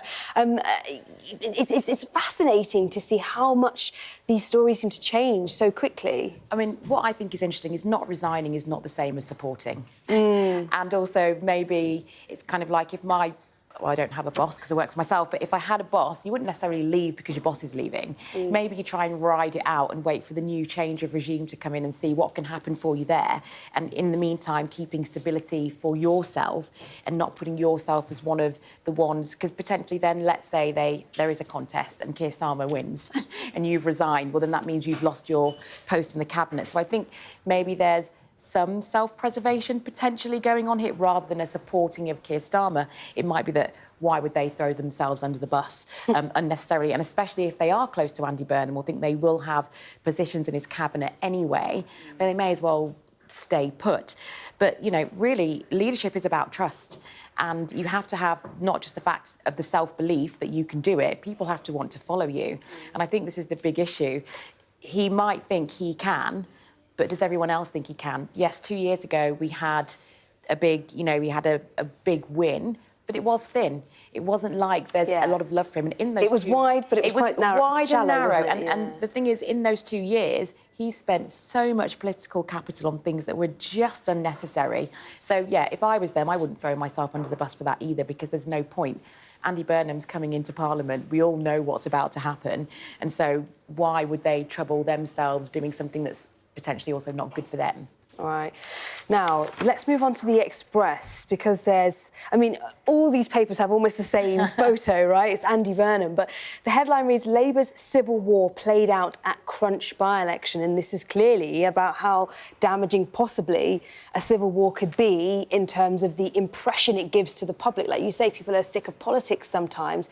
And obviously, you know, navel-gazing isn't always necessarily very helpful. Yeah, I don't think there's actually anything to be gained by there being a big contest. And I know one of the stories we're saying is that Andy Burnham doesn't want to just be coronated. But what would anyone gain from taking even more time away from all the issues this country faces to have a leadership contest, which will essentially end up being, in some way, shape or form, mudslinging, or people falling out the race, dropping out? It just takes up so much time, so much oxygen. But it's clear that Labour has two sides of its party. One is the kind of, we need to do what we're doing, we need more time, and the other side is Andy Burnham's hope, and I can tell you which one will sound infinitely more appealing to most people, and it's hope for the future, it's a real change. And I suppose that the other side of the argument would be actually having a leadership competition means that both sides can really set out their stall. Andy Burnham can prove himself in areas like foreign defence, where he hasn't got a proven track record in the same way, but also Starmer's team, I presume, will be hoping that maybe Andy Burnham might trip himself up. We have 30 seconds, so not enough time, but let's just leave the viewers with some pictures in The Guardian here. They've got Angela Rayner there, Andy Burnham there, and also they've got the Losers Reforms Makerfield candidate and Nigel Farage as well. But that is all we have time for. Stay with us. Sophie Ridge will be here next on much more with the Andy Burnham win in Makerfield.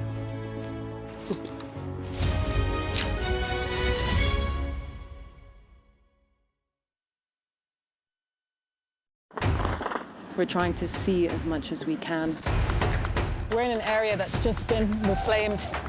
Mr. Zuma, Sky News. People are directly protesting. The whole neighbourhood has rallied around her. It's been impenetrable to journalists over the last 2 years of war in Sudan. I've been waiting for this for 2 years. It doesn't feel like a big homecoming. It was never going to be pretty. War isn't pretty. The best thing about being a Sky News journalist... Hi, darling. Beth Rigby, Sky News. ...is being a Sky News journalist. You said to people, I'm not coming back for more, but you have come back for more. Well, let's kick off. And make a statement. What can our Prime Minister say to you to not impose tariffs? He's coming out! What more do you need?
Good morning. It is 7 o'clock and welcome to Mornings with me, Sophie Ridge. Andy Burnham wins the Makerfield by-election with more than 50% of the vote. He's coming back to Westminster where he can challenge the Prime Minister. I always knew one day I would seek to go back to Westminster to complete that unfinished business. Well, the pressure is now on Keir Starmer, and the question is whether he'll fight a leadership challenge or make way for Andy Burnham. And a big win for the Conservatives in Scotland, who comfortably take Aberdeen South from the Scottish National Party. It is a huge political day that we could look back on as the morning where everything changed. We're going to have all the reaction for you to that Makerfield result, including from Downing Street, where we're going to be watching for any movement from the Prime Minister.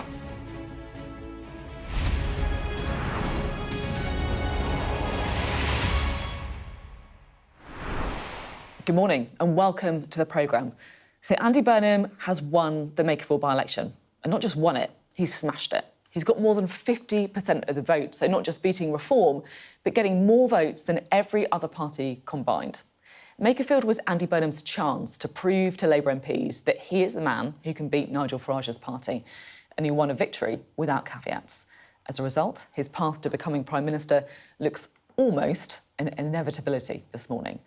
So we know he's going to challenge Keir Starmer for the leadership. The question is, will Keir Starmer fight it? And this morning, we understand that the Prime Minister's position is unchanged, so he does intend to fight any leadership contest. Well, we'll be live all morning in Makerfield and in Westminster, so buckle up, don't go anywhere. So this is the moment it became official. The result was called just after 3 o'clock this morning. I do hereby declare that Andy Burnham is duly elected. Thank you.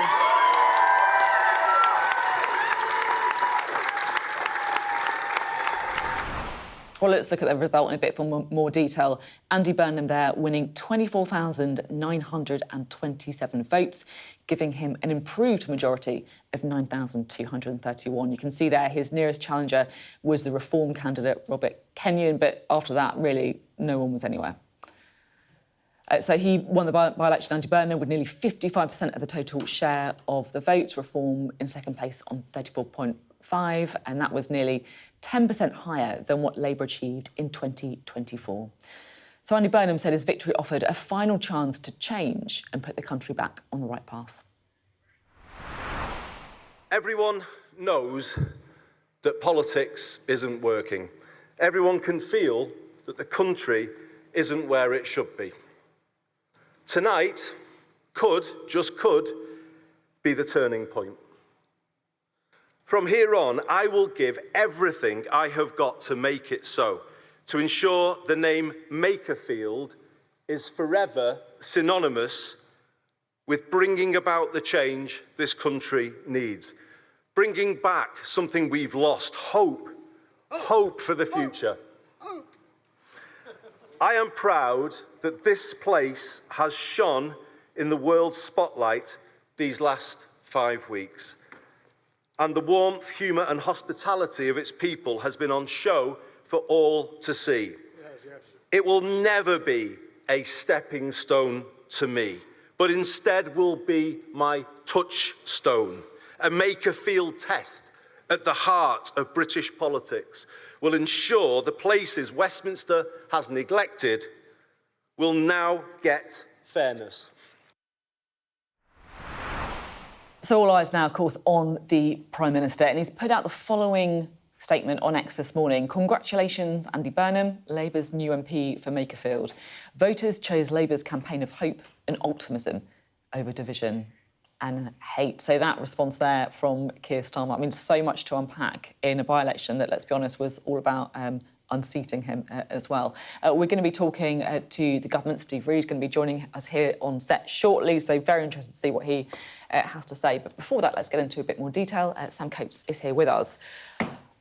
The scale of the win changes everything. It certainly does. It was a thumping victory. And I'm about to show you all the numbers in some depth, Sophie, but what I want you to bear in mind is that 6 weeks ago, Labour lost every single ward to Reform in the Makerfield by-election. But the numbers now, well, they are extraordinary. Look at this. So this is the overall picture. The majority that Andy Burnham won by is 9,231 votes. That's almost double what they got in that seat, the majority in the 2024 by-election. And as you were saying, Sophie, the margin, the share of the vote for Labour, almost 55%. Now, in any constituency, in any election, that is quite a thumping win and a long way ahead of Reform UK. We'll come back to them. You can see that here we are mid-Parliament and you've got the Labour Party putting on almost 10% of the vote. And you can see what's been going on here, down here. All the other parties, Lib Dems, who actually did so badly, they don't even feature here, the Greens and, in fact, the Tories, they all squeezed by one bit of the electorate or the other, and it turned into a race where really the biggest change was the Labour Party and that rise in the share of the vote. So Reform on 34, just over a third of the electorate. Look at this. There's a lot of chat, Sophie, during the campaign about Restore Britain, the Rupert Lowe far-right party. They barely did better than the national polling figure that they've got, 6.8. I think that suggests that some of the chatter that you get in an election campaign on social media, needs to be ignored. And then look at all the other parties doing really quite badly. Look at how it all splits down, because I think this, for me, is the story of the night. What you've got essentially is the left-wing parties and the right-wing parties. We've called them progressives. But the great success of Andy Burnham is that he got this vote of almost 55%. And one of the ways he did it was he squeezed the Liberal Democrats, the Greens, the other parties on the progressive wing, so that they actually got almost all the sort of left-wing vote, progressive vote, went into Andy Burnham. Now, that is not something that Keir Starmer's been able to do. That is significant. If you can unite all your forces behind one person against Reform, then that's how Labour keeps Reform out. Now, what happened on the right? When you had this, just over a third of the electorate in Makerfield voting for Reform UK, plus Restore Britain and then the Tories. But even then, they were so far short of Andy Burnham's almost 55% that there was just a big gap. And I think the fact that he took on and won not just against Reform UK, but also against Restore Britain, the two right-wing parties combined, that is at the heart of Andy Burnham's claim. Now, we can put it really, really starkly with this. This is YouGov's current national polling for the country, for Great Britain. Labour's on 19%, right? But what does Andy Burnham get? He gets 55%, right? So when you attach the Andy Burnham name, and I'm told they barely use the word Labour in the campaigning up in Makerfield, 55%. Now, here's something that slightly hurts your head. Reform UK got 24%. Their vote share actually went up 11 percentage points to 35. But you can see the other parties, well, Tories are almost 20 nationally, 2 losing their deposit, Greens 1, Liberal Democrats nowhere to be seen. But you can see when Andy Burnham's name is added, the Labour total goes up. Now, Tories pretty disappointed with that, I suspect, but not with this. Of the 3 by-elections last night, 1 changed hands. That was the seat of Stephen Flynn, SNP High Flyers, gone to the Holyrood. Tories won it. They came from 3rd. They got just shy of 50% of the vote. Kemi Badenoch made it a personal priority, this seat. She campaigned on oil and gas jobs. It's a pretty affluent area of Aberdeen, lots of oil and gas jobs. And they leapfrogged from 3rd place to 1st, so a victory for them. But I think more than anything, Sophie, the big story of the night is, of course, the scale of the win, and that Andy Burnham can now pretty credibly say, I can take on Reform and win in a way that other parties and other leaders can't. Keir Starmer might be saying that he's going to fight this morning. I wonder whether reality seeps in over the weekend and whether we're still in the same place this time next week. I mean, look, if it's like almost proof of concept, this by-election in Makerfield, that, as you say, Andy Burnham can unite the left, that he can take on Nigel Farage, well, he's done it. I mean, do you think it's almost an inevitability now that he becomes Prime Minister? I do. And I think that over the next few days, what you'll see is the members of the Cabinet we know back Burnham are going to have difficult conversations with Keir Starmer in private. The question is, does Keir Starmer sack them or accept people who don't want him to be Prime Minister in his Cabinet? I think in the end, most of the Labour Party wants Keir Starmer to go with dignity to work out what his path is to the exit. You'll get a little bit it might be a little bit quieter than we expect for the next 72 hours as people give Keir Starmer a little bit of space. He will talk about fighting, but in a week's time, when he's heard the verdict, maybe a lot in private, does he really feel that he can continue and fight on? I'm so intrigued to speak to Steve Reed a bit later on, actually. One of the first kind of allies of Keir Starmer that we're going to hear from. Be interesting to see the tone that he takes. Sam, thank you very much indeed. Sam Coates speaking to us there. Well, let's go to the place where it all happened, shall we? Our chief political correspondent, John Craig, is in Wigan for us today. John, it's a place in the country that could change everything. Yes, and that was the mood when the result came in just after 3 a.m. We all moved forward to the stage, and there were 14 candidates there. Some of the fringe candidates tried to make protests, rather annoyed Andy Burnham. He walked off the stage at one point, then came back to make that victory speech. The bit that really caught my eye was where he said that he always knew that one day he would return to Westminster. So this is something he's been planning for some time. Now, his critics will say what he should have done is served out his full term as Greater Manchester Mayor, come back in a general election rather than a by-election. But clearly, he scented blood, and my word, he's drawn some blood tonight because, of course, this is, as Sam was describing, a massive win, an enormous turnout, nearly 25,000 votes, 55% of the vote, and Sir Keir Starmer, well, it was a very grudging tweet in response to Mr Burnham's result. I can tell you, Sophie, that the PM, for now, remains defiant. He's saying, letting it be known that his position remains unchanged from what he said in an interview with Beth Rigby earlier in the week over in Evian at the G7 summit. He intends to fight any challenge and is not walking away. Heard that phrase a few times the last few days. He made an offer to Mr Burnham to return to government on Wednesday. That was in that interview from Evian. It still stands. Well, it may still stand, but it got a pretty brutal rebuff from Mr Burnham very quickly. You may recall that his team were letting it be known that he didn't want to be associated with the failings of the current Labour government. Now, as you can imagine, the calls for him, Mr Sir Keir, to go are already, I wouldn't say flooding in, but they are coming in. You might say this is predictable, but the leader of Unite, the big trade union that was in the McCluskey days, Glenn McCluskey's time, massive donor to Labour, less so now. Sharon Graham's talked about possibly disaffiliating, although that hasn't happened yet, and there are those in the union who think that won't happen. But what Sharon Graham has said in the last few minutes, that over the workers have fallen out of love with Labour. The win for Andy Burnham, Sharon Graham says, is a glimmer of hope, but it must not be taken as a business-as-usual mandate. There needs to be an orderly timetable for a leadership election. Keir Starmer must do the right thing and step down, she says. And the inevitable leadership election must be fought on real change and policies, not personalities or better speeches. So that's the first major trade union leader calling for Sir Keir Starmer to go. I think there'll be quite a few others, probably the Unison General Secretary. And of course the unions, if there is to be a contest, will probably donate big sums of money to the Burnham campaign. We hear that the Prime Minister's got a war chest of £100,000, but well, I think that money probably stay in the bank because the King of the North looks poised to inherit Labour's crown.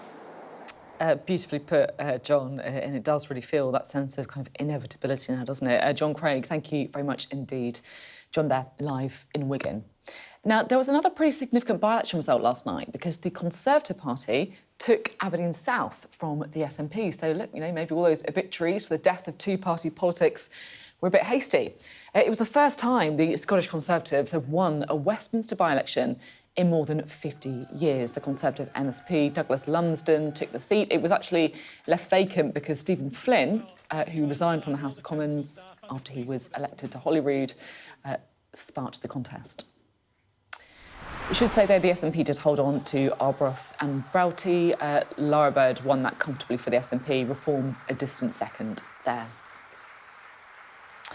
We're joined now by Amanda Acas, who joins us now to talk about that Scotland result. Look, all the attention obviously on Makerfield, but this is a pretty big win for the Conservative Party in Scotland, right? Absolutely. I think they are absolutely delighted with this, a bit of a triumph for them. And also, I think just for their kind of sense of self as a party after such a sort of difficult period, could the tide be turning, that they've shown that they can win again? And in Scotland, they haven't won a Scottish by-election since 1967. And their candidate there, Douglas Rumsden, he won nearly 50% of the vote. And it's really interesting. I think it shows that Kemi Badenoch's strategy has perhaps been really paying dividends there, focusing on North Sea oil and gas, opposition to the government's net zero policy, because, of course, this is Aberdeen South, such a central part of the economy. She's visited a number of times there, really fought hard. But the SNP support collapsed there as well. Went from something like 15,000 to 8,000 compared to the last general election. Bearing in mind, this is the seat of the former Westminster leader, Stephen Flynn. I think there's a bit of discussion in the SNP about their own policy on oil and gas and whether it's not really clear-cut enough to take on the Tories here. And also, of course, we had the court case, Peter Murrell embezzling £400,000 of, party funds, and all the embarrassing details of that clearly haven't helped. And the SNP did hold on in Arbroath and Broughty Ferry. Lara Bird, held on to that. Although quite interesting, that's an absolute SNP heartland seat, sort of in the Dundee area. And it was the lowest ever turnout in a Scottish by-election. There just something like 31% of people actually came out. So yes, the SNP won, but it wasn't exactly a big vote of confidence there either, I would say. And look, of course, the kind of the camper vans and the pepper grinders and all that we heard of from Peter Murrell, it is going to have an impact in this. But just to kind of zoom out and get your take on this, Amanda, because it felt like the local elections and the national elections in Scotland and Wales was the splintering of two-party politics. We talked about it for such a long time. And yet here we have Andy Burnham getting over 50% of the vote in Makerfield for Labour. The Conservatives getting a thumping win in Scotland. I mean, did we write the obituaries a bit early? Well, maybe, and I think it's quite interesting as well. The Tories also won a couple of council by-elections from Reform too. So possibly, is this a sign that the tide is turning a little bit against Reform? Restore, again, didn't really perform in the way that people thought they might. Equally, of course, you've got all those local factors. A lot of people clearly deciding to vote one way or the other in Makerfield in particular. And perhaps that's a sign that we'll see replicated, kind of the votes kind of coalescing in that way. Also, I think worth noting in Scotland, I mean, Labour's vote share completely collapsed compared to the last general election. I mean, down 18% in one of the constituencies, 19% in the other. So whoever ends up being Prime Minister going forward, they're going to have a big fight on their hands to win back Scotland. It's so interesting. Amanda, thank you very much indeed. Right, let's get a bit more analysis, shall we? We can speak to our kind of resident expert, Sky News' elections analyst, Professor Robert Ford. He's live at Makerfield for us. Robert, it's great to have you here with us. I mean, I don't know where to start, to be honest. What an extraordinary result. What did you make of Makerfield? It is an absolutely extraordinary result. It's one of the most extraordinary by-election results in post-war history. We very rarely see turnout go up in a by-election on the general election. It did. We very rarely see in these fragmented times a party win an absolute majority of the vote. Andy Burnham did. And we very, very rarely see a governing party, particularly a not very popular governing party, seeing a swing to that party in a by-election. So absolutely a result for the history books, a bigger win than the polling predicted, a bigger win than anybody expected. I think really at this point we can say any doubters about the question of whether Andy Burnham had the electoral X factor, well, those doubts have been well and truly put to rest here in Makerfield. This is the thing, isn't it? Any doubts about Andy Burnham have been put to rest. Is this clearly a victory for Andy Burnham over the Labour Party? And as such, do you think it makes it more difficult for, Keir Starmer to argue that he can turn things around? I think it does, yes. I mean, it was very noticeable here going around the seat yesterday. You could see the stake boards everywhere, and they had Andy Burnham's face on them. They didn't have the Labour Party's name on them. It said, "Vote Andy for us." For us against what? Against the incumbent Keir Starmer. Andy Burnham talked at the count about wanting change. Change of what? From what? Keir Starmer and the Labour government. The most recent opinion polling has Keir Starmer's approval ratings amongst the worst that any Prime Minister has ever seen. So it's very, very hard for Keir Starmer to argue in a seat where just a month ago, when asked to weigh in on his government in the local elections, every ward in this seat went Reform. The next month, when they're asked to offer their opinion on the idea of Andy Burnham coming into office, it's a swing 55% to Labour. So I think it really does make a very strong electoral case for change at the top, and it'll be a hard case, I suspect, for the Prime Minister to resist. Thank you so much, Robert. Look, I know you've been up all night, so we're going to let you go back to your hotel room, get a bit of sleep, put your head down. Thanks very much for your coverage. Well, a massive result that is going to have huge consequences here in Westminster, no doubt. We're joined now by the Housing Secretary, Steve Reed. What do you make of what we saw in Makerfield? Morning, Sophie. Well, I woke up and I looked at my phone to see what the result was. And Andy smashed it. Congratulations to Andy. I was up there on Wednesday. There was a real energy in the campaign. There were loads of Labour Party members and activists out there knocking on doors, but you're never quite sure whether that's going to translate into a win until you actually see how people have voted. So I'm so delighted that Andy's won in this way. I've known Andy for years, by the way, right back from when he used to work for the local MP, where I was a councillor, Tessa Jowell, if people remember her. He's a great guy, and I'm looking forward to welcoming him back to Parliament on Monday when he comes in. Sounds like that was a bit of a pitch to get in his cabinet. No, it wasn't. It was, I'm delighted as a Labour Party member of over 40 years standing fair enough, to see Labour win a by-election. It's pretty visceral for me, I've got to say. You've got to start getting on with the new guy in the top job, right? I've got to get on with my job, is what I've got to do. I'm the Housing, Communities and Local Government Secretary of State, and I'm going to keep doing that. You know, one of the things we're doing is today announcing a change in the way that the buyers and sellers packs work when you buy a home, to shave £700 off the cost of getting a home and speed it up by making sure that the seller provides the information so you don't have to go and pay for searches and you then lose the money if the house sale doesn't go through. So I've sneaked that one in there now as well, so thank you very much for letting me do that. So, I'll let you do that, fair enough. But look, we all know that things are about to change, right? You know, Andy Burnham is coming back to Westminster, and he said he's going to launch a leadership challenge, right? He's effectively said that. He didn't say that, did he? He said if there was a challenge. There isn't a challenge. There are rules in the Labour Party, so, you know, the future will take care of itself. Right now, I am delighted that Andy Burnham has won this by-election, but there are other things that are going to happen very, very quickly now, because Andy is no longer the Mayor of Greater Manchester. So we're going to see a by-election for the biggest and most significant regional politician in the whole of England. And as we saw from Makerfield, this is a straight Labour reform fight. We cannot have reform with their politics of division winning the mayoralty of Greater Manchester. Okay. So I think all of us will want to get on and focus on giving Andy the legacy he deserves as Mayor of Greater Manchester by making sure a Labour candidate is selected and wins. Do you seriously not think that Andy Burnham's going to launch a leadership challenge? I'm not going to speculate about what happens. He's never actually said that, if you look at what he said. I've known Andy for years. He's a fantastic guy, Labour to the core of his being, but he knows, as I do, that the party turning in on itself, like the Tories did, doesn't go anywhere good. We've got to focus on winning the mayoralty of Greater Manchester. Do you just now, to come back? That has to be the priority. I'm going to ask again, because you really don't think? I mean, Andy Burnham is going to run in a leadership challenge. That is going to happen. Well, it's great that you know what he's going to do, but I think I'll be honest, I'm not. I Andy's... don't think this is me, plucking something from nowhere. We know this, don't we? I'm not Andy's spokesperson. I can't tell you what's in his mind. I went up there and I campaiggned for him. I listened to what he said in his acceptance speech, and what Andy said is he said we need to focus much more on a politics of place. Do you know what? I did a big speech on Tuesday about building a politics of place, putting more resources and power into the hands of people in their communities so they can change the way their high street is, change the way the public services that they use operate.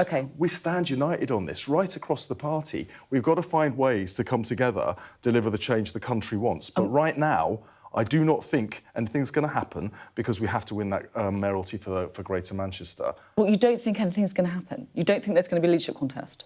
Well, I think we have to focus on winning the mayoralty in Greater Manchester. Do you not think there's going to be a leadership contest? We've got. I mean, you need to speak to other people about issues like that. I can't be all of their spokesperson. To be fair, you are the government's spokesperson this morning, right? Yeah, but I can't tell you what each individual is thinking inside their own head. You'd be better off asking them than asking me. Let me ask something I can tell you the things that I know will happen. I know there will be a by-election for the mayoralty of Greater Manchester, and I know from looking at the past what happens to the Tories. They got their worst result for 200 years because they turned in on each other. We've got to face the country and deliver the change the country wants to see. Can I put this a slightly different way then?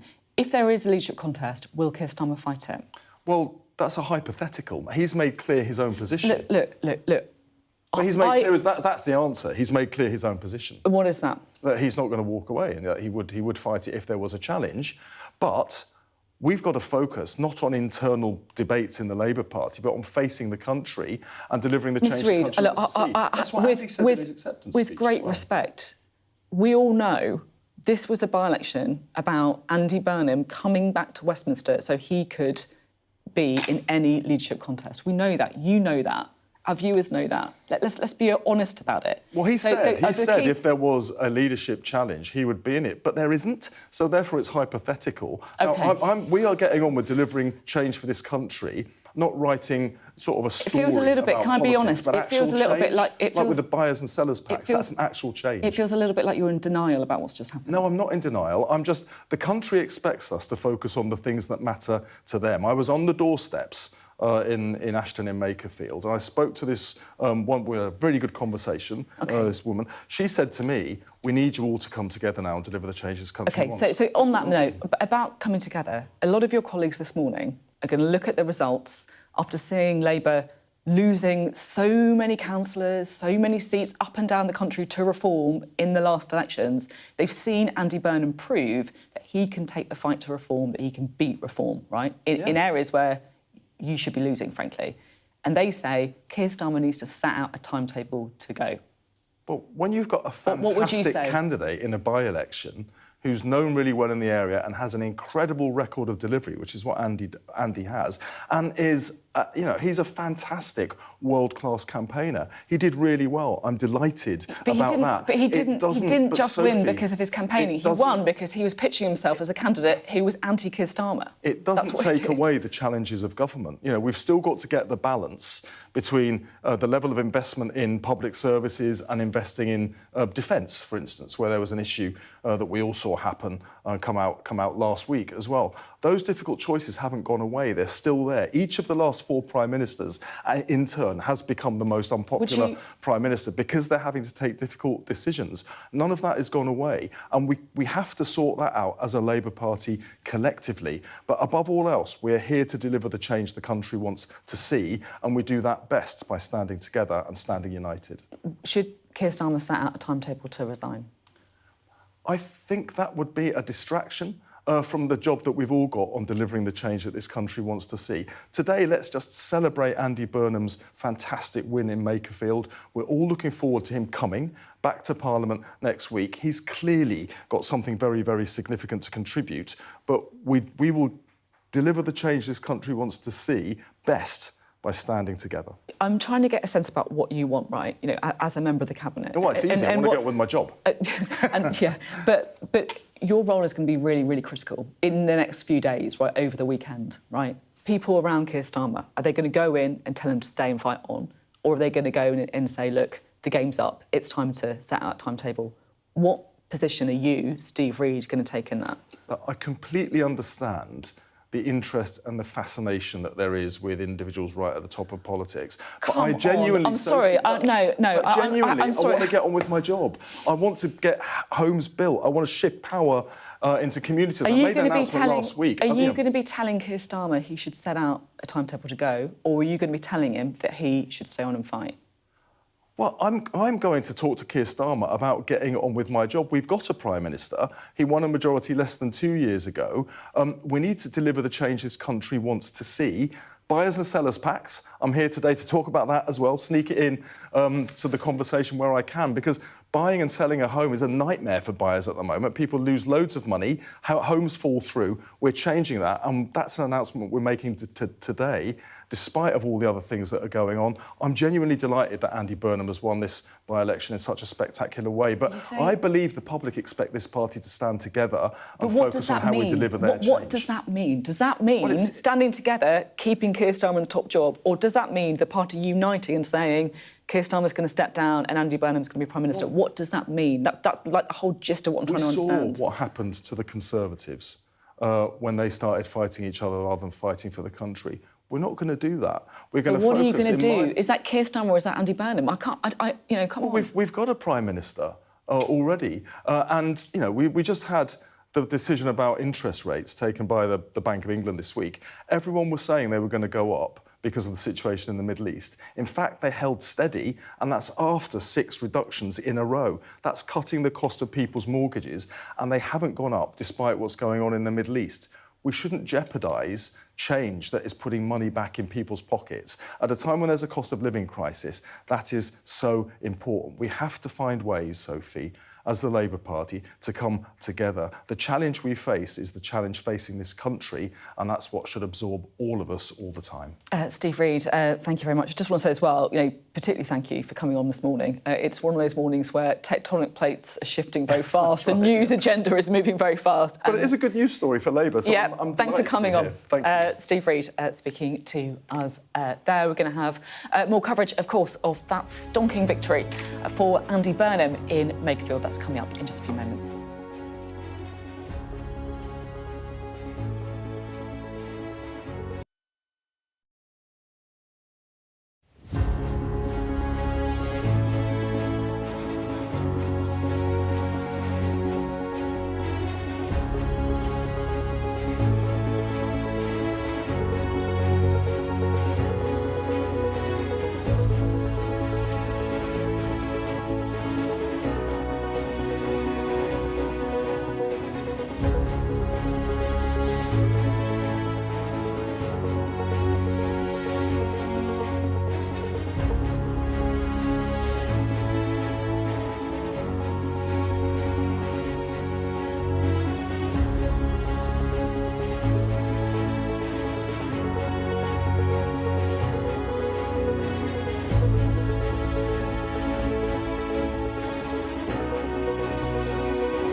Good morning. Welcome to the programme. If you're just joining us, Andy Burnham has won the Makerfield by-election with a majority of more than 9,000 votes. I mean, that is a stonking victory.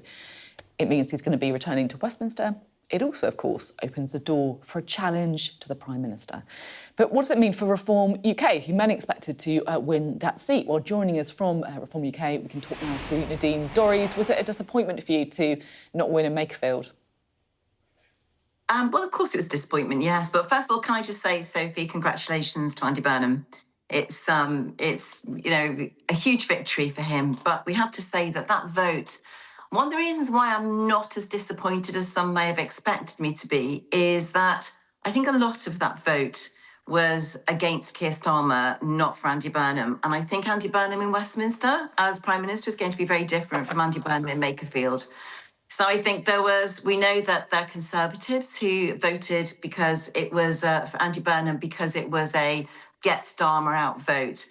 That may have happened with some Reform supporters as well. But it wasn't just a vote for Andy Burnham in Makerfield. It was a vote to get Keir Starmer out and to do something about this government. And I think some people may even have been voting because they thought that if they get Andy Burnham in and he gets Keir Starmer out, then there may be a chance for a general election to get Labour out. So there was a lot at play here. It wasn't just simply a vote between Reform and Andy Burnham. Yeah, look, I absolutely accept that there was an awful lot of things going on with this by-election. It's a by-election like no other. One thing, though, that it is hard not to escape is parties uniting and people voting tactically to keep out Reform UK. I mean, hardly anyone voted for the Lib Dems or the Greens, and that's because it's also partly because they just want to stop you guys, isn't it? No, I think they voted to get Keir Starmer out. So I think, you know, I know you're saying you're disappointed you didn't win, Sophie. We did incredibly well. We came second. We got a huge percentage of the vote, so we did very well indeed. And frankly, if Reform was standing against, if Rob Kenyon was standing against any other member of the Labour Party on the planet, Reform would have won. The reason why Reform didn't win was because it was a huge Labour figure. It was Andy Burnham. It was a former mayor of Manchester. It was a Manchester seat, and it was a get Keir Starmer out vote. All of those things combined, I think many people probably secretly in Reform expected to come second. But, you know, it's not. You can't say to me, you know, how disappointing and you know, this is bad news Reform. This is not bad news Reform. This was a good night for Reform too. Oh, come on. It's like I've accepted a lot of what you said about, you know, different things being at play, get Keir Starmer. You can't say this is a good night for Reform. I mean, you won every council seat in Wigan and now you kind of got squeezed. You got, you know, you got 10,000 votes less than Andy Burnham. That's not a good night for Reform, is it? I'm really sorry, Sophie, but for all the reasons I've just explained to you, that's good. It was Andy Burnham. It was the former, he's been the mayor of Manchester for, 8-9 years? He was a figure in the North West for a long time. He's a former MP in the North West. There are two things combined, Andy Burnham and his local North West popularity, and there was no other Labour MP in the party. Any other Labour MP from the North West, Angela Rayner, Lucy Powell, any other North West MP would not have done that. What is that? Is this... Because it was Andy Burnham combined with the anti-Starmer vote, that's why Reform came second. But hey, we came second. So and, you know, where were the Conservatives? Where were the Green Party? We came second. So we did very well, thank you. So, I mean, you say that you kind of came second. Where are the Conservatives? Where are the Greens? I mean, the Conservatives just won a seat in Scotland. And again, you know, the Reform vote was you got just over 2,000 votes there. I mean, it feels like overall this is a very bad night for Reform. It's a good night actually for two-party politics. You know, the old guard coming back. Sophie, so, you know, I was thinking this morning, when I stood down for my seat in 2022, having been Conservative forever and having been my seat for 18 years, my Conservative seat, when I stood down in 2022, the by-election went to Labour. At the next general election, it came back to the Conservative Party. You know, and I both know, because we've been around the block a long time, by-elections are very different. You can't translate anything that happens in a by-election to a general election moving forward. And in Aberdeen, and congratulations to the Conservative candidate as well in Aberdeen. In Aberdeen, Kemi Badenoch and the Tories literally threw everything at that seat. They were nowhere to be seen in Makerfield. And we threw everything we had at Makerfield. By-elections are run on a very different platform with a very different set of rules. And, you know, yep, congratulations to the Tories. They threw everything they had at it. Again, a very different set of scenarios of what they were standing against. The SNP are in complete meltdown following the allegations against Nicola Sturgeon's husband and what has come out about the embezzlement, and probably need to be careful legally with language, but you know, the SNP is completely disintegrated in Scotland. The Conservative Party threw literally everything they had at that seat, including the kitchen sink, and they won it. Kemi Badenoch was nowhere to be seen in Makerfield. I'm not sure how many times Nigel visited Aberdeen, but both parties focused on two different seats. Nadine, I'm going to let you... Burnham. I'm going to let you get away with saying that we've both been around the block a few times, just this once, all right? One final question to you. You say that the reason that Labour won this seat was because of Andy Burnham. Does that mean you're now a little bit nervous about what an Andy Burnham Prime Minister could do? Would he be a bigger challenge for reform than Keir Starmer? No, as I said, Andy Burnham locally in Manchester is not Andy Burnham across the country. I think his net favourability rating has already, I think YouGov have already shown that that's dropped already during the campaign. I think he started on +11. Still a lot better than Nigel Farage and the rest of them, though. Yeah, but, you know, he's got a long way to fall yet. And we also know that I think there are various polls that have hypothetically been done if Andy Burnham were leading the Labour Party and there were a general election, would you vote to Labour? And we know that the chance of Labour winning a general election, if Andy Burnham comes in as Prime Minister... Oh, by the way, I mean, you know, I'm not sure Keir Starmer's going to still be Prime Minister on Monday. I'm sure Andy Burnham, there's going to be a kind of a reasoning within 10 Downing Street this weekend. They won't want to buy it. They won't want a leadership contest. That would just be absolutely disastrous for them. Andy Burnham will definitely have his tail up. He's going down to Westminster with a tailwind behind him. They're going to be very buoyant. You know, I've been here a few times. I know what boys are like in politics. They will want to go for a snap general election pretty quick. Whether that translates into votes for Andy Burnham as Prime Minister, you can't extrapolate what happened in a by-election to what's going to happen in a general election. You just can't. OK, Nadine Dorries, thank you very much indeed. Nadine Dorries speaking to us there. Thanks. So the reaction's been pouring in, and one of the people that we've been waiting to see how they react to this victory to Andy Burnham is, of course, Wes Streeting, who has previously said that he would like to run for the leadership as well. He, of course, resigned as Health Secretary. So this is his reaction to that victory in Makerfield. He said, huge congratulations to Andy Burnham on an astonishing victory in Makerfield, where Labour lost badly only weeks ago. It gives us all hope that Labour can still win, but Andy's campaign is proof that to do so, we need to change. Enormous thanks to everyone involved. Well, we're joined now by Sacha Laud, the former nighttime economy advisor for Greater Manchester, close, of course, to Andy Burnham. Great to have you on the programme. What do you make of the result in Makerfield? Were you expecting it?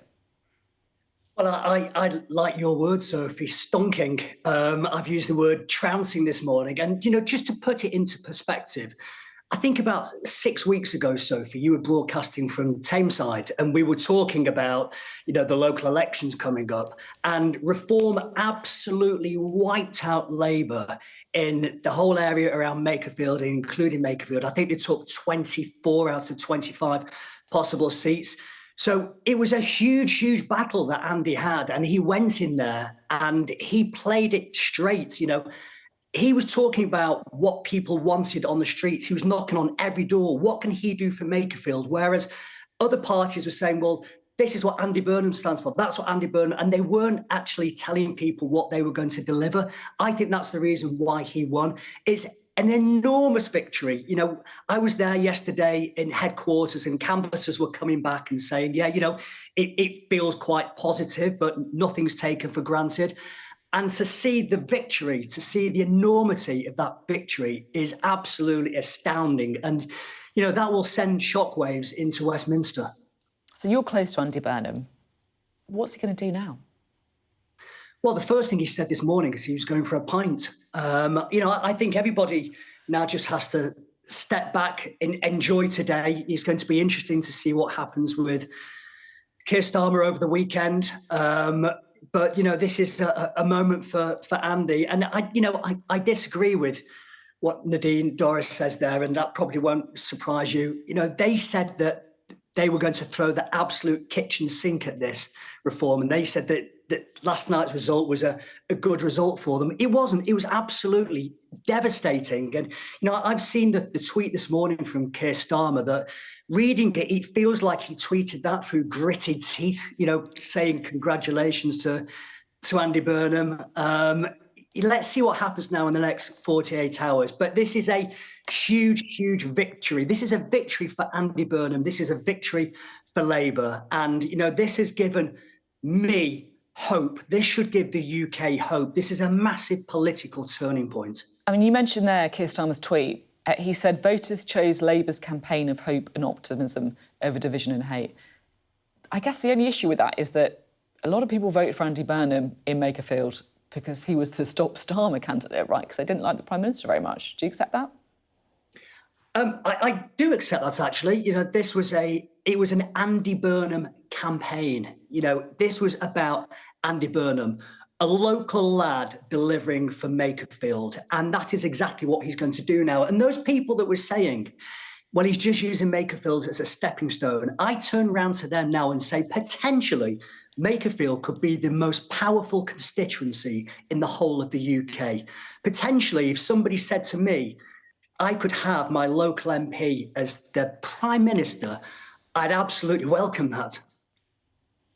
Can I ask what people in the kind of Burnham camp want? Do they effectively... we know, let's you know, be open. We know he wants the leadership, right? We know that he wants to be Prime Minister. Is the preference for Keir Starmer to, I guess, set out a timetable for departure? Well, I think that would, you know, make sense, wouldn't it? So, you know, a dignified approach to it rather than an onslaught, you know, a leadership contest. And I think everybody knows, and again, it's hypothetical, but if there was a leadership contest, then Andy Burnham would win hands down. So personally, for me, that would make complete sense, you know, leave with a dignified approach. And, of course, we always get blamed for talking too much about people and not about policy. What policies do you think Labour need to look at going forward? How does the Labour Party need to change? Well, you know, my sector, hospitality, Sophie, as you know, we needed three things. We needed a massive discount on business rates. Andy Burnham's already said he'd do that. We need a reversal of the national insurance increase that was reckless. Andy Burnham said he'd already do that. And we also asked for a reduction in VAT to bring us in line with Europe. Andy Burnham committed to that back in February. So that is phenomenal. That would save my industry, which is the fifth biggest industry in the whole of the UK and the third largest employer. So I absolutely welcome this change that's coming. OK, good to talk to you, as always. Hopefully next time up in Great Manchester again, /Laud. Thank you very much indeed. Thanks. Now, let's have a look, shall we, at some polling next. Because, look, if you look at the surveys that were done, voters in Makerfield were feeling pretty pessimistic ahead of this by-election, perhaps, I guess, reflecting national pessimism as well. Focus groups found people there felt let down by politicians on all sides and agreed on a number of key policy issues with concerns over the economy and immigration. Well, with us now is Scarlett Maguire, the founder and director of Merlin Strategy. Great to have you with us. Were you expecting this win? I was expecting a big Andy Burnham win. I don't think I was expecting a 20-point Andy Burnham win. I mean, that is a phenomenal result for Andy Burnham, and I'm sure will be very reassuring to many people in the Labour Party that I think had written off the potentially any wins of this sort, especially in such a reform-friendly constituency, as we saw in the local elections. But one thing I found is we did the groups quite early on in the campaign. Voters had a very good sense of what the campaign was about. They knew that if they voted for Andy Burnham, he was likely to become Prime Minister, or at least they thought they knew that. We will see what happens. And as you say, they were incredibly disillusioned. But what we saw from the campaign, and especially the trajectory of pollsters who... there was one pollster who did a poll, right at the beginning and then a bit further on. We saw that things were definitely moving in Andy Burnham's direction. Yeah, it's so. And why is that? Is that because they like what it was selling, or is it basically because they wanted to get Starmer out? I think it's a whole mix of things. So, look, he was a great candidate for the area. He's unique amongst a lot of politicians at the moment in that he has genuine favourability ratings, and people do know him. Reform attacks on him as being a carpetbagger just didn't work. People didn't, his children went to school there, people knew him personally. So he was felt to be a local candidate as well as a bit of a celebrity, as well as an ex-PM, so he was a great candidate. And we also found that, Reform stormed the local elections there, they got 50% of the vote, but their slogan was "Get Starmer Out." Now, Andy Burnham could run a much more compelling "Get Starmer Out" message at the same time as being a stop reform message, you can still vote Labour message, a hopeful message. He was, again, a good candidate and an absolutely, brilliant campaign to be able to run at a time where Starmer is an incredibly unpopular politician. Can I ask you the kind of million-dollar question that I know is quite hard to answer, but you probably have a better shot at this than most people? If Andy Burnham does become Prime Minister, right, if he did become Labour leader, would he have a better chance than Keir Starmer of winning the next election? I think Keir Starmer is now, the public made up their mind about him a long time ago, and he has been a drag anchor on the Labour brand since. So yes, I do think he'd have a better chance. Now, whether that materialises, we'll have to see. Obviously, it's a very difficult time to be in government, lots of difficult decisions to make. The public are in a very restless mood. I think that's part of what this result shows as well. Again, a desperation for change. So it's not guaranteed, but just on the face of it, I would say yes, he would have a better chance. And what about reform? Because we heard from Nadine Dorries giving a pretty spirited defence of why this was a good night for reform. But of course, they were, they didn't do well in Scotland where the Conservatives won that by-election, and look, they got, I think it was fair to say it's a disappointing result from the Makerfield. Yeah, the poor night for reform. And so if you look at the results, they actually got fewer votes than they did in the locals, not just in terms of percentage, but in terms of the raw votes cast them just a month ago. Obviously, they faced a fractured vote on the right in the form of Restore Britain, but Andy Burnham won by a much bigger margin than that. And if I was them, I would be worried. This was in their top 10 performances in terms of vote share in 2024, top 30 target seats for the next election, and they went up by a measly 2%. On the last general election. And so, yes, I don't think it's been a very good night for reform. Do we also see people from other parties, Lib Dems and the Greens, I guess kind of rallying behind whoever is going to beat Nigel Farage? Absolutely. So I think this shows us how important tactical voting will be at the next election. Now, it is easier to pull off tactical voting in a by-election. I think especially a by-election like this, which was framed right from the beginning as an Andy Burnham versus Reform fight. That was complicated for Reform by Restore, but I said by no means definitive. But yes, absolutely. What we've seen here is that there was a willingness. I mean, you saw less than 1% of the vote, for those parties. It's extraordinary. And their ability to turn it into a two-horse race meant that even if Reform had performed better, they were never going to be able to beat him. And can we just talk for a moment about Scotland? Because this is quite a big result for Kemi Badenoch as well, right? It is a big result for Kemi Badenoch, and no one was really talking about it before. They've been quietly, I think, campaigning very hard up there. Kemi Badenoch went up to visit several times. Look, it was a very well-timed by-election for them in terms of the SNP scandals that were coming out, that were still coming out. And we did see low turnout there, which I think suggests that there were a lot of SNP voters that were just sort of fed up. Nonetheless, a very fantastic result and a much stronger result for the Conservative Party in terms of the percentage they get than even those who thought they were going to win, thought it was possible. And I guess if Reform were underperforming, that's good news for the Conservatives, right? Absolutely. I think, this is... the Conservatives, I'm sure, will be delighted with Reform's performance in Makerfield as much as they are with their own in Aberdeen South. I think they'll feel like this is potentially a bit of a reset moment for them in that battle for the fight of the right. Very interesting. Two-party politics back? I'm not so sure about that, but we'll see. Scarlett, thank you very much indeed. Scarlett Maguire speaking to us there. He's done an awful lot of talking to people, always the best thing to do up in Makerfield as well. I mean, it has been an absolutely seismic day, I have to say, in politics. So we've been talking about, what's been going on in Scotland, but really the Makerfield by-election, a by-election like no other, and one that paves the way for a leadership challenge by Andy Burnham that, frankly, Keir Starmer, after that performance, is going to have to find it pretty difficult to fight. Let's have a listen to Andy Burnham and what he said after the result came in. This city region has given so much to me, and it is a wrench to leave the job I love. But I am not leaving the service of Greater Manchester. I've always been clear that it can't achieve everything it should be, and we can't close the north-south divide, and we can't make all the great English cities be what they should be without big change at the national level. I always knew one day I would seek to go back to Westminster to complete that unfinished business, so that Makerfield and Greater Manchester and the north of England can fulfil their potential. Andy Burnham there, his acceptance speech at the podium after that astonishing victory in Makerfield. He got almost 55% of the votes, and not just beating Reform, but more votes than all of the other parties combined.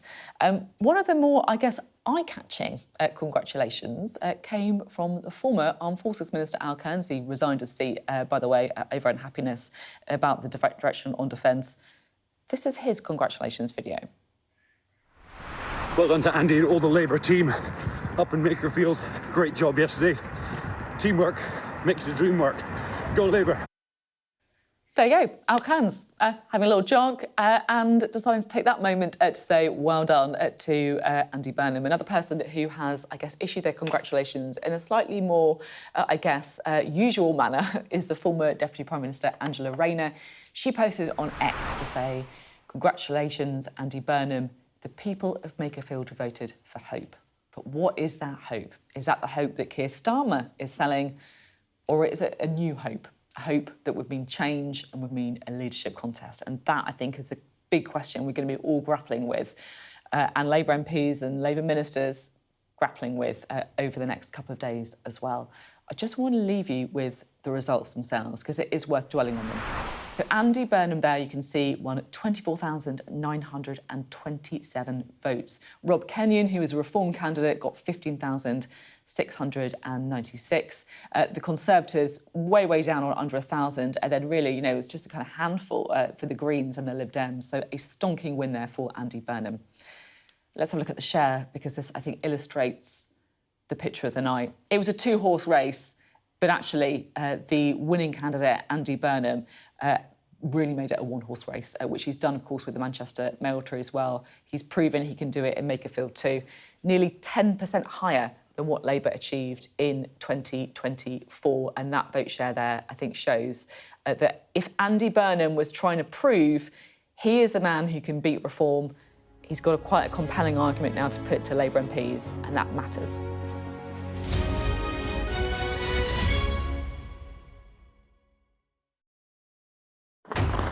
We're trying to see as much as we can. We're in an area that's just been reclaimed. Mr. Zuma, Sky News. People are directly protesting. The whole neighbourhood has rallied around her. It's been impenetrable to journalists over the last 2 years of war in Sudan. I've been waiting for this for 2 years. It doesn't feel like a big homecoming. It was never going to be pretty. War isn't pretty.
Hello and good morning. Welcome to the programme. It is 8 a.m. This morning's with me, Sophie Ridge. Andy Burnham wins the Makerfield by-election with more than 50% of the vote. He's coming back to Westminster, where he can, of course, challenge the Prime Minister. I always knew one day I would seek to go back to Westminster to complete that unfinished business. The pressure's now on Keir Starmer. The question is whether he'll fight a leadership challenge or make way for Andy Burnham. There was also a big win for the Conservatives in Scotland, who comfortably took Aberdeen South from the Scottish National Party. Well, look, this is a huge political day that we could look back on as the morning where everything changed. We're going to have all the reaction for you to that Makerfield result, including from Downing Street, where we're going to be watching for any movement from the Prime Minister.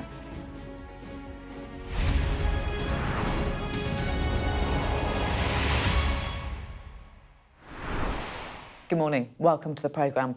Well, Andy Burnham has won the Makerfield by-election, and not just won it, he smashed it. He's got more than 50% of the vote, not just beating Reform, but getting more votes than every other party combined. So Makerfield was Andy Burnham's chance to prove to Labour MPs that he is the man who can beat Nigel Farage's party, and he won a victory without caveats.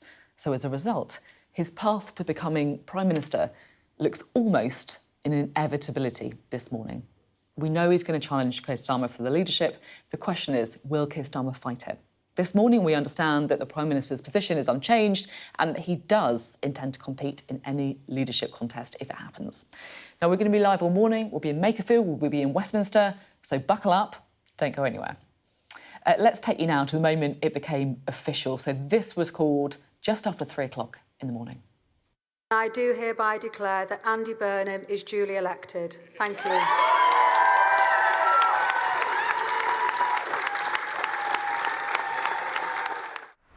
Let's look at the numbers. Andy Burnham won 24,927 votes. That gives him a majority of 9,231. His nearest challenger, the Reform candidate, Robert Kenyon.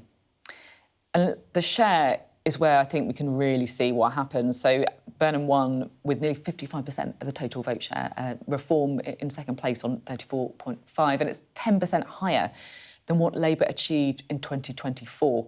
Bearing in mind, of course, that since then, Reform won every single council seat in Wigan. And that, you can see, it was Labour, of course, who put on the most votes since 2024.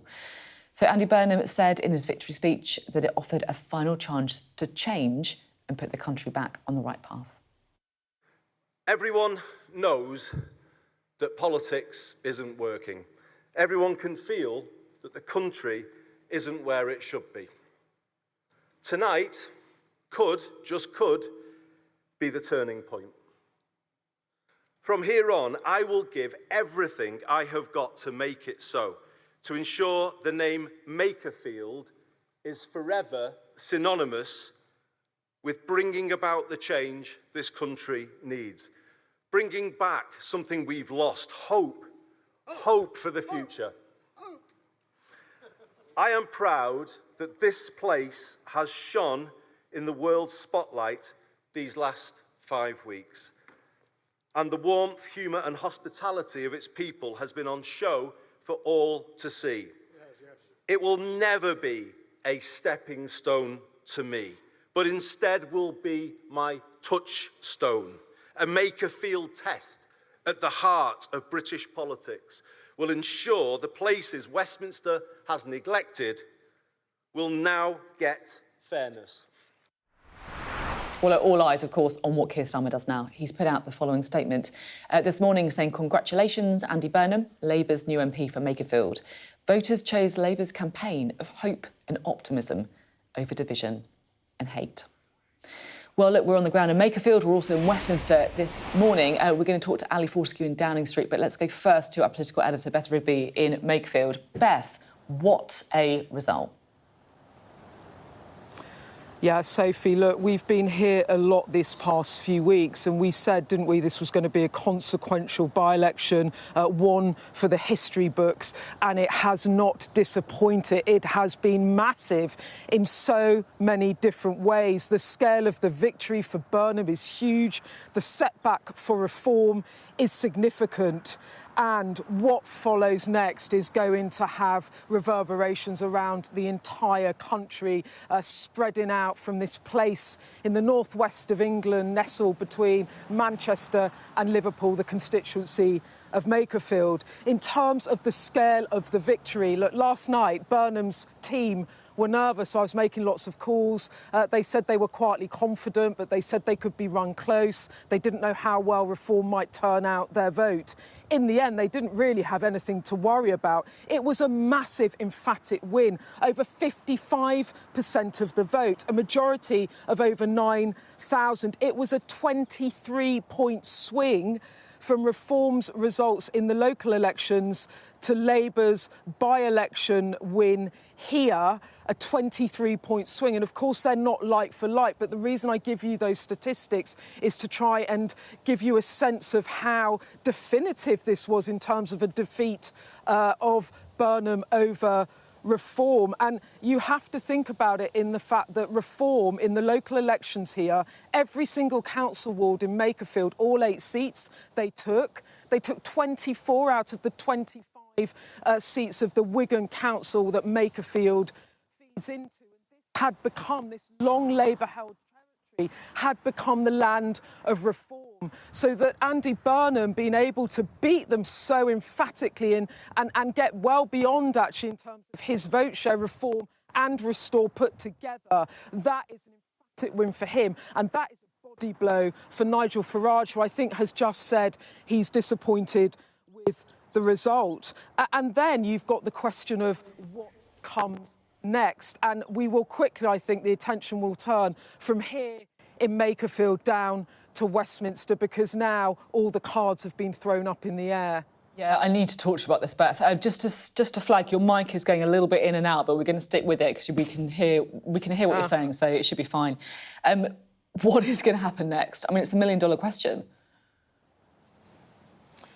Look, I've been speaking to sources in Number 10 this morning. I've asked them, look, the scale of the victory for Burnham, does that change the Prime Minister's position? You saw, I spoke to him only on Wednesday, where he said he was going to fight on. He'd fight any challenge, he'd serve out his mandate, and he was not stepping aside. He also, in that interview, offered a job to Andy Burnham in his cabinet, something that was rebuffed quite quickly by the Andy Burnham team. The position has not changed this morning. I've checked again. As I understand it, we will hear from him later today, and Keir Starmer will stick. And it's interesting that when you talk about it to people around him, they say people underestimate Keir Starmer's agency in this. If he chooses not to stand aside, if he chooses not to step down, then they've got to drag him out. And that is not easy. And Prime Ministers sometimes carry on for longer than people anticipate. So that's point one. Where is Keir Starmer at? At the moment, he is digging in. Point two, what does Andy Burnham's camp do? Well, when I've been up here talking to people around the campaign, they've made it clear to me in the recent weeks that they don't want to trigger a contest immediately, that they want to try and squeeze the Prime Minister, to see sense and to stand down. Interesting, Louise Haigh, who is the campaign manager, the former Transport Secretary in Starmer's government, she went on the airwaves after the victory to say there will be no aggressive challenge. She hopes that Burnham and Starmer speak in the coming days, and she hopes that the Prime Minister will consider an orderly and managed transition. You're going to hear a lot more of that language over the weekend as the drumbeat gets louder and the pressure builds on Keir Starmer from members in his party to stand aside, but we know his position. Then you've got Wes Streeting, who, of course, also wants to run in any leadership campaign. He says he thinks a contest is inevitable. He says he has the numbers to trigger a contest. Lots of his rivals are not sure about that, but that's what Wes Streeting is saying. And when I checked in with people around Wes Streeting this week, that message is unchanged as well, that if the Prime Minister does not set out his own timetable, as Wes Streeting said this week, that at some point Wes Streeting, if he has to, is prepared to trigger a leadership contest. So I think it's going to be time to dig in now. It's going to be quite a tense weekend. Come Monday, as Andy Burnham makes his way down to Westminster, things begin to really move. Beth, before you go, I've got to ask you about the field. It looks very beautiful. Have you got your wellies on, you know, underneath your jacket? About the what? Sorry, I didn't hear that. The field. The field, oh, the where field. you are. Yeah, well, Makerfield as a constituency is a collection, actually. It's not a single place, it's a collection of towns and villages in this part of the northwest. My mum was born in this constituency, my late mum. It's a beautiful part of the world. And Sophie, there are beautiful fields here, beautiful countryside. And at the moment, the world's eyes are looking on the beautiful fields of Makerfield. Yeah, too right. Very nice. Beth, thank you very much indeed. Right, let's go to Downing Street next, shall we? Ali Fortescue is standing by there. I mean, look, the action, of course, in Makerfield and the beautiful fields that Beth was talking about, but very, very quickly, the spotlight is going to be on the guy behind you, on Keir Starmer. What are we expecting from the Prime Minister?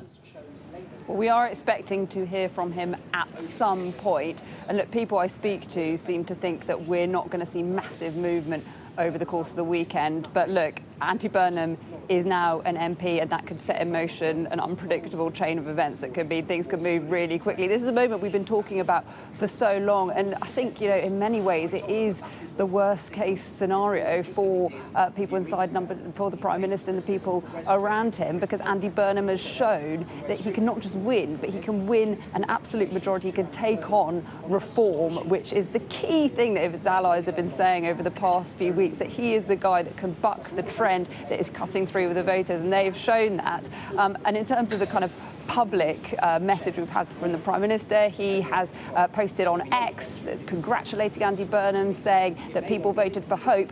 But look, people didn't vote for hope necessarily. They voted for change, because that was the pitch that Andy Burnham was giving in Makerfield. He was pitching himself as someone who would stand potentially against Keir Starmer, and everyone knew that. So the Prime Minister publicly congratulating him. As Beth was saying, privately, he is defiant.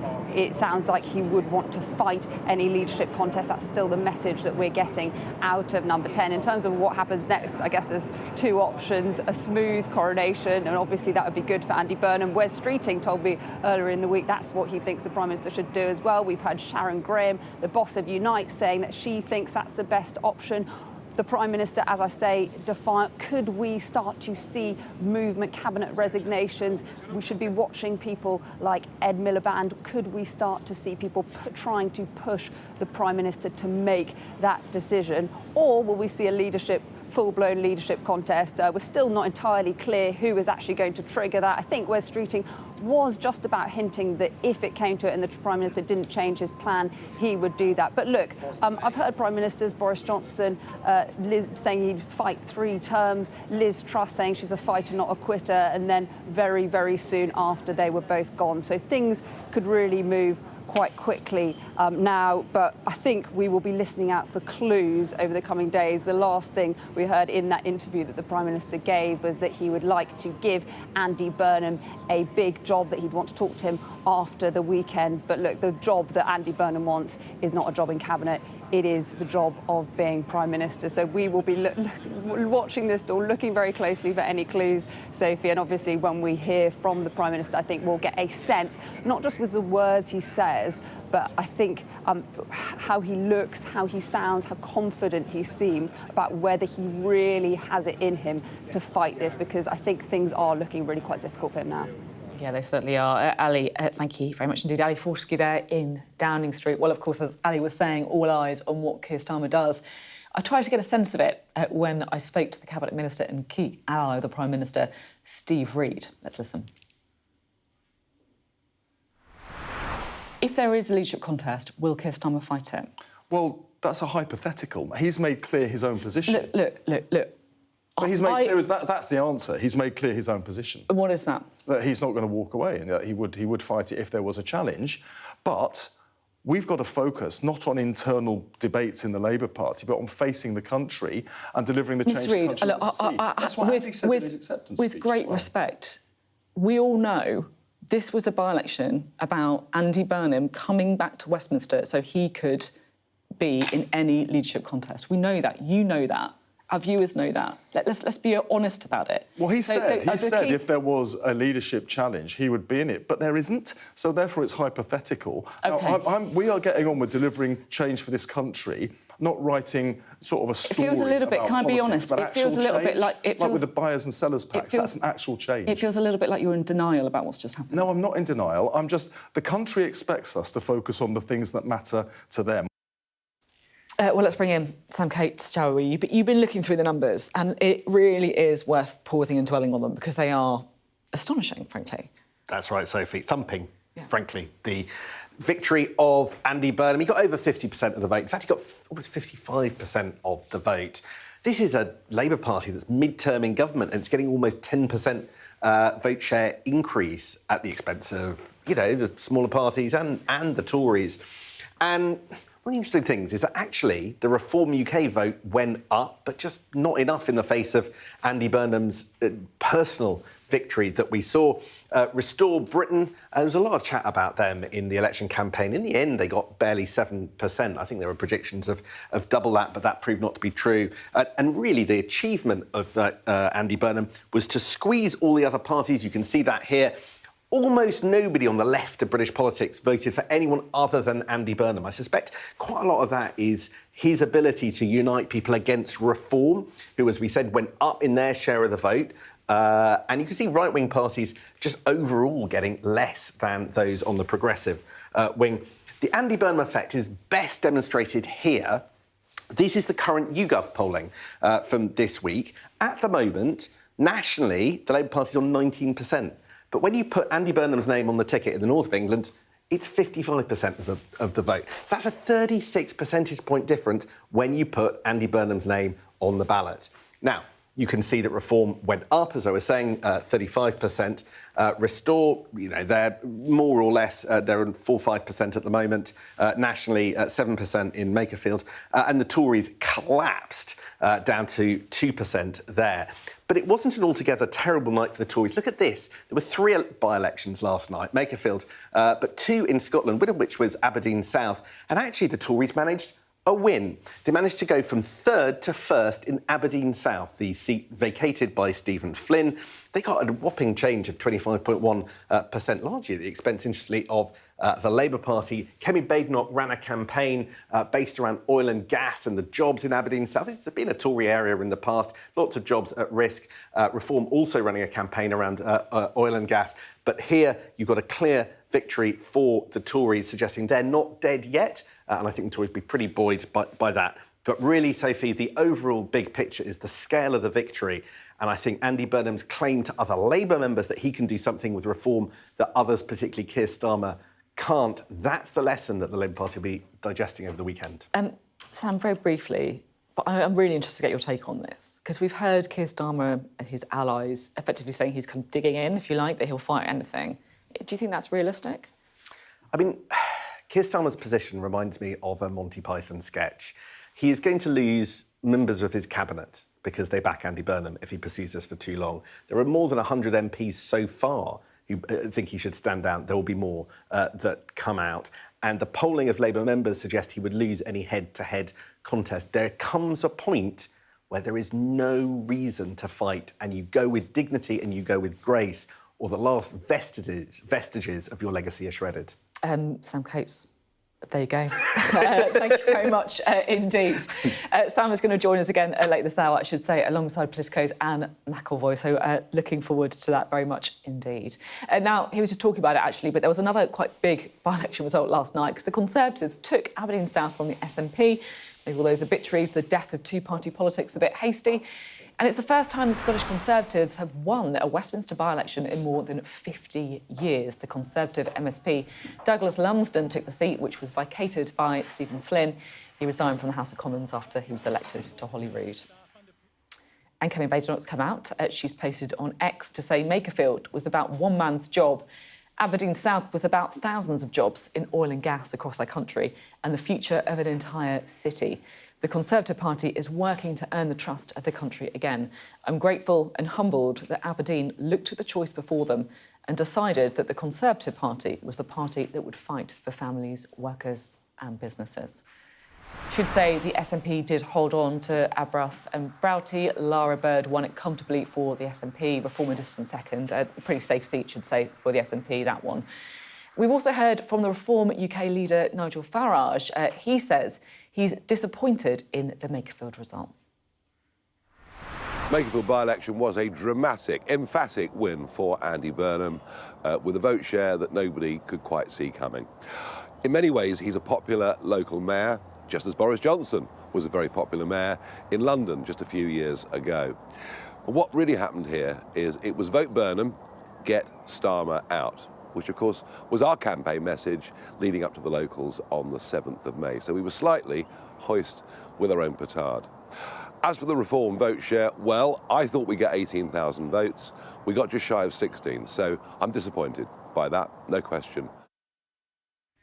Let's speak now to Richard Tice, Deputy Leader of Reform UK. Disappointing night in Makerfield? Yes, obviously we'd have loved to have won, but let's just remember, as we congratulate Mr Burnham on his victory, you know, this is a safe Labour seat that's been Labour for 100 years, so he's held on to that. He has a personal appeal, but the reality is, at the local elections, the message was vote Reform to get Starmer out. Here, what people did was vote Burnham to guarantee to get Starmer out. That's why his vote share was so significant. You say it's a safe Labour seat, but that's not really telling the whole picture, is it, right? Because, and I mean, you won every council area in this patch, right? So you should have done better. And critically, for Reform UK, if you want to get the keys to number 10, if you want to be in government, you have to win in places like Makerfield, don't you? And you didn't. Well, the reality is our vote share went up. Yeah, but it went up by 2.7%, and it was a 3.4%.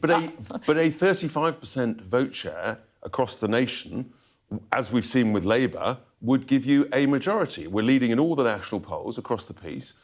Obviously, Labour targeted this seat. This was very clear tactical voting. We'd have loved to have got more votes, of course. I'm just going to come in because I don't think that's telling the whole picture on the share of the vote. So your vote share went up 2.7%. Labour's went up 9.6%. There was a 3.4% swing from Reform to Labour on the 2024 result that Labour won. So you're going to have to do better than this, aren't you? As I say, people voted tactically for Burnham to guarantee to get Starmer out. That's been achieved. But I just repeat the point. We're winning on all the national vote shares, and if it comes to a general election, and if Mr Burnham becomes the Prime Minister, he may well call an earlier election. We'll be ready for that. And in a sense, wasn't it interesting how he didn't use the word Labour on any of his literature, any of his posters, because the Labour brand across the country is toxic. That's why we did so well at the locals. Of course, we've got to keep pushing on, keep spreading the message that, you know, we've got the right policies to stop illegal immigration, stop the boats, to use our energy treasure in the North Sea, oil and gas, to bring our bills down, to cut the wasteful spending, cut daft regulations. That's how you put more money in people's pocket. This morning's borrowing numbers, by the way, out from the ONS, 23 billion in 1 month of May, 25% higher than the OBR had forecast. Public spending is completely out of control under this socialist government. You spoke about the personal appeal of Andy Burnham. Would he be a more difficult opponent for Reform UK if he takes Keir Starmer's job? Well, let's wait and see. I mean, he is known as, some people call him the King of the North. We call him, you know, King of the U-turn. I mean, he flip-flops on anything from whether it's rejoining the EU, whether it's with regard to whether or not men can go into women's bathroom spaces. He hasn't been Prime Minister yet, has he? So we have to work out if he becomes Prime Minister, then he has to make big choices. He's not actually known for being very decisive. He's not known for his views on defence. He's not known for his views on the economy. These are some of the critical issues. He's not known for his views on energy. I mean, he's got splinters in his backside. He sits on so many fences on all of these issues. Who is the real Andy Burnham? Could he stand up, please? Well, we're going to find out, aren't we, if he runs for the leadership, right? Fine, we're not afraid of anything. OK. I'm interested by the Conservative result as well in Aberdeen South. Again, you know, it wasn't a great performance for Reform. You're just up 1.7%. Is two-party politics back? No, I think we're in a multi-party political system. But, you know, let's just look. In the last two English parliamentary by-elections, the Tories have lost their deposit. They got 2%. I think they got about 2% in Gorton and Denton. I mean, their brand is as toxic as the Labour brand. And, you know, the Tories... Where they're succeeding is where they copy Reform policies. It's us that said net zero is stupid and we need to drill as much oil and gas as possible. Now the Tories have realised the error of their ways, and look, they had some data in Aberdeen. We understand that they're strong in pockets now, a bit like the Lib Dems. But they're no longer a national party. Can I ask you about the Makerfield candidate, Robert Kenyon? Because look, he said some pretty controversial things. You know, I'm thinking particularly about women, right? Do you think he was a right candidate? Yeah, look, he said some bad things that he apologised for, but he was our candidate in 2024. He was a council candidate in the local elections. He's a great local plumber, knows the area very well, and you can always look back at all sorts of different things. Rob, I'm sure he's exhausted. He'll get a good rest over the weekend. From our perspective, what we're now looking forward to, obviously there's going to be a Greater Manchester mayoral election over the coming weeks. We think by the end of July. It has to take place quite quickly. So we'll move our focus onto that and try and win that and keep the momentum. How confident are you that you are going to win that one? Well, let's wait and see. I mean, you know, it's a big area, a really important area, great city. We'd be absolutely delighted to win it. Has Makerfield shown the real problem for Reform, which is that, yes, there are some people who really like you, but there are an awful lot of people who, frankly, don't like you very much at all. And they are willing That's to the change... nature of politics. But they're willing to change their vote to keep you out. I No, mean, hardly anyone voted for the Lib Dems and the Greens, right, in Makerfield? That's because, essentially, they wanted to vote for Burnham to get Starmer out. That's the message that we take from it. But it may also be that they vote for Burnham to make sure you guys don't get in. How can you explain, then, that we're leading in all of the national polls, week in, week out, by a margin of somewhere between 6 and 9%? Maybe because nationally, we are still the most popular. But that is kind of my point, right? You are leading in all the national polls. Yeah. I absolutely accept that. But there's still more people who are not voting for you. And if they start voting tactically, even if you love the Green Party, but you'll vote for whoever it is to keep Reform out, then that's a problem for you, isn't it? Well, look, tactical voting takes place depending on what election is. Here, it was absolutely concentrated around the desire to get the Prime Minister out, the current Prime Minister. And in a sense, I think mission accomplished based on those results. OK, thank you very much indeed, Richard Tice, speaking to us there today. It's been a really, really massive morning here in Westminster. Everyone's still, I guess, trying to pick through the meaning of what happened in Makerfield. The size of the Andy Burnham victory is the significant thing here. And there's going to be an awful lot of Labour MPs mulling over what to do next. We're going to bring you all the latest coverage in just a few minutes.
Good morning. Welcome to the programme. If you are just joining us, there's been a lot of news. Andy Burnham has won the Makerfield by-election with a majority of more than 9,000 votes. That's critically more than they got in 2024.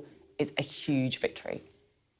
I do hereby declare that Andy Burnham is duly elected. Thank you. So Andy Burnham coming back to Westminster. I love, by the way, the fact that all the, you've got a bin, you've got a fox, and all of these by-elections. But of course, most importantly, it opens the door for a challenge to the Prime Minister. There was a really big turnout as well, 59%, and it was a two-horse race that the frontrunner ran emphatically. This is what Burnham had to say after his victory was announced. This city region has given so much to me, and it is a wrench to leave the job I love. But I am not leaving the service of Greater Manchester. I've always been clear that it can't achieve everything it should be, and we can't close the north-south divide, and we can't make all the great English cities be what they should be without big change at the national level.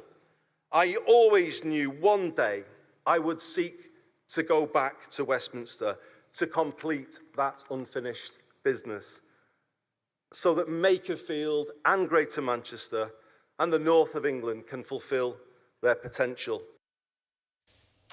Whoa. The lights have gone. I think that shows how big the news is. There's been an earthquake here in the studio as well as in Makerfield. Just as we try and bring the lights back up again, a new dawn has broken, has it not? Our Deputy Political Editor, Sam Coates, and Executive Editor at Politico, Anne McElboy, join us in the studio. Great to have you here with us. Anne, because we haven't heard from you first, what do you make of it all? Well, I think this is just the result that Andy Burnham would have wanted, right? The scores are on the doors in Makerfield. It's a very confident win, even if you put together reform and restore to the right of reform, you'd still be well short of Andy Burnham's vote tally. I think at heart, really, Sophie, you've had Labour saying we need to fight reform, we need to see off reform in order to have any chance of emerging at the next election as the victor. But they haven't really been able to prove that they had any recipe for doing it, and a proof point that if we can do what we did in Makerfield, then we can, we're back in the fight. But to do that, you need Andy Burnham, and that's why he could say, and we saw in the clip, that sense he's been on a quest. It wasn't just, I just quite fancy having a go. The Prime Minister's week, I'll give it a go. He sees it as a quest, and I think that is what will emerge over the next days as the challenge. It's so interesting, because it was such a gamble, Makerfield, right? This is a seat that, on paper, he should lose. But he took the risk, and I guess now it's hard. It does feel he's got that momentum.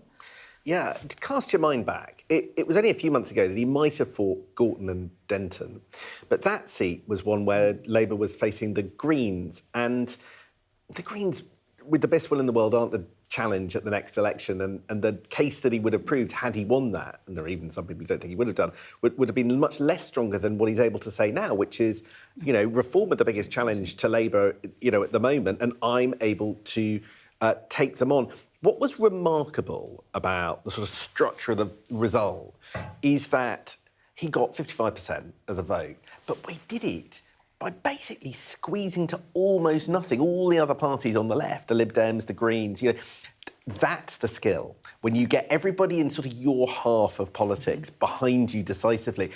When I've just been talking to a Labour MP, that's the thing that really impressed them and is a bit of a game changer. I mean, Lib Dems got, I think, 168 votes? I mean, that's a real achievement. Keir Starmer, allies of the Prime Minister saying he's digging in, he's fighting on. Steve Reid this morning telling me, what leadership contest? It's all speculation, Sophie. And is it inevitable that Andy Burnham's going to be the next PM? I think it's looking hard to see a path. We used to say it's a precarious path to unseat a Prime Minister, particularly in Labour. Labour is not a party of regicide in the way that the Conservatives have been very frequently in recent years. But now it seems that there's a precarious path to Keir Starmer staying. I mean, it's almost hard to imagine. I don't like to talk about, we're on the podcast with someone. I don't like to talk about inevitabilities in politics because I think we should always be there to be surprised. We have been often in the years behind us.